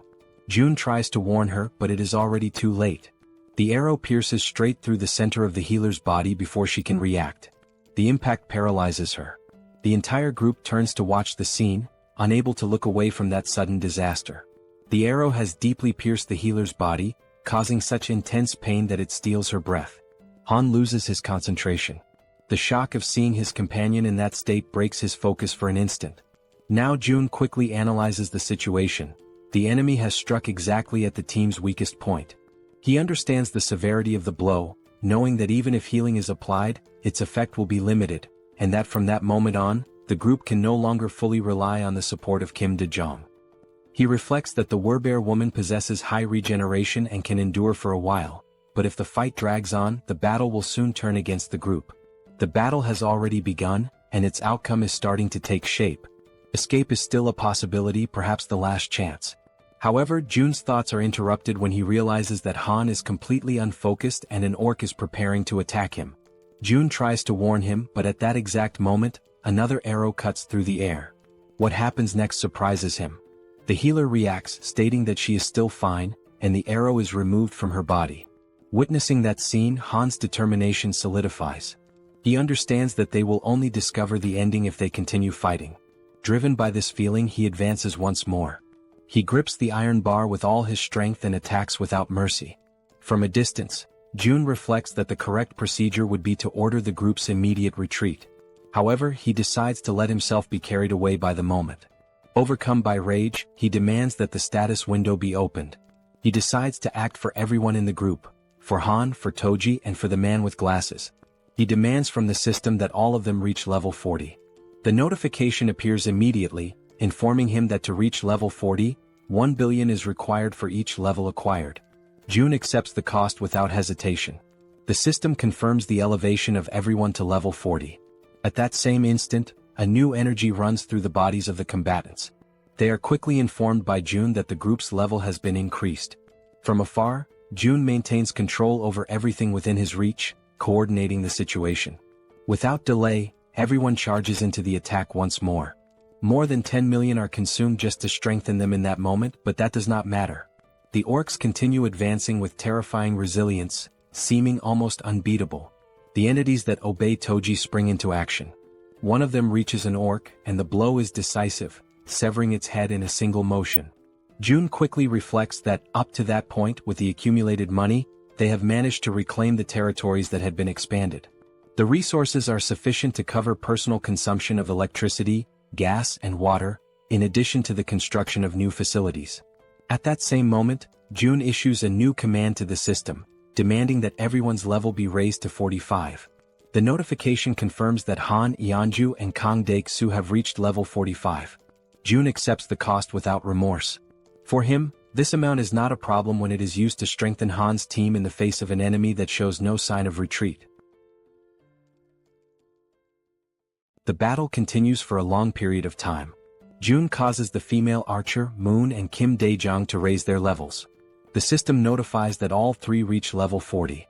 The remaining members of the group also have their levels adjusted to 40, ensuring that everyone remains at that threshold or above it. Among them all, three stand out for their combat efficiency. Han, Toji, and the Werbear woman reach level 45. This is the same level as the two-headed twin ogre. Three combatants now possess strength equivalent to monsters of that caliber. As they begin to fully unleash their power, it does not take long before the only ones still standing on the battlefield are the members of Han's group. After the battle, the group moves forward and comes upon a corridor. It is a dark passage, shrouded in silence and tension. Han and the woman accompanying him observe the place carefully. Even so, they continue advancing, always guided by their objectives. Whether it is raining or not makes no difference. They move forward without hesitation. At a certain moment they find a door. Han approaches and decides to turn the handle, but the woman tries to stop him, drawing his attention. He, however, shows no interest in retreating and opens the door to the room. Upon entering, they notice footprints and marks scattered everywhere. While Han remains inside the room, the other members of the group wait outside. Inside the room, knives and bloodstains are found. Han remains motionless, showing no visible reaction. Everyone observes the scene in silence, trying to grasp the weight of what lies before them. When the group draws closer and sees the condition of the room, the shock is shared by all. Soon after, Han finds another door and for the first time hesitates. Instead, he turns toward the group and signals that they should move forward together. His condition is visibly weakened, yet he still insists that he is fine. The female archer approaches to comfort him, wrapping him in an embrace and encouraging him to cry. He, however, maintains that this was something he had already expected. More than once he repeats that he is fine, trying to convince not only the others but himself as well. Amid the situation, the man with glasses sits down on the floor, unable to remain standing. Toji confirms with him whether this is truly what it appears to be, and the confirmation comes in silence and acceptance. On the other side, June watches everything closely. He reflects on the group's failure. Despite having fought with all their strength, they are completely alone in that world. June questions whether it is truly possible to save a country when he cannot even save the people standing right in front of him. At that moment, Han observes that no traces of blood are found in the houses. The possibility that they may still be alive somewhere cannot be ruled out. These words do not come from just anyone but from Han himself, and for that reason no one is able to respond immediately. Han reinforces that there is still no need to abandon hope. Then he checks whether June is present and asks him to call them over for a moment, expressing the need to rest for a while. Shortly afterward, the system notifies the summoning of the vassals. In the very next instant, Han's group appears in June's apartment, all of them visibly worn down by the situation. Thoughts continue to flow endlessly through June's mind. He wonders whether his own ambition caused him to arrive too late, and whether an earlier rescue could have changed the outcome. Han reaffirms his intention to rest for some time, but June remains in a complete state of shock over what happened to the families of the group. He repeatedly asks himself whether he could have saved them. When he analyzes the situation coldly, he concludes that his parents and his grandfather survived by their own merit and that even without his intervention, they would have been safe. June realizes that no one says anything, yet he feels as though he is being silently reprimanded for that result. He begins to see himself as responsible for the loss of the families, acknowledging that everything is the result of his greed. Crushed by that weight, Jun admits to Han that everything happened because of his ambition. The words come out as he cries, completely shaken. He acknowledges that, because of his choices, he lost the opportunity to save the families they loved. Regret consumes him and he states sincerely that he is truly sorry. Throughout the entire moment, Han shows no expression. Then he turns toward him and steps closer, observing Jun in that state of vulnerability. Jun apologizes repeatedly, overwhelmed by guilt. Han calls him by name and states that it is not his fault. Jun begins to cry even harder, trying to say something. However, Han interrupts him, asking Jun to lift his head and look around. He emphasizes that everyone there, without exception, was saved thanks to Jun's ability.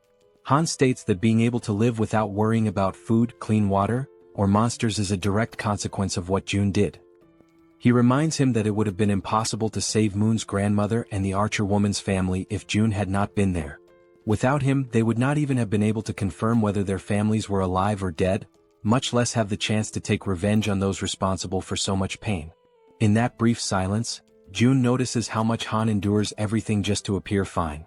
Even so, Han continues, stating that ordinary people like them would never have defeated those monsters without using their own strength, and that strength was made possible by Jun. A little embarrassed, even though there is no reason for it, Jun tries to say something but Han goes on. There is a lot of sadness in the world, he explains, but those sorrows do not deliberately choose someone. He stresses that Jun does not need to take responsibility for everything and that the fault lies with the world, not with him. For them, it is already enough that Jun simply remains there like a huge tree, creating shade where people can finally rest for real. Han laughs as he finishes speaking. At that moment, Jun realizes that he is more resilient and mature than he had imagined. He understands that he should be the one comforting others, yet it is he who is receiving support. His thoughts are interrupted when someone calls his name. It is Toji who asks him to cheer up, while the man with glasses also speaks up, expressing his gratitude. The Archer woman encourages him to hold on, and Moon makes it clear that without Jun he would never have managed to save his grandmother. The healer adds that she would also have died back then if he had not saved her, while the Werbear woman states that she would probably have gone insane without his help. One by one, everyone leaves, repeating words of thanks directed at Jun. Feels strange to him. He has always acted of his own free will, seeing help as a fair exchange. Even so, everyone calls him a savior, and Jun questions whether he deserves that title. Han's words echo in his mind, being just a huge tree. He decides to try to be that. He decides to become the huge tree Han described. Until then, the goal of saving all of South Korea had existed only because the power he received seemed like too great a burden without a purpose. He did not desire it desperately, nor was he sure he could fully devote himself to it. He merely believed that he could continue hunting monsters, evolving his abilities and expanding his territory. Now he abandons the grand objective of saving all of South Korea. Instead, he decides to become a huge tree, a place where people who enter under his shade can rest. At that very moment, the system notifies that the trust of the citizen Han reaches 100%, granting Jun the throwing ability. At the same time, the loyalty of Kim Dae-jung also reaches the maximum value and is officially registered as a vassal. As a result, Jun's vassal limit increases. Shortly after Han's group leaves, Lee returns to the house accompanied by several people. He explains that Jun had asked him to bring everyone, which is why they came together. The door opens, revealing Jun, who thanks everyone for coming. Lee reacts immediately, stating that there is no need for thanks and asking what request Jun wanted to make. Jun asks that everyone head to another place first. He makes it clear that only vassals may enter his house, while the others must remain near the door. As soon as they cross the entrance, surprise spreads through the group. Lee states that this place is their home. The red-haired girl shows disbelief at what she sees. The system notifies that Lee's trust increases, along with her loyalty. The same happens with Shin, whose trust and loyalty also rise. Jun confirms to himself that, as expected, the most direct way to increase trust is to clearly demonstrate his ability. Next, he announces that, from that moment on, he will present his proposal. Lee shows readiness to listen. Jun begins by saying that he wants everyone there to sign a contract with him.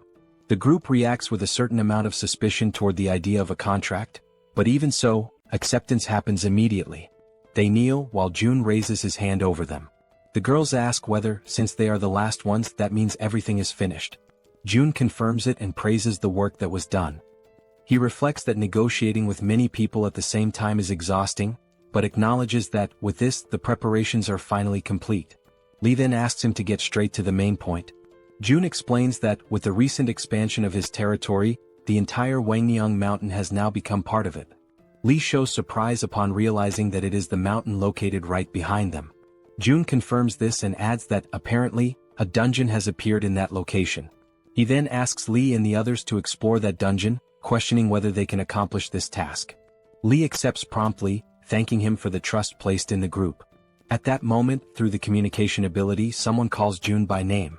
It is Dabin, informing him that everything that had been requested is already prepared and that he can go there. June heads toward the elevator. As the mechanism descends, he reflects in silence. With Lee agreeing to take part in the dungeon incursion, the matter enters a brief period of calm. Even so, something draws his attention. After the subordination contract, Lee's abilities do not change. According to the system, he remains at level 40, holding the title of 12th Servant, Viscount Mage. In the group led by Lee, the main members are Shin and Kim, who were classified as B, while most of the others fall between D and C. As more people are contracted and data accumulates, June begins to understand the system better. High-level abilities require elevated innate attributes, something that can be called potential or talent. The limit of subordinates is restricted to only 100 people. Because of this, June concludes that from now on it will be more advantageous to choose carefully, prioritizing individuals who are truly talented. As the elevator doors open, Dabin is already waiting for him eagerly. June acknowledges her effort and shows satisfaction with the work. Dabin reacts naturally, saying that it was not difficult, but June still assures her a bonus for the service. He looks over the gathered group and asks whether those are the selected people. Dabin explains that, according to the instructions she received, she gathered 10 individuals skilled in carrying out practical tasks. June introduces himself to the group, stating his name and showing cordiality. In response, everyone behaves politely and returns the greeting. Among the people gathered by Dabin, one of them asks what kind of work June is planning for them. June replies that he intends to explain everything and reveals that he is considering granting everyone the same position held by Dabin, a managerial role. The reaction is immediate. The group shows enthusiasm and apprehension at the same time, questioning whether that is truly serious. June reflects that even with the significant growth of the population, there are only a few people in managerial positions. Among them are Lee Sungmin, leader of the medical team, and Baek Sungmin, responsible for the replacement team. One of the young men states that, if given that responsibility, he will work diligently. June reflects again. There are still 12 managerial slots available which could be distributed, but not for free. He informs them that there are conditions, generating curiosity and tension within the group. He explains that, with the constant arrival of new people into the territory, countless problems will arise, and the position will be granted only to those who present concrete solutions. After asking whether everyone agrees, he extends his hand and invites those interested to speak up, one by one. For quite some time, the candidates for manager present proposals on topics such as waste disposal and road maintenance, most of them satisfactory. The ideas become increasingly solid, confirming Dabin's good judgment. At a certain moment, a blue-haired man raises his hand. Encouraged by June, he proposes the creation of an organization to maintain internal order, warning that without a stabilizing presence, incidents will be inevitable in the future. June understands the proposal and asks whether he is referring to the creation of a department similar to how the police operate. The man confirms. Another member of the group interrupts the conversation, adding that when he thinks of the police, something comes to mind. June allows him to speak. The man mentions that police station arsenals store firearms including rifles. The information surprises June, who wonders whether rifles would not be equipment exclusive to the military. The man explains that technically South Korea is still under an armistice, and that in emergencies, properly established police stations maintain sufficient weapons in their arsenals. June reflects that if they manage to obtain these weapons, it could significantly help in creating a department responsible for maintaining order. He considers that the nearest police station is Busanjan Police Station, located in Siamayan. He then asks the name of the man who brought the information, who introduces himself as Nam Jinho. June asks Nam Jinho to form a team and go on this mission. Surprised, he asks whether he should go personally. June confirms, saying that there is no reason for great concern. Due to the expansion of the territory, the police station is probably within its boundaries, and if it is not, there is no need to insist. Nam Jin-ho accepts the task and states that he will try. June instructs Nam Jin-ho to depart as soon as he is prepared and tells the others to continue suggesting solutions. The following day, after the successful completion of the mission, Nam Jin-ho returns. He had gone in search of firearms and, indeed, manages to bring them back. June confirms everything using the Supreme Eyes and registers the items in the system shop without difficulty. The result does not meet expectations. They recover only 2 rifles, 3 bullets and empty cartridges. The quantity is not the problem, since June can acquire more ammunition later. The real issue arises next. Most of the weapons from the arsenal had already been taken. Judging by the size of the storage, June estimates the existence of a heavily armed group of survivors somewhere. This realization immediately turns into a headache. Even so, June reasons that such a large and well-armed group would hardly go unnoticed. If they were nearby, news would certainly have already reached the territory. This leads him to conclude that, at least for now, that group is not in the vicinity. June decides to leave this problem for later and activates Ultimate Ears, expanding his perception. In another distant part of the territory, orcs advance amid destruction. They spread out in all directions, pressing a cornered group, the one led by Jang. A man asks what they should do, pointing out that the monsters seem to be emerging from all directions at the same time. Jang surveys the battlefield with difficulty and wonders how those creatures managed to advance so far. One of the group members draws attention to an even more urgent problem. Their ammunition is almost completely depleted. Jang feels the weight of reality settle in. Everyone is exhausted and their weapons are beginning to fail. He realizes that his abilities are not enough to withstand the enemy's constant pressure. At that exact moment, the communication skill is activated. June makes direct contact, drawing Jang's attention. Shortly after, a system window opens before them, and weapons begin to materialize in the space around them. June, even from a distance, acts at the perfect moment. The tension turns into relief as new equipment appears, raising the group's morale. Jang is the most emotional of all, certain that the intervention saved the battle and their lives.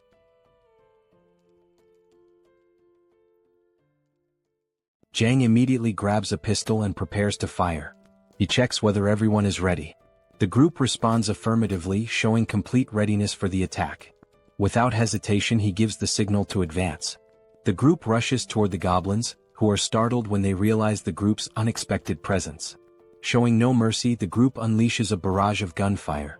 The bullets strike the goblins in succession, knocking them down one after another. The sound of gunshots does not cease. They keep firing without rest, pressing the enemy relentlessly. Overcome by fear and unable to react under the continuous assault, the goblins panic and flee. Jang feels his confidence grow as he notices the enemy's retreat and believes the group is capable of winning. With morale high, he reinforces the intention to move forward and rescue the captured families. June observes the entire scene from a distance, using his ability. The system notifies him of the hunt of yet another orc and the addition of wands to his wallet. As he watches the massacre, June reflects on the true power of a rifle. Even without the use of special abilities, relying solely on firearms, the horde of common monsters is completely crushed. He concludes that by mastering even the basics of firearm production, it is possible to generate enough destructive power to deal with enemies of this level. Because of that, he understands that Jang's group will not face major difficulties for quite some time and decides to entrust them with the remainder of the mission. His thoughts then turn to the other group. Lee's group finally reaches its destination. The system announces the discovery of a dungeon called Lizard Man Swamp. Lee positions himself at the entrance, while everyone notices that the interior is completely flooded. Heineken shows concern, judging that advancing in that state seems impossible. Lee, however, remains calm. Using his water control ability, he shapes the liquid ahead, creating a solid path resembling a bridge. With the passage opened, he checks whether everyone is ready and leads the group into the dungeon. The system then notifies that this is the group's first entry into that location, granting double experience and rewards, since it is an unknown dungeon filled with unpredictable dangers. June had provided rifles to both Jang's group and Lee's group. As a result, Lee's group also possesses considerable firepower, indicating that clearing the dungeon should not be impossible. Still, June is intrigued by an item of information displayed by the system alongside the dungeon's formation. 0 out of 10. At first, he assumes it refers to a capacity limit, but soon realizes that this hypothesis does not seem correct. He decides that the answer will only come after completing the dungeon. Inside, Heinken observes that the water stretches all the way down, giving the sensation of being inside a massive aquarium. The red-haired girl agrees with the impression, comparing the place to underwater tunnels. At that moment, something draws Heinken's attention. He notices movement ahead and identifies enemies approaching. Based on their position, he calculates the exact direction and alerts the group. 3 enemies emerge, advancing straight toward them. Everyone prepares, alert to the imminent danger, while doubt arises about how those creatures are able to move underwater. Soon, the enemies reveal themselves as high-level lizard men with long, sharp fangs. Lee reacts immediately, positioning himself to defend the group while attacking at the same time. In a swift motion, he eliminates one of the enemies. The group is informed that only 2 remain and begins an intense offensive, firing their rifles even underwater. The projectiles cut through the liquid and strike the creatures, but the difficulty is evident. The lizard men move with extreme ease in that environment, making the shots less accurate. One of the members comments that if they could force them out of the water, the situation would become far more favorable. As the confrontation continues, Lee takes full control of the situation. He declares that water is his domain and orders concentrated fire. Next, he manipulates the surrounding flow, opening a large empty space in the middle of the water. Through that opening, the gunfire becomes precise and lethal, striking the enemies directly. The system then notifies the elimination of additional lizard men, with levels ranging between 20 and 22. June observes everything from a distance and reflects on the situation. They were lucky. Normally, in an environment like that, the lizard men would hold the absolute advantage. Inside a completely flooded dungeon, even moving would be extremely difficult. Creatures capable of moving freely through dark, low-visibility waters would become true reapers. However, Heinken's presence completely changes this scenario, as he awakens the Minimara ability, capable of identifying terrain within a 100-meter radius and distinguishing allies from enemies. Added to this, Lee Junhyuk shows a remarkable ability to handle adverse situations, completely reversing the group's disadvantage. Because of that, June concludes that there is nothing more he needs to support at that moment. With Lee and Heinken, and only a few allies providing covering fire, that is more than enough to conquer the dungeon. The group continues advancing and approaches the area where the inscriptions left by the defeated lizard men are located. Shortly afterward, Lee identifies the critical point and realizes they have reached the dungeon boss room. The door before them opens and Lee's entire group enters cautiously. As they cross the boundary of the room, something immediately draws attention. The environment is completely dry. There is no water at all. The absence of that element feels strange, especially considering the entire path taken so far. The suspicion arises that reaching that location may be a prerequisite for clearing the dungeon, while Heinken reflects that whenever something seems too simple, a sudden change usually follows. Soon after, an unsettling sensation spreads. He senses that something is wrong and quickly identifies the approach of an enormous volume of water. In a matter of moments, water bursts violently into the room. The group is startled but remains alert, ready to react. Lee focuses and uses his abilities to observe what emerges from that sudden torrent. When he finally sees it clearly, he is taken by surprise. Before them appears a creature never seen before. Its overwhelming presence leaves no doubt. The dungeon's boss monster has finally revealed itself.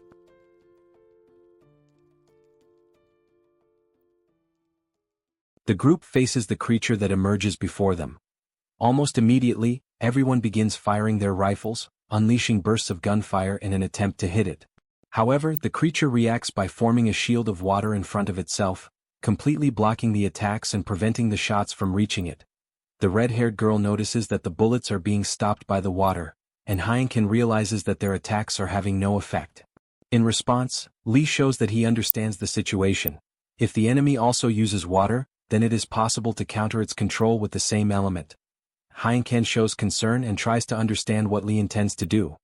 Lee simply states that he will end this immediately and return shortly. Without wasting time, he lunges forward, moving at extreme speed. The water around him rises like a living current, lifting his body into the air. That mass of water surges forward with him, carrying him straight toward the opponent.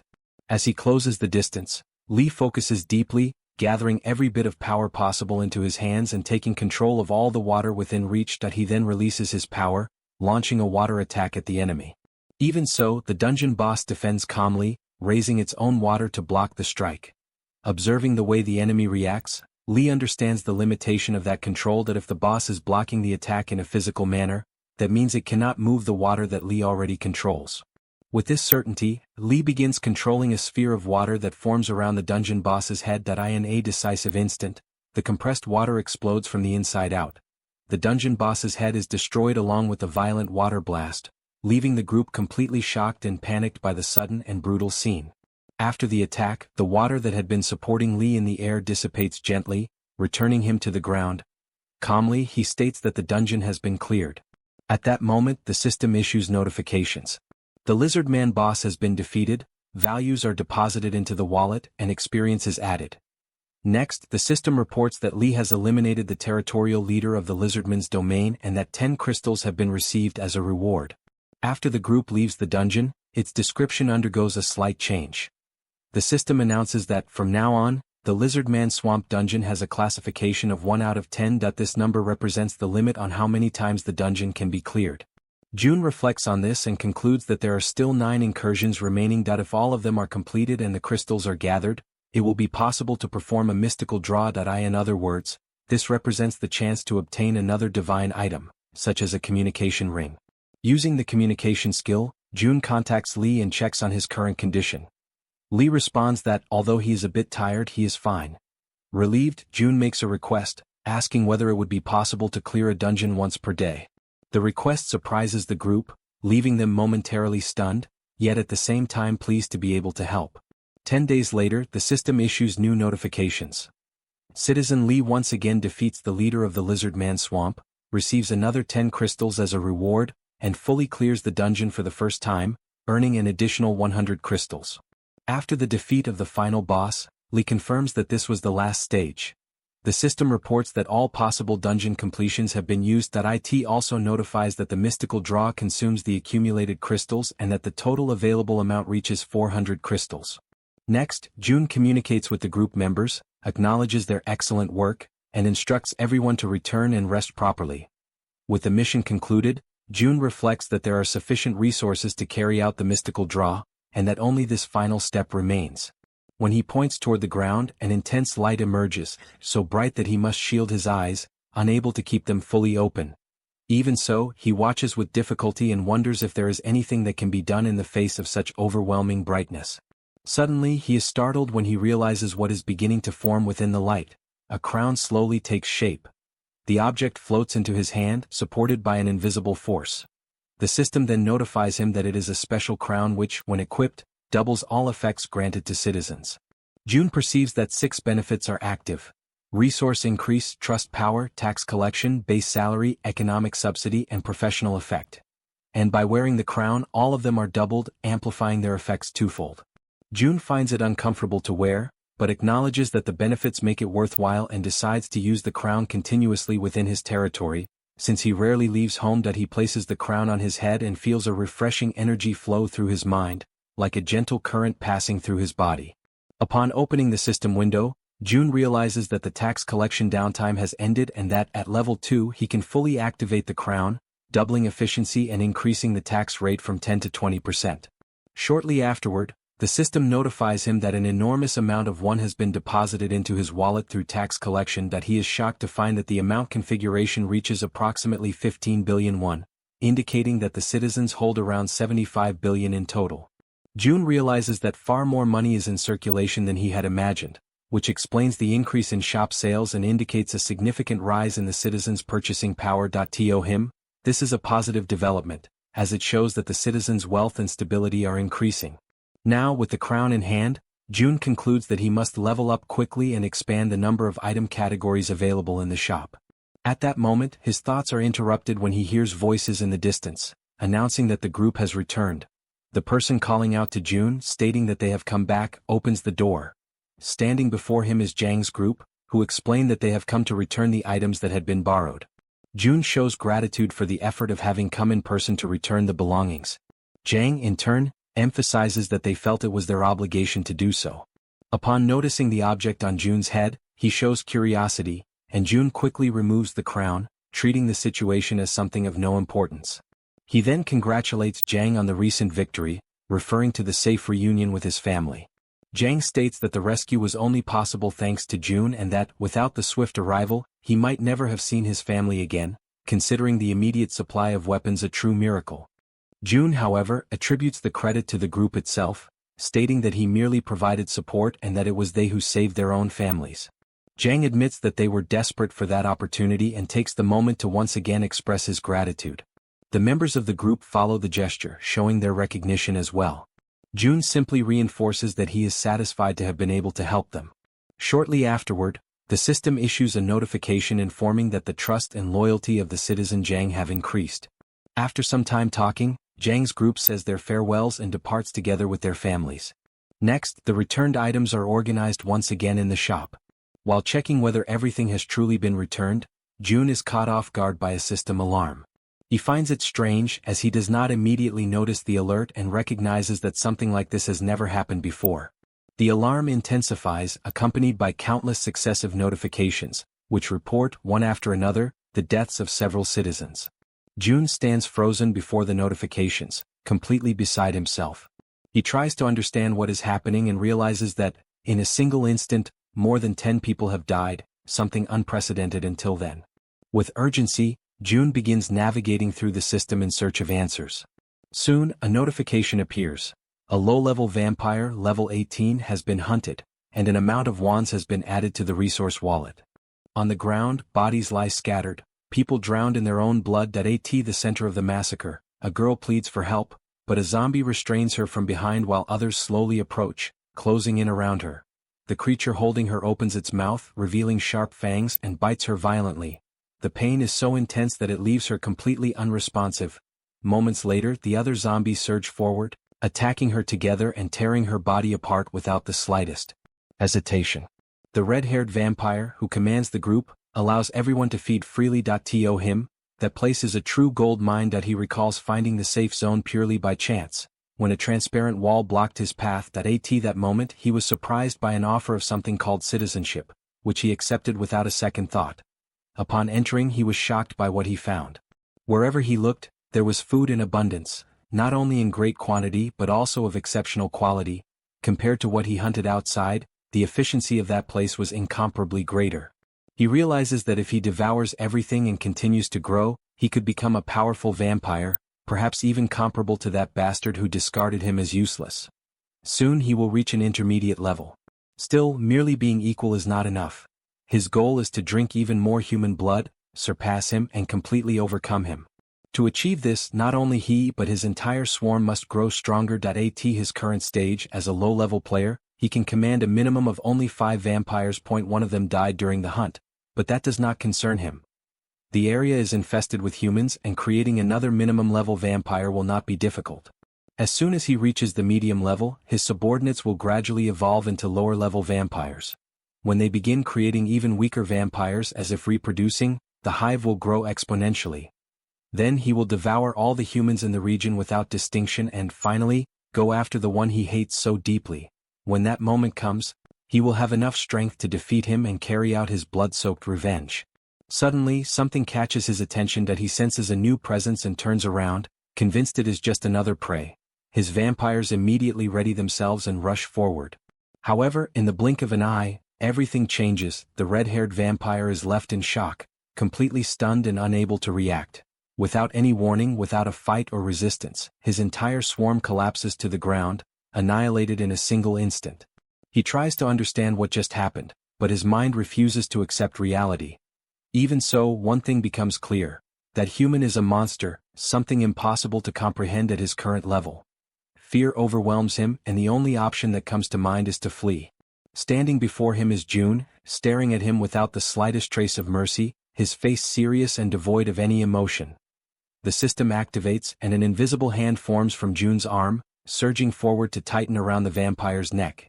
The enemy's body is lifted into the air, strangled, as he desperately tries to beg for mercy, unheard.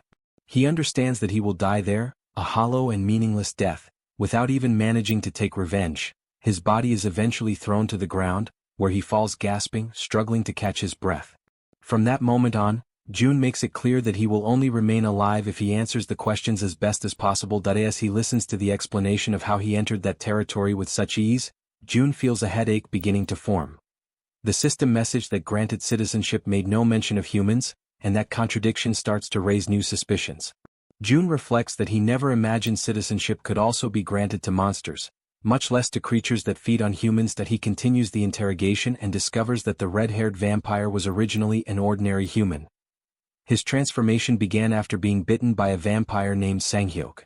June connects this information to the granting of citizenship and concludes that the human origin may have been the determining factor that allowed the system to accept him. Urged to continue, the vampire reports that during the few days he existed as a lowest-level vampire, his memories were confused and fragmented. Only after consuming humans did he evolve into a lower-level vampire. June understands that the vampiric hierarchy is rigid. The lowest levels resemble beasts, guided almost entirely by instinct, retaining only the minimal intelligence necessary to follow orders. Lower-level vampires, on the other hand, gradually regain consciousness and a sense of human identity, in addition to acquiring the ability to create and command a swarm. June then focuses on Sanghyok and seeks to understand his position within this hierarchy, where it becomes clear that he was a mid-level vampire. He reflects that Jaehyeon, the red-haired vampire, is currently a low-level vampire at level 28. From this, he deduces that an intermediate-level vampire must be, at the very least, above that threshold. He concludes that the hierarchy extends to high levels, implying that the most powerful vampires must possess extremely elevated levels. Finally, June pauses on one last point. He fixes his gaze on Gal Sungil, his expression turning cold and oppressive, and without looking away, demands to know where Sanghyok is, making it clear that this answer will be decisive. Gal Sungil, seized by fear, informs that he is inside a condominium located in Daeongdong. June understands the situation and orders him to wait and endure. In desperation, Gal Sungil offers to personally guide him to the one responsible. He screams and begs for divine punishment to fall upon the bastard he considers the root of everything. At that moment, the system notifies that the loyalty of the citizen Gal Sungil increases. This loyalty is born purely from the instinct to survive, regardless of what may happen next. To June's eyes, this is repulsive. Whether human or not, there is no need for the loyalty of a monster that devoured its own citizens. June states that he has already heard everything he needs to know and concludes that he has no intention of taking him in. Even so, the system displays a mission with the objective of killing Sanghyok within a 24-hour limit, offering a small amount of experience as a reward. In case of failure, the penalty is death. As the mission is created, June questions why Gal Sungil does not do it himself, making it clear that he has no intention of sparing him either. He then orders that Sanghyok himself be the one to go there and kill that wretch. Panicking, the vampire asks for time and begs to drink human blood, claiming that without reaching at least an intermediate level, defeating someone like Sanghyok would be impossible. June responds coldly that if Gal Sungil so much as touches a human being, his head will explode instantly. Frightened, the vampire retreats, fully understanding the warning. June realizes that the mission borders on a death sentence, yet he cannot allow a man driven by desperation to attack innocent people. He then purchases an M16 with 100 rounds, which materializes in front of Gal Sungil. June reflects that perhaps he should plant a bit of hope in him. He states that he is giving him a single chance, a chance to take revenge on the one who turned him into what he is now. Faced with this, Gal Sungil accepts and declares that he will do his best. June orders him to exterminate all vampires and warns him that if the weapon is used against anyone else, he will be killed immediately. After confirming that he understands, June orders him to run at once. Next, June contacts Jaehyeon asking whether she can hear him. He informs her that there is a man he wants her to track using a rat and asks her to go to his house as quickly as possible. June reflects that if a monster threatens humans, the only response is extermination, and decides to form a team to eliminate the vampires. A short while later, Dabin arrives with the rescue team. Together they clean up the horrific scene. Dabin reports that the team is ready, but that they were unable to find anything confirming the victims' identities or families. June concludes that in this case there is nothing to be done. He reflects that this tragedy would never have occurred if the vampires had been filtered out from the beginning. At that moment, flames form in June's hands. As the fire spreads through the area, June vows to carry out vengeance in the victim's name and asks them to rest in peace. He then burns the bodies, bringing an end to that scene of horror. Meanwhile, inside a condominium, Gal Sungil runs through the corridors holding the M16, firing non-stop at every vampire that appears before him. Bodies fall one after another as he advances relentlessly, driven solely by the desire to kill Sanyok. A rat is already on site, observing everything. The rat girl informs June that the man has arrived and confirms that he is the vampire June mentioned. June describes him as completely insane, noting that despite receiving only 100 bullets, he fires continuously whenever he encounters a vampire. Even so, he never truly expects Gal Sungil to be capable of dealing with Sanyok. The ammunition runs out and the vampire becomes desperate. Seeing this, June opens the system's storage. At that same instant, the weapon in Gal Sungil's hands begins to disappear. Desperate, he begs for more ammunition, claiming that if he were given just 50 more rounds he could still do something. Before he can finish, a cold command interrupts him, ordering him to shut up. Startled, he immediately falls silent. Someone watches the scene with curiosity, wondering who could be responsible for all that noise. The figure soon reveals herself. A young vampire appears, commenting that she did not expect to find him there and noting that even after being expelled, he still came back. Upon seeing her, the vampire falls into complete despair. Consumed by rage, he lunges at her, hurling insults without any control. The young vampire reacts coldly and gives a simple order, which the surrounding vampires immediately obey. Gal Sungil is slammed to the ground and restrained, pressed down by the bodies of low-level vampires. The girl watches the scene with boredom and states that all of this is extremely tedious. She says that he does not even understand why he was discarded and makes it clear that the reason has always been the same: his stupidity. She mocks him, saying that even now he cannot handle even low-level vampires. Gal Sungil responds with curses, spitting words filled with hatred, completely out of his mind. The vampire demands that he be honest. She points to the marks on the walls and the earlier noise, saying she wondered where he found the courage to come back. She then notices something wrong and asks where he hid the weapon he brought with him. In response, Gal Sungil spits in her face and resumes insulting her. The vampire states that this is exactly why idiots do not live long. Without hesitation, she gives the final order. The vampires advance immediately. Gal Sungil screams in pure terror as they attack him. His blood begins to gush out, spreading across the floor, bringing to an end the inevitable fate of someone who never had a chance from the very beginning. His body remains sprawled on the ground, and the vampires continue hovering over it. As the vampires devour the body, they sense something strange. Those feeding on Gal Sungil begin to scream, as if experiencing intense pain. They clutch their own heads, which continue to emit smoke. The girl watches in surprise, commenting that their nutritional condition is better than she had expected, and admits that she did not know her subordinates were capable of evolving like this. The transformation intensifies and denser smoke begins to envelop them. She then gives a new order, instructing them to search the area and check whether there is anything resembling a weapon. The vampires immediately obey and spread throughout the building, rummaging through the environment according to the command received. Meanwhile, the girl senses something strange in the air and wonders what that smell is. From another location, June begins to prepare and issues the necessary command. Jaehyeon responds affirmatively. While the vampires are focused solely on searching for possible weapons that might pose a threat, this creates the perfect opening for the operation. The second floor of the building begins to be completely filled with gas. The girl realizes what is happening and falls into despair, attempting to react, but it is already too late. June then orders Jaehyeon to execute the next stage immediately. Jaehyeon carries out the summoning command, causing the paper to burst into flames. Within moments, the interior of the building begins to glow intensely. The flames spread rapidly, engulfing the entire area. The system begins notifying the successful hunt of vampires of different levels. Faced with this, June feels somewhat more at ease and realizes that the vampires were far closer than he had imagined. If he manages to level up quickly and expand his territory, there is a good chance that this area will be included. That he considers it a positive outcome to have discovered their existence now and decides that he will eliminate each one before they are absorbed into his territory. Later, Jaehyeon asks whether it is possible for creatures like those to exist within the current territory. June confirms that it is and explains that this is precisely why the situation is so problematic. As a result, Jaehyeon suggests imposing general sanctions or assigning some kind of restriction to everyone. June immediately rejects the idea, stating that it would be far too extreme. That he reasons that if people who are not vampires are included in these sanctions, resentment will be inevitable. Jaehyeon understands the point. June reflects that such actions would cost him public support and could create unnecessary chaos. Furthermore, even with direct intervention, there is a limit to what he can do alone. He thinks that it would be ideal if there were a way to classify citizens according to their tendencies. At that moment, the system notifies that the total number of citizens has reached 30,000. Upon reaching this threshold, the achievement system is unlocked.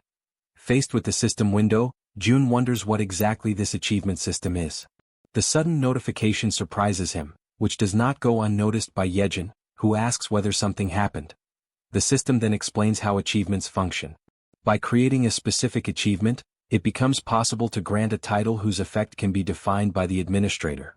June accesses the achievement settings, and the system requests that he define the achievement's content. He defines that the achievement will be triggered if someone kills a person with citizenship. The system confirms that the content configuration has been completed and requests the definition of the title and the effects granted upon completion. June asks whether he can remove a title whenever he wants. The system confirms this, and he concludes that this will allow him to personally handle inappropriate cases. He defines the title's name as Assassin. The effects include an 80% reduction to all attributes, both hands sealed, and the appearance of an assassin's mark on the forehead. The system informs him that both the cost to define the achievement and the cost to grant the title upon completion are high. June decides to proceed with the configuration. The system confirms that the achievement setup has been completed. June reflects that his greatest concern has been resolved. Just as with murder, he can now punish most violent crimes through the achievement system, labeling criminals with titles visible to everyone. He realizes that this is not limited solely to punishments. It will also be possible to create positive achievements, such as something similar to a monster hunter. Jaehyeon comments that she had been thinking of another alternative. She suggests sending a direct notice requesting that the vampires voluntarily come forward. But June responds that he has just found a solution.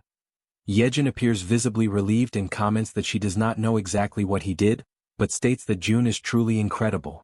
June thanks her, visibly embarrassed. He realizes that he had been absorbed in his work, and upon noticing Jaehyeon's beauty, he becomes briefly flustered and nervous. Before he can fully regain his composure, someone approaches and announces that they received the message and came as soon as they saw it. June responds that the door is open and asks the person to come in. The door opens, revealing a presence indispensable when it comes to dealing with large numbers of monsters. Even before the vampire extermination operation, June already knew that he needed to contact Jaehyeon. He then asks them to wait a moment, stating that before continuing, there is something that needs to be done first. Meanwhile, inside the condominium, several vampires are seated around a table. At the center of the room, one of them announces that everyone must listen carefully and informs them that Shin Saren is dead. Shock spreads instantly, and the vampires turn toward one another in alarm. One of them questions whether this is related to the traces of an explosion on the first floor. The vampire occupying the center, Sanyok, confirms that the entire corridor on the first floor has been destroyed. He adds that the low-level vampires nearby heard gunshots, indicating that it was most likely the work of those bastards. Another vampire reacts with fury, asking whether he is referring to the damned police. The response comes directly, yes. One of them states that because they were spared for a time, the humans forgot their place and argues that they should be killed immediately and their weapons seized. Another vampire intervenes, saying that the situation is more complex, since the enemies have firearms and a direct confrontation would be dangerous. The bald vampire agrees, stating that the sudden attack and the knowledge of their base raise many doubts. Sanyok reflects that they were aware of the vampire's existence, but a full-scale attack like that raises many questions. He wonders how the base was discovered and why the attack was carried out so suddenly. There are many things he cannot understand. The vampires interrupt his thoughts, urging him to make the call. He states that despite the uncertainties, what needs to be done does not change. They will attack. A female vampire reacts with enthusiasm, while another declares that this time they will wipe out every last one without exception.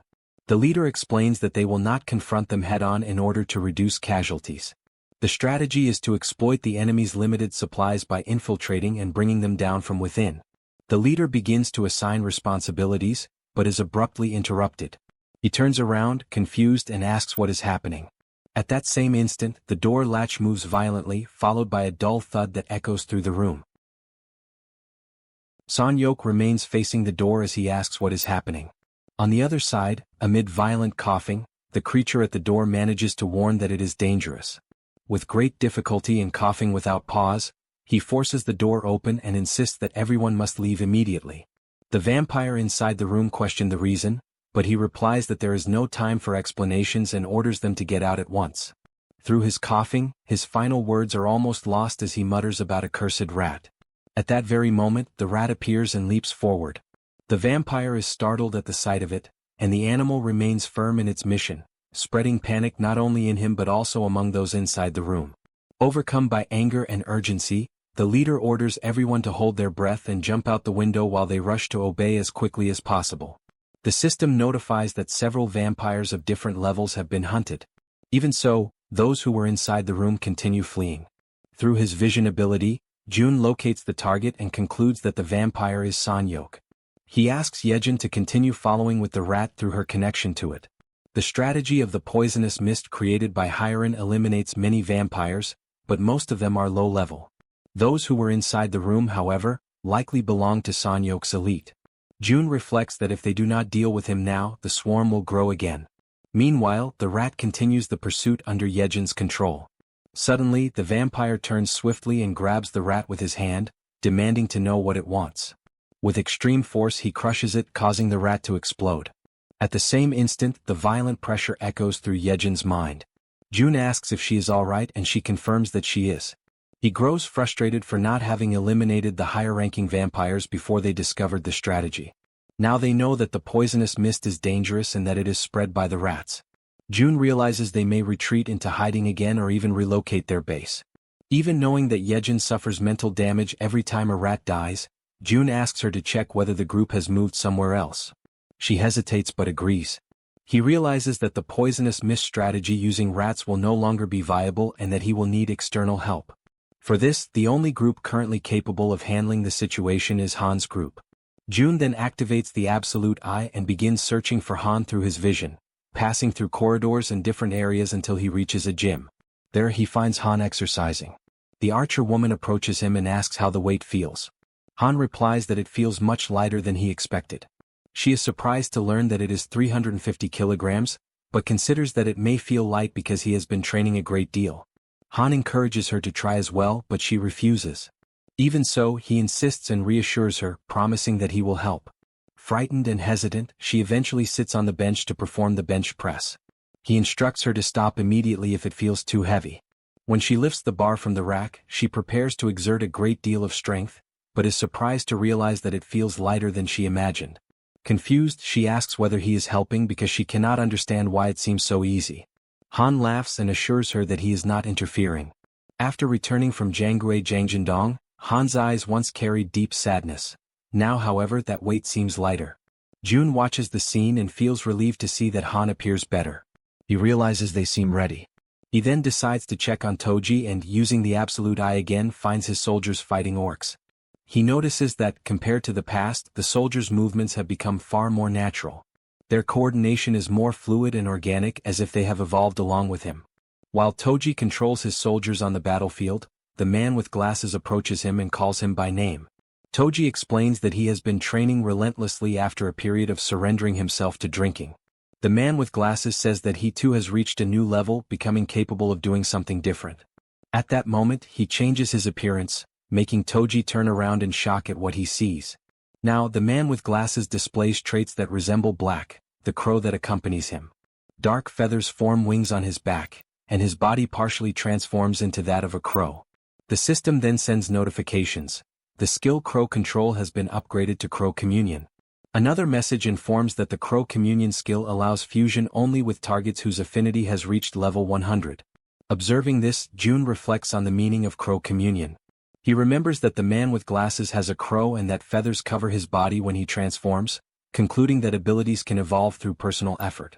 By merging with the crow, his reconnaissance becomes more efficient, and if he can fly like this, his range increases enormously. From the evolution demonstrated, he and Toji seem ready. Jun realizes that only one person is left: Moom. He directs his vision to find him, remembering that Moom recently bought a car and has been hunting in distant locations. Now, Jun sees him seated in the back seat of the vehicle, while two girls occupy the front seats.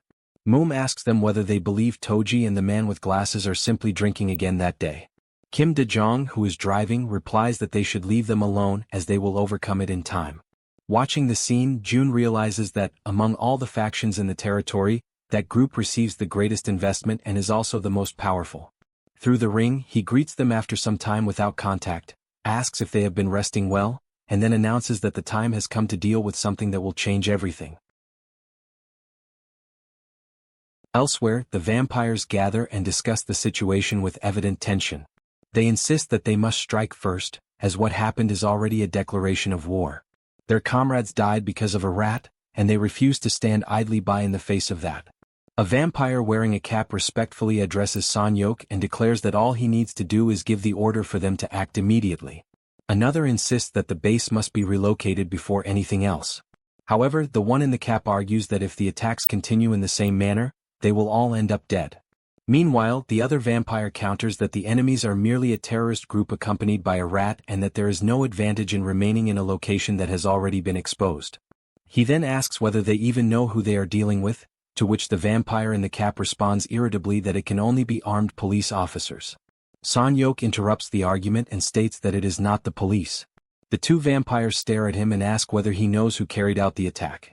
Son-hyuk admits that he does not know who they are, but he is certain that no one in the police possesses those kinds of abilities, emphasizing the fact that after they died, the bodies disappeared. He recounts that, while fleeing through the window during the poisonous mist, he saw lesser vampires die and their bodies vanish. When his companion died, her body also disappeared, and he began to doubt that it had been destroyed in the explosion. Son-hyuk lists the events: gunfire, explosions, exploding rats, poisonous mist. There are far too many strange elements for it to be the work of the police, and if it is not the police, then it is an unknown group targeting them.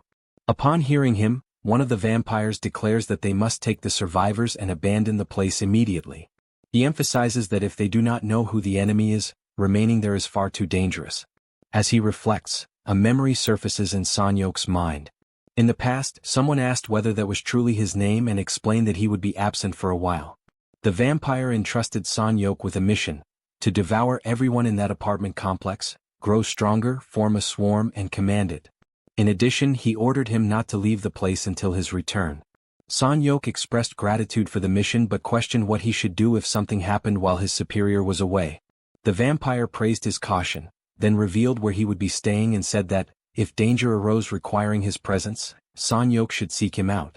The memory fades and Son-hyuk utters the name Song Ji-won, stating that he is the fastest among them. Song Ji-won asks what he wants him to do. The leader then declares that they will remain there and will not move the base. He considers that, given the recent events, the enemies will likely attack again soon. Before it is too late, someone must deliver a message. He orders Song Ji-won to deliver a message to the one who created him, Lord Young-hun. The message is clear: they need his help. Elsewhere, the ground is covered in blood. A faint voice begs for salvation, saying that he cannot breathe. Amid that scene, a vampire remains seated on the blood-soaked floor, surrounded by corpses, questioning the reason for such a situation. He recalls that they were accepted as vampires when they were on the brink of death and asks why that is now turning into punishment. Meanwhile, Young-hun holds a vampire suspended by the neck, squeezing tightly. Calmly, he states that from a certain perspective, it might seem as though he accepts them as equals, but he suggests that the reality is different. The fallen vampire insists that they are of the same kind. As Young-hun slowly approaches, he says that since they need to understand, he will explain. He then emphasizes that a vampire is, by nature, a monster that feeds on humans. However, he asserts that humans do not possess sufficient nutritional value for efficient growth. He then reveals something even crueler. If a vampire grows by consuming many humans and is later devoured by another vampire, the concentrated nourishment is absorbed all at once. After completely draining the vampire he holds by the neck, he lets the lifeless body fall to the ground. He then turns to the one seated on the floor and asks whether the situation now makes sense. He declares that there is no us, and that he alone is the true vampire. The vampire on the ground begs him not to approach, but Young-hun continues advancing, calling him a bastard. Swiftly, he begins draining his blood, slowly extinguishing his life. As he consumes him, he thinks that perhaps he should visit a certain place soon. He believes enough time has passed for it to be at the ideal point to be consumed, yet he realizes he does not recall the exact location. At that moment, someone appears at the entrance, asking for permission to enter in a loud voice. The newcomer introduces himself as Song Jaehyeon, a subordinate of Sanyok. He reports that an unknown organization is carrying out a terrorist attack in the Daeng-dong area and that Sanyok sent him to request assistance. Young-hun casts a sideways glance at the vampire at the door and suddenly laughs, stating that he now remembers the place. The newly arrived vampire notices the scene, reacts in shock as he observes the bodies, and understands what had been happening. Young-hun asks how the attack occurred and grows furious upon realizing that his supposed food storage has disappeared. Later that night, Han's group arrives at the location mentioned by June. Han surveys the surroundings and wonders whether that is truly the indicated place. He then orders everyone to take up their weapons and prepare themselves. The group takes position, ready to face whatever emerges, as Han declares that they will exterminate every vampire in that place. Sometime earlier, Han's group was left in shock upon discovering that they would be facing vampires. June explains that this is precisely why he called them there. Han confirms the name of the location, Daeyeon-dong, and asks whether the vampires are still there. June confirms that they have been monitoring them through Madame Yejin's rats and that there have been no suspicious movements. He also states that Han is already strong enough to defeat them, even the most powerful among them. Even so, June shows concern and reminds him that those vampires were once human, and for that reason they differ from ordinary monsters. They can speak. They can beg for their lives when they are dying. And that cruel process can break anyone's heart. So June asks whether Han is truly prepared for that. Han understands the concern but states that, in order to survive in that transformed world, it is an inevitable process. He emphasizes that the day may come when they are forced to kill real humans, not merely monsters that resemble them. Even so, he assures that he will not hesitate. Neither he nor the members of his team. Even if their hearts break, they will rise again just as they have done before. In a lighter tone, he adds that if the situation becomes too heavy, perhaps they will drown their sorrows in alcohol, as his two companions usually do. Hearing this, June sighs and admits that he worried for nothing. He says he feels safer having them by his side and asks them to rely on him once more. In the present, Sanyok remains seated at the table. He watches time pass and notices that they are late, as Song Ji-won should have already gone and returned. The vampire wearing a cap suggests that perhaps Song Ji-won ran away to save his own life. But Sanyok warns him to be careful with his words, for Song Ji-won is not that kind of vampire. Shin Jae-sik argues that too much time has passed without any sign of him. Perhaps he encountered a massive monster along the way and was killed. As he says this, he is suddenly interrupted by a spear that violently pierces through the room. The attack tears through the space, announcing the arrival of Han's group and leaving both vampires frozen in fear. The spear that cut across the room strikes the wall. It shatters the structure, exposing those inside to Han's group as they launch their assault. Han orders the battle to begin. Sanyok reacts immediately, commanding all the vampires in the complex to gather. They charge toward Han's group, outraged that they dared to invade their territory. Shin Jae-sik advances to attack but is struck by Toji's halberd. From a distance, Sanyok realizes that one of the strongest among the lower vampires has been killed with a single blow delivered by Toj, and he grows desperate. A system notification appears. A lower-level vampire, level 28, has been hunted. The corpse slowly disappears before everyone's eyes. At that moment, Sanyok understands that the group standing before him is the same one responsible for the previous attack. He orders all vampires to fight with every means necessary and defend the place entrusted to them by Young-hun. Declaring that they are the ones responsible for the recent act of terrorism against the clan, he demands that they be exterminated. Despite their numerical superiority, one of the vampires questions why the enemy displays such battle experience. Sanyok acknowledges the truth, they are no match for that group. He tries to devise a new plan, but before he can finish, Han's spear pierces through his body. The pain makes him grit his teeth. Han states that he will never defeat them, and that unlike the vampires who only take, they are the ones who have already experienced having everything stolen from them. Han completely impales Sanyok's body. Amid coughing and despair, the vampire utters Young-hun's name and mentions the promise. Suddenly, something emerges between them. An invisible force pushes Han backward. A presence begins to take shape in the space before them. The figure fully materializes. It is Young-hun who has just arrived at the scene. Gravely wounded, Sanyok lifts his gaze toward Young-hun and begs him to save them. Young-hun observes the scene and in a cold tone, questions whether Sanyok is dead, lamenting only the loss of the quality of something he had intended to consume. Then he slowly turns his head and asks whether they are the ones responsible for destroying his food storage. After knocking down yet another rival, Toji remarks that apparently the outer part of the confrontation had already been resolved. Suddenly, he raises his head as if something unexpected had caught his attention. Something had just fallen there a few moments ago, and it leaves him uneasy, wondering what it could possibly be. Shortly afterward, San-yok accuses them of having destroyed his storage, saying that they had completely rummaged through his food supplies. Han, confused, asks what exactly he is talking about. A dark cloud begins to form in San-yok's hands, and he shows clear irritation, muttering that at this rate he would not even be able to eat. At that moment, Han hears the warning sent by June, asking them to retreat immediately. June explains that the man standing in front of them is a high-level vampire, referring to Sang-yok. Before any further conversation can continue, Sang-yok suddenly advances at an extremely high speed. In a sudden movement he strikes Han, and the impact causes Han to fall to the ground in front of everyone. Seeing this, the members of the group behind him shout his name in alarm, but he responds that he is fine and warns the group about the high-level vampire. Further back, Sang-yok observes Han and asks whether it was his ability that made the bodies disappear. Suddenly, something seems to capture his attention. According to his understanding, humans should lack the proper flavor and nutrition for him. Even so, something about that group seemed different, especially Han, who smelled appetizing. That pleases him, and upon realizing this, Sang-yok declares that he has already made his decision. Toji immediately reacts, questioning what kind of absurdity that was. Sang-yok then replies in a simple and cruel manner. Since they had destroyed his food, they themselves would now become his new meal. Without wasting any time, he advances once more, trying to attack the entire group to drain their blood. During the attack, one of his strikes hits Toji. His eyes become visible through the opening of his armor as he stares at what is happening, confused. Soon after, he panics and screams desperately. Before the attack can fully reach him, however, someone appears at great speed. His partner grabs him and pulls him out of the path of the blow, saving him at the last instant. Sang-yok watches the scene and lets out a curious sound. Observing this, Sang-yok asks whether that man was also capable of using teleportation. Irritated, Toji calls him a bastard.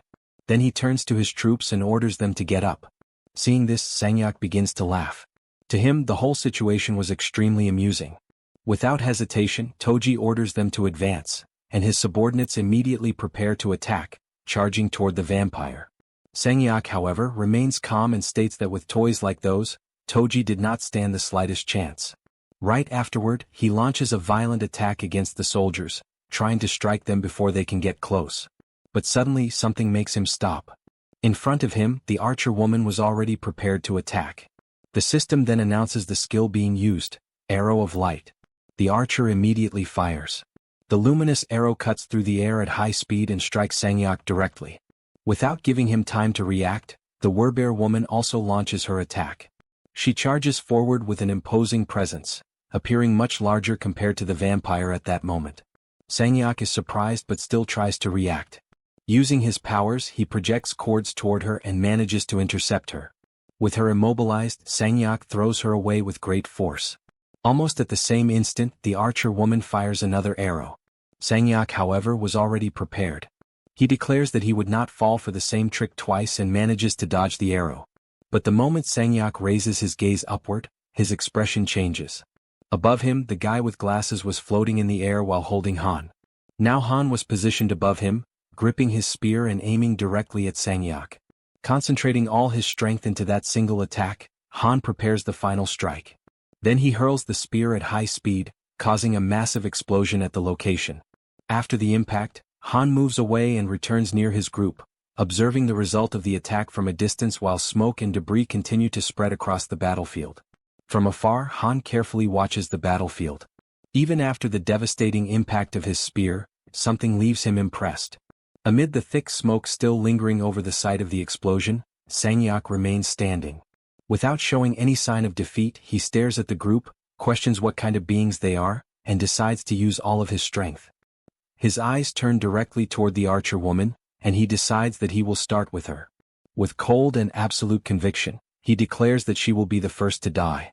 According to him, if she had remained still, she might have managed to live for a little longer. As soon as he finishes speaking, Sung-yuk moves. He advances so fast that, in an instant, he is already in front of the archer to attack her. As he approaches, he insults her with contempt, calling her stupid. The archer, however, shows no sign of panic. She merely displays a small, almost imperceptible smirk. Between them, a system window appears, controlled remotely by June, and at that moment the archer states that it was checkmate. Sung-yuk reacts with surprise, not immediately understanding what was happening. Right afterward, the system issues a notification. A summon had been performed, a 20-kilogram plate. For a brief moment, he becomes genuinely frightened, unable to comprehend what that thing in front of him was. The summoned object fully materializes, and the archer calls him a complete idiot.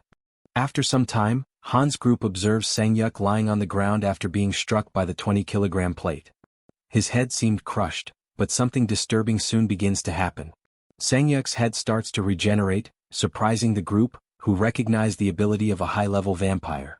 Sang-yuk appears to be awakening and slowly regains consciousness. He murmurs words filled with contempt, calling them filthy dogs and questioning how they dared to put him in such a situation. Han then approaches and states that Sang-yuk's body would not move the way he wanted, because the group had injected a neurotoxin while he was regenerating. Keeping his spear pointed at him, Han demands answers. He wants to know who Sang-yuk really is, who leads the vampires, and where that leader is at this moment. Faced with the threat, Sang-yuk lets out a low laugh. To him, the situation is pathetic. He never imagined that the day would come when prey would dare to threaten him like that. Even so, he decides to speak. He states that if they were curious about his origin, they should know that vampires were the new humanity. A humanity blessed by a certain being and endowed with a power far superior to that of ordinary humans. Han reacts with suspicion, wanting to know exactly what he is talking about. Sang-yuk then admits that, in truth, even he does not know who that being is with absolute certainty. However, there is something he does know, where the others are. Immediately, Han demands that he tell everything. Sang-yuk responds with disdain, questioning whether Han truly believed he could defeat them and reminding him that he was still nothing more than prey. Irritated, Han calls him a bastard and asks what he is trying to do. Sang-yuk begins to move his arm and pushes his own hand into his body in a disturbing gesture. While doing so, he states that exterminating vampires would never be easy and that he would not allow people like them to bring him down. Then he challenges Han to try. Almost at the same instant, the system notifies that a mid-level vampire had been hunted, and an amount in wands along with experience had been deposited into the wallet. Another notification appears. A high-level vampire, level 49, had been hunted. However, since the individual had died by his own actions, the reward value would be adjusted. The system reports that the leader of the Ion Pure Castle had been eliminated. With this, it would now be possible to build an advanced base in the Pure Castle Jaehyeon apartment complex. Another message appears indicating that the skill level had increased. Next, another notification states that the chamber declaration had reached level 25, causing the territory to begin expanding. When the territory expands, June collapses to the ground, feeling intense pain as the area enlarges. Beside him, Jaehyeon watches the situation and asks if the territory had expanded again, and June questions how she knew. The young woman explains that she had already noticed a pattern. Whenever the territory expanded, June ended up exactly like that. June reflects for a moment and realizes that Jaehyeon usually happened to be nearby whenever the territory expanded. Soon after, June asks about the situation in Daeandong, and Jaehyeon responds that the area was clear and that all the vampires had been exterminated. At that moment, however, June hears something through his communication ability. On the other side, Han reports that they had finished searching the complex, but he does not believe there are any survivors. June replies that this was exactly what they had expected and then asks the team to retreat and rest. After ending the communication, he turns to Jaehyeon and says that she had worked hard and could return now. She agrees and begins to walk away. But before leaving, she calls his name. Then she comments that resting was also important and asks him not to push himself too hard. June asks lightly if he really looked that worn out, thanks her for the concern, but says that he still could not rest. Soon afterward, he opens the achievement system. With the expansion of the territory, everyone inside it now becomes part of his domain, so June decides to create achievements to deal with vampires. June declares that the achievement had been defined.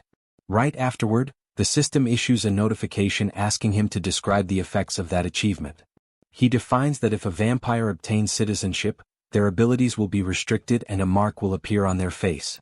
As soon as he finishes configuring the rules, The system informs him that the achievement configuration had been successfully completed. Without wasting time, Jun decides to proceed to the next task. He remembers that he had received 3 new skill points and comments to himself that he had already decided where to use one of them. He accesses the shop upgrade, and the system informs him that it had been raised to level 6, allowing 1,000 items and applying a 30% discount on all products. However, while analyzing the information, something catches his attention. A new notification informs him that the enchantment function had been unlocked, allowing the construction of an enchantment workshop within the territory. Jun frowns, surprised by the enchantment notification, and accesses construction mode. The system presents the details of the new structure. The enchantment workshop would allow equipment to be upgraded or grant magical effects to them. Next, information about the construction cost appears, along with instructions to select an appropriate location. Jun reflects for a moment and concludes that, considering the required cost, it was fortunate that the building did not require much space. Therefore he decides to place it next to the shop. He chooses Unit 201 as the location and begins constructing the enchantment workshop. However, while analyzing the options, something else draws his attention. A new message appears indicating the possibility of immediate completion of the construction. The system informs him that, if he wished, he could instantly finish the construction by using 8 crystals. Another notification appears shortly afterward, asking whether he wishes to proceed with the immediate completion. Jun carefully examines the numbers. After reflecting, he realizes that each crystal reduces about 10 hours of construction time, but he decides not to use them, since he needs to save them for the mystic draw. The communication ability and the solution involving the crown had already proven extremely useful, so spending crystals there did not seem like the best decision. Thus he selects the option to cancel. The system confirms that the immediate completion had been cancelled. Jun decides to save the crystals for the mystic draw and also keep the 2 skill points to use later. After finishing the adjustments in the system, Jun walks to the balcony and looks out at the city before him. Within the territory, rescue and construction teams were working to restore what had been destroyed. Roads were being repaired and abandoned vehicles removed. Schools were reopening as well, allowing children to return to their studies, and life was slowly beginning to return. Jun observes all of it in silence. For him, it was impossible to allow the vampires to once again destroy the life and happiness that everyone had managed to recover with so much difficulty. After reflecting for some time, he finally admits to himself that he was tired. With that thought, Jun turns around and walks toward the sofa. Before lying down, he removes the crown from his head and places it aside. He lets out a sigh and leans back, finally able to rest for a while. The scene then shifts to a dark and isolated place, filled with a heavy atmosphere. On the ground, several bodies are scattered, creating a silent and disturbing sight. Among them, one individual remains standing. A vampire. He observes the surroundings for a moment and speaks only one name, Jun. Then he murmurs a single word, Busan. The scene shifts to Jun, who finds himself in an empty and silent place that as he observes his surroundings, a strange sense of familiarity arises in his mind, as if he had been there before. His thoughts, however, are abruptly interrupted when a voice echoes, drawing his attention. In front of him, several people begin to appear, all speaking at once, their voices overlapping in a collective lament. They say that their families have died, and that this loss has caused them unbearable pain. Amid their despair, they beg Jun to save them, insisting that he is capable of doing anything. The pressure grows as the pleas intensify, until suddenly, a new figure appears. It is the archer woman, holding her own father in her arms. His body remains motionless, showing no signs of breathing, while she, consumed by desperation, seeks help. Then another voice makes itself heard, carrying a melancholic and familiar tone. Yeonju speaks as if resuming an old conversation, saying that she had already said this before and that it would not be the last time. She confesses that she misses her beloved son. Jun begins to hear countless voices around him, all demanding something he had not fulfilled. The accusations blend together, confused and insistent, as if each one were trying to force an answer from him that he could not give. Gradually, all sense of calm disappears, replaced by a suffocating weight that takes over his mind. Suddenly, Jun awakens and abruptly rises from the sofa, still overwhelmed by anguish. He tries to catch his breath while looking around, disoriented. For a moment he questions where he is until he realizes that it was all just a dream. He thinks it might be because he has seen too many corpses, but acknowledges that, although he is used to nightmares, this one was different and far more real. As he organizes his thoughts, he begins to wonder why Yeonju has not contacted him yet. Considering the vampire's level, he believes she should have already received a mission and decides to speak with her. Using his communication device, he contacts her and asks her to come to his house for a while. It does not take long for her to arrive. As she enters, she asks for permission and explains that she came as soon as she was called. June receives her and invites her in, making it clear that there is something important he wants to discuss. Once seated, Yeonjun understands the reason for the meeting and deduces that he is questioning why she did not request Sherhu's revival. Faced with this, June apologizes for not having approached the subject more carefully. However, Yeonjun responds calmly, saying that it was not a problem as his feelings had been conveyed clearly enough. She then recalls that, on that day she had the opportunity to experience the miracle of meeting her son again, something that was only possible thanks to June. After that, she witnessed other forms of pain. She saw the archer's father die, companions lose their families, and heard De-young's story. She continues explaining that, by observing the suffering of those around her and realizing how everyone was struggling to move forward, she came to understand many things. She concluded that if she kept insisting on seeing her son again, it would inevitably become a problem. She explains that people might begin to cling to that possibility, holding on to the idea of bringing back those who had already passed away. And in doing so, a society that had barely begun to regain its stability could fall back into chaos. For that reason, she did not want her son to become the source of new conflicts. She recognized that everyone carried similar pain, and yet they continued to live. With that in mind, she decided there was no reason for her to act differently. With sincerity, she expresses her gratitude for the miracle of being able to say goodbye to her son, something that still brings her deep comfort. Hearing her, June realizes that Yeonjun has changed. Once unstable, she is now calm with a gentle and serene expression. After the conversation, June thanks her for coming. In turn, she shows her gratitude for everything he has done for her and takes her leave.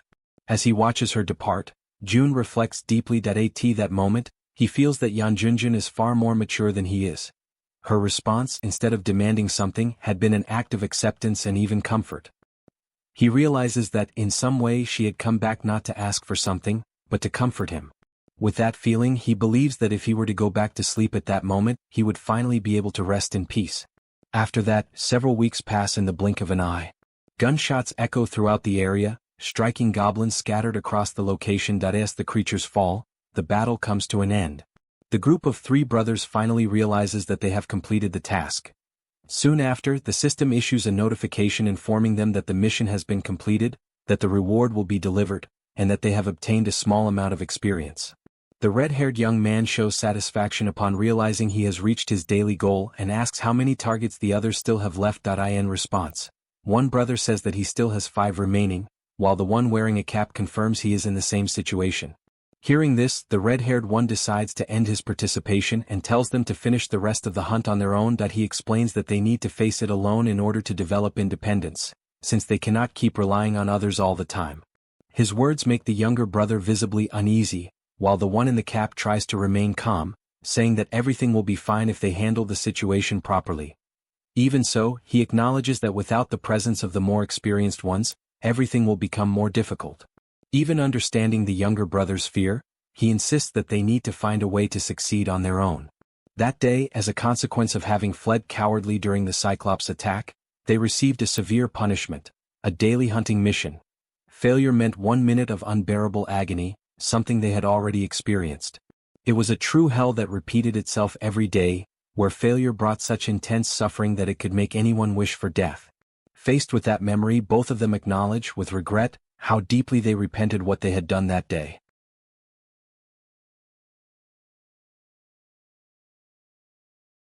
The twins, still out on the streets, faced a harsh and hellish hunt. Despite the adversity, not everything turned out completely bad. Since they were forced to hunt every day, their financial situation improved significantly compared to that of other people. A sense of relief came over both of them, and before returning home, they decided to set aside some meat. Soon after, they headed back, and upon arrival, an elderly woman greeted them warmly, showing curiosity about what they had brought this time. One of the twins replied that they had bought meat and intended to have a barbecue. Thanks to this, they no longer had to worry so much about what they could or could not afford, and that thought had been occupying their minds frequently. After that, one of the twins took a bath and felt refreshed, noticing how different it was compared to before. The other, upon hearing this, decided that he would also take a bath and help set the table. They acknowledged each other's good work and stated that they would give their all once again in the next day's hunt. For them, things were better this way. They reflected that the emergence of monsters had made the world difficult, but everything changed with June. Safe zones appeared and rewards began to be given to those who worked hard. Before the world changed, one of them had graduated from an unknown college and worked at a company, receiving a miserable salary. Back then, life was not about living but merely enduring existence. Now, despite the exhaustion, the life he leads is full of vitality and far better than before. Under the moonlight, the night seemed peaceful. He recognized that without June, he would never have dreamed of such peace. Even so, he carried regret over the choice he made in the past, when he abandoned June's request and fled like a coward, following Baek Sung-yeop. Now, he decided that he would not disappoint again and wished for that peace to last forever. Suddenly, as he brought his hands together, something caught his attention. A light began to emanate from his body, leaving him confused about what was happening. At that moment, the system notified him that Moon Jae-hyun had reached 100% loyalty, had become a vassal, and had awakened the ability Cold Aura, A rank. Shortly after, through a communication ability, June made contact with Moon Jae-hyun. The voice appeared directly in his mind, startling him, and in confusion, he wondered whose voice it was. June reassured him, revealed his identity, and said that Moon Ji-hoo would be released, asking if he would be available in the morning. The next day at dawn, Moon Jae-hyun reflected and realized that the rumors were true. Already in June's quarters, June asked whether he preferred coffee or tea, and Moon Jae-hyun chose coffee. He reflected that among the citizens, rumors circulated that those chosen by June received supernatural powers. And the ability he had just awakened proved it. On its own, it would drastically reduce the difficulty of hunts. June handed him the coffee and began the conversation by congratulating him. Then he informed him that, from that moment on, Moon Jae-hyun's group would be released from mandatory missions. However, he made it clear that if something similar to the past were to happen again, the punishment would not be as lenient. June then revealed the true reason for the meeting. He asked whether Moon Jae-hyun intended to continue with the current members of his group, explaining that he believed his abilities were being wasted on low-level hunts. Moon Jae-hyun hesitated for a moment, but then expressed his desire to bring his twin brother to join him. As for Baek Sung-yeop, he stated that he no longer wished to maintain any connection with that man. June understood his decision and informed him that he would assign the two brothers to Lee's group, a water-type ability user. However, before that, he presented a proposal. He wanted to know whether the two of them would accept entering into a subordination contract with him. The proposal surprised Moon Jae-hyun, but he considered it an honor. Sometime later, the two twins gathered before June. Moon Sang-hoon was summoned to explain the details of the subordination contract, and both accepted it. The process began, and as expected, it was confirmed that ability levels are determined from birth and are linked to genetics. The twins manifested the same power, marking the beginning of a new chapter in their lives. June saw in the combination of their abilities with Lee's a promising synergy, and after sending them off, he came to believe that the brothers could form an incredible team. The system then issued an unexpected notification. A group eligible for citizenship was approaching, and the proposal appeared with an alert that June had not seen in a long time. This struck him as strange, since currently almost no one approached the territory. Intrigued, he opened the citizen information window and analyzed the available data. Among the options, he found the possibility of expulsion. The system revealed the details of one of the individuals. Unikel, level 39 with a trust level of 21, possessing an awakened A-rank ability, long-distance vision. Using Supreme Eyes, he observed the group outside the territory and noticed that all of them were armed. He concluded that by hunting in that manner, reaching level 39 would not be impossible.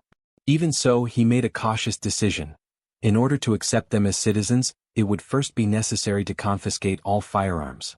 Next, he assigned a mission to the group, establishing as a condition that they must head to his location. After that, he prepared himself mentally, as it had been a long time since he had last received new individuals into his territory. Before finishing, another notification appeared. Yet another candidate for citizenship was approaching. June was surprised once again, as this was not common. As he accessed the system, he wondered whether this time it was just a single person. He opened the Citizen Information Center once more and activated his Supreme Eyes. Upon observing the outside, he confirmed it. There was only one individual outside. The system presented the option to grant or deny citizenship. Outside, there was only a single being with an ordinary appearance. But in truth, it was a high-level vampire, already at level 50. Without knowing who the individual is, Jun offers citizenship. His objective is to control all 50,000 citizens, and dealing with a problematic one does not seem impossible. Jun considers that he can restrict this individual's actions through missions and, if necessary, impose death as the outcome. To him, the moment citizenship is accepted, the game essentially comes to an end. However, the system notifies that the target refuses citizenship. Jun finds the situation strange. Outside, the vampire prepares himself. He steadies his stance, concentrates his strength, and unleashes countless punches against the barrier that protects the territory. Immediately, the system issues an alert, informing that an unauthorized entity is attempting to invade. Jun observes the scene and wonders what he is trying to accomplish. The vampire does not retreat, and his blows generate intense shock waves, perceptible even from a distance. Accompanied by heavy booms that echo throughout the surroundings, yet the barrier remains intact. After a continuous sequence of attacks, the vampire finally stops. His hand is severely injured, as if burned and torn apart by the repeated impact. Even without breaking through the defense, the display of strength is enough to alarm Jun. He recognizes the danger, and although the barrier withstands the assault, the power behind those blows cannot be underestimated. Just from the shockwaves and the brutal sound of the collisions, Jun concludes that the vampire's strength surpasses even that of Eclipse. He considers the possibility that vampires possess their own abilities, similar to awakened skills. He recalls the high-level vampire they previously faced, capable of manipulating blood as extensions of his own body. Meanwhile, the vampire observes his own bloodied hand and the barrier's reaction after the impact. He begins to reflect that a barrier of that level could not exist without someone extraordinary sustaining it. The conclusion forms clearly in his mind. Jung Yuhun's death was caused by an entity within that territory. It is an existence that completely surpasses common standards, something beyond ordinary comprehension. The vampire wonders whether even someone at the peak of power would be capable of exerting such force. He recognizes that he cannot resolve this alone and decides to retreat. Watching everything unfold, Jun makes an immediate decision. He cannot allow the vampire to escape. Using his communication ability, he contacts Jaehyeon and summons her, as there is a target that needs to be tracked. Sometime later, as the vampire moves, several rats discreetly follow him, maintaining the pursuit. Jaehyeon tracks his movement but warns that the connection will be lost if they continue at that pace, and Jun then asks for the target's location. Jaehyeon reports that he is passing through Shin Haori Station on the Donghae Line, but shortly after, the connection is cut. Jun does not worry, stating that Han's group is also in pursuit. Even so, he reflects on the vampire's destination. He realizes that the vampire was trying to determine the location of the vampire's headquarters through observation, but the place seems farther than expected. Then a troubling doubt arises. Why does the vampire choose the Donghae Line specifically among all possible routes? Jun recalls that the line connects Busan to Ulsan and recognizes the risk. If the destination is a city with around 1 million inhabitants, the consequences could be catastrophic, with numerous high-level vampires emerging if the population has been turned into food. He considers the worst-case scenario. The vampire returns leading a powerful horde after exploring the region. This hypothesis is far too terrifying to ignore, and in light of it, Jun makes his decision. He cannot, under any circumstances, allow the vampire to escape alive. He then connects to Han's group. Without wasting time, he delivers the new order. The target must not escape alive. Han firmly acknowledges the command. Elsewhere, a sudden commotion spreads through the group. The citizens realize that their weapons have disappeared, and panic begins to spread. A young man tries to contain the chaos, asking for calm, but the tension has already taken hold. A bald man shows irritation, angrily questioning the situation after trusting the young man and now being left unarmed in an unfamiliar place, demanding an explanation. Under pressure, the young man hesitates for a moment, unsure how to respond to the hostility. Even so, he gathers his courage and insists that there is a reason for this, asking them to trust him. He claims that if they witness the situation with their own eyes, they will change their minds. Another member remains uneasy, considering it dangerous to stay and even more reckless to move forward unarmed. The young man insists once again, reaffirming that there are no monsters in that place. The other man reacts with disbelief, as trusting the young man at such a critical moment seems irrational, further deepening the doubt. Faced with this, he tries to rely on something more concrete, reminding the others of his own ability, suggesting that there is a basis for his claim. The resistance persists, and one of the more experienced members, although recognizing the young man's ability, considers it illogical to advance unarmed in an unknown place, seeing it as an extreme risk of annihilation by entrusting their lives to a single claim. Suddenly, a system window appears before them. The shock is immediate among all present. Both the young man and the others are taken aback by the unexpected appearance of the interface. The message is clear and direct. It demands that they reach room 3002 in Building 104, with no time limit and minimal reward, leaving everyone in silence.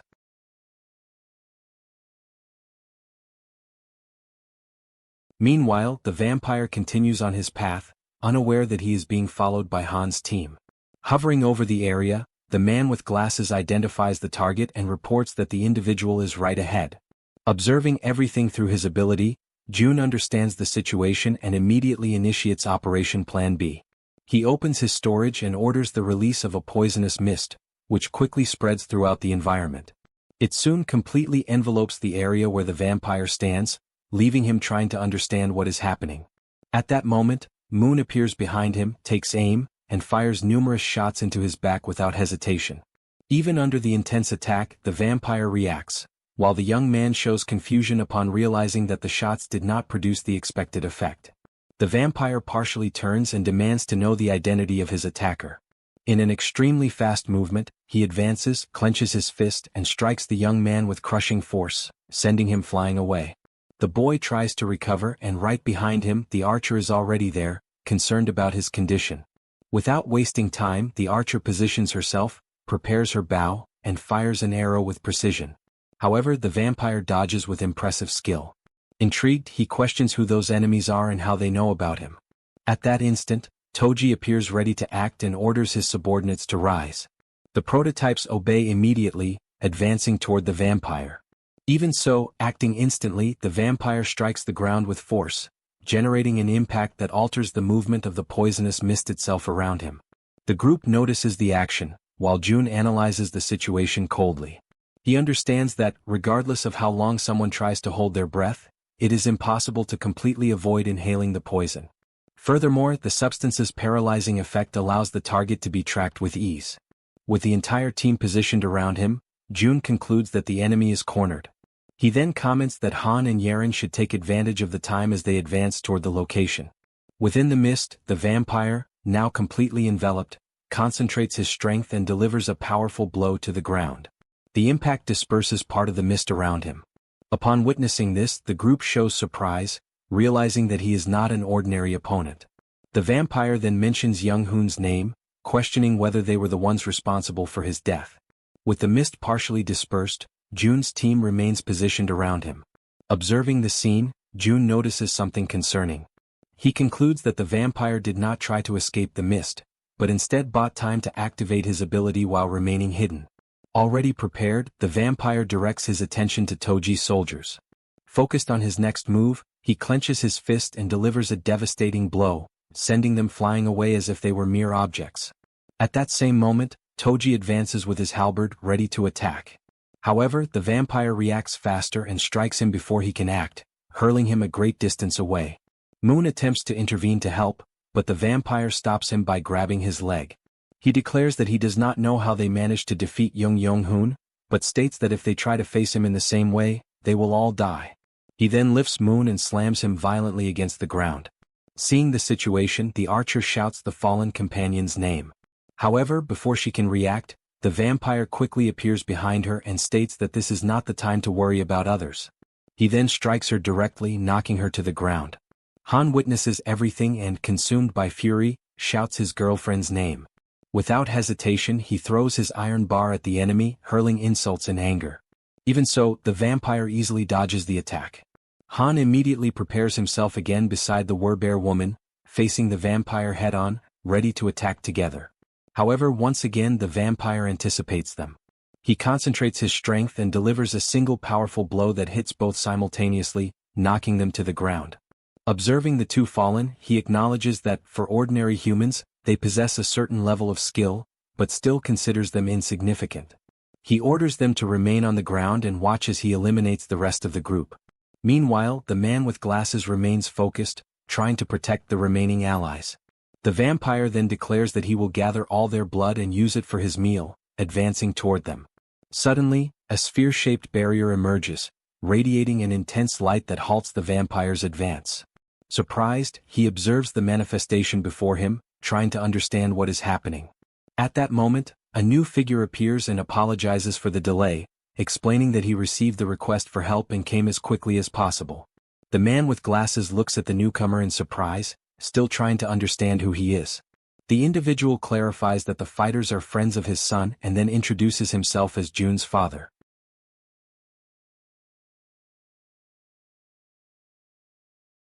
A little earlier, in the midst of despair, Jun reflected that the group led by Han would soon reach the enemy. He acknowledges that they have already defeated a high-ranking vampire and because of that he should not worry too much. Even so, the real problem lies in the opponent's level, level 50. Jun understands that, as one progresses, the gap between levels becomes enormous, and this is not something that can be ignored. As a precaution, he decides that he needs insurance and hesitates for a moment, questioning whether he should make the call. Within his territory, his most powerful secret weapon is his own father. In the next moment, Jun's father appears before the level 50 vampire. Calmly, he orders everyone in Han's group to rest, stating that from that moment on, he will handle the situation. The vampire observes the man and realizes that he knows the group, questioning whether he truly believes he is capable of saving them. Then he advances with determination, declaring that it will not be possible to rescue Jun's subordinates and that, moreover, he will defeat them all, including that man. Jun's father prepares himself with complete coldness, as if he were not concerned about what is approaching him. Before the vampire can react, he surprises him with a powerful kick to the chin. The impact is so strong that it completely disorients the enemy. Stunned, the vampire realizes that his body armor, capable of blocking even bullets, is pierced by a single strike. He cannot believe that a human is capable of something like that. Meanwhile, Jun's father remains entirely focused on his objective, defeating the opponent in front of him. Han's group watches the scene in total shock, unable to believe what they are witnessing. Without showing any hesitation, Jun's father prepares for a final blow. With a devastating attack, he pierces the vampire's body, going through his abdomen and leaving a large hole. After the impact, he clenches his fists and with a faint smile, remarks that this more or less resolves the situation, praising everyone's effort and suggesting that they return. Gravely wounded, the vampire acknowledges his defeat. He laments having become strong thanks to the blood he received and still falling before a middle-aged human. In his final moments he asks Lord Vlad for forgiveness for failing to fulfill his will, and shortly after his body begins to disintegrate. The system then notifies that the level 50 vampire has been eliminated, granting experience and increasing the level of a skill. Elsewhere, covered in blood, a second vampire perceives the death of his companion. He states that Go In-seok is dead and orders Seo Nuri to depart immediately for Busan, which is promptly obeyed.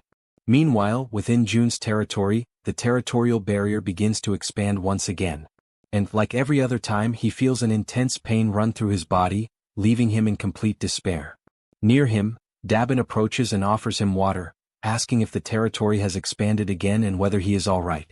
Jun replies that it has already passed and that there is no reason for concern. He thinks that he arrived in time and reflects on his father's power, strengthened by the effect of the lineage bonus, though he had not imagined it would be so devastating. He also recognizes that Han's group possesses titles that increase their strength, making them superior to what their classification indicates, but even so, it does not compare to his father's energy protection. Looking at the system window, Jun reads a notification informing him that the Citizen Moon has exhausted all mission attempts for the day and that his activities will be evaluated. Confused, he reflects that he had considered everyone, including Han's group, as his vassals, and that each one needed to complete 3 daily missions. The efficiency was high in relation to the cost, and they did not fail to complete their tasks. To be honest, he did not have high expectations, but everything ended up working out well. Even so, he wonders what kind of reward increase might arise. Soon, the system announces that the evaluation has been completed and congratulates him. Surprised, Jun reads the next message. He receives skill points as the main reward. He reflects that until then he had already received many rewards from daily missions, but skill points only twice, and on both occasions it happened thanks to Moon. At that moment, Dabin asks if he received good news. June turns and, in a light tone, states that it feels like he has won the lottery, making it clear that something very good has just happened. June reflects on the remaining skill points and decides to improve the shop's abilities, realizing that at the pace he is progressing, he will fill all the slots before reaching level 30. In light of this, he recognizes that he had never carefully thought about how to use the points he earns, but understands that even if they are obtained easily, he cannot afford to waste them. While analyzing the system interface, something catches his attention. He notices an option related to his health and begins to consider the possibility that, by improving this aspect, perhaps the pain he feels when leveling up might decrease. Even so, he hesitates and considers the decision risky because if he upgrades this trait without thinking and the result is something ordinary such as simple increased regeneration, it could become a major waste. The system then displays a notification, asking whether he truly wishes to improve his ability to maintain his dignity. After a brief moment of decision, June confirms, and immediately something begins to happen before him directly within the system window. Soon after, the system informs that the skill maintaining the sovereign's dignity rises to level 6. Surprised, June reacts mentally, not fully believing what he sees. Then, a new notification appears informing that a new feature has been added. Meanwhile, elsewhere, the scene shifts to an environment dominated by destruction, with abandoned and wrecked cars scattered everywhere. It is the city of Ulsan, now dominated by vampires who roam freely throughout the region. Among them, a figure issues a direct order. Young must eliminate 2 high-level vampires, both strengthened directly by a superior entity. When Busan is mentioned, the place is treated with particular weight, as if it hides something beyond the ordinary. After this order, the vampire woman questions what kind of monsters inhabit that place, showing curiosity and perhaps even caution about what awaits them. Elsewhere, June reflects on the vampire's recent movements and concludes that there is a possibility their base is located in Ulsan. In the worst-case scenario, the entire city may already be under the influence of those creatures. Ulsan is an industrial city with a population of over 1 million people, and if the vampires are using all of those residents as food, then naturally there must also be many high-ranking vampires gathered there. Furthermore, remembering what the high-ranking vampire captured earlier had said, June realizes that there is probably an entity even superior to him. Because of this, June asks Han whether he would feel confident facing several high-ranking vampires if they were to appear at the same time. Han admits that it would not be an easy battle.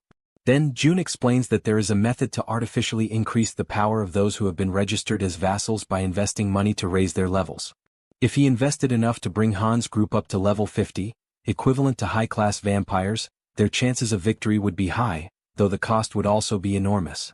June's father then comments that perhaps he alone would be capable of facing 3 or 4 of those monsters by himself. However, if he fought alongside his wife, he believes they could defeat many more. June knows that this is not an exaggeration. Thanks to the skill called King's Blessing, the physical enhancement effect is activated whenever his father is near his mother. In addition, if Kim Dae-jung's blessing were strengthened, she might truly be capable of defeating all the high-ranking vampires on her own. Even so, June remains uncertain and wonders whether his father would also be capable of facing the creatures recognized by the high-ranking vampires themselves as superior beings. At that moment, John, the man with glasses, states that he will head to Ulsan to conduct reconnaissance, and June asks whether he intends to go alone. John confirms that he does and explains that, with his ability, he can travel quickly to Ulsan and return in a short amount of time.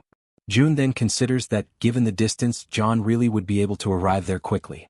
However, if that place truly is a vampire nest as they suspect, the enemy could be extremely dangerous. Even so, John replies that this is something he must do. Faced with his determination, June accepts the decision and asks that, if the situation becomes dangerous, John should simply buy time until he can be rescued through vassal summoning. Meanwhile, June's father silently observes the entire situation. At the same time, while flying over the area, a vampire woman reflects that, despite being eccentric, the 2 high-level vampires are among the strongest even among the high-ranking vampires themselves. Because of that, she decides to remain cautious and careful. Shortly afterward, she notices a gigantic tree and is shocked by its absurd size. She concludes that the 2 previous vampires probably died because of that tree. At that moment, something catches her attention. It is a human inside a residence. A light suddenly turns on, catching her off guard and frightening her. She realizes that there is a human nearby and decides to analyze the situation more carefully. However, when she tries to approach the interface surrounding the territory, a system message appears before her, denying her entry. Immediately afterward, the system sends a notification asking whether she wishes to obtain citizenship in that territory. She stares at the screen suspiciously and thinks that she may have been detected, and that continuing to explore that place could be dangerous. Even so, she cannot help but reflect on the nature of that space. Everything there feels different from the rest of the world, as though that were the only place where destruction had not yet arrived.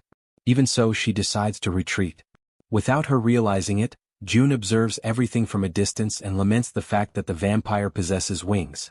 As a precaution, he had tried to offer her citizenship, but the offer was rejected.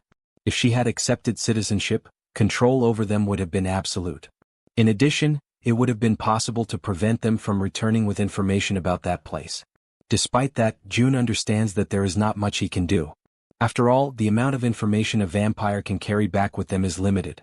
At most, they only saw the appearance of the world tree, the transparent barrier, and the fact that they received an offer of citizenship.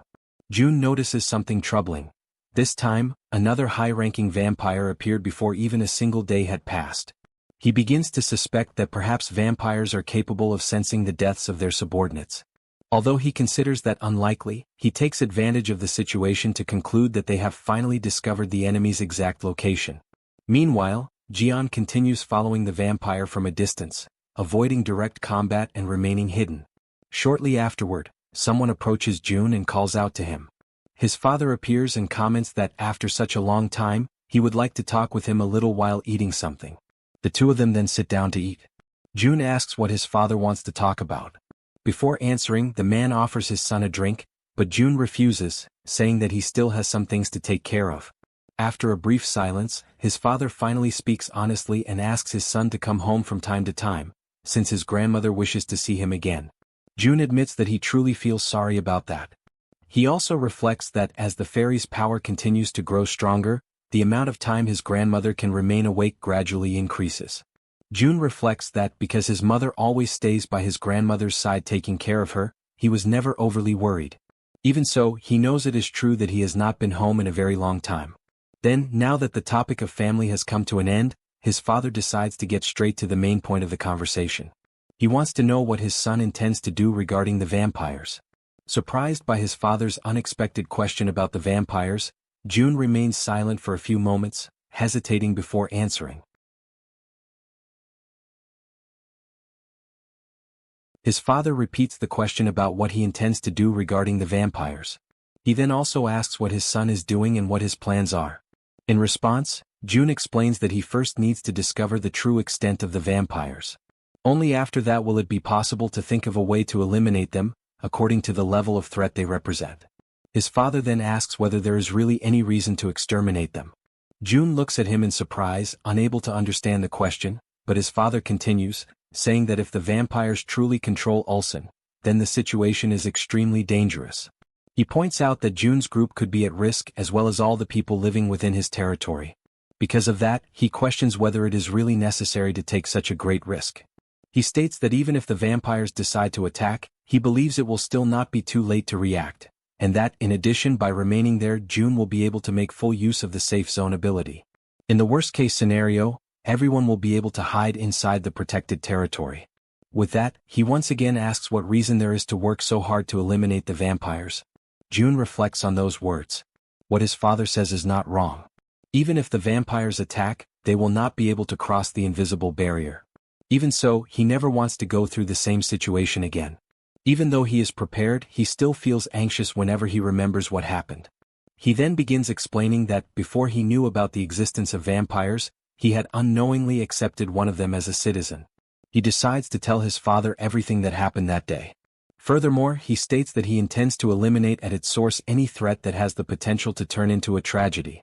It does not take long for him to recount all the events. After hearing about the tragedy of that day, his father falls silent and adopts a serious expression. June then declares that those monsters feed on people and that he cannot bear the thought of something similar happening again. Even if the vampires have taken over Busan, there are certainly still survivors. Because of that, he intends to exterminate the vampires in Ulsan and rescue those people. He also states that Han's group will continue leading the operation, but this time June will not simply stand by and watch. He intends to help as much as he can within his capabilities. Just as he is about to continue speaking, his father suddenly interrupts him and apologizes. Confused, Jun asks why. The man replies that he believed his son was doing all of this solely for the experience he could gain. Jun immediately reacts, questioning whether his father really sees him that way. Embarrassed, the man explains that defeating a powerful vampire provides an enormous amount of experience. He then tries to change the subject, asking whether Jun wants to eat anything else or if he would like him to prepare more food. Shortly afterward, he sighs and says that if that is truly the reason Jun is fighting, then he will not say anything more. He only asks that his son always remain careful and prudent. If he ever needs help, he should get in touch immediately, no matter the time. Jun agrees and thanks him. Sometime later, in another location, the vampire woman continues flying through the skies.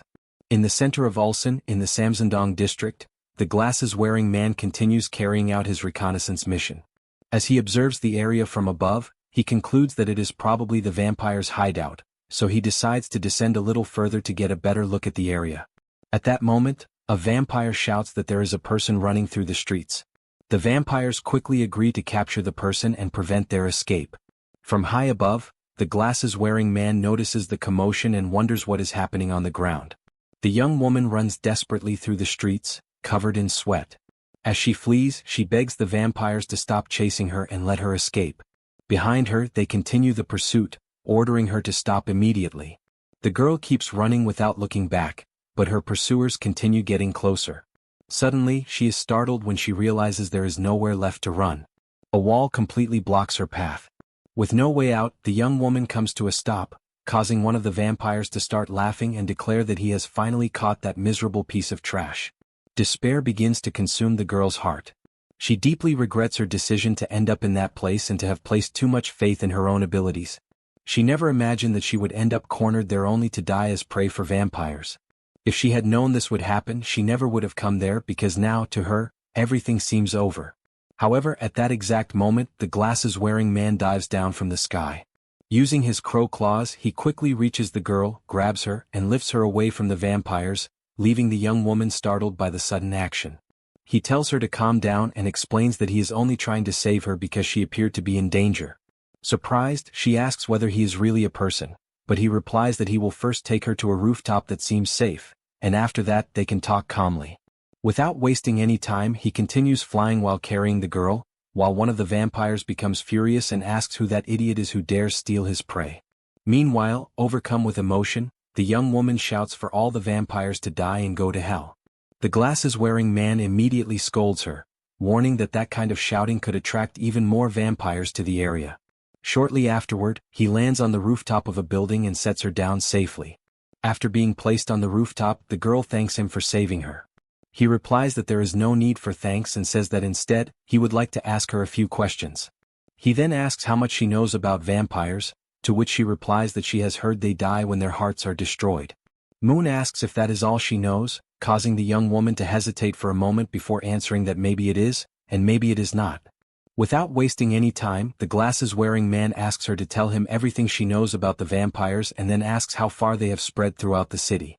The girl watches him carefully before asking whether he is curious about where the vampires usually gather. Upon hearing that, he immediately shows interest. The girl then reveals that she is a specialist in that kind of information. The glasses-wearing man considers it great luck to have found someone like her after crossing the entire vampire-controlled zone alone. However, the girl replies that such information is valuable and difficult to provide for free. But at that moment, something interrupts her speech and leaves her surprised. Right in front of her, leaving her completely shocked, a can of soda and several food items begin to materialize. The glasses-wearing man then calmly asks whether that will be enough for her to share the information she possesses about the vampires. After eating and finishing her soda, the system sends a notification stating that her name is Park Serum, level 21 awakened skill, shadow transformation. As the taste of the drink fades from her mouth, she reflects on the sensation of the bubbles sliding down her throat and wonders how much longer it will take before she feels alive again. Then the man with glasses demands that she finally answer his questions. Demonstrating politeness, Park Serum agrees and introduces herself, revealing her name, but she quickly shifts the subject upon noticing the opportunities the situation presents. With an opportunistic smile, she suggests she can answer any question in exchange for a chocolate bar. After receiving several chocolate bars, she begins explaining that not all of Ulsan is infested with vampires, but that approximately half of the territory is under the control of those creatures. Using the Taewa rivers as a reference, she explains that the southern region belongs to the vampires and is extremely dangerous. On the other side of the rivers, however, the main threat is no longer vampires, but humans themselves. Observing the conversation from a distance through the communication channel, June begins to reflect. The location where they are currently situated is clearly south of the Taewa River, meaning he has been in vampire-controlled territory the entire time. In the middle of the conversation, June uses the communication channel to emphasize that he wants to know why someone would be traveling through, and being chased in, an area dominated by vampires. If that region is truly infested with such creatures, what reason could be important enough to justify such risk? Park Saram replies that there is something more important than life itself, food, and that there are people depending on it to survive. She then suggests continuing the conversation elsewhere. Noticing that Jaehyeon still has many doubts, she proposes that they all move to a safer location where they can speak more privately. At the same time, she complains about him reverting to informal speech when addressing her. On the other side, Jung admits that he has already obtained nearly all the information he wanted, but he is still interested in learning how the survivor groups are organized. Based on Park Saram's information, it seems the survivors do not function as a single unified force.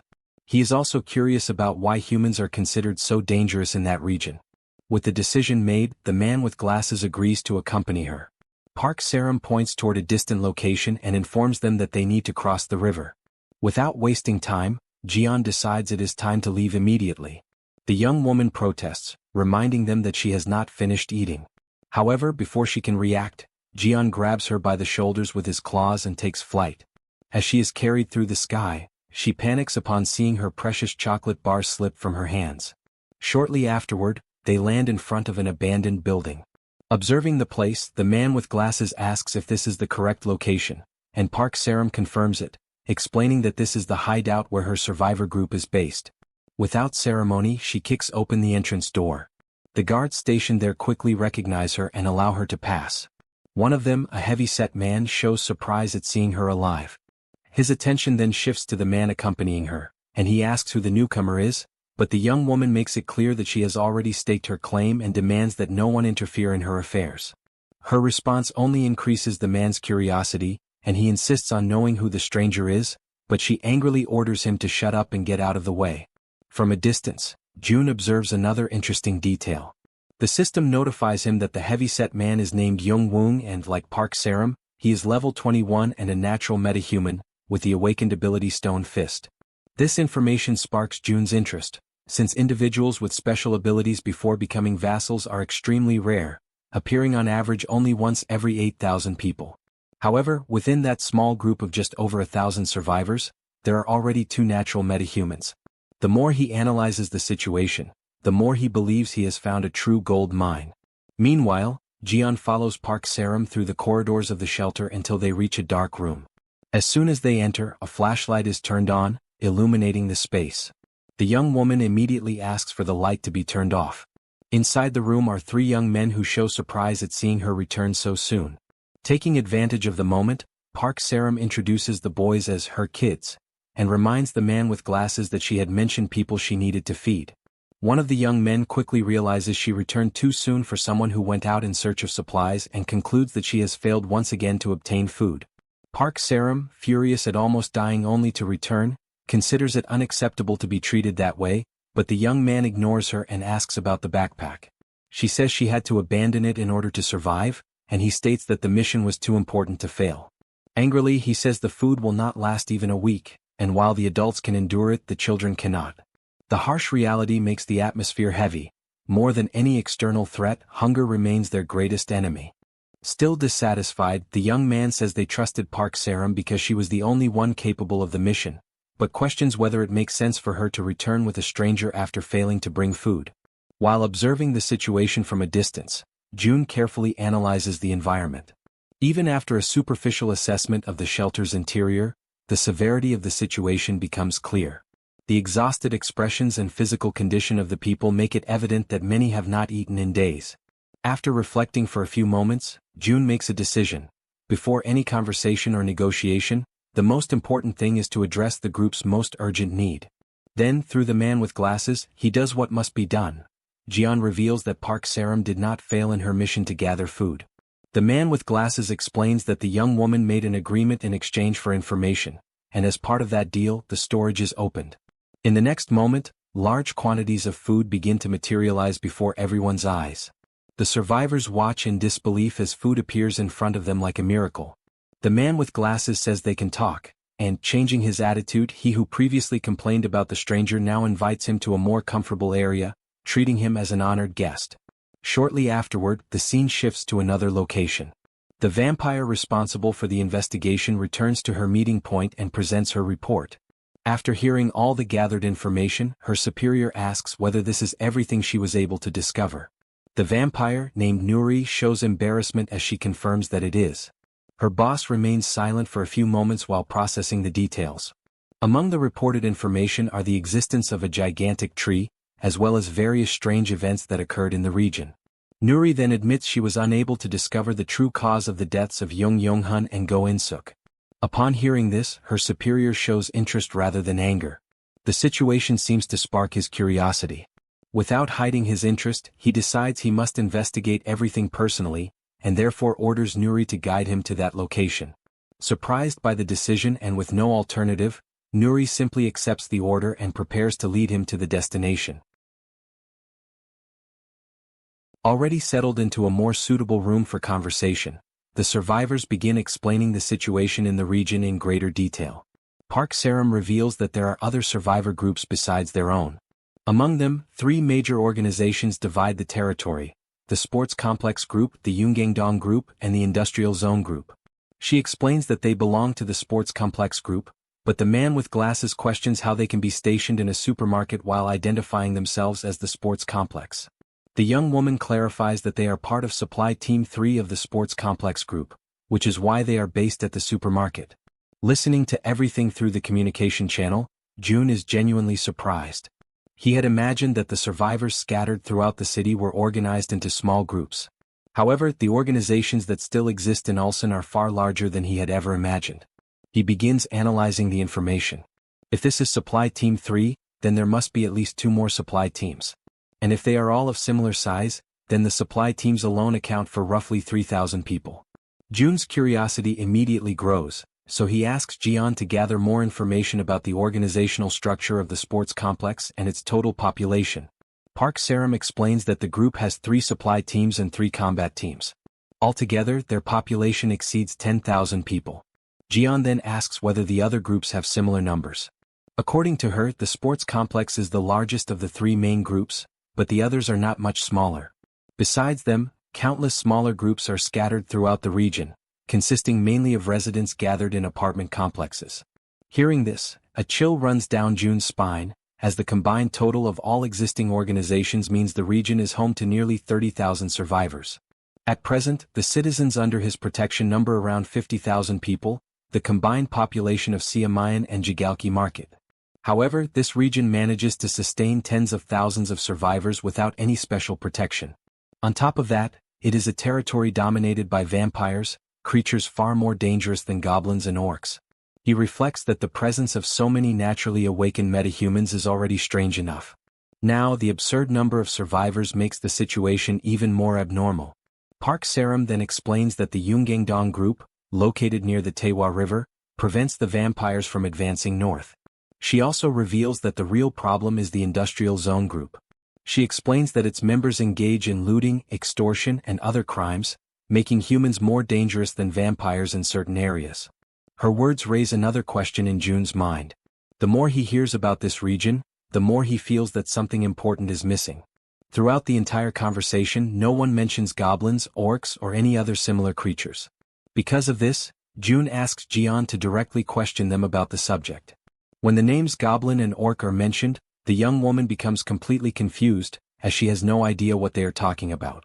She immediately asks the young men with her whether they have ever heard of such creatures, but they shake their heads and insist that they have never seen anything like them. Confused, Jaehyeon watches their reactions and concludes that they are probably telling the truth, leaving him wondering what exactly is happening in that region. Park Sarum explains that wild boars occasionally appear, large enough to be mistaken for monsters, but no one has ever seen creatures such as goblins or orcs. Shortly afterward, she changes the subject and suggests that Jaehyeon meet the team leader, saying it would be better to speak directly with the person in charge of the group. At that moment, a system notification appears before June, warning him that an unauthorized individual is attempting to enter. The message causes June to freeze for a brief moment. A second notification appears, informing him that an entity meeting the requirements to be accepted as a citizen is approaching. The system then asks whether he wishes to offer citizenship. Surprised, June immediately tries to determine who it could be. At that very moment he spots Nuri flying over the area outside. She stares intently at the barrier preventing her from entering. The moment he recognizes her, June believes he has found the answer. However, in the very next second he senses another presence. There is someone else, carrying an aura far more powerful, accompanying the vampire. Outside the barrier, the leader gazes at the gigantic tree rising from the center of the region with clear interest. Nuri confirms that everything is exactly as she had reported. Standing before her is Vlad Tepes, the great and true celestial.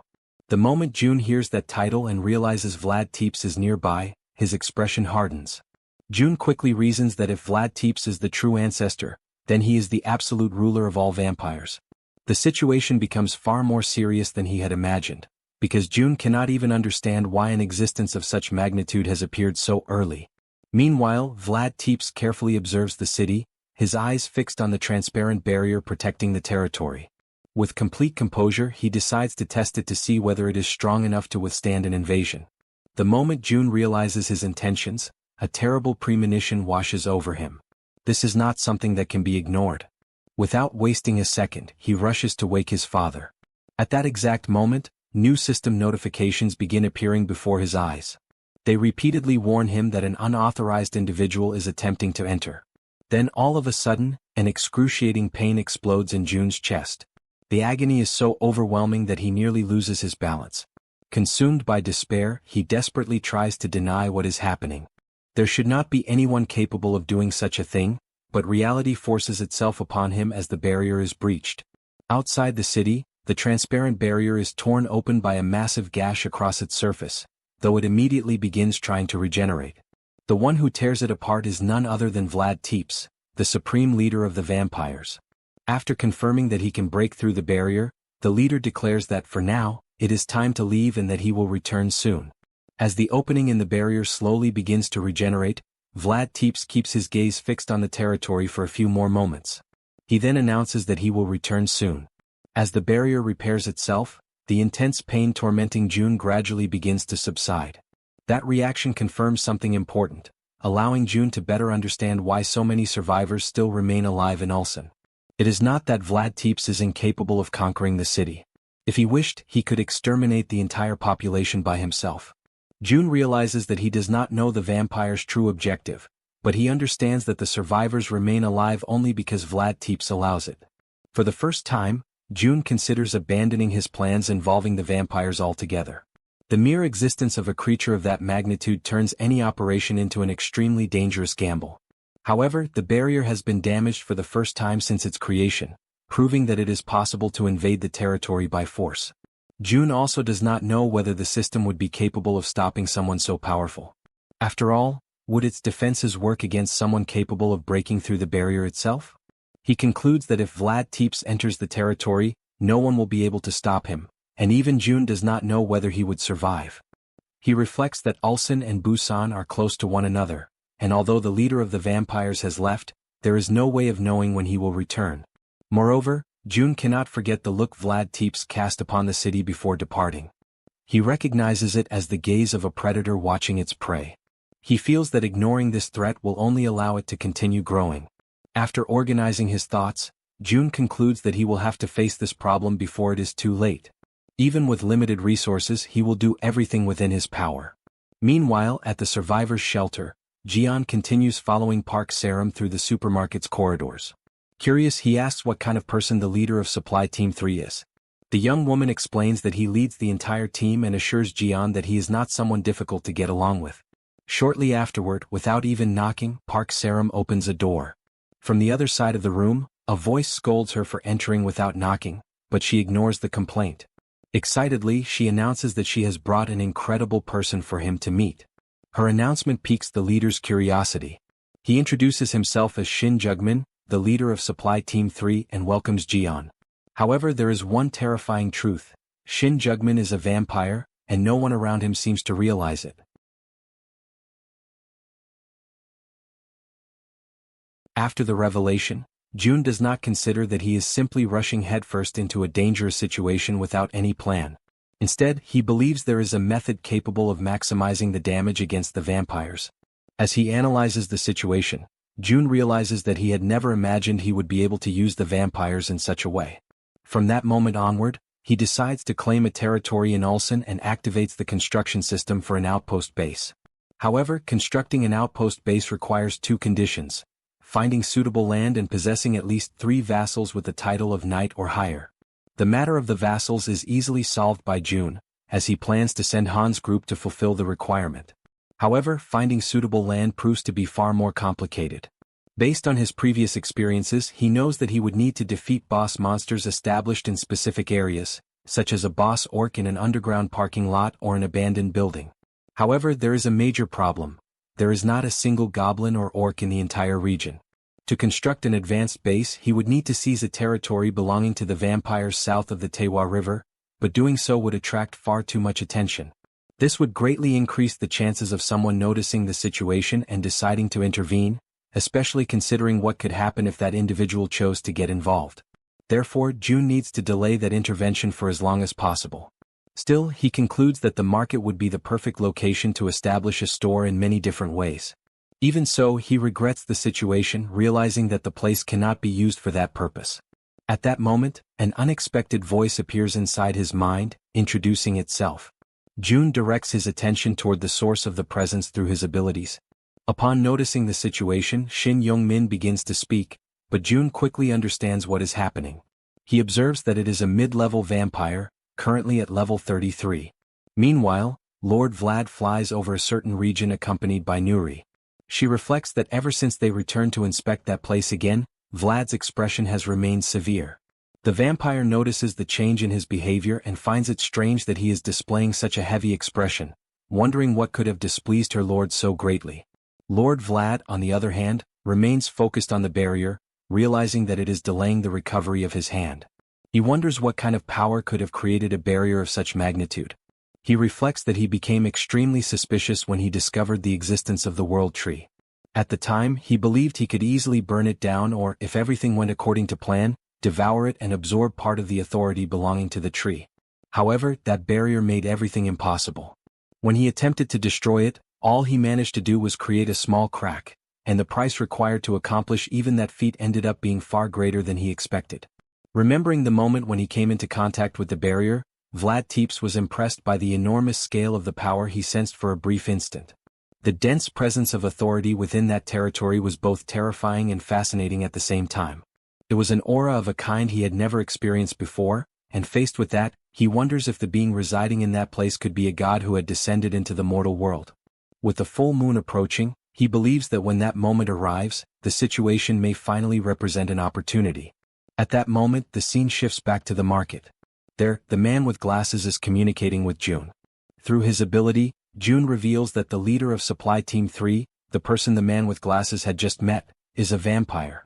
The revelation shocks him, as it confirms that Jong is truly a mid-level vampire, level 33.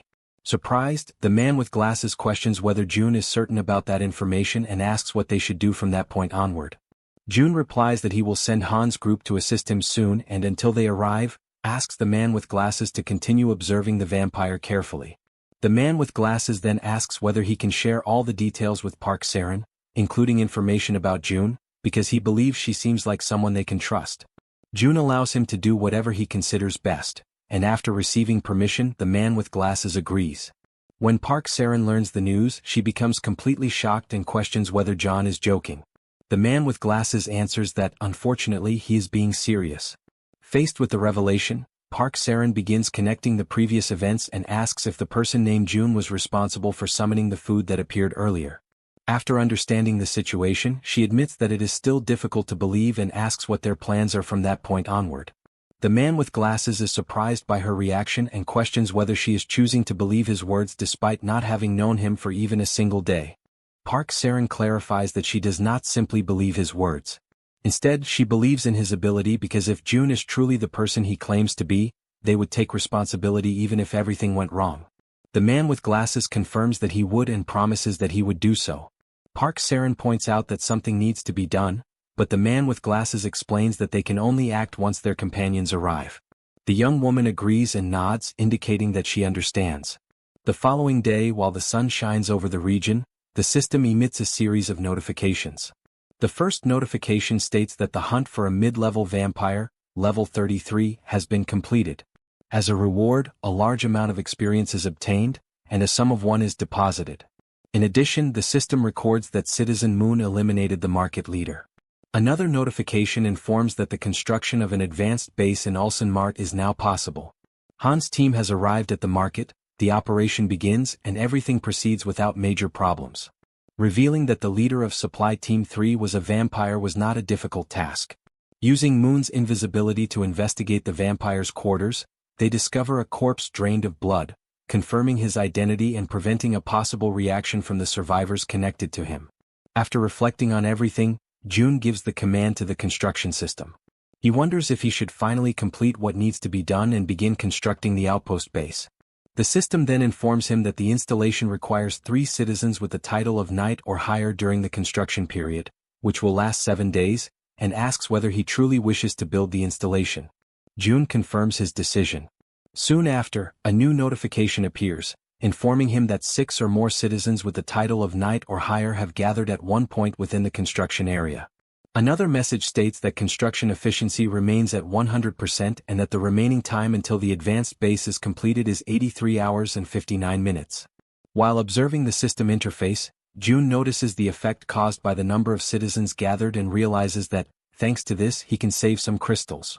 The system then asks whether he wishes to instantly complete the construction of the outpost base installation, requiring 9 crystals. June never intended to wait an entire week from the beginning, so he decides to complete the construction immediately. As soon as he confirms the action, a massive energy descends upon the location, striking the construction barrier. The system then informs him that individuals who meet the requirements to become citizens have been found. It then asks whether June wishes to grant citizenship to those people, and he grants permission. With that, the entire Ulsan Mart officially comes under his control. Additionally, June receives information about approximately 1,000 citizens who were inside the market.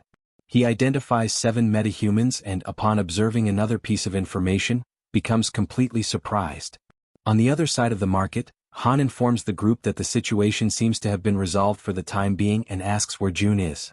Inside the market, where the citizens are gathered, they begin noticing the changes around them. They are surprised to realize that the energy has returned and cannot believe what is happening. Observing that, Han concludes that June's side has also completed its preparations and believes that the operation is over. Therefore, feeling relieved, he asks if they can consider the mission completed. However, leaving him shocked, June responds through the communication device that the operation is not over yet. At that moment, an individual approaches Han's group. Then June reveals the true situation. There are currently 19 vampires mixed among the citizens inside the market. At that instant, the vampire title is activated, reducing their attributes by 90%, removing the buffs applied to the citizens, causing continuous pain throughout their bodies, and revealing a scarlet mark on their foreheads. Even weakened by the effects of the title, June maintains his determination and gives the final order. Everyone must be eliminated.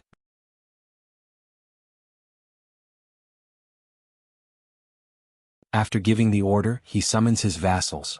Without wasting any time, Han charges forward with his spear in hand, focusing all of his attention on the vampire standing before him. Determined to eliminate the threat in a single strike, he carefully takes aim and hurls the weapon. The spear pierces the enemy's abdomen with perfect precision, drawing a scream of agony that echoes throughout the entire marketplace. All around them, the residents panic, unable to understand what is happening, while others explain that the group has arrived to save them. At that moment, the system announces that the trust of several citizens has increased. Even from afar, June follows everything through his communication ability and praises the group's performance. Thanks to the effect of conquest, no one has been injured and only one vampire remains. Determined to settle the situation, June contacts Jaehyeon and asks her to come up to his location, as he needs her assistance elsewhere. Now is the time to introduce himself to the survivors of the newly established forward base. Using his portal creation ability, June opens a doorway that appears before him. Grasping the doorknob, he steps through the portal and instantly appears in the marketplace, where the entire supply team 3 of the sports complex group is gathered.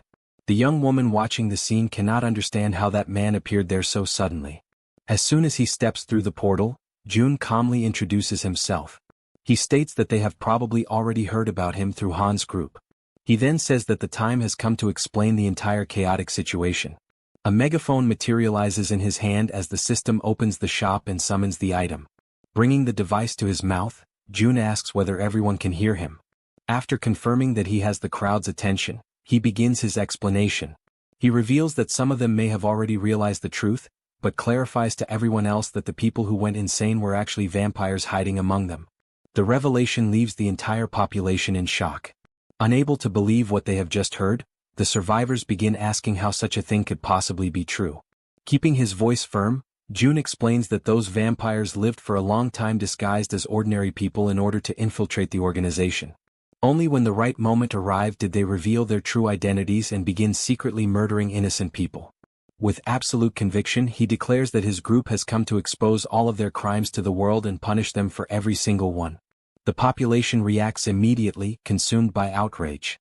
Many people begin hurling insults at the vampires until one of them, still hiding among the survivors, loses control. Enraged, he orders everyone to be quiet and glares at June, asking whether he truly believes he is capable of punishing him. June simply watches the enemy in silence. In his mind, he concludes that there is no one in that place sentimental enough to mourn the death of creatures that feed on human blood.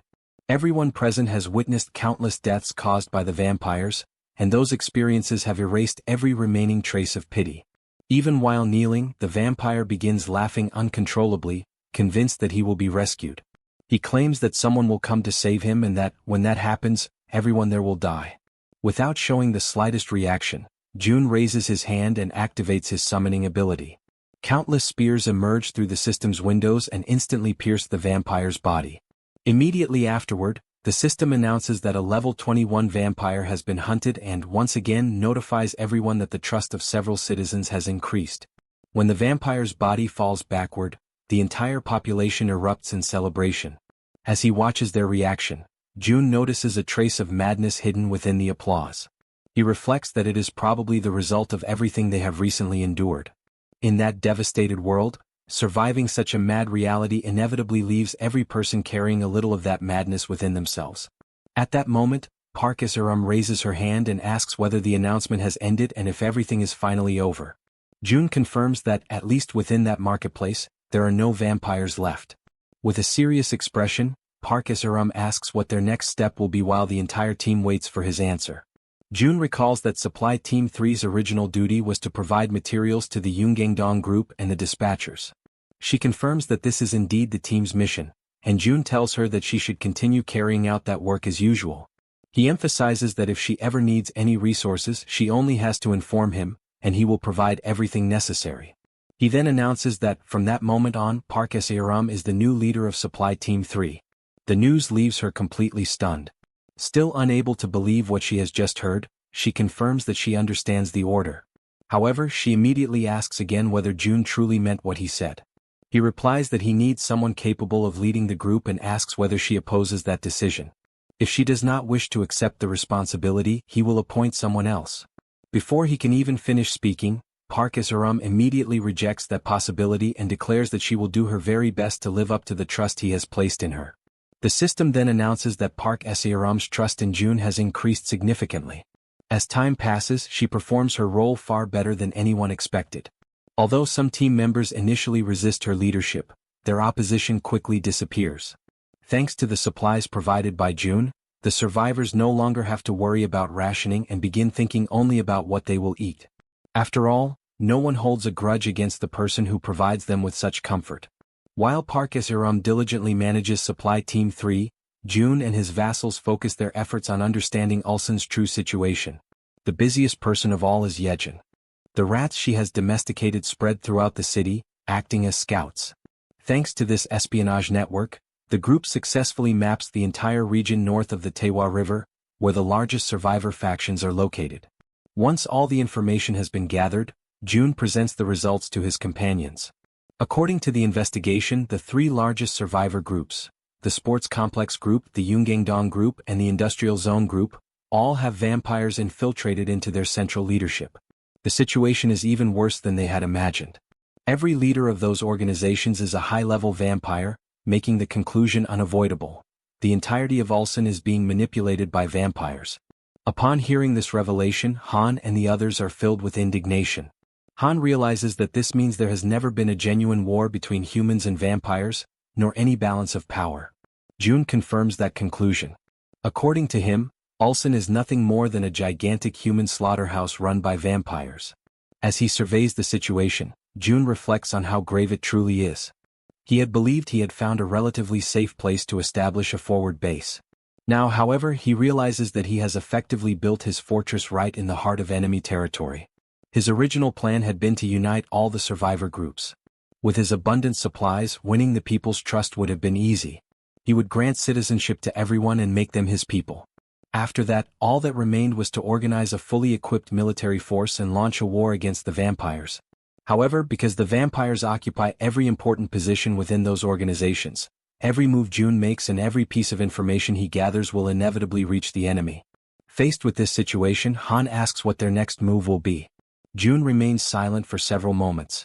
Among the few remaining options, only one has any real chance of succeeding, although it is also the most aggressive. Finally, he raises his gaze and declares that there is no other choice. Standing firm, he decides that the time has come to destroy everything.